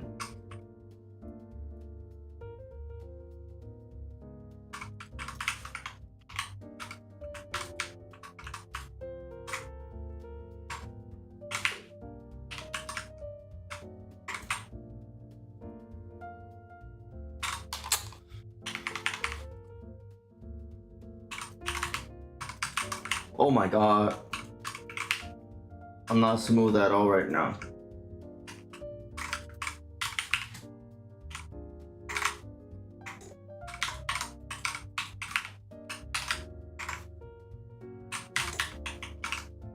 I cleared that so wrong. Dude, if somebody was close to my close right, I was fucking dead, which is what happened. That was so bad, man. I cleared that like right until that last moment. I have no sound, so I don't know if someone's close, but still. I mean, we're playing given that. Dude, let me kill. Are you fucking serious? You're so annoying, dude. Give me that kill. Get away. This is why, like, I don't like I excel at deathmatch because when I play in fucking competitive with these fucking scrubs as my teammates, I get no help anyway. Just dude, like 1v1. I will 1v1 tens, man. I don't fucking give a shit. Like, and the thing about me is like I'm all like mind games. So when you 1v1 me, like I'll read you. I'm the guy that like fucking pre-fires with the goddamn sheriff all the time. What the fuck? I got no, that was bad. But yeah, play scrims, man. I can impact a lot with this agent. No, you don't. No, you don't. Just learn how to impact more with the agents that you suck at. You know, like don't. What the fuck? Don't give a fuck. Oh my god. I need to finish my shot. See, every kind of error, every kind of miss has a prescription, right? So in that case, well, like my movement was fucked, but like what I'm doing whenever I miss, I'm not doing the finish. So in golf, you gotta like do a follow through, right? So that's what I call it. Oh no, that was too early. So now that's better. See? What was I thinking? I was gonna say something. Oh yeah. There's different kind of errors.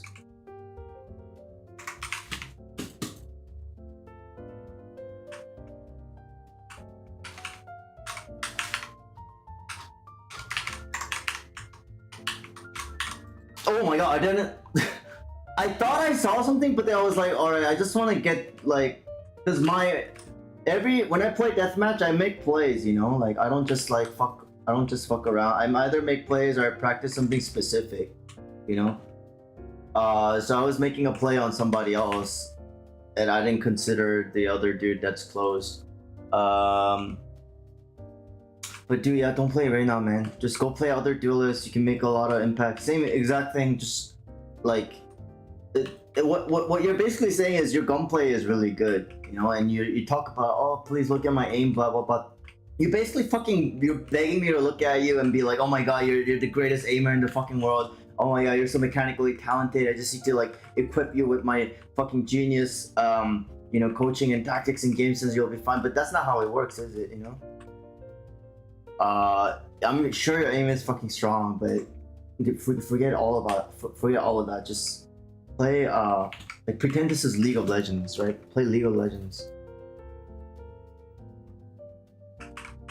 Like honestly, like I would make I gotta track more. I would make a game where like I would make like a practice game where all you do is like there's no shooting and you get to practice like the strategy of the game instead.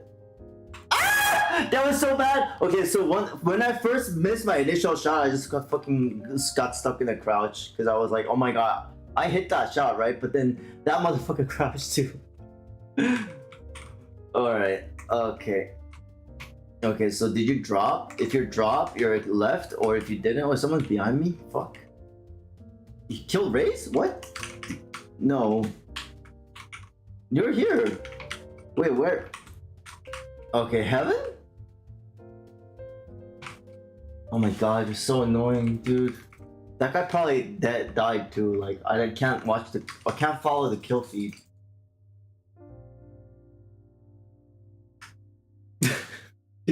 This Yoro trying to kill me. That's not what I think at all. I just will go here play out. Yeah, get out of your fucking comfort zone. Stop. Play something else. Play something completely different. Completely different. All right. Okay. So let me ask you a question. Is Reyna your main agent? Right? Because what do you mean fuck? It's what you're supposed to do. It's like working out, man. That's the only way you learn. I play controllers that face it. Oh, it's a controller main, right? Wait, then why are you playing Reyna? Play initiator. Yeah, man. Fuck that shit. If you're a controller, and like, let's say your logic is I want to learn how to like do entry, or I'm comfortable with that kind of stuff, then that's what you do. It just doesn't make sense to me that you pick an agent just to grind up a rank, which it shouldn't really like make a huge difference anyway. You can learn, you can play control, you can literally play Astra and still learn how to bring out your mechanical strength using Astra. You can do that with, obviously, with Omen, you know, because Omen, if you think about it, if you're mechanically advanced, oftentimes that means you can flick across longer distance faster and get there faster, right? So you can make jet plays, you can make Omen plays where it's a lot easier for you to push your smokes if you're confident in aim. So you can do stuff like that. You can use your own smokes and push through them and do weird, crazy fucking shit. But you don't really do that with Reyna, no. It doesn't teach you anything. Because with Reyna, how do I play them? It's flash and it's movement. That's it. That's it. Dismiss is just a retreat. I rarely see people use actually like dismiss to gain value more than I'm just getting the fuck out of here. Play Reyna and she's win games like okay, fine. So you just get back to more, that's fine. I'll let you do whatever you want. Games I know you utility, you guys really want to win, plays controller. I'm just really concerned that most of your playing time is going towards something that doesn't benefit you as a person, not the rank, you know? Because that should be your mindset is, dude, fuck rank, fuck anything, fuck winning, fuck tournament wins, like fuck everything. It doesn't matter. Your job right now is like soaking up knowledge, soaking up skill, growing like crazy, like fucking Naruto training mode, you know? You're not at, I don't want you to think of yourself as, oh, I'm at the arena already. You're not at the arena.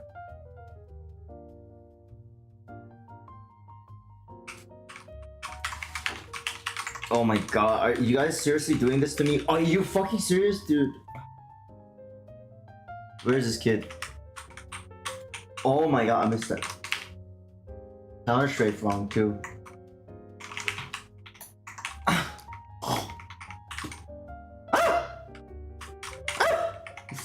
I mean, I'm getting fucking spit roasted by two fucking what? Two fucking cocks, dude. Oh my god, he's so. He didn't loop. He didn't loop. He doesn't loop here. He doesn't loop here. No way he loops. He's not gonna chase me for 1v1, right? So if he loops now, it's a late loop. Oh, he died. He died. Fuck it. Fuck you, dude. Fuck you too. I'll try to learn like a normal human being. Yeah. You know what? How about this? Why don't you play like an agent that you want to learn that you're weakest at, right? It's fine if you smurf, whatever. And we're just see Immortal to play the VCD qualifier years. Yeah, true. I just think the VCT qualifier, that stuff, that's also just overrated, you know? Like, listen, if you're a great... I fought that really wrong because I was pushing into the Sova and then I was kind of blind, so I didn't really see the next guy, so I was just like exposing myself very unnecessarily. Whenever I make bad plays, I feel like I have to explain myself because otherwise people just... Dude! Okay, that was bad because, like, if I just focus... What? If I just focus a little more, then that's a free wall bang. Her movement was literally so easy to... What? Okay, pre-fire? No? Oh, God, missed it. Oh, hello. Oh, these are... I always miss these fucking shots, dude. No way. I hate myself. One game. Yeah, go get it. Go get Immortal. Go. And then play on your other account, whatever you call it. The normal human being account. Dude, you're not pushing this. Dude, you suck. I hate deathmatch and on Breeze because, like, oh my god! Okay, I don't hate deathmatch anymore and on Breeze anymore. This is actually good because I don't like. Okay, part of it's okay. Fuck, I gotta double think that bitch.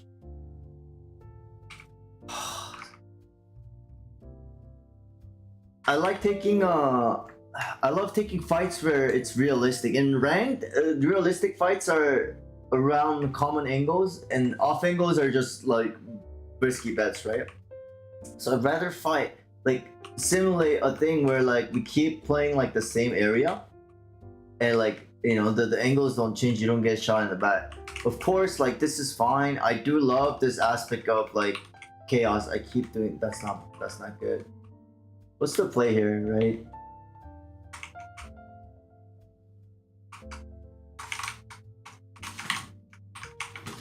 I don't know how to clear, like, this area is like a little tricky because nobody hardly ever uses really like this area very effectively, but it does gives you good shielding. Interesting. Breeze and Icebox. Yeah, Breeze and Icebox are best for people that have really strong aim, that can clear angles very, very quickly, are, you know, good with verticality. Oftentimes, they're people that also aim train.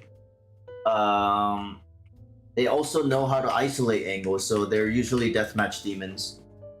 That's what's common about these like players that are good at Breeze and Icebox. Would you agree, disagree? Do you see yourself like that, or no?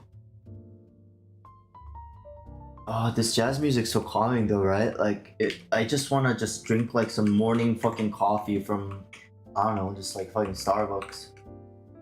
And just like, just like sit next to white people that are probably reading like poetry and knitting.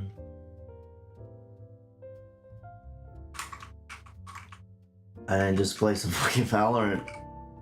Oh, what the?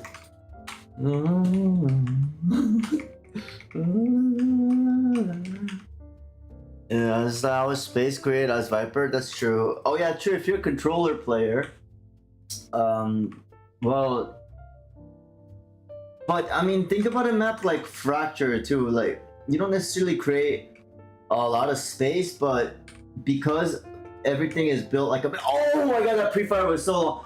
So she's hit me multiple times. She's super confident, right? She's gonna like literally just press left key and just swing that hard, right? So when I went for the pre-fire, it was a little conservative. I should have estimated her to swing a little wider, which I definitely would have done if I realized, oh shit, she was gonna push me hard. So to me, like, this is almost how I approach mechanics. It's just like a game of mechanic. Like winning gunfights is almost like just mind games too, you know, just like reading, predicting movements. And I think that's super important. Like, not everybody picks it up. 1v1 is probably one of the best ways to do it, which is why I think CSGO is probably actually a better way to train mechanics for Valorant than actual Valorant, to be completely honest. And a lot of people probably recommend that for that reason. Movement speed is faster, less unforgiving, just everything. Non-optimistic view, that's because I'm so obsessed with them. You know, like, inside I know it isn't my problem. So he might be one of those like imposter syndrome guys, right? Where at a certain point, mechanics become something you just don't really think about. It's something where it's like going to the gym. You train it, right? You do your bench presses, you do your push-ups, you do your like aim training, all of that shit, so that you're set. But then so that you don't have to worry. I gotta kill this kid first, so that you don't have to. Oh, fuck me. You don't have to worry about it. You know, because what happens is, think about it, right? If you know in your heart that you're doing everything you can to improve your aim at a reasonable level, like you say, like, you know, obviously you're not just devoting hours and hours of it to hours and hours to aim training and just losing out on everything. These guys are everywhere, dude. Dude, I'm trying to wallbang this kid. I hit 91. God damn. Fuck. I really gotta. So this is where a problem where I'm just not focusing on my TTK. When your TTK is not good enough, it's always a threshold. Like, you don't see the explosive improvement until you go past a certain TTK threshold. But once you go past that threshold, you can actually comfortably take 2v1s, and then once you can take 2v1s, you can actually comfortably take 3v1s. That's how people get so fucking good. Their TTK, you think about it like, imagine if a dude had to just use the fire rate of Vandal and hit like every shot and one tap everyone, right? Think about how fucking scary that would be. He would just literally just go around and just do that, you know, like a bot, like a spin bot. Reading movement.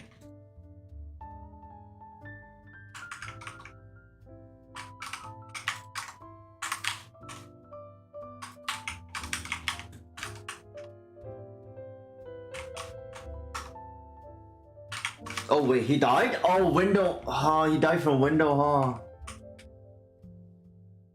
Dude, fuck.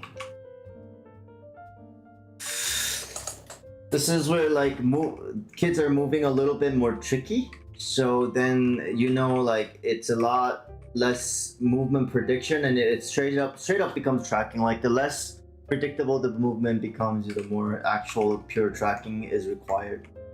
So dude, just work on your aim and don't worry about it, because you know if you did everything you can to if you, it's all about like working on what you can control, right? So if you put enough work to sort of like think about it like, you know, planting seeds, right? And they grow. While they're growing, you don't gotta worry about them. Just water them every single day. That's it. That's all you gotta have. That's all you have to do. What happens if you worry too much about aim and mechanics and shit and get obsessed with it is that takes up brain space. You know, nothing. Thinking isn't free. I think people like misconceive, like thinking and time are things that are just, you know, they're resources. Especially if you're in a resource-intensive environment, right? Like very resource-constrained environment. An example of that is, you know, game time, fucking finals of a tourney. You know, you're really playing that. You know, all eyes are on you. There's a lot of pressure. All of that shit, right? You gotta get used to conserving as much of your resources as possible, and making sure that you're lean, that your brain is lean, that it doesn't have any fat, that it's completely focused. Because if it's not, dude, you're gonna swing, right? Really? No. I should I need to check like my backside a little more frequently, because I know the other thing is when you spawn, I recommend, people don't do this enough, but try to memorize the circles around you, and then once you get really good at it, you start adding the numbers, right? Like you start increasing how many circles, how many enemy players you keep track of. This is why like pre-fired. You see that? Like that's just like that's peaking instinct. It's easy. See, and then what that does is, now I know this Neon is somebody that peaks instinctively, right? Has the peak instinct. Doesn't really think about her peaks, and I can abuse the shit out of that in a 1v1 situation. But in order to think about that, like in a game, you can't really think about it, right? You have to train it to a degree. Oh god, that was so bad. My counter strafe was off. Right? It's conscious competence to conscious competence trained to the point of becoming unconscious competence. The other two levels below don't fucking matter, obviously, because you know we're way beyond that.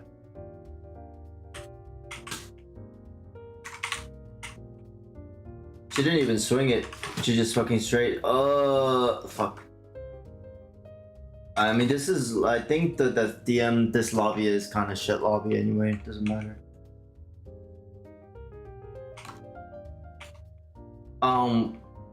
That's how you got to this point. You know, your brain is so effective and efficient at thinking through things, game scenarios, analyzing information. But you know, so and at the pro level, every single bit of thinking, a thought is like an energy, it's like a calorie, right? Big fucking calorie. That was bad. But see, like how I'm constantly having this self-talk. I mean, part of it is like I don't care because I'm a coach, and like partially I'm just like entertaining, whatever, doesn't matter, right?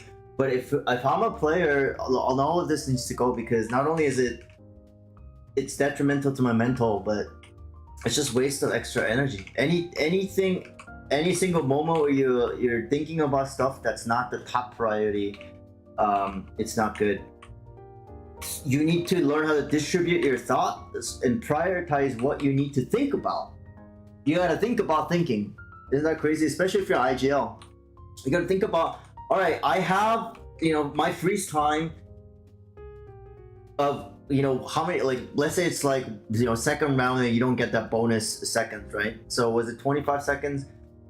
I have my 25 seconds to think about everything that's gonna happen this round, but I gotta start with the stuff that matters the most, so that if I do run out of time, I at least have some sort of plan. I have a plan for all the important stuff. Where do we want to hit? How fast do we want to hit it? When do we want to hit it? Do we use any like big ultra abilities, right? That's probably like the biggest thing you want to think about, right? As T. And then you want to get to a point where that's obviously like automatic, completely automatic. The more you think about it, more muscle you build. Let's say instead of consuming 200 calories to think about that one topic, you can only consume 20 calories, and you also your processing power is twice as fast, so it takes half the time. You've effectively taken those 30 seconds and made it 60 seconds. That makes sense? While other players are you pack in 60 seconds worth of analysis and thought. That's how you stretch time. That's how you beat the shit out of others. You work on your system 2 thinking, and you work on your planning. You do a lot of homework outside the game, and even just like outside, like in real life, such that at a certain point it allows you to squeeze out efficiency where other people can't. And that's competence. That's basically what competence is. When people see players make fucking crazy moves and nobody had thought of, that's all from that training. It doesn't come from like anywhere else, but people don't think about it. If you, let's say like, and then you gotta learn how to push yourself in every avenue possible, right? And it's not just simple. It's like, okay, let's say even analyze entire maps by like areas where you're weak at, right? Know which angles you're weak at, write down those angles, and actually go into customs, practice those angles. And if you don't do that, what happens is you just keep playing, and you might get better, but you're not MJ level. You're not gonna get to the top that way. The way to get to the top is you really have to fucking push. Really have to fucking push and squeeze it. Every second is so precious. Think about it, because of FPS like mechanics and whatever netcode, all that shit. Whoever takes the angle oftentimes has an advantage. Especially if it's a strong angle where you can't just swing it. And that's a matter of like seconds. Right? That's a matter of like, oh, I pulled out my knife just a little bit too late. Because, and it's artificial.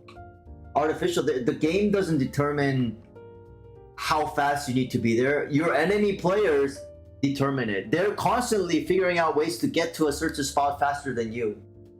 They're constantly figuring out ways to think about more things in the same time period than you. So if you're somebody looking to go pro, just know that there's people out there that are working on their craft at a speed where you have to really fucking put in work to catch up to them. It's not this rank, Valorant rank, all this is all illusion. This is all bullshit. The real world is the people out there just putting in work and improving, not the leaderboards. Especially in the pro scene, like the rank starts to become just meaningless. And rank is a different game, right? Rank is a different game from. At some point, just like League of Legends, a lot of other games, ranked is gonna be like one of those things where it's you just need to be a ranked demon if you want to go pro, but it is not like that right now. There's a good reason for that, because ranked, you can't really have that level of coordination in ranked. It takes a long time before people are even fucking what's his face, even at like highest level, to get that like perfect coordination that you see in teams, because it doesn't happen. Ranked people are not scrimming together, all of that. But I mean, part of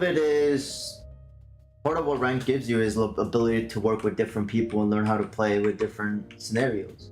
So the only that would be like the only case where you would play Reyna is, let's say, like, there are a few special cases where, let's say you keep losing to like a Reyna, or you keep like dying to Reyna. That's one, right? And then I mean, there's a lot. I just can't think right now. Sorry, dude.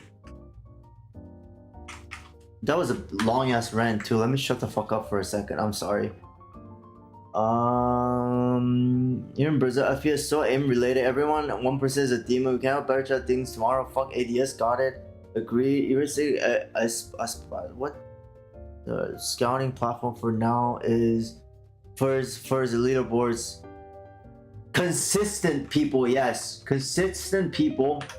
Now here's the thing. Here's a catch, right? It's not like nothing is black and white. So the reason people say that is because ranked is first of all, there's not really a lot of other metrics, right? Because if you wanted to uncover raw talent, where do you go to see what is deathmatch winning? No, that's the only thing. The other thing that you have is, stuff like scrim results and whatnot, like that kind of stuff, but that's all. A lot of times those are for people that are already like established, they have some experience. If you're talking about like raw talent, then yeah, they're gonna look at ranked. What do you mean?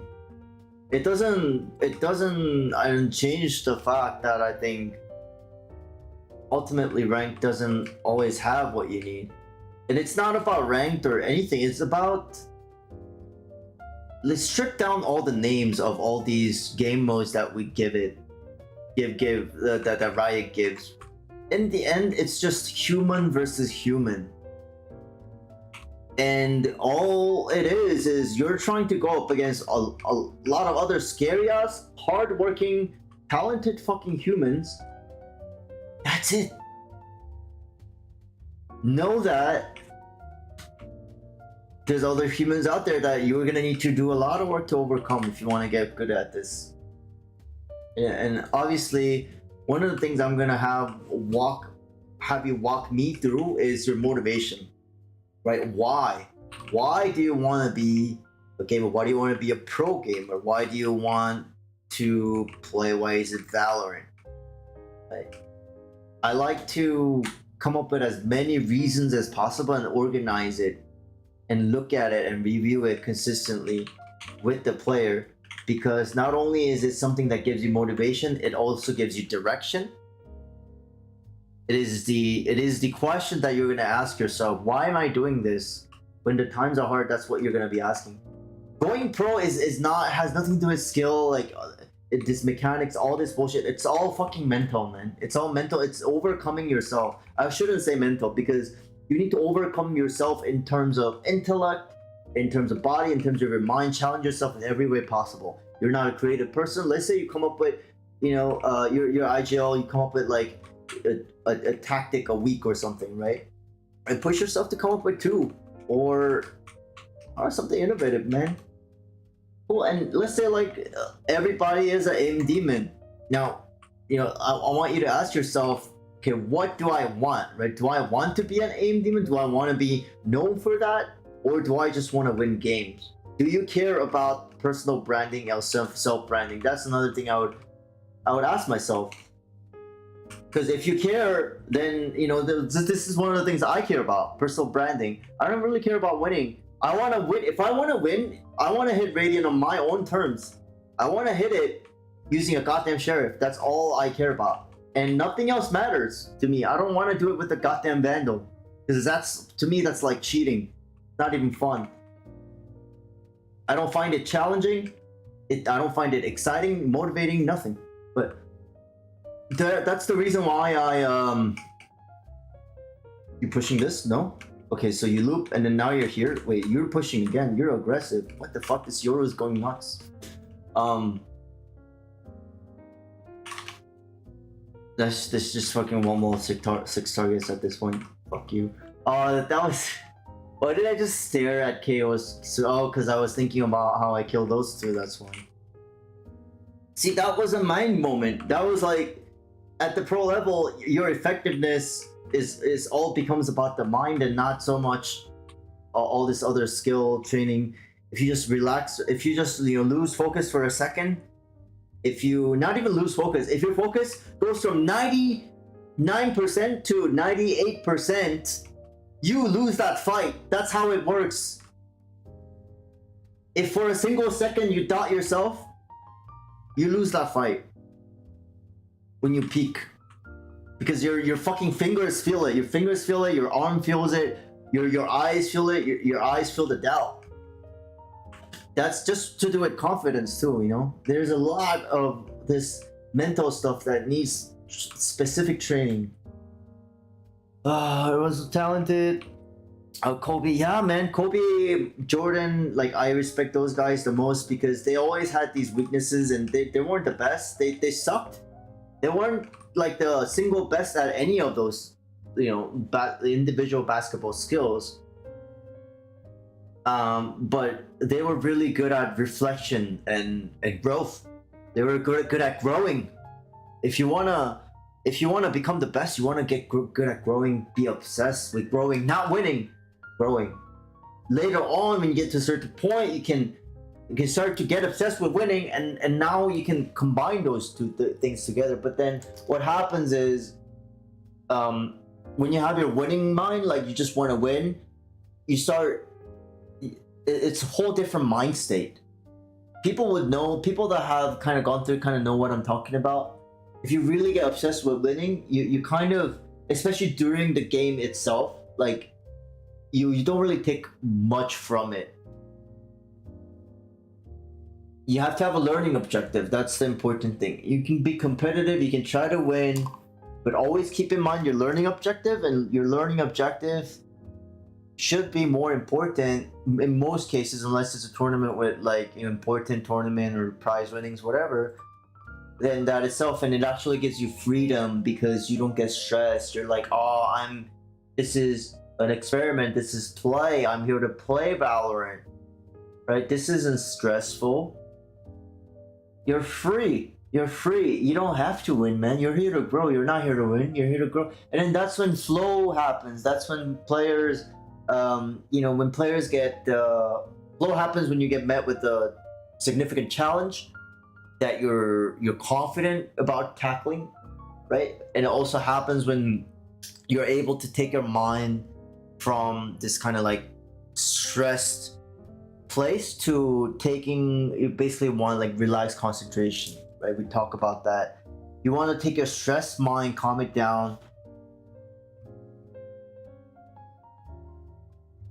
and that's how you get flow. The way you calm it down partially is to realize that none of it fucking matters. That you're just here to play. Like, that's a huge.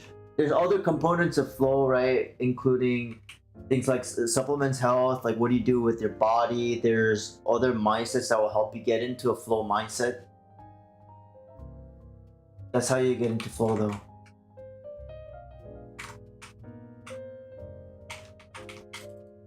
The learning mind is also different from the flow, because when you're flowing, like flowing is a state of supreme competence. It's when you're not really thinking through all of that, right? But when you're in a learning state, you're doing a lot of thinking. That's why when people say like, oh, I'm like constantly overthinking, that's because I don't like being in flow state when I actually play. I like being in learning state when I actually play, because that's what, number one, what I care about. And number two, like I do think that generally, or ultimately, that's where your growth is gonna come from. It's not from winning a fuck ton of games. You don't just get better somehow automatically just because you win games.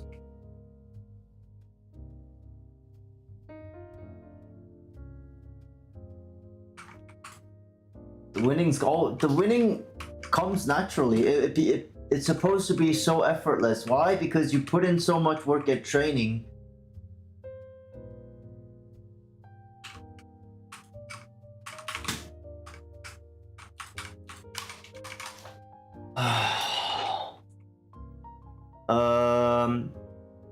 I always have the objective while designing going healthy. That's great, man. I mean, you have the right mindset, but here's the thing. I'm really happy that you have the mindset, but I don't want you to stop there. And I want to push you because it's a good thing when somebody wants to push you. In my mind, like I want you to have that, but like even stronger, even fucking stronger. Like just, or let's say you have like one learning objective, right? Measure like how fast you can set learning objectives and hit them. Like measure, like be like so fucking meta, right? And see if you can improve that skill. Like our mind is capable of, it's called specificity. When we break a single skill down to its smallest component and then make it measurable, make it basically a SMART goal, and we focus our attention on it, our brain figures out ways to improve it. It's just like aim, you know, in your game of tennis, you're basically visualizing, you're thinking about where the crosshair is going, and you don't really think about it, right? At a certain point, mechanically speaking. But here's the thing though, like even at pro level, think about it, like headshot percentage isn't 100%. I mean, like, what if you could? What if you could get a fucking 100% headshot rate at a goddamn pro game? What if you could do it consistently? Like, sky's the fucking limit. And people limit themselves to, like, in relation to other humans too much, in my opinion. When really, people are looking at, like, you know, like the first 3-4 floors. When there's 100 fucking stories, and I think the true pioneers recognize that, and they set their goals at 100 stories high, and that goal is what gives them the pull. The higher that goal is, it's like a fucking batarang. Pew! Yeah. I mean, not to say like you can't always be over ambitious with everything. You know, when you set your SMART goals, it has to be obviously smart, achievable. But when you have, I'm talking about your big goal, right, or your conception of what is possible, what level of performance is possible, you need to rethink that. Because I thought a lot of things too until I ran 50 fucking miles with no training. And I never run more than 2-3 miles in my life, like more past 2-3 miles in my life. I just decided to do it one day.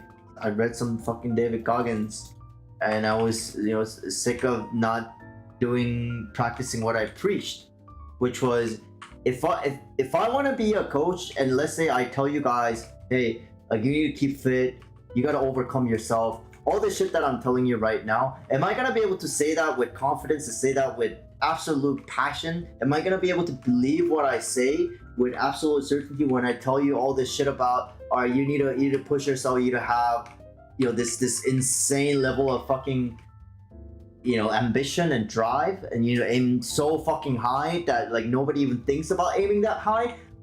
I wouldn't be able to do that if I wasn't set straight.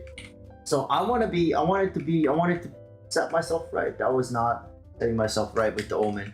Okay, why, dude? Fuck. Where is his Omen? I can't even find him. Oh, he's right there. All right, I'm coming after you, bitch. Anyways, that was such a fucking rant. Miss, do you ever heard Nico talking about it? Hyped to start working with you. Whole world to learn and improve. Guaranteed I'll give you 100% commit. Give it everything, man. Why guys is it's not that I ran 50 miles and I only stopped because I knew that I didn't have to run anymore. I already beat myself. And once you beat yourself, there's nothing else you can't do. What happens is you obviously will have things that you lack in, but once you beat yourself, you truly just beat yourself even just once, you know that you're gonna be able to do it again in other areas. It's one of the things I like recommending to my students. That's why I went out running my 50 miles. And I truly believe in the power of that transformation. I swear to you, I am not lying. Let's say you don't touch Valorant, right? For like just 2 weeks. For 2 weeks, all you do is just run or exercise. Like, just go like nuts in terms of fitness, right? I guarantee you, especially if you go through a good like workout program. I'm also a fitness trainer, so that's what I'm trying to do real life, is bring fitness to esports, and vice versa. Like bring things related to gaming, gamification, to fitness. A lot of gamers are fucking allergic to fitness, not realizing that it is one and the same. But ultimately, there's gonna be that fucker. We all know cardio and all that shit is great for our health, right? But then we don't really know any like e-athletes that are doing some like MJ level of training, or at least nobody knows about them. But there's gonna be those kids soon that are pushing those boundaries. It's everybody's pushing everything constantly, right? That is kind of what's beautiful, what is scary about it, but what's also exciting. It's scary if you're a little pussy that, you know, just doesn't want to do the work. You're not excited by competition. It is exciting if you realize humanity as a whole, where all the Valorant players are constantly discovering these edges and new techniques, and you can actually go after them, copy them, learn from them, and put it all together, just like Kobe was doing, just like Jordan was doing. With Jordan or Kobe, they lose to a player, they would go VAR review, right? VAR reviewing is the oldest fucking technique in humanity's history, really. It's journaling, that's what it is. But they would copy, they would like learn, pick up moves. I think specifically like Kobe picked up the air hook from Kareem Abdul-Jabbar. Was it Kobe? I don't fucking know. Maybe it was Shaq. I get confused, but there's a lot of different things they pick up from other players. I just can't like come up with them right now, like off the top of my head. But yeah, dude, Mamba mentality, Last Dance, fantastic stuff. I read David Goggins' autobiography about 40 times. I listened to it in audiobook format, highly recommend it because it has extra content. But pick somebody that inspires you and listen to their autobiography over and over and over and over. What happens is their voice actually becomes internalized, and it is in fact a CBT technique, is a cognitive behavioral technique, where you replace some of the negative stuff in your own voice with, you know, the voices of Jordan or whatever they went through. Especially if you guys have relatable experiences, and I did. I had a childhood that was like very similar to Goggins in many ways, and in some ways worse. So when I was going through, and I was suffering, right, from all this shit that I'd gone through, and when I met Goggins or met all these people that experienced something like that, something that I experienced, the very similar experiences, but they overcame it, right? They all overcome it in different ways. You take note of that, and you don't just try to do it. If you listen to their voice over and over and over, usually they explain their thought process. Usually they talk about the exact kind of things they thought, and you know what they said, because it's an autobiography format. So what then happens is, let's say, you know, my dad choked the shit out of my mom. That's a real thing that happened to me when I was a kid.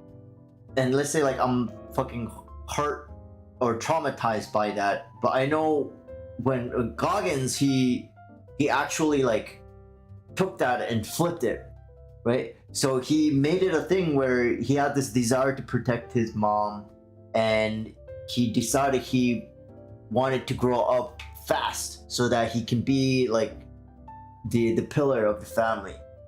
He knew that he cheated all through high school, like college, didn't have a lot of intelligence, so he had to actually start studying.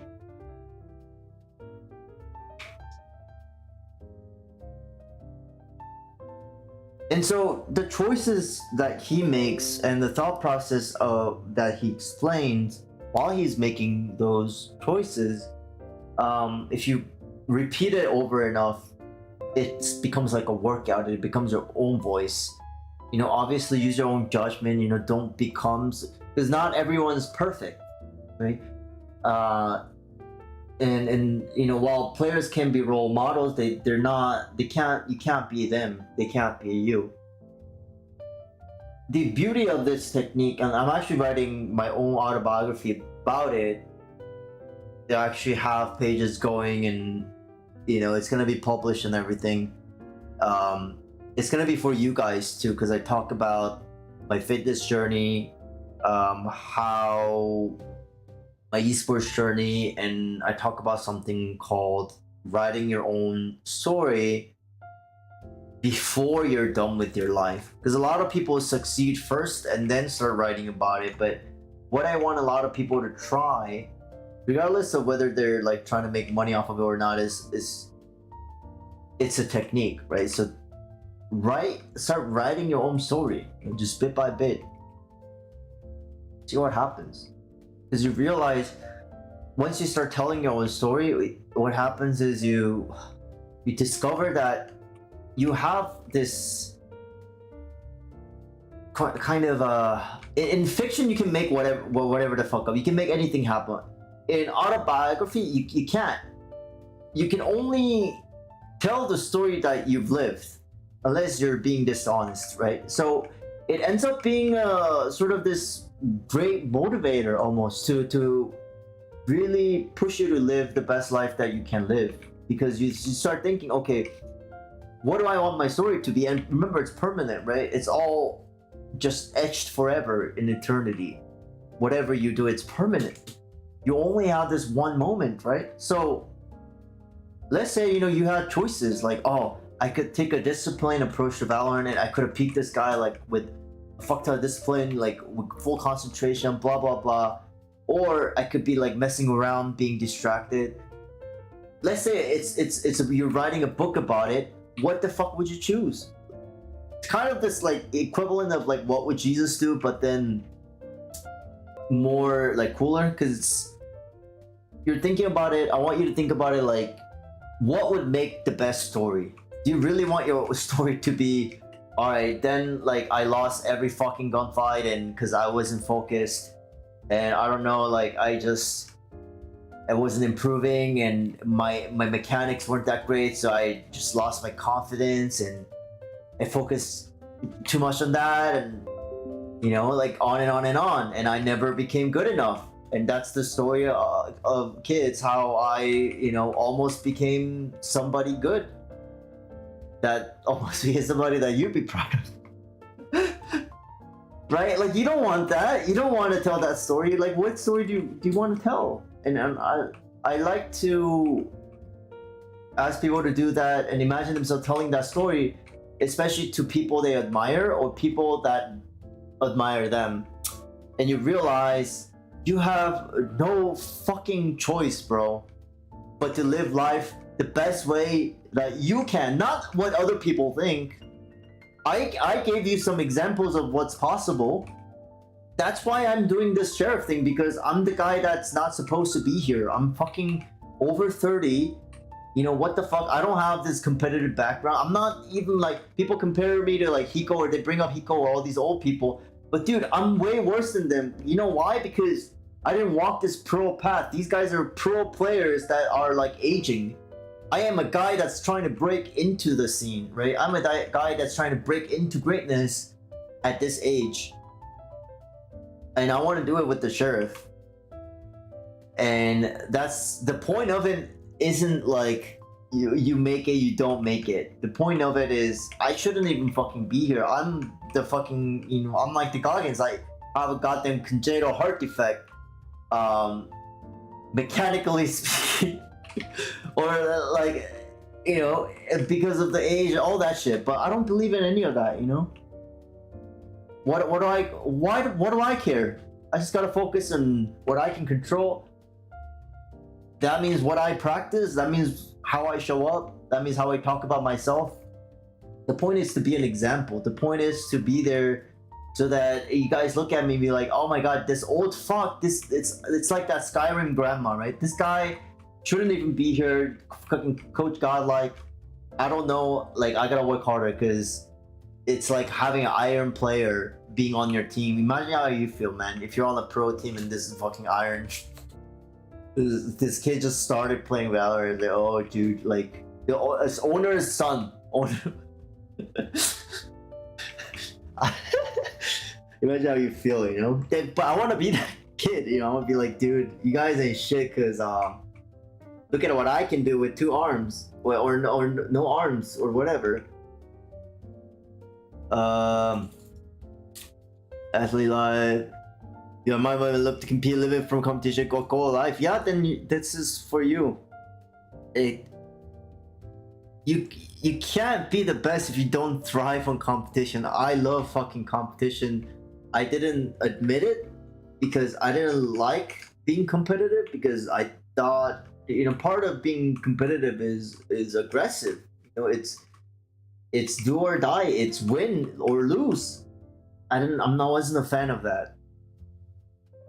But I'd also found a way to embrace that nature while removing some of what I thought was negative, like the aggression. You can be a peaceful warrior. You can be competitive while being a great leader and somebody that sacrifices. And I'm competitive, but you know, I'm gonna put myself down for humanity, for my teammates, for my friends.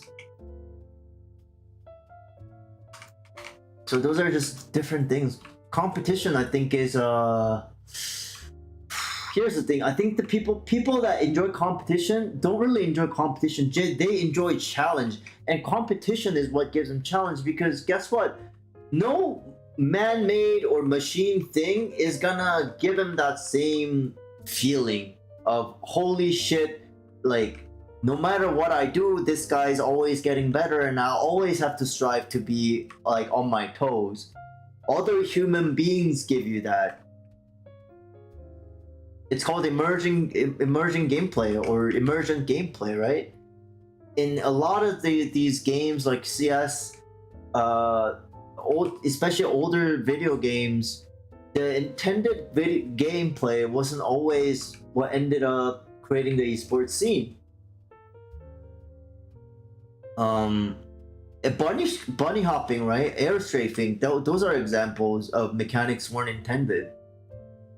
Why were they brought about? It was because there were always innovators and sick motherfuckers that were like, okay, what if instead of just jumping like normal people, what if we just did like a little wiggle and then it's slightly faster? Oh shit. And then some people would stop there. Then there would be other people that are like, oh shit, you can wiggle with that? Okay, what if I added a little velocity? And then there's a third type of person that came along and be like, okay, what if I added that in my competitive games? And one dude started doing it, everybody saw it, they all started copying it, and now we've elevated, entirety of civilization has been elevated. Well, the civilization of Counter-Strike players have elevated in less than in like an hour, because one guy will start doing it. But it doesn't happen. All of that, it took a lot of time to lead to that point, right? There's a lot of shit that you don't see that happen in the background. I'm talking shit. I'm not, dude. Now I'm really just talking, going off topic. I gotta stop. But that's how it is, man. You gotta enjoy competition. Life is competition. There's no avoiding it. Competition isn't everything, but and my philosophy is always like, there's a truth in every lie, and there's a lie in every truth, and the truth is always somewhere in between. That's sort of my take. So just like anything else, competition is a tool. It's not everything. There's a lot of enjoyable things in life. Food, sex with 2 people, sex with more than 2 people, family time, I don't know, fucking a Coke at the end of a hard day of work. Not Coca-Cola, I mean. Just like fucking little things. But you don't really enjoy competition, you really enjoy challenge. And if you think about why do you enjoy challenge? I think that's the thing to think about. That's what people should be thinking about. Like, why do I like being challenged? Why? Because and in the beginning the answer will just be like, I just do. I don't know why, I just do. But whatever answer you get from asking yourself that kind of question is gonna give you the insight that boosts your gameplay to the next level. It has always been that way for no matter what fucking sport it is. The discovery, the true deep transformation always happens at that mental level. During extreme moments of stress or challenge or extreme serenity, those are the biggest advancements. The changes in the mind, changes in the mental. The problem is you don't see it. Nobody sees it. It's not measurable. It's discounted. You don't talk about that. Where is it talked about? Autobiographies, interviews. When you actually chase those people and talk to them, ask them for their thought process. That's the value. It's not the saying. It's not the technique. It's really you're trying to hear their voice and their thought process. That's the gem. And then the reason it's so important is because once your mindset changes, then everything else changes. You practice much harder. You practice twice as hard. You focus twice as hard. You're a better teammate. You learn faster. Everything. You just take care of yourself. You're happier. You're more creative. You can practice for an hour longer. Not only do you practice for longer, but you practice harder and practice more effectively. Being effective is very different from practicing hard, right? You have to be intense and effective and work for hours on end. And you also need to know how to rest well, rest purposefully, rest when you should be resting. But that's hard work though. Resting is hard work. Resting right is hard work, man. It's actually harder than hard work itself, because if you're a hard worker, all you want to do is fucking work. And when you rest, you're just like, oh fuck, I don't even wanna, it's just whatever, my body will just catch up. But the guys that win, the ones that become number one are the ones that are like super fucking clinical about like nutrition. They're like super scientific. They research shit. They pour all this knowledge into it. Then they're also raw. They're also brain dead. They know when to turn off their brain and be like, all right, it doesn't matter.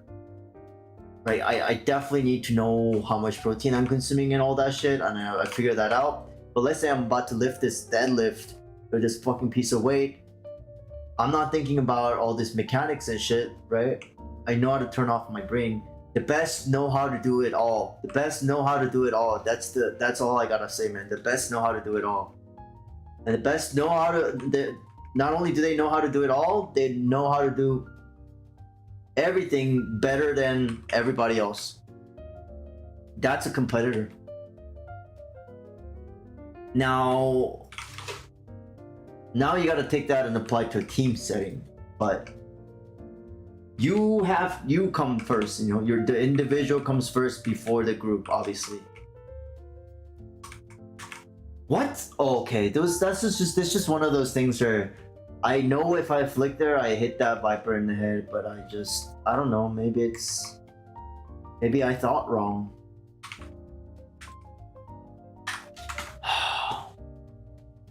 Zaiwu had the MJ Ethics body clear. Yeah, man. Like if these the ideal player, what is that? What is that? You know, like we're not even close to seeing it. And here's what's crazy too. Like there's gonna be those insane guys that have that talent and they're fine, but then there's gonna be other guys that have to work hard. And then what's gonna happen is once every century or so, there's gonna be the guy that, you know, has talent to fuck around, but works like a fucking mad horse. And I don't even know, has basketball seen it? I mean, MJ was talented, but he didn't make a fucking basketball. Well, I think he grew after he failed his audition. I keep saying audition. Like it's a fucking dance crew or something. Tournament with teammates you compete, everything makes sense. Even if we will lose, I really want to. Yeah, it's so fun, man. Tourneys are so fun. First tourney I had, I was like gold server. We went up against Immortals. We lost every single round except one, and I had so much fun. So all my teammates did not have fun, you know. But I was like, dude, I want more of this. Where can I find and play against the best players in the world, please? I want to get crushed until like I get better, because that's the fastest way to learn, isn't it? Phil Jackson, yeah. It's growth. It's a growth mindset thing, camaraderie thing. Like that's the beauty of it too. You find other 4 people that are exactly like you or like-minded. Oh, you see each other growing and what happens in the esports scene is everybody knows everybody. You know, you become friends with those people, but you go up against those people later and you know what they do, but then they also know what you do. So it's it's a fucking mind fuck. I mean, think about like the NBA, right? Remember when you watched like last season, or like, you know, players switch teams, but like, you know, it's harder. Right? In esports, it's like way more fucking frequent. It's growth. It's a growth mindset thing. Camaraderie thing. It's never ending, man. It's never ending. It can be tiring. That's why people retire, right? They get tired. They get burnt out. Natural thing for the body. You see each other growing. Or you become like Mike. You just, you know, you turn your attention to, you get your dopamine from other places, but. Gotta get your fix somewhere, man. I used to not understand that, so I feel like I try to get it from like, you know, like drugs and like unhealthy gaming too. I didn't understand that. I had to meet the desire to compete. And now the way I compete is through my coaching. I try to accumulate as much as possible to be the best example that I can be.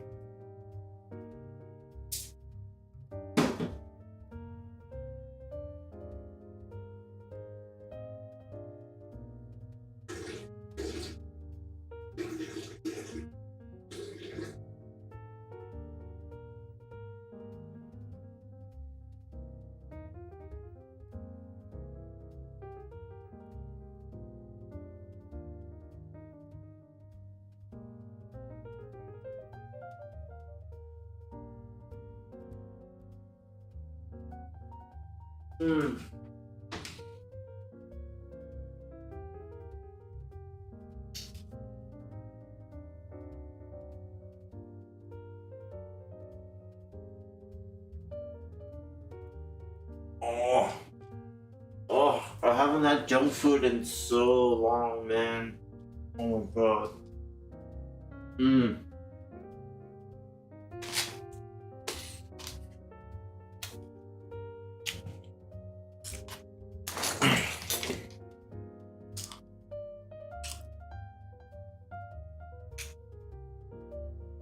Worked out for 22 days straight, no rest. Minimum for 4 hours a day. Most of the time going up to 8, 9 hours. Circuit training, training strongman, training yoga.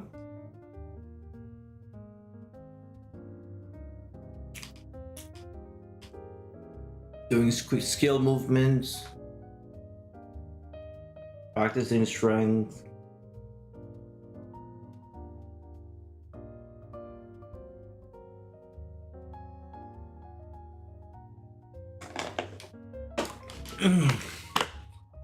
Yeah, I know. I'm gonna make a post about it, but I actually have a hoarding problem. Like, I'm really bad at this. So you guys should have seen the living room, my roommate's room. It's just a complete mess. I did all of that. Now it's fine, and then now I gotta do this, and then it'll be all set. I might actually need to rent this room out and then go live in my car because I still need to pay a lot of money back. We'll see. We'll see.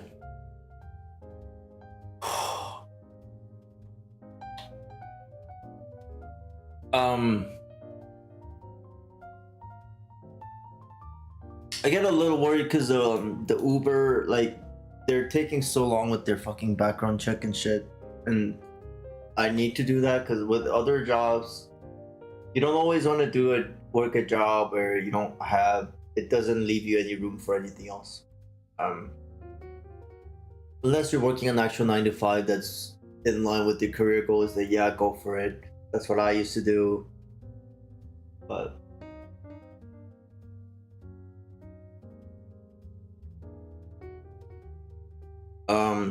yeah, this is going.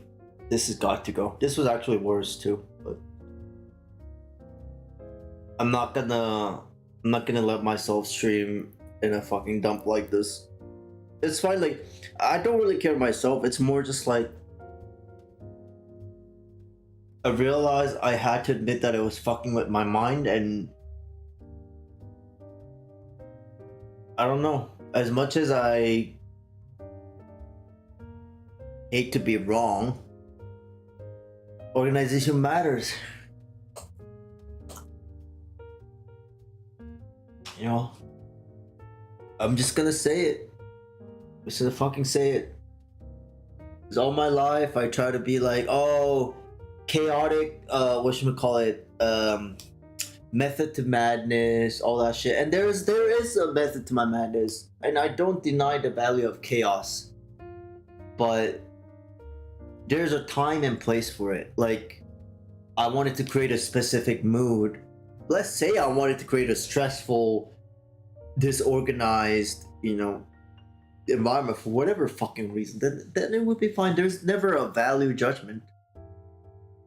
Chaos is great. Chaos is how I'm so creative. Chaos is why I have ADHD.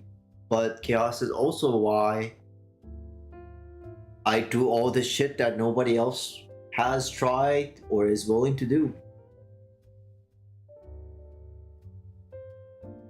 Chaos is why, I'm stupid enough to quit a 100K year job to work 3 jobs so I can coach video games and be a gamer. Is that in what planet does that make sense to no average normal human being? Who gives that up?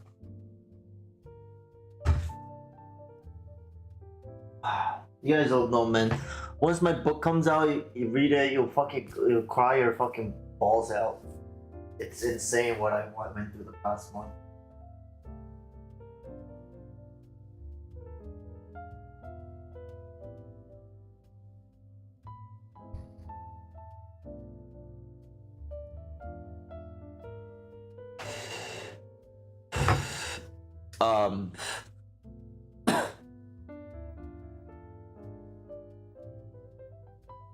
My dog is sick, and I haven't seen her for nearly like a decade.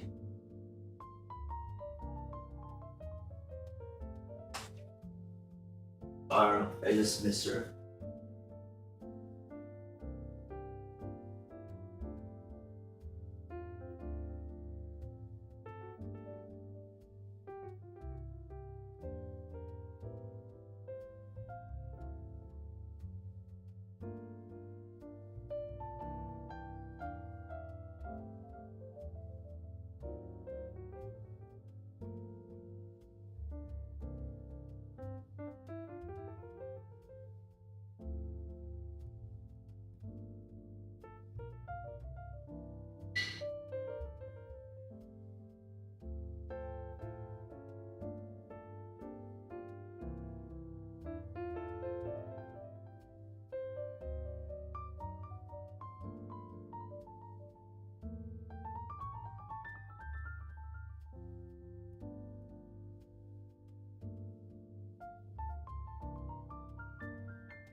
Looking for too many wallbangs.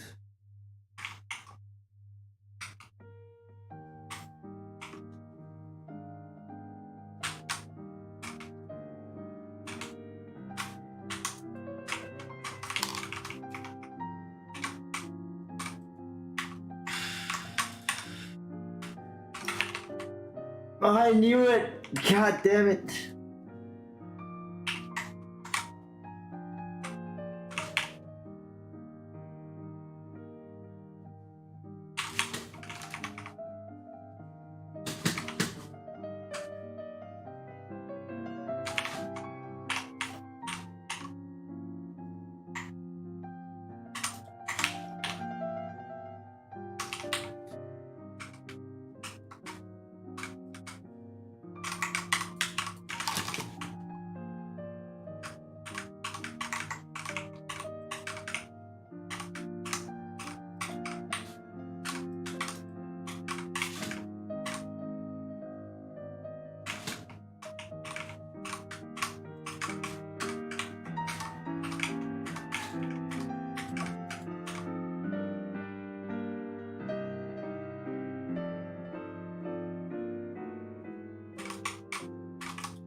What a bliss, God.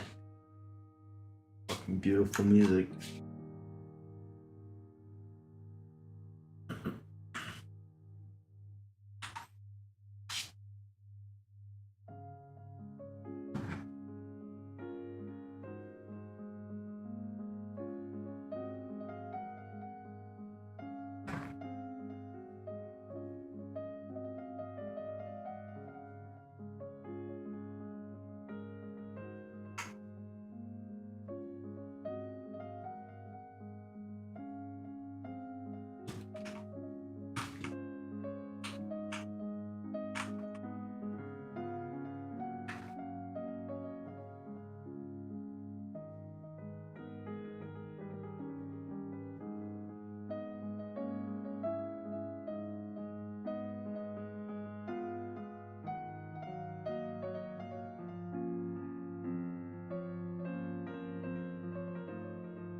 What's the best way to improve aim for Valor?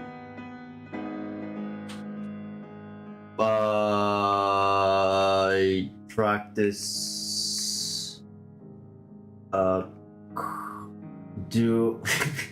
It's just like a very direct question. All right, so let's try to answer it. Right. If you have an aiming routine or aim routine, do it on Kovaaks or Aim Lab, specific to Valorant. Get yourself measured on the benchmark and see where you are.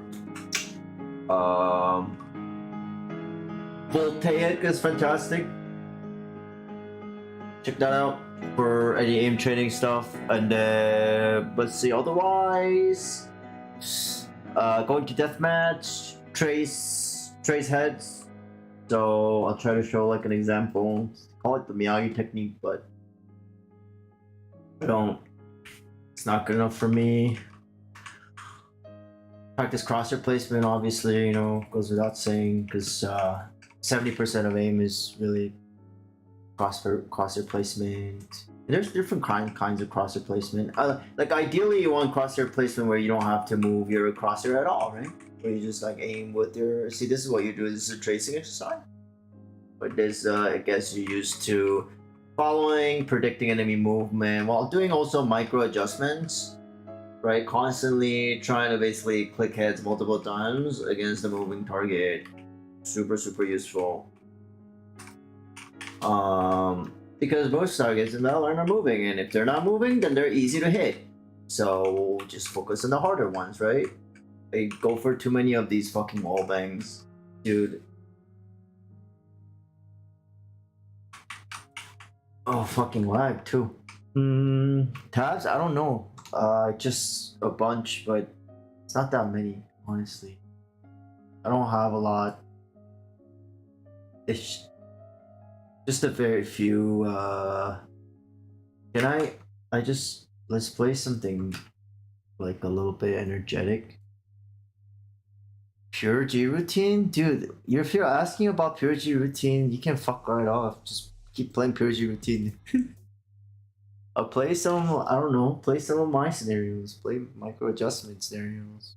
Play like you know, like Valorant, you gotta flick your aim around a lot. Pure G has. I think there's like a. Gotta find it. You know what?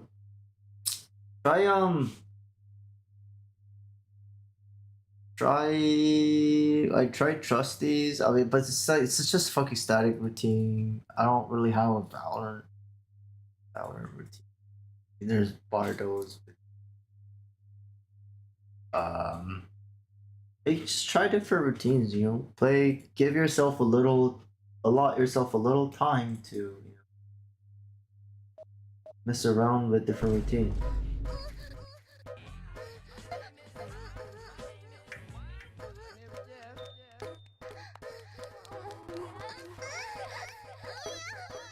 I mean, this is just straight up from CS:GO, right? It's like the same thing. Just in kovaaks.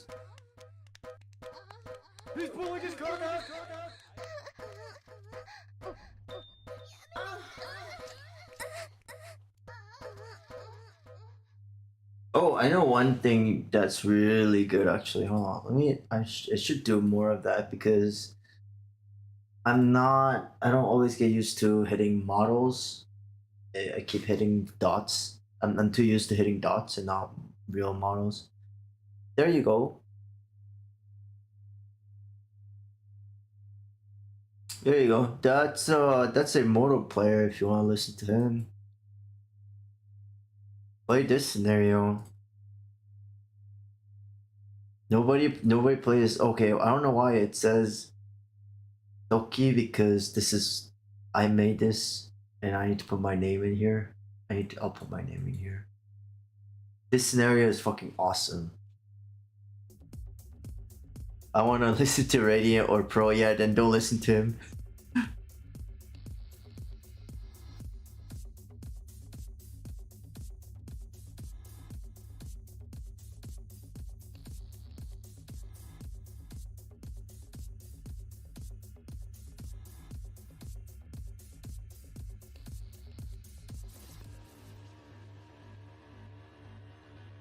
Hear from the man himself. Old CSGO pros, interviews, and podcasts are such valuable gems.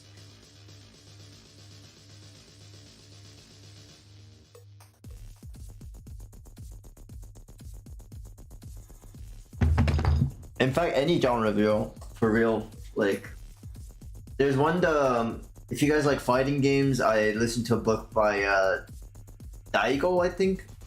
There's a fighting game, Street Fighter, Evo, like, champion, GOAT, greatest of all time. And he talks about his development. You know what? Why don't we play that podcast? Because I do want to listen to it again because I have some fresh perspectives. Daigo audiobook. The Will to Keep Winning. That's right. The Will to Keep Winning. By Daigo Umehara. You must understand that there is more than one path to the top of the mountain. Miyamoto Musashi. A Book of Five Rings. Prologue. August 1st, 2004. Pomona, California. I'm at California Polytechnic State University for the 2004 Evolution Championship Series, EVO for short. Held once a year. EVO is the world's premier fighting game tournament, bringing together the world's most talented gamers and watched by fighting game fans worldwide. The halls are teeming fans. The venue is shrouded in an uncanny fervor, echoing with a non-stop din of applause amidst the curtains of darkness. Cheers and screams resound at the completion of each round. I'm vying for the title of World Champion in Street Fighter 3 Third Strike, one of 9 games in that year's tournament. Having advanced to the semifinals, my next appointment is America's best. Let's move on. We're about to engage in what will prove to be the de facto championship battle, since immortalized as EVO moment number 37, or the Daigo pair. The moment comes in the third round of the first game. Justin and I have both taken one round apiece. Punk. I'm playing Ken, and Justice Chun-Li has me trapped in the corner. He has beaten my life gauge down to a single remaining block. If he lands any attack, even if he forces me to block a special move, it will mean a KO. The American champion picks his shot and goes in for the kill, unleashing Chun-Li's Hyokusen super art in hopes of chipping away at my health as I guard. A solitary voice yelling, Does he have a podcast? Justin, carries over the crowd, reflecting everyone's assurance of a Chun-Li victory. Still, even with my back against the wall, I remain unfazed.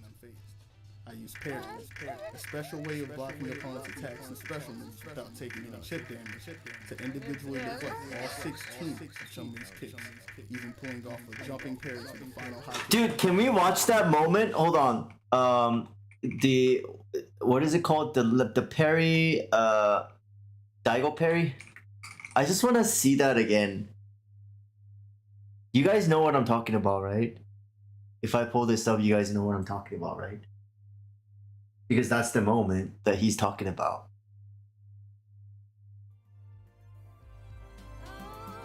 If you don't know, watch this.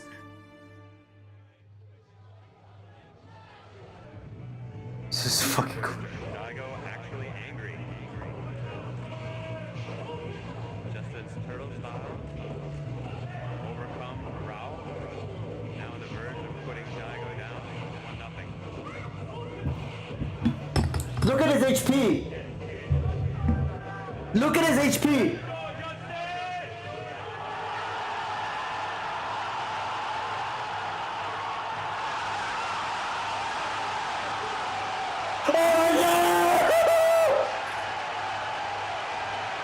Dude, tell me you guys didn't see that one?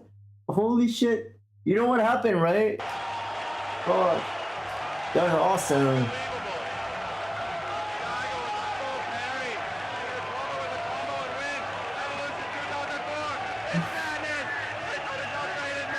I feel like this has to be like the most famous like fighting game moment ever, you know?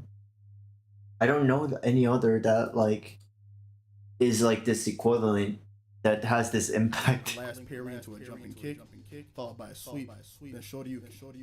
By the time I finished with Ken's own super art, Shippuden Raikyaku, culminating in a Chun-Li KO. Man, I hated fighting games. I love fighting games, but I don't have a lot of people to play with. I played King of Fighters. I was okay at it. I miss it. I remember feeling the pressure as I watched my late. Oh, by the way, guys, if you want to get good at movement, play fighting games and rebind your keys to WASD and other adjacent keys, because it'll teach you to press sequences really quickly. It'll also teach you to press keys on reaction, which FPS it doesn't always teach you to do. But in Valorant and CS you got a counter strafe. Oh yeah. Life gauge dwindled, thinking this might be the end. But when he had me in that corner, I entered into a zen-like focus, prepared to do whatever it took. I couldn't even hear the surrounding cheers, built into a crescendo as I successfully parried each hit and combo. Only the sounds of the game rang clear. I could sense that Justin was eager to end the match. I figured that he expected to win by pulling out his big move, the Kyokusu. But I knew that if, I could pull off a full parry and catch him off guard. So I lied in wait. And sure enough, he took the bait. My hand moved as if it was possessed. And when I came back to myself, Chun-Li was down. It wasn't until that the screams from the crowd finally reached my ears. The match made a big wave online as well, reaching more than 20 million views worldwide. And so, the name Daigo Umehara became known across the globe. You may be wondering how I got here. Unlike many world-class competitors and other competitive ventures, I never set out to be the world's best. I became world champion while still only 17 years old, out of a personal sense of urgency. Games provided the self-confidence I lacked and helped me control my emotions. Still, there are a few underlying reasons for how I made it this far. In this book, I'll share with you how I became the world's best, how to put in the effort needed to win competitions, and what I've learned about making it to the top and staying there. While esports might seem to be a niche form of competition, they share many common themes with other activities. Interacting and competing with others, clear win-loss results, the planning and effort needed to excel. These all translate well to issues we confront every day. Competitive gaming won't teach you all the life skills you need. What I have learned in my ongoing pursuit of success has helped me immensely. Above all else, the main point I want to make, that I just don't want to win, I want to keep winning, to stay on top of my game. While seemingly similar, I want to show you that these are highly different goals, to the point where they can be at odds with one another. Some may consider winning as the end goal, but producing results and continuing to produce results are fundamentally different in nature. In the end, I want to show you that if you're fixated on winning, you'll be incapable of doing so consistently.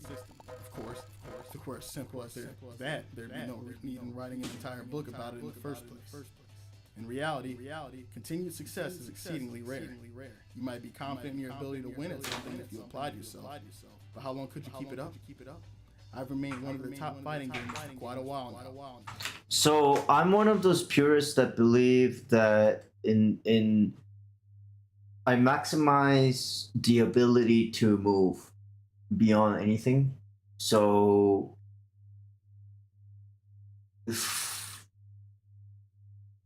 when you have fast and control, so you want something that basically has low static friction, so that you can react quickly as much as possible, while having like decent amount of kinetic friction. You can stop, right? That's kind of the whole point. But I feel like I guess from my experience, I haven't really found any mouse pads that I truly feel like are fast enough. By fast, I truly don't really mean fast, but precise. As in, I want the mouse and the mouse pad to reflect every single muscle twitch of a cell that I have, right? And I combine that with Mouse Excel to achieve this sort of, I treat it like almost like a second limb that's floating around. And in my mind, especially once you develop good musculature, good control through repetition, because you're able to make the finer adjustments, you get a little bit of that upper hand, and you get speed. So that's what I like. That's why I, prefer it, etc. We're not just talking about getting on a roll and winning 100 or even 200 times, but rather long-term, sustained success. Not that I've ever lost or made mistakes. Not that I've never lost or made mistakes, excuse me. I've experienced utter defeat in periods where I couldn't produce results at all. I've never deluded myself into thinking that I mastered games, or that I'm some kind of prodigy. Am I confident in my ability to keep winning? Hell yes. Chapter 1, the road to the World Championship. An isolated childhood. Since the second grade, when we moved from Aomori down to Tokyo, I was always sensitive about being excluded. My new classmates were a bit standoffish. When they did talk to me, for some reason, I never felt like they were truly opening up. So I was left wondering what everyone really thought about it. It was like there was this invisible wall surrounding me, a barrier that kept me alone in the crowd. We would goof around together, but I don't think I had any true friends. I also use super high sensitivity, so if I use slow pads, everything starts snagging and gets very jittery. That's another problem. I felt like there was something different about it. When I woke up in the morning from school, after returning home, I always felt detached. I was always irritated with something. My childhood was just dismal. My sister is 7 years older than me and was born in Tokyo. When she was 4, we moved to Aomori, where I was born 3 years later. The move brought us closer to my mother's family, but that wasn't why we left. Until recently, I was under the impression that our relocation had something to do with my parents' work. That wasn't the case either. It was because of an impromptu phone call from my unpredictable father while he was on vacation. We're moving here, he said. So we did. Simple as that. He had taken a trip up to Aomori and was enchanted by the place. He adored my mother's hometown and decided that we should live there, but to see what it would be like. Just to see what it was like. Both my parents had jobs in Tokyo, which they just up and quit. My father was in hospital administration, and my mother was a nurse. So I guess they were confident about finding a job. It was a bold, if not reckless decision. 10 years later, Dad decided it was time to move back to Tokyo. Apparently because he'd seen enough for Aomori. For me, it was just a shock. I can laugh about it now, but at the time I was upset. I didn't understand why I had to be uprooted and carted off to someplace I didn't know. I'm sure that my sister, in junior high school at the time, must have felt the same. My parents told us that my father's mother was living alone and getting on in years, and that we needed to move back to look after her. That's not a huge motivator when you're a kid. I was more concerned about having to leave all my friends. So we lived in Aomori because my father wanted to. We returned to Tokyo for the same reason. At least now I realize where I get my impulsive tendencies. Common wisdom regarding how one is supposed to live their life never held much sway in the Yamahata household. My parents never once sat me down to teach me important life lessons. They never forced me down any particular path in life. They did tell me not to cause trouble for others, and they mentioned a few things I shouldn't do, or otherwise, they pretty much let me live as I saw fit. So I don't have what you call a good sense of what's normal and what's not. What I do know, however, is that if I'd been raised by normal parents in a normal household, I wouldn't have chosen the path I have. I wouldn't be known today as the best fighting game player in the world. My sister's influence rubs off. I originally got into video games because of my big sister. Being so much older than me, she was my idol and I mimicked everything she did. When she started playing games on the Nintendo Entertainment System, the original 8-bit system, usually called a Nintendo, my eyes lit up with a new desire. The story of my introduction to video games is all too familiar. I started when I was 5 with Super Mario Bros. From the moment I first hit that start button, it was a match made in heaven. When I was playing video games, I would lose all track of time, and I never wanted to stop. I was lost in another reality. Of course, my parents didn't let me play as much as I wanted, which naturally made me want to play even more. Luckily, they both worked, so they couldn't be as hawkish as some other parents. When playing games with friends, their stay-at-home mother often yelled us to go do something else. So my mom would have been stricter about the game time if she knew I were home more. The few hours between getting home from school and my parents coming home was my time. They would get back from work at 6 or 7 o'clock at the earliest. So every day I rushed home from school, turned on the Nintendo, and immersed myself in that dazzling 8-bit world. Whenever I heard my mom come home, I would hurry to turn off the power and run the reader as if I hadn't been playing at all. She saw right through me, of course. Every day she would feel the plug to find it red hot and call me out for playing too much. I in turn would try to convince her that the system gets hot in just a few minutes. Still, she never told me to stop playing games altogether. It was always just not to play so much. It might sound like a small distinction, but it made a world of difference. The new class boss.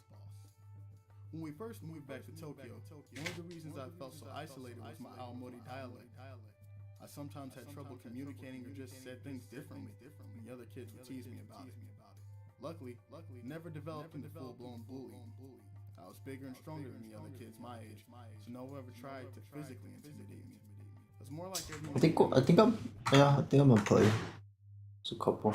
School to be risk-averse has among it now millions who feel stultified by this underestimation of their potential resilience, and who have embraced Jordan's message that each individual has ultimate responsibilities to bear. That if one wants to live a full life, one first sets one's own house in order, and only then can one sensibly aim to take on bigger responsibilities.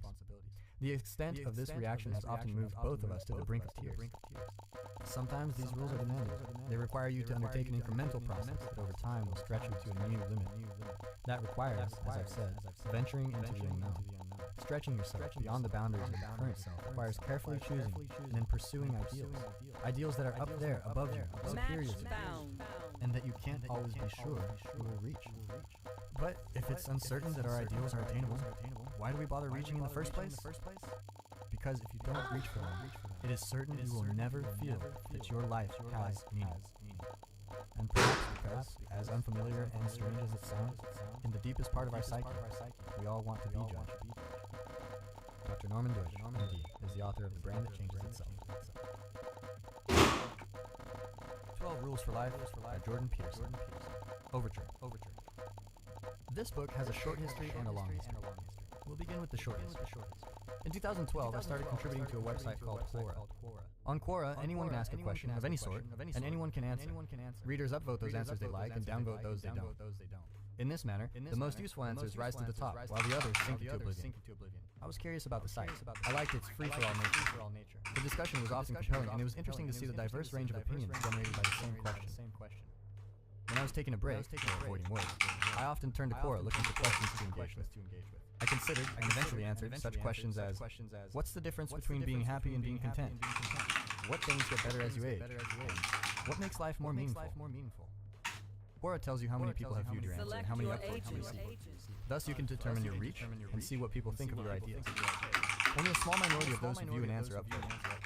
As of July 2017, as I write this, and 5 years after I addressed what makes life more meaningful, my answer to that question has received a relatively small audience, 14,000 views and 133 upvotes, while my response to the question about aging has been viewed by 7,200 people and received 36 upvotes. Not exactly home run. However, it's to be expected. On such sites, most answers receive very little attention, while a tiny minority become disproportionately popular. Soon after, I answered another question. What are the most valuable things everyone should know? I wrote a list of rules, maxims, some dead serious, some tongue-in-cheek. Be grateful in spite of your suffering. Do not do things that you hate. Do not hide things in the fog, and so on. The Quora readers appeared pleased with this list. They commented on it, shared it. They said such things as, I'm definitely printing this list out and keeping it as a reference. Simply phenomenal. You win Quora. We can close the site now. Students at the University of Toronto where I teach came up to me and told me how much they liked it. To date, my answer to what are the most valuable things has been viewed by 110,000 people and been upvoted 2,300 times. Only a few hundred of the roughly 600,000 questions on Quora have cracked the 2,000 upvote barrier. My procrastination-induced musings hit a nerve. I had written a 99.9 percentile answer. It was not obvious to me when I wrote the list of rules for living it was going to perform so well. I had put a fair bit of care into all the 60 or so answers I submitted in the few months surrounding that post. Nonetheless, Quora provides market research at its finest. The respondents are anonymous. They're disinterested in the best sense. Their opinions are spontaneous and unbiased. So I paid attention to the results and thought about the reasons for that answer's disproportionate success. Perhaps I struck the right balance between the familiar and the unfamiliar while formulating rules. Perhaps people were drawn to the structure that such rules imply. Perhaps people just like it. A few months earlier, in March of 2012, I had received an email from a literary agent. She had heard me speak on CBC radio during a show entitled Just Say No to Happiness, where I had criticized the idea that happiness was a proper goal for life. Over the previous decades, I had read more than my share of dark books about the 20th century, focusing particularly on Nazi Germany and the Soviet Union. Alexander Solzhenitsyn, the great documenter of the slave labor camp horrors of the latter, once wrote that the pitiful ideology holding that human beings are created for happiness was an ideology done in by the first blow of the works of Sinner's Kudra. In a crisis, the inevitable suffering that life entails can rapidly make a mockery of the idea that happiness is the proper pursuit. On the radio show, I suggested instead that a deeper meaning was required. I noted that the nature of such meaning was constantly represented in the great stories of the past, and that it had more to do with developing character in the face of suffering than with happiness. This is part of the long history of the present work. From 1985 until 1999, I worked for about 3 hours a day on the only other book I have ever published, Maps of Meaning, The Architecture of Belief. During that time, and in the years since, I also taught a course on the material in that book, first at Harvard, and now at the University of Toronto.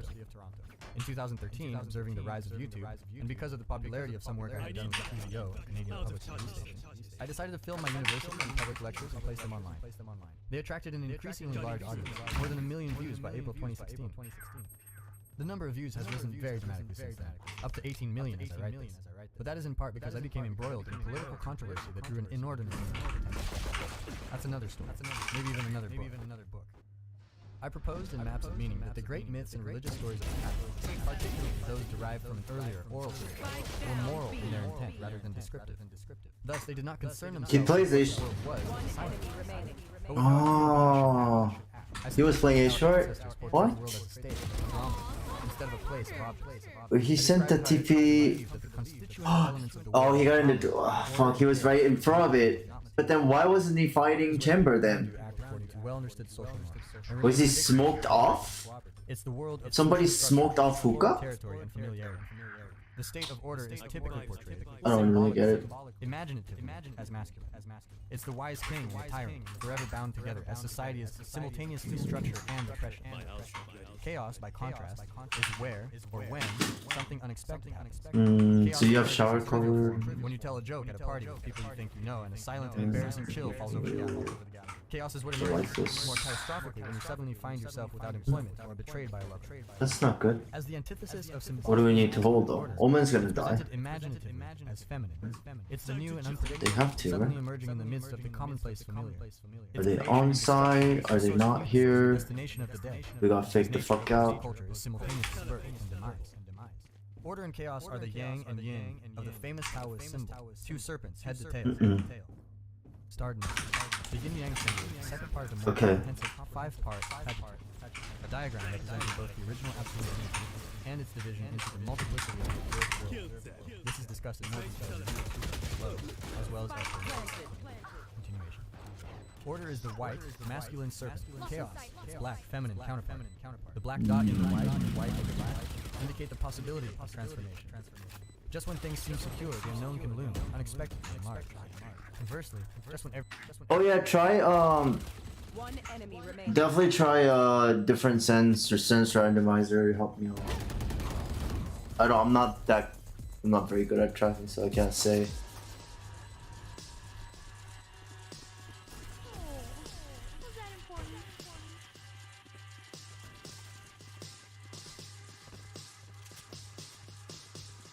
Euro plays shower side, so should I just challenge him with the... What gun does he have? Okay. No, they can YOLO buy. They have res. I need this ult. The question is, do they fight for this ult? I think they do fight for this ult. I think I gotta be a little careful. So I'll put this here. That. And I send it.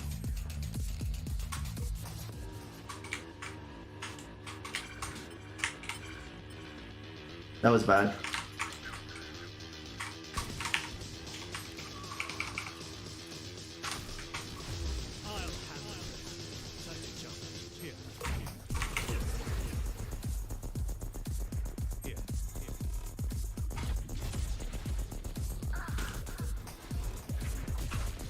That sucks.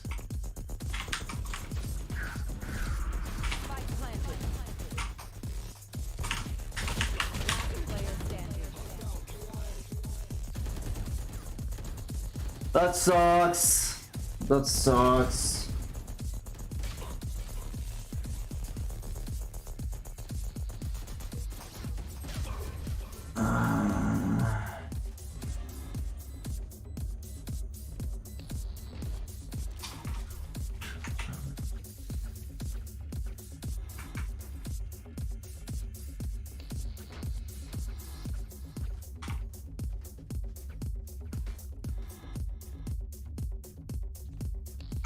What's our...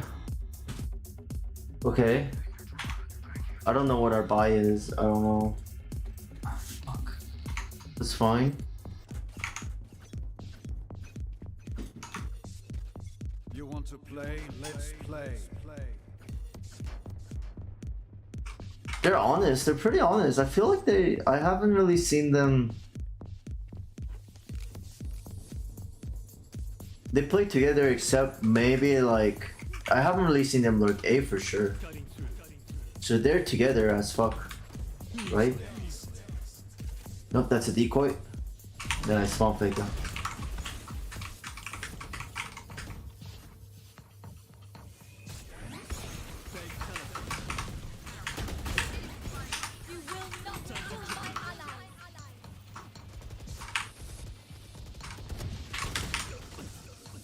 Fuck, didn't have to. I don't know, this is like my third game on this account, but I played on some of the, on like a gold plat account on Sheriff.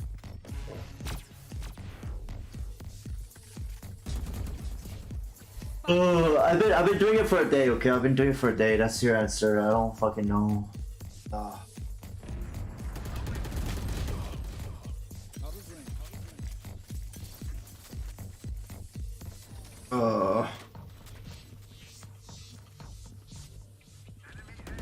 Is there smoke? More smoke? Oh no. This is bad. He has ult, but he can't use it. Oh no, what?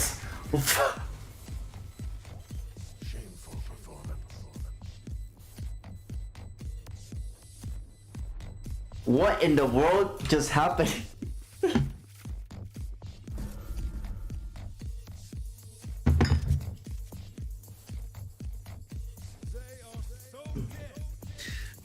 that was some ballsy shit. It technically should not have worked. 1,000 times over, it should not have worked. But how happens? Haha.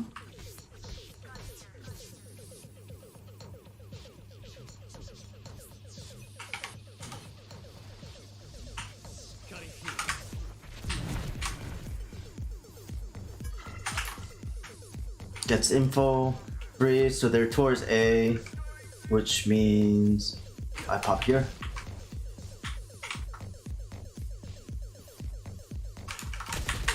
Fuck my crosshair.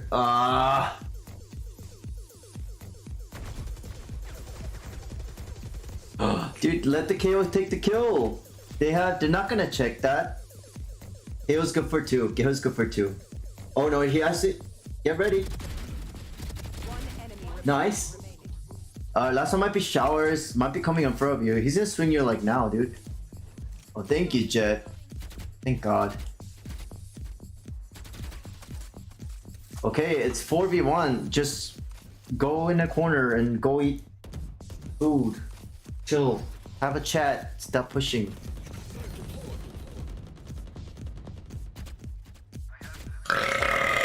No one listens. I hate ranked. That's why I hate ranked.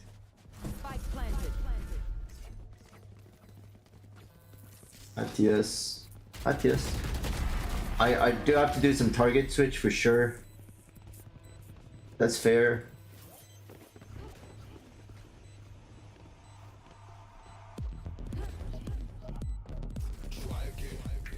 Dude, smooth here.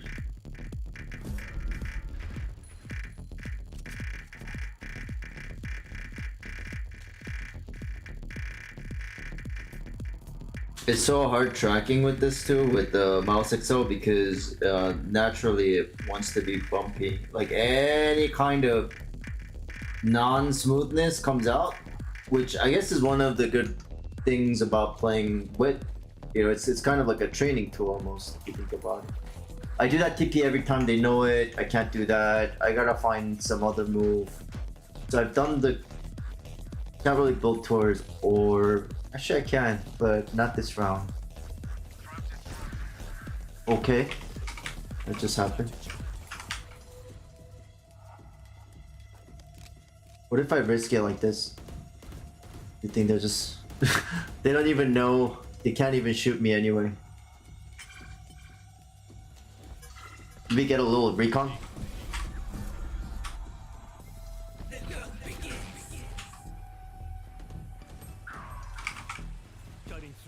Are you alright? Is A side okay? Doesn't look okay. Did we kill the lurker here?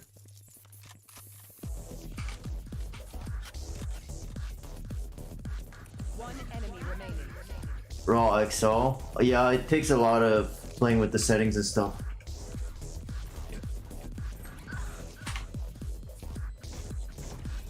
What is this? What is our KO? What is our chamber doing?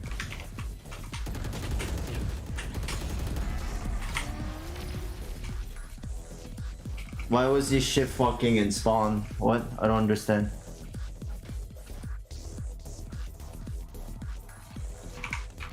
It's gold, it's silver yellow, not fucking iron.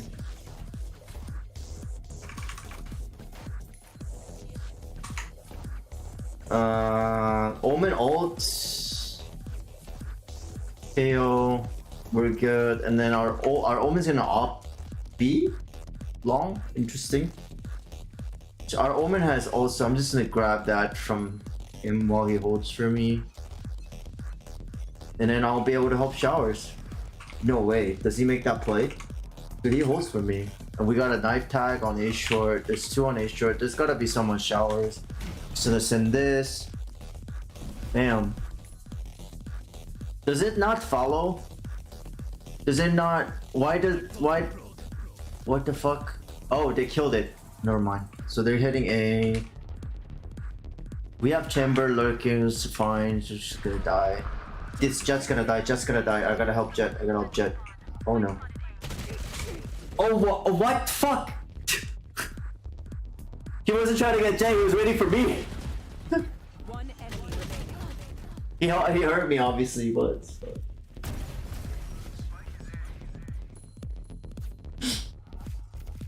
No.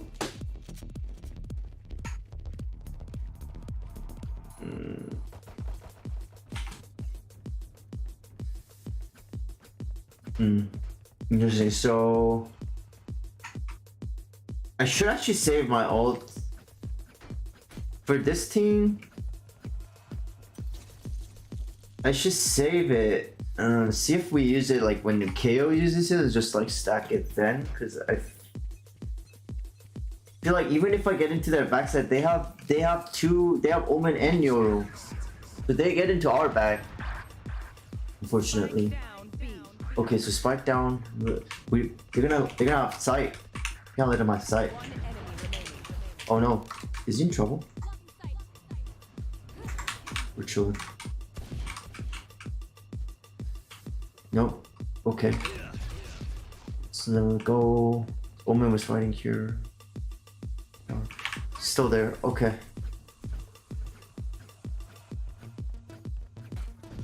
So let's say I'm saving ult. Here's a dilemma with having Sheriff and saving ult. Is I don't have survivability unless I use one of my TPs. So I'll just do that.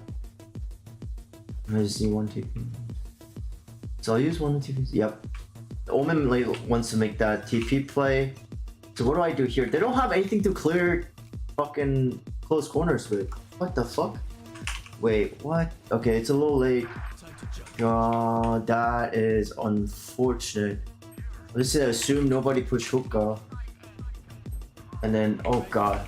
Okay, so chamber ult. I might have to ult here too.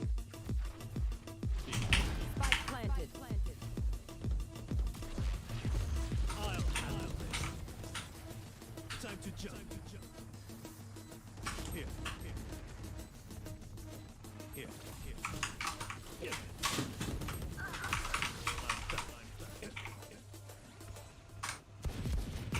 Last player standing.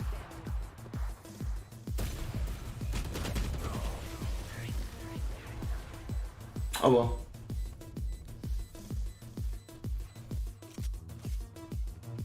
I ulted way too early.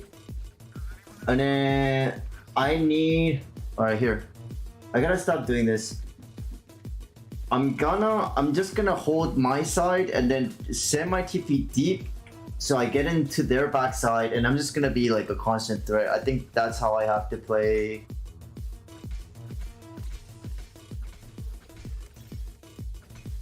Because, I mean, even if we're winning, we don't know what's gonna happen. I'm not gonna rely on that, right? So I send this here. Okay, cool. That orb. Knife tag deep, right? So I'm gonna do that. Jet and I have all this space.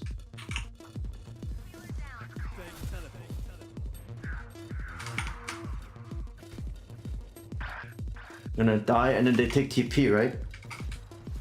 So did they go past Jet? We already have Spike. Last one. Wait, no. He takes it. He takes Spike and then he TPs here. Runs it to the trap. Chamber might die before if he pushes B, but he's not gonna push B, so he rotates here, either pushes A short. If he's not TP'd already, then he's on some shit. And Shower is Trip, so I'm just gonna go back and just be here. That way I can go help, God forbid, what's his face? 30 seconds left. Should I really be playing this spot? I don't think so. Jesus.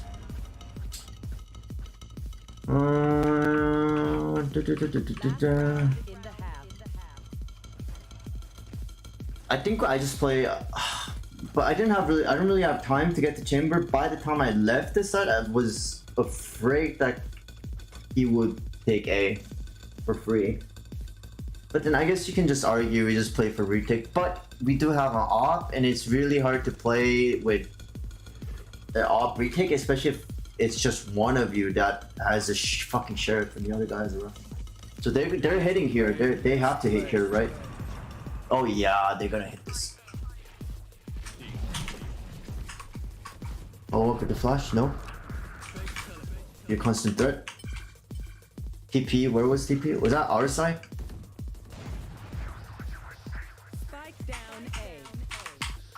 I'm gonna send this deep.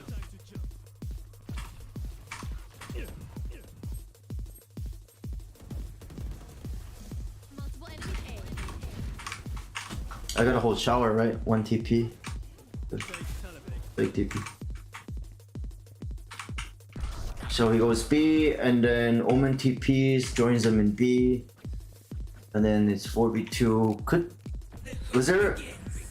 I would have fucking faked heaven, dude. Wait. Reyna already went up.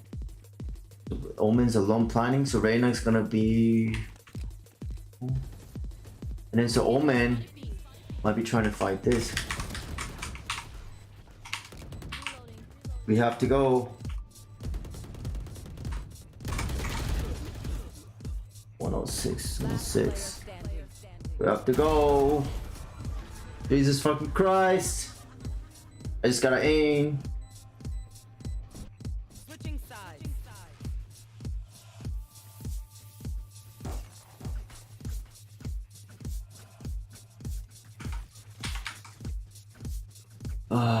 Euro. Are you gonna do the same thing that I do? Are you gonna do the thing that I do? The thing. Do I need the util? Do I need the utility?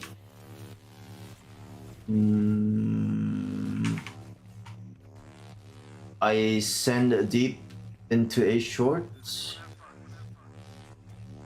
about that?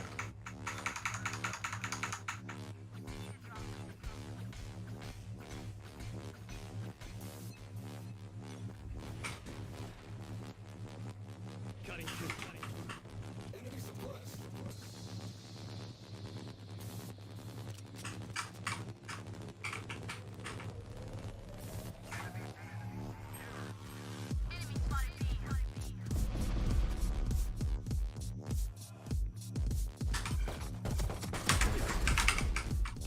What the fuck?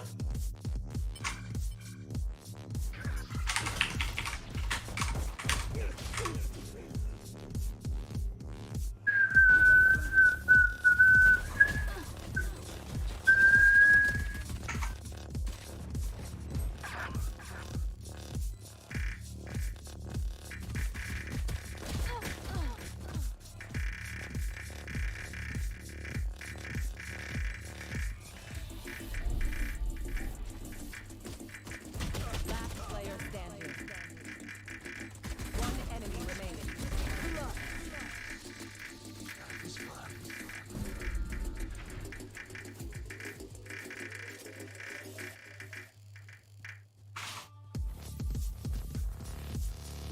I don't think this one's helping. Going back to shopping. The piece.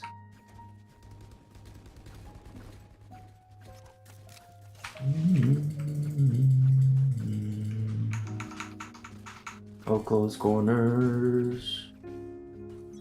So what?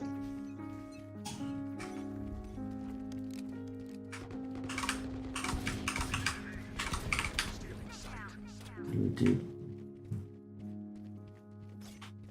Really? We have it for free? Okay. What?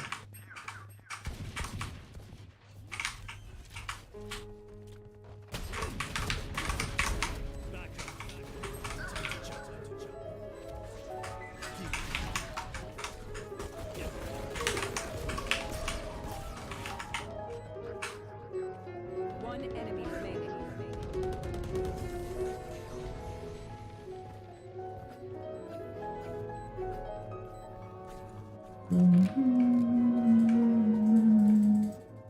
You play any other games? Just this. I don't have time for others. I play some Apex. I want to play more Apex.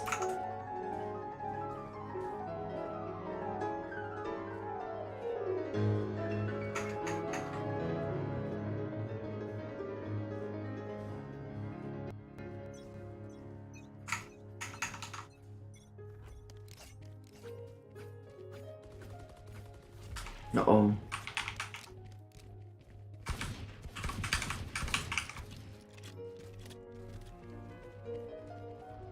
Oh man, do you have to? Do you have to? Do you have to, Omen? Do we have to? Can we just go B? Can we go B? Is that a possibility? Is that a possibility? Can we go B? Can we go B, please? I can give you a TP for a pick. That's it. That's all I can give you, man. No one flanks. I think we have B, dude. I think we all come B. I think we all go B. I think we all went B. I'm just gonna knife all around and just close my eyes. No one's hookah. Doubles dead.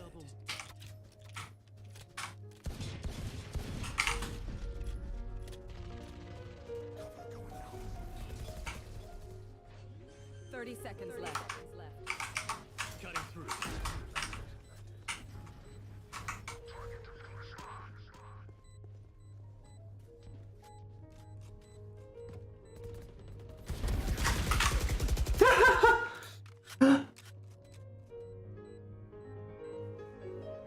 One enemy remaining. Play for the server of Apex. You should teach me Apex. Oh, I'm really bad.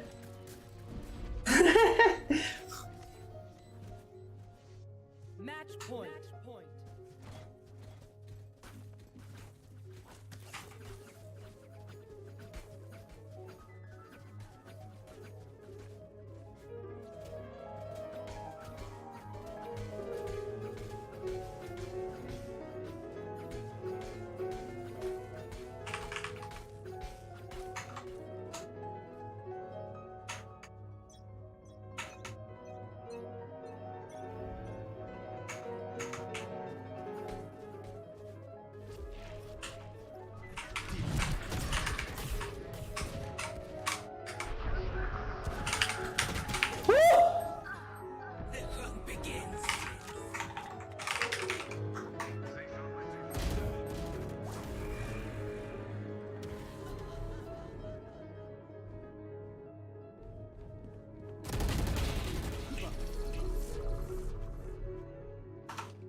Why am I watching this?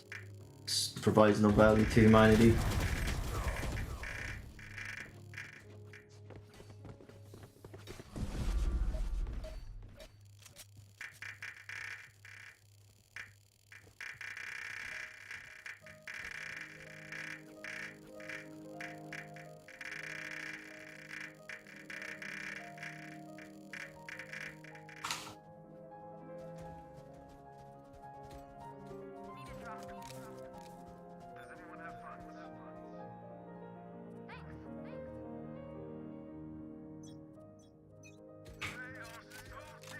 You want to play? Let's play. T-shirt bases, yeah, probably.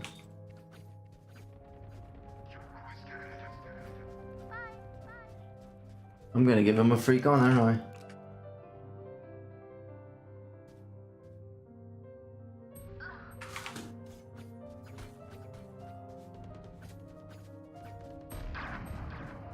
Wait, do we have to push this off though? What? I don't... I guess I just have to do whatever fucking stupid shit we're doing too. This doesn't matter, like... One enemy remaining. Last player standing. Spike down B.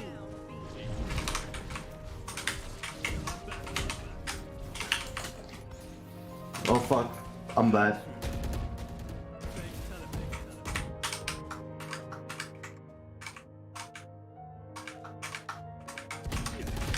No, I suck.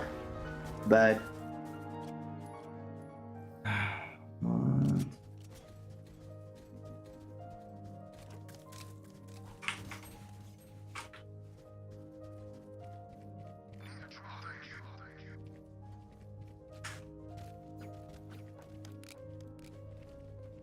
Need a drop.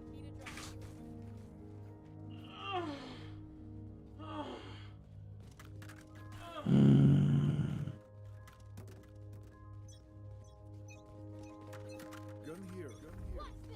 Who's next?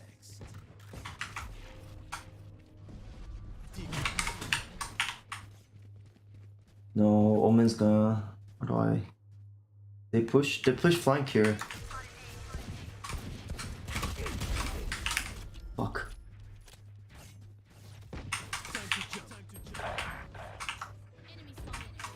There's no crossfire wood.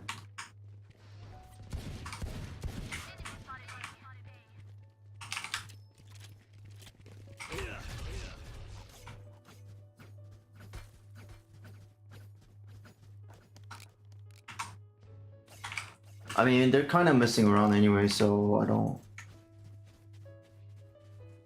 Okay, Omen has a... Yep, res. I don't know, do you think Say... I don't know. Maybe. It's Silver Elo, I don't know if she goes for the res. I don't know anything. They pop out like right about here, no? 30 seconds left. Fuck. I'm fucked. You will not kill my allies. She reses now? What about that makes sense? Wait, can you not do this? I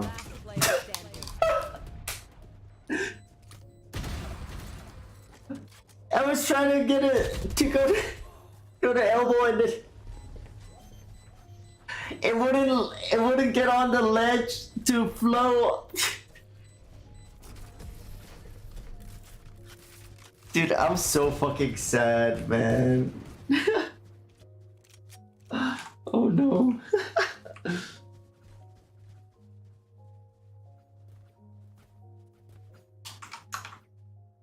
Can't see my mouse. There you go. Omen. I don't know, should I sit and spawn and wait for Omen?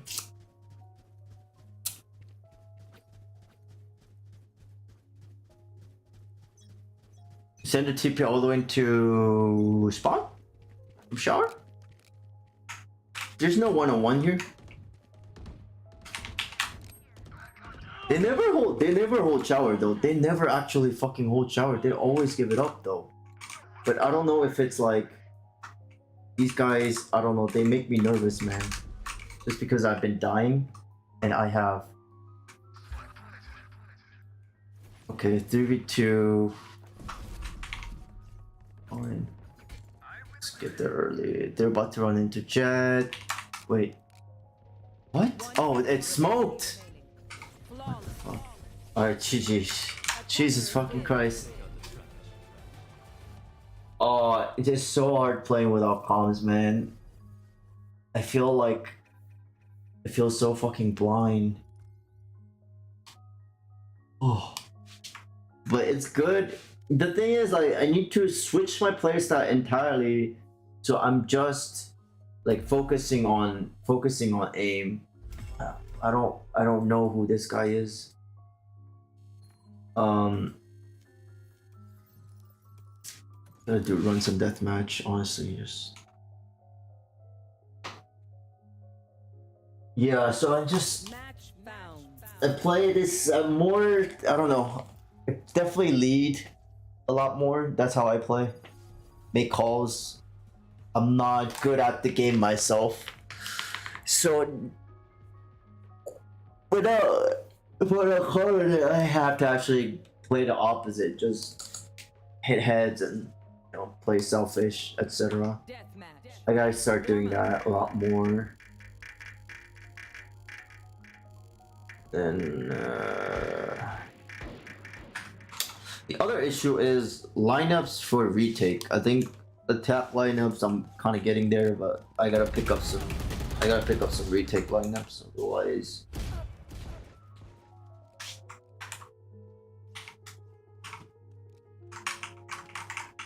can't get into their backline. That's the whole. I mean, getting into their backline during retake is like so powerful, just like on attack and be on offense, right? Silver harder to predict in higher ranks. I just like learning. So I try to predict everything. I don't know. I think the easiest for me to predict have been like gold plats, because they play sensibly and occasionally stupidly.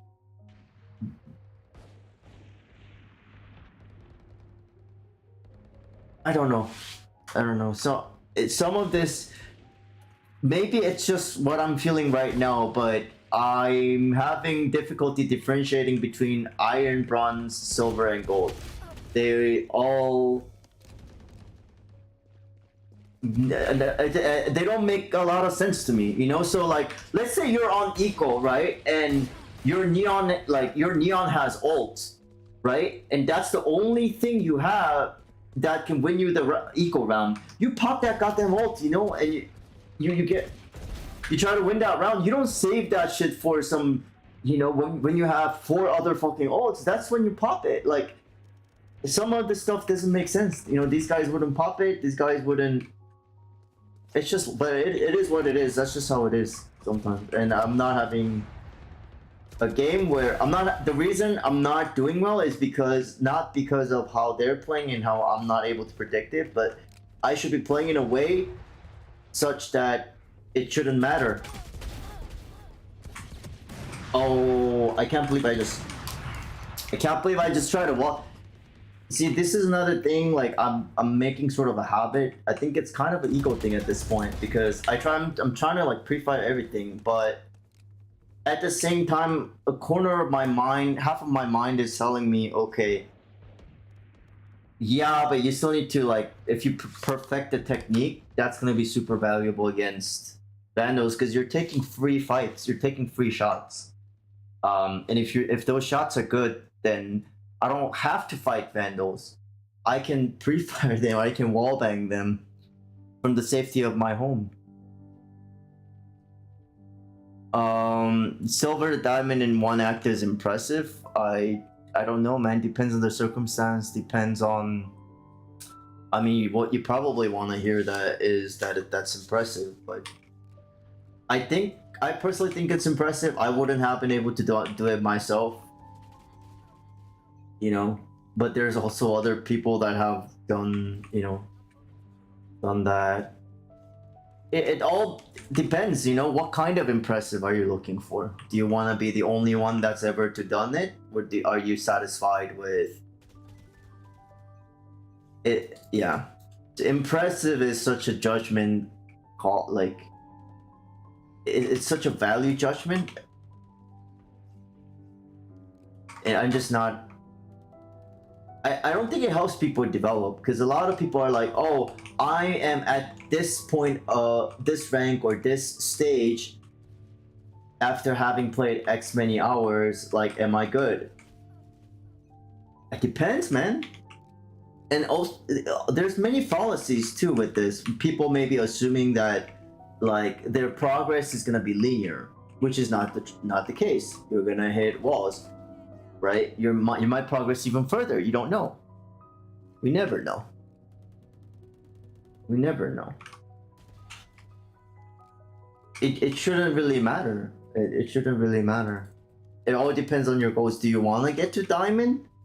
Are you good with diamond? Then you're fine. You're the happiest motherfucker in the world, right? Are you not good with diamond? Then what are you looking for? And are you trying to be a speed runner, or do you just want to be good? That's the other question too. Because if you just want to be good, then that's not a question. You don't have to worry about that question. Because in the end, what's going to happen is, even if you're good, even if you had like some talent and you're great, you have potential, all that potential is going to get caught up to at some point when you hit plateaus and other people meet sort of their time. So I can't say for sure, man. And I honestly don't believe in talent. I also don't believe in rank either. There's also plenty of people out there that might be like gold plat, but they're just missing like one ingredient in their gameplay, and they're actually in many aspects better than, you know, maybe their immortal friends. But they just don't know. They just never wanna, or not wanna. They just never find out. Because in the end, right? How are you gonna find out if you're good enough to be pro or good enough to be one of the best? Is the only way you find out is by playing and trying, right? Giving it a go. You will never know. Otherwise, you will always wonder. You will always wonder if you had what it takes if you never try it, right? It's simple as that. So, in my mind, it's not a question that matters. It's a question that does nothing. The question you should be asking yourself is, in what ways, you know, am I lacking? How much do I want to improve? What do I want to work on? Where do I want to be? Those are the questions. Like, let's say here's the truth, right? If you wanted to do it, if this is something you wanted to do and you loved it, and let's say like you were just iron, right? And you sucked. You suck balls, right? But you really wanted to, and you're like practicing, and you know, you're working on your game. And you ask me, like, should I go pro, right? I would say go for it, if that's what you want. Doesn't matter, you know, what the world thinks, how bad you are. There must be something, right? You must have something in yourself to believe in yourself enough to ask these questions, to want to pursue. Right? Fuck. That's bad.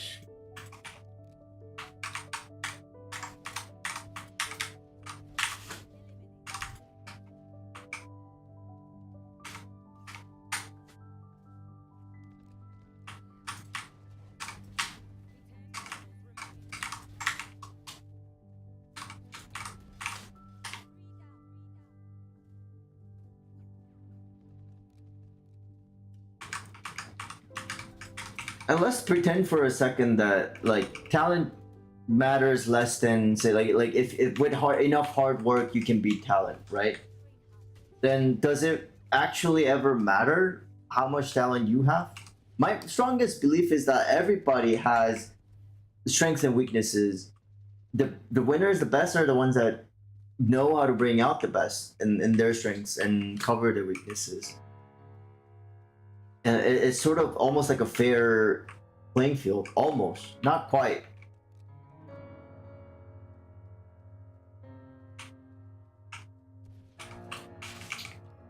mean, was it Jordan? There's players that are good examples, right? Where they lack something so much that they work so hard to develop it, and in the end, it ends up being their strengths. That's what I believe Jordan was famous for that, right?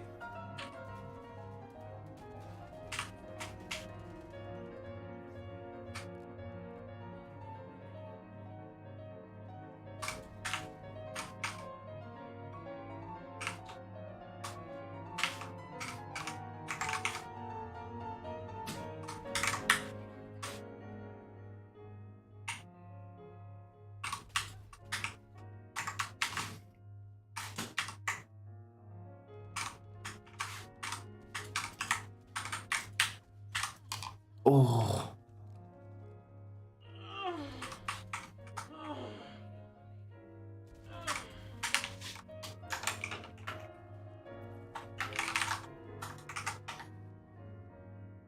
Classical music right in the background. Yeah, it's chopping. Thank you for this smart take. It doesn't matter who cares what they think of you, dude. Did you know when I made a decision to go pro, I was like silver gold? Well, I am now, but that's this is, sheriff only off, but it didn't fucking matter. Same thing for anything else. If you think about how bad you are or how much you lack, you're never gonna get there. Only think about shit that you can control, man. That's all I gotta say. That long-winded way of saying nothing else, absolutely nothing else.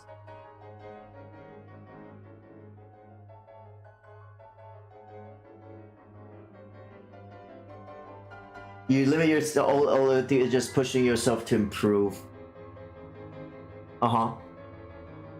Yeah, people get caught in their comfort zones. They don't know what to do.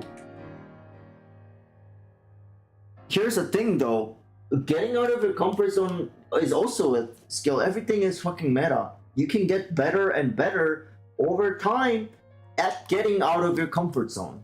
I got good at it to a point where, dude, you can tell me to literally do anything if it doesn't cause harm to someone, even no matter how fucking shameful it is, I can do it. I just have no sense of shame because I got over that, and I learned how to push myself into being really uncomfortable. And it becomes a strength.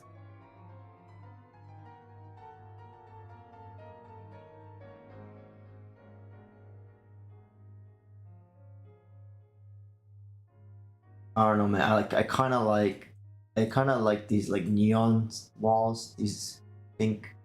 The colors are kind of cute. Sorry, I'm having trouble Alexa, connecting to the internet. Shut up. It looks like Don't an care. issue with the router and Didn't network ask. device. So Didn't try ask. I am still looking for. Once the router is back on and connected to the internet, Okay, thank you.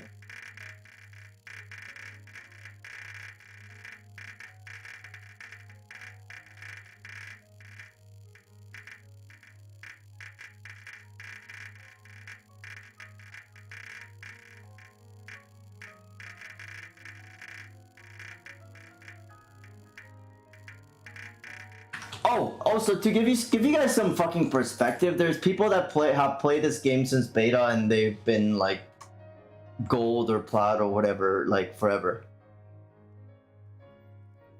Capiche?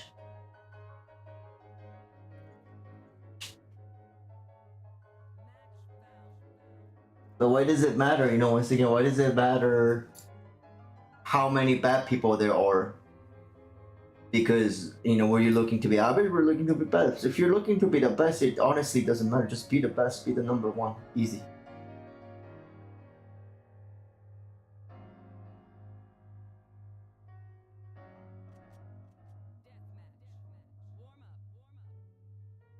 Sad. Yeah, I'm telling you guys, man, Tinder is such a waste of time. I meet way better girls in real life. Go to the gym. Gym's probably the best spot to meet girls, honestly. Because, girls that work out go there. If you want to meet girls at the gym, you gotta go to the fucking gym. What do you think about Charlotte's comeback? Don't care. irrelevant. Never gonna be as good as I would be. Overhyped. Because he played the game for a long time and has a following. I mean, he's smart, but I've seen smarter. His aim is good. I've seen sicker aim.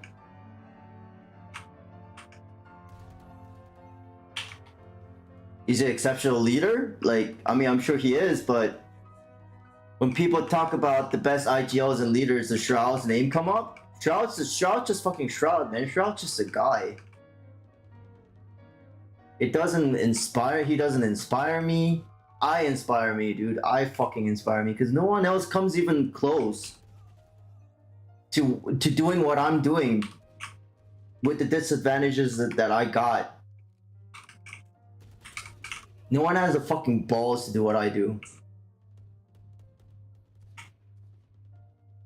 I don't give a fuck. None of y'all fucking inspire me. Maybe like one or look, if you're like a quadriplegic and you use your fucking dick to play Valorant and you gotta get to immortal, yeah, dude, I'll suck your dick, man. Dude, that's awesome. But like, as far as I know, no one's done that yet. So, you know, fuck off. I see what you mean. Well, I'm not mad at you. I'm just, I don't know. A lot of people have asked me that question. It's just, whatever. I don't care. I wish I had more interesting take. I wish I knew more about Shroud to comment on his. I don't know. You probably find more interesting takes on YouTube or the Score Esports probably. You know, whatever. On his Twitter. BRB. Gotta paralyze myself? What do you mean paralyzed? What are you doing? Stay safe, dude. Why are you what do you mean paralyze yourself? Like, you're gonna eat something? You're gonna get hot? Oh, what?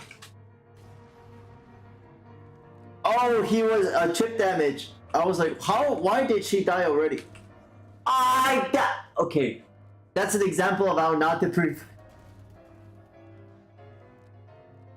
So that guy doesn't know how to wallbang. Whenever you go up against a guy that doesn't know how to wallbang, you know how to wallbang, you get a free wallbang. But it depends on when you shoot it, right? Especially when you have a sheriff.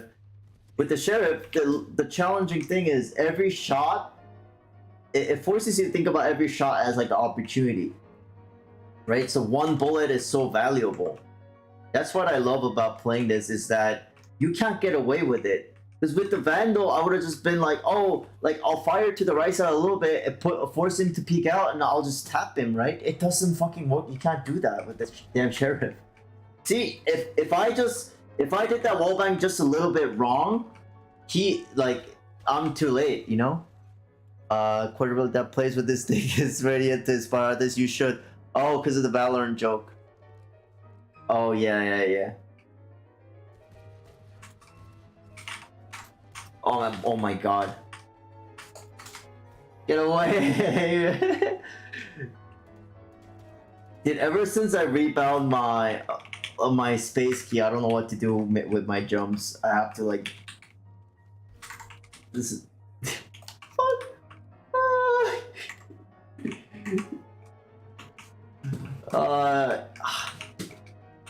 Wait, what casual mode is out there? And I think Valorant is the most fun on casual mode.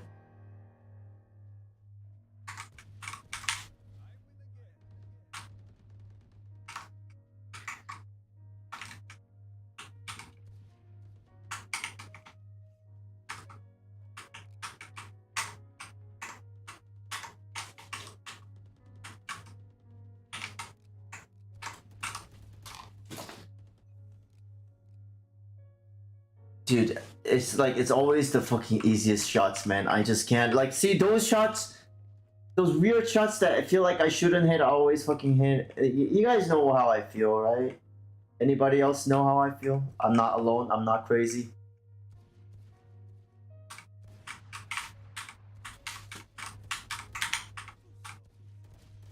That would have been so fucking beautiful if I actually just aimed. Oh my god. What the fuck, dude? You can't. How many bullets did you shoot? This guy shot like 15 bullets before he opping?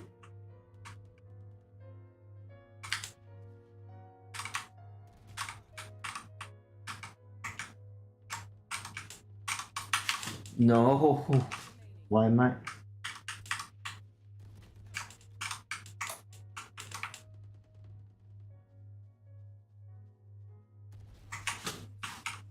Oh, give me your Mr. God, like, what are your current goals with Valorant?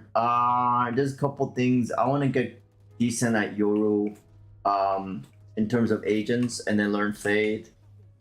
In terms of, you know, just like normal playing, like, obviously I'm going for the Sheriff.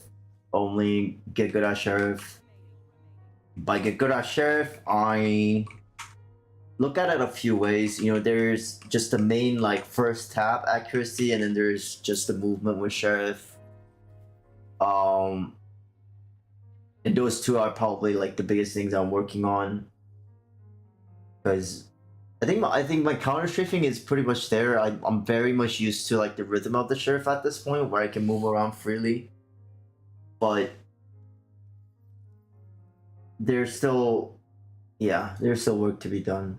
My biggest thing right now is transitioning any like aim that I have into something that's consistent, something that I don't have to think about, which is gonna take a lot of work, because I'm sure if you guys tried it, you'd know, but it's very easy to be thrown off when you're holding like a one shot weapon. So a big part of it is the mental aspect, which I'm working on. So that's that's sort of as a player, and as a coach, it's a whole other ball game.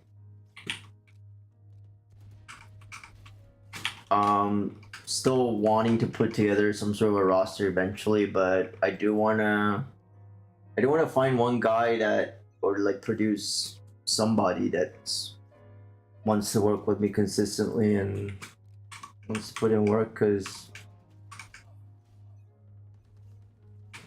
it's hard. It's hard to find people that, with all the things going on in their life, with all the stereotypes, the risks of being a gamer, all the things you have to give up. It's hard to find people that are truly committed, and it's not a bad thing. It's just the industry or the endeavor itself is a difficult one. Yet I do sometimes wonder, what about the people who are here 20 years ago?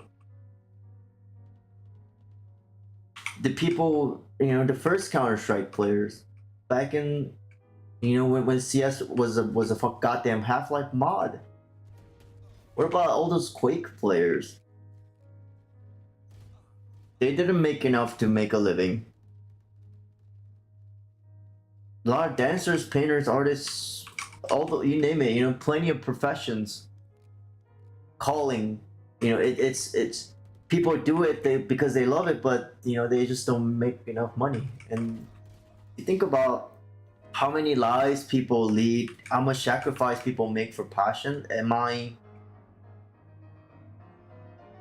I don't know.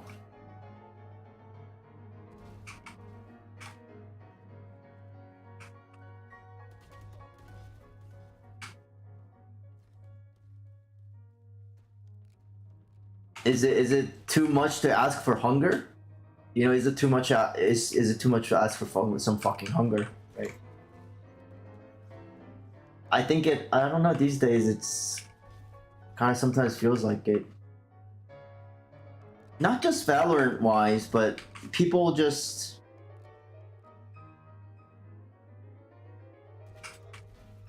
want the comfortable, easy life. But then they just don't know that's like this straight. It's the ticket to hell, man. I've been there. is definitely the opposite of what makes you happy. Suffering actually brings you fucking happiness. People don't know. Passion is being called. That's why I keep saying you gotta keep it alive, you know.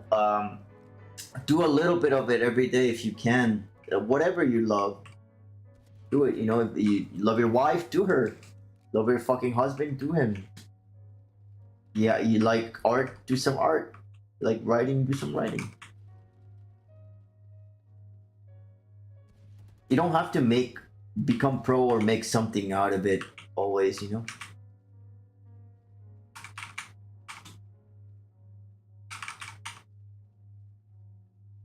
But keep it alive because it's a part of you. It's a big part of you, right? So let's keep you alive. How about that? In some ways, you're keeping a part of you alive.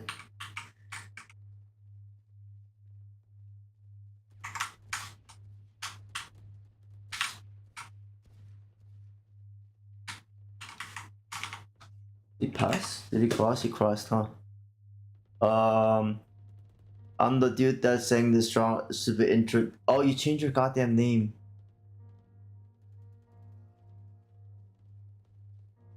He's some higher ranks. I mean, you're not. I remember you weren't like serious about the game or anything. You're just chilling, so it's all good. I mean, you're trying to sing, right? So sing. Well, I mean, you already sing. What am I kidding? So, you're fine, dude. It's mostly just.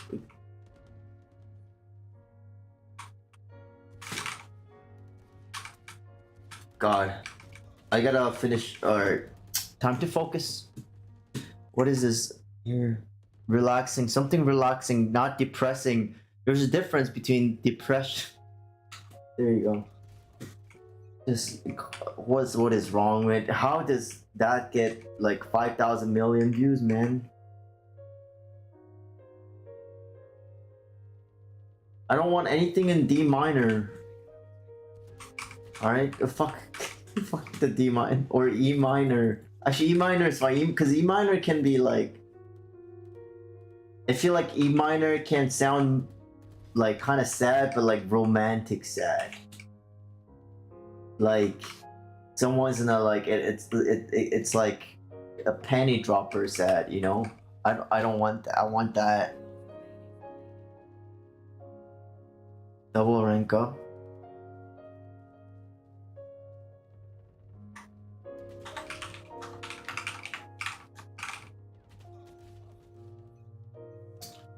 Claire de Lune. You think Claire de Lune is melancholic? I think it's beautiful. I don't think it's. I mean, there's an element to it where it tugs on the heartstrings a little bit, but in like a beautiful way, you know, in like this overwhelming like. There's just not in like, oh God, you know, my wife left me. I have AIDS. You know, Trump's the president. I don't know what depression sounds like. I'm an alcoholic, or an addict, that kind of depression. Oh God, I feel so bad for that Phoenix. That must feel so terrible to be in that. I feel for him, man. That. Oh. See, as soon as you lose sight of your goal, you know, you start missing. There you go, you start missing just like that. It's less heavy than Bohemian Rhapsody. I intend to agree. Very different genres, but I love them both. And it sounds interesting. The monkey, I mean, there's like. I don't know how to describe chords to somebody that doesn't do music.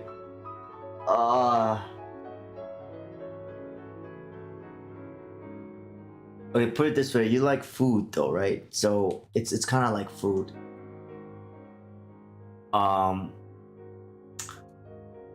There's just like certain foods that you're just not meant to, like, you know how like pineapples and pizza, how people are against it. I love it, but that's like an example. There's certain things that people think don't belong together. And there's a certain type of classical music that's just depressing as fuck. Usually their harmonies are a little bit fucked on purpose. They make it dissonant, like just screeching on a nail, screeching a blackboard. Whereas if you listen to something like this, I don't use melancholy to describe this piece. What I hear is gentle caressing. And the tone of, if you listen to the tone of it, it's very much, it's so gentle and soft that I don't feel the sadness of a person who like doesn't want to get out of bed. I feel the sadness of somebody who's lived an entire lifetime and is looking back, and you know, maybe has like a sense of longing, but is almost like ready to let it go. It's that kind of sadness that I feel when I listen to Clair de Lune, which I believe Clair de Lune wasn't even the original title. In most classical music doesn't have a title. They just have numbers, and we in the future generations ended up coming up with names and shit according to what we thought it sounded like or what we thought the authors were inspired by.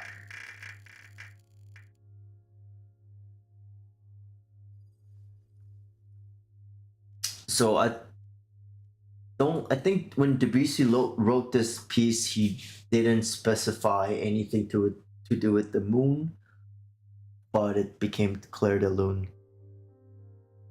Radiohead, I like Radiohead, but Radiohead is also like my emo music. I used to listen to that when I was like super fucking depressed. Because Radiohead makes, I don't know, radio makes you like think, get into like a sentimental mood, and then I don't know, it's just like it makes you want to go for a smoke. It makes you want to like just like wallow. That's how Radiohead makes you want to feel. I've never listened to Radiohead and been like, dude, alright, let's go fucking get it. Like, I'm so motivated. Run 50 miles, practice every day. Yeah. Radiohead's never done that to me. For that, I don't know, I listen to like Rage Against the Machine or something. A pineapple and pizza is amazing. It's just this prejudice, man, that you can't.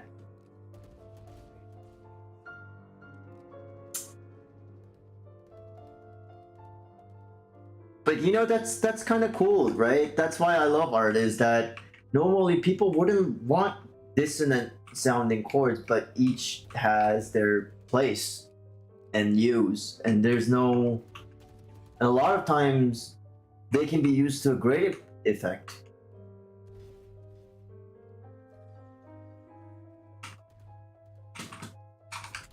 That's what I love about like art, and you know,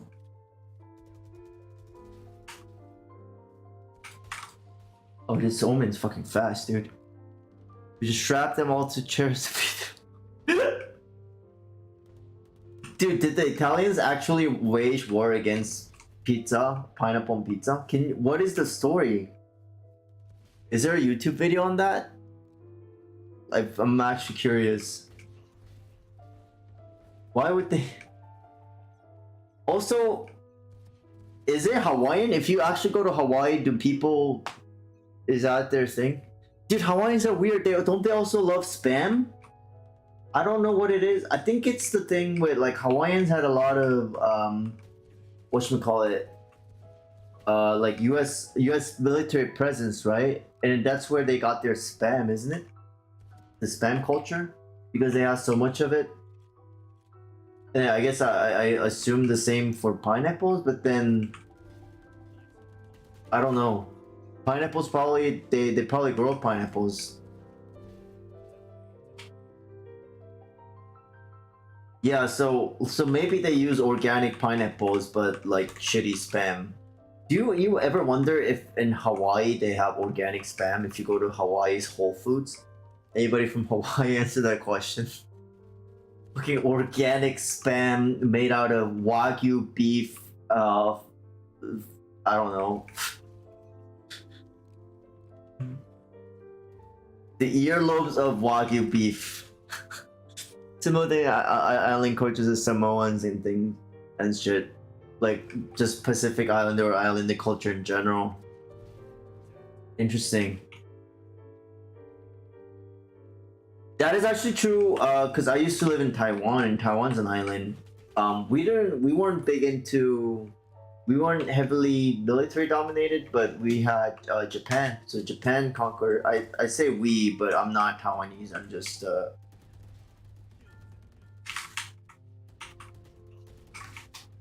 I keep swinging at like the most boring timings ever.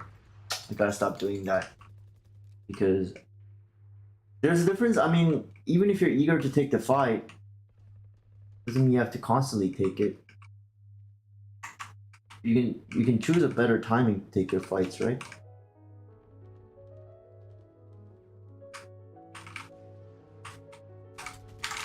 Oh, what?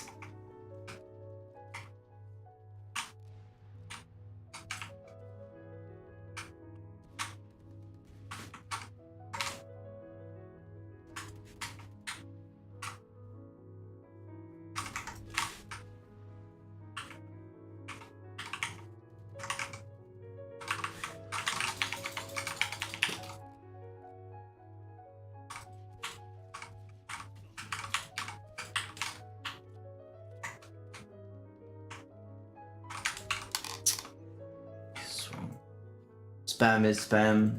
Spam is wonderful.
Do you take any sort of pre-workout caffeine when you do all this exercise? But yeah, I do. Mostly like citrulline, creatine, and beta-alanine. Those three. I don't really. I used to take a lot of supplements until I just realized, like, I mean, you only do that if you have a fuck ton of money, and I realize it's better investment to save that money and put that into, like, I don't know, like getting coaching or some other ways to boost your invest in yourself. But creatine is, I mean, great, right? Like, it's well researched, not, you know, doesn't have side effects up the wazoo. Dude, I'm so bad.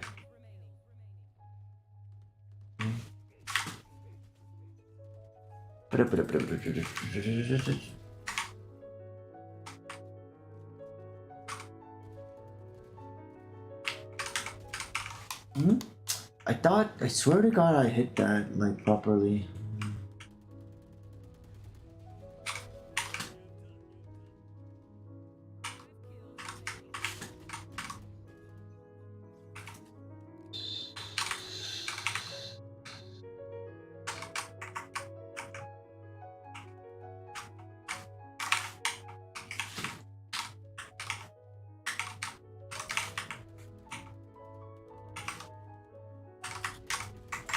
Oh my god, that was bad.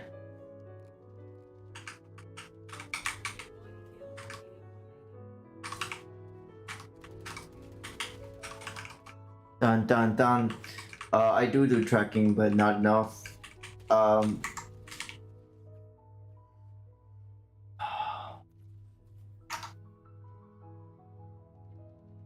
I've been doing tracking in at least in kovaaks, yeah. Fuck.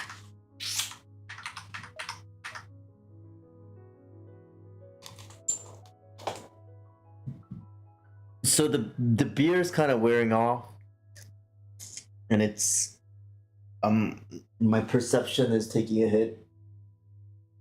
My perception and charisma are taking a hit, so I might have to grab another one.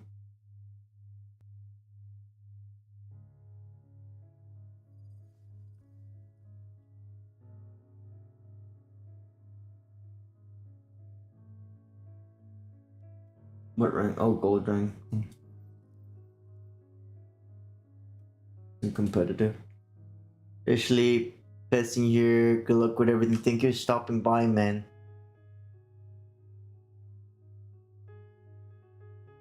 It's always I don't know, we always have some cool conversations.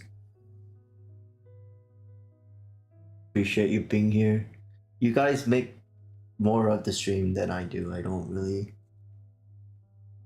The gameplay isn't much at all, so.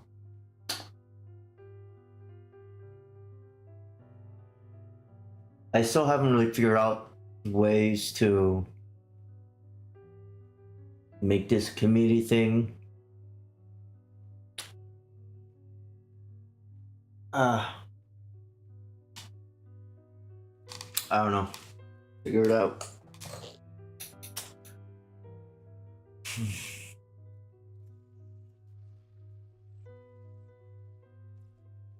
I mean, one thing for sure is the movement, any movement has to start from someone, usually one person.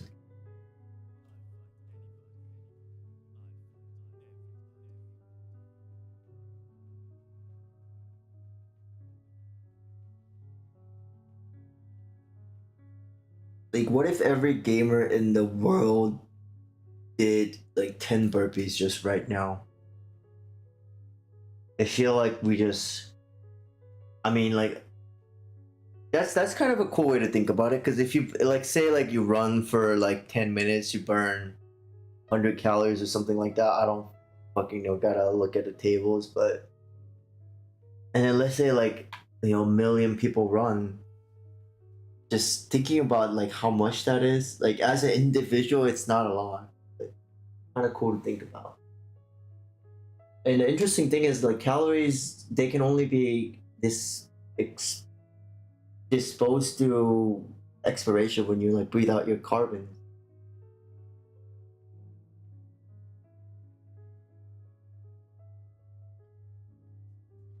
I didn't know that. I learned that while training for okay. How have you been doing? Doing good, man. Just, glad to have a chance to play some Valorant today. I didn't even work out. I feel a little guilty because I never skipped a day for 22 days, and now I feel almost like lazy. I don't want to go back to the way I was, so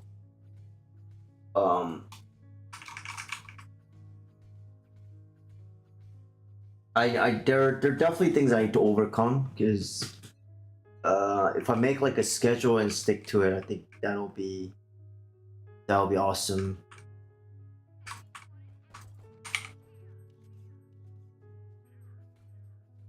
No mid presence. No one's flanking, so they're all stacked. Are they already up in there? I don't think it's a good idea to go in though. Serena's already up. Somebody's here, then they might some help fighting this. Nope. So we then. It's like Reina, no. Fuck. Okay, I watch the back until we can get close. One is coming up. Two up. Ah, fuck. That caught me by surprise.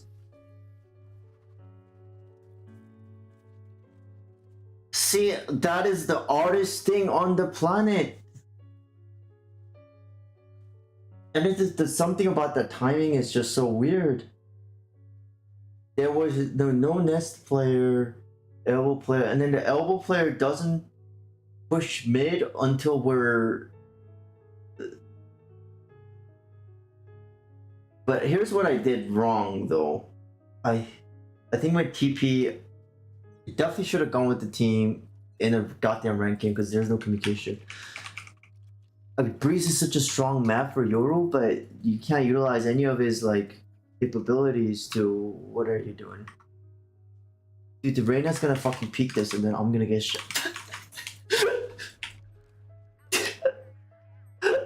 Oh my god, damn Spike! Okay, dude, we don't know what the fuck we're doing. What? Okay, wait. Alright, we have a minute. Let's kill some kids. What in the world? Okay, he's fighting his... So 2 are hunting Sky, so 1 might be on me. 1's still guarding Bound, could be pushing behind. 1 is definitely guarding TP, right? So that's the other thing with TP I can do. While it's just 1, I push this. I have to push this guy now, and then I get plant. I might be able to get... Oh my god, he's already here! Motherfucker. He's probably calling out to Jet. He's on you right now. But I can't take this fight. So I have to refight this. The Jet, I don't know what that ping's about, but I gotta fight this. Fuck! Oh, that was so annoying. 1 flash. I think I just fight the chamber. Why did I don't know why I went for bomb, would grab bomb, because I just turned around, fight chamber. I'm just so afraid. I mean, I know he has a better gun, technically, but one of those moments where these guys are like noobs. I keep forgetting. Give these guys too much credit. Play with the team more, it should be better. Strike carrier, I am not carrying Spike as Yoro, because as a dive agent, I can't do shit if I have Spike, because if I go deep with Spike, and I die with Spike, that is the biggest throw of them all. I'm gonna follow with Flash. That didn't work, did it?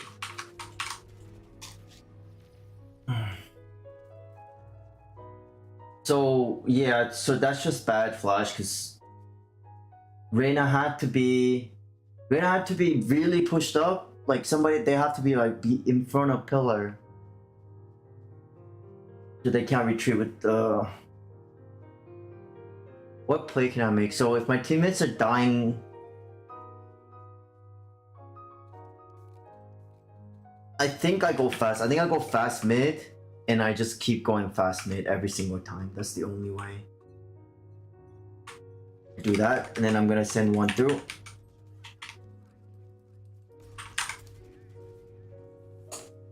Fuck. Not carry Spike, follow your Spike carry, yeah, for sure.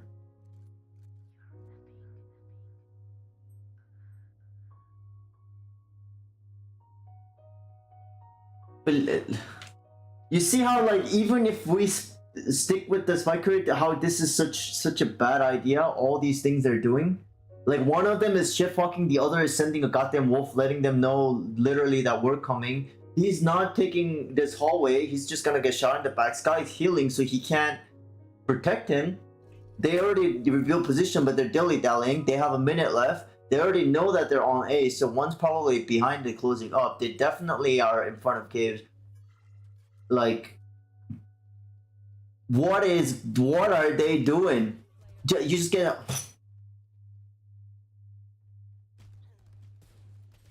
And that's why I say I can't follow Spike, because if I follow Spike, that's gonna happen, right? What I need to do is, what I have been trying to do is just open up the map in other areas or like get killed somewhere else before my teammates die, but I just fucked up on the Reyna. I think I just gotta beat the Reyna.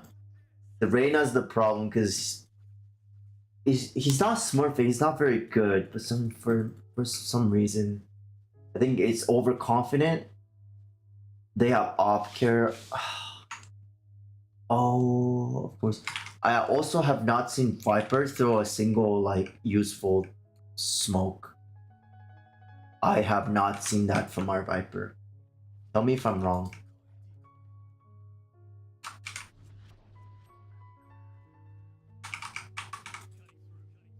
Oh, okay, that if you ignore it, you could be holding for me. There's two holding the whole doors.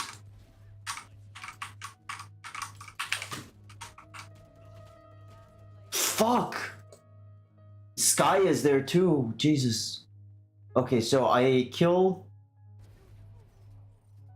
a chamber, that's fine, but I do the over peak and then I overaggress in the Reyna because I got greedy, and then that's the punishment.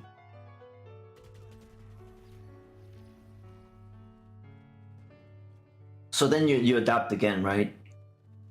You always have to be doing something, but you can't. If you get obsessed with the hero mindset, that also costs you too. That's the other thing. It's always like a balance. So they don't.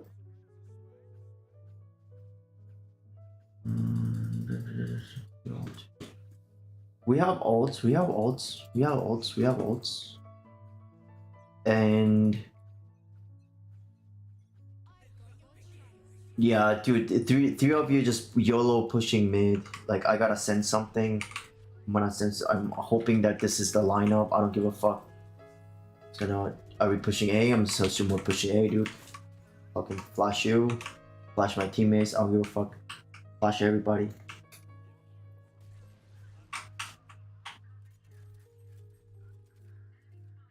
We're dead. 3v1.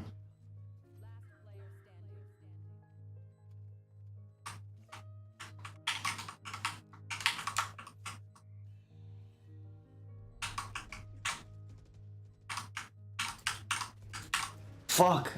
God damn it. I am playing ranked.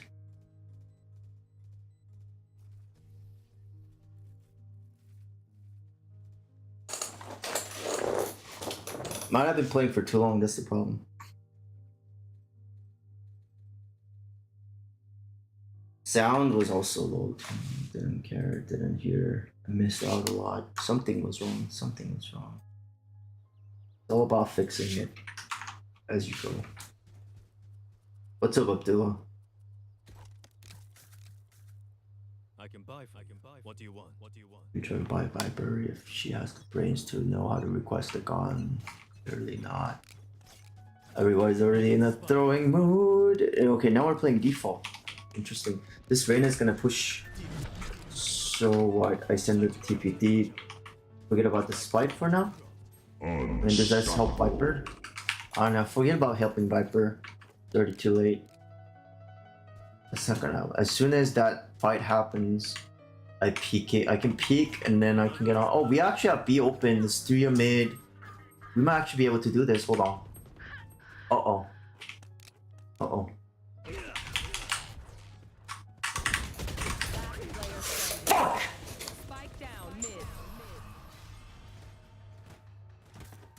Hello, what in the world? Yeah, it is. It's silver. I just got to gold 1 just now, after a few games today. So,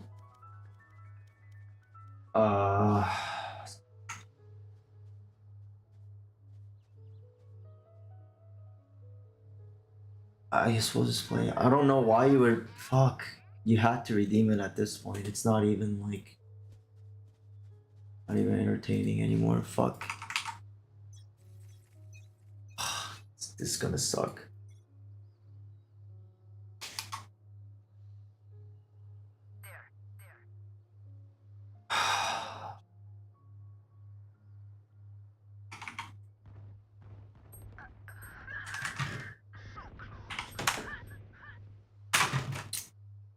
God damn it.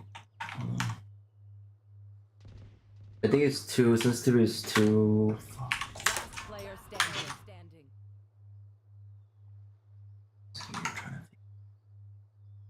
CM 360. Fucking matter. You say no to everything. Why the fuck did you?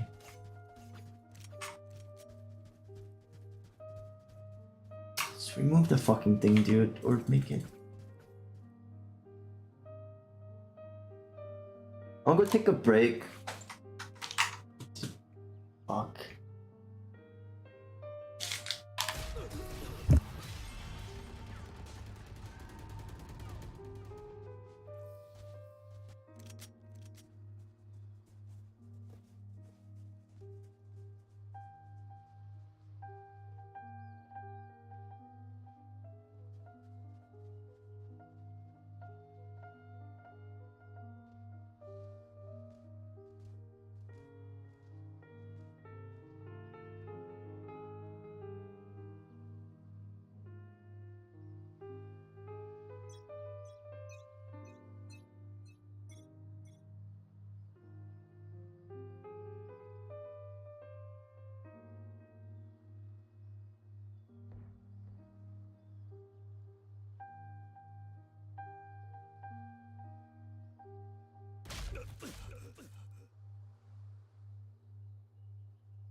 Last player standing.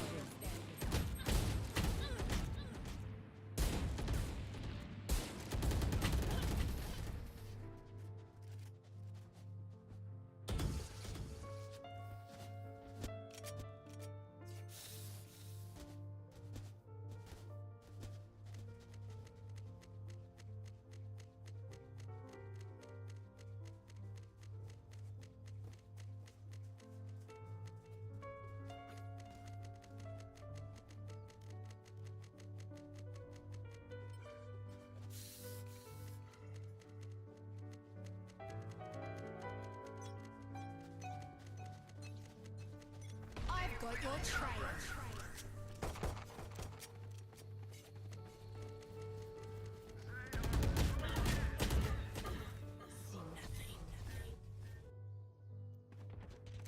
Last player standing.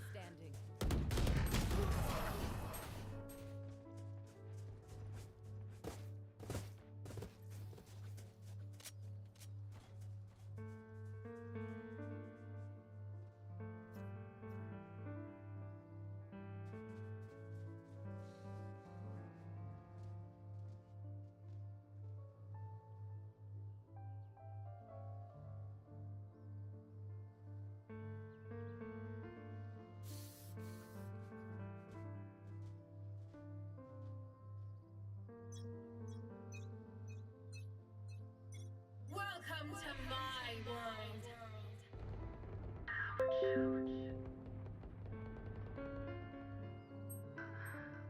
The hunt begins.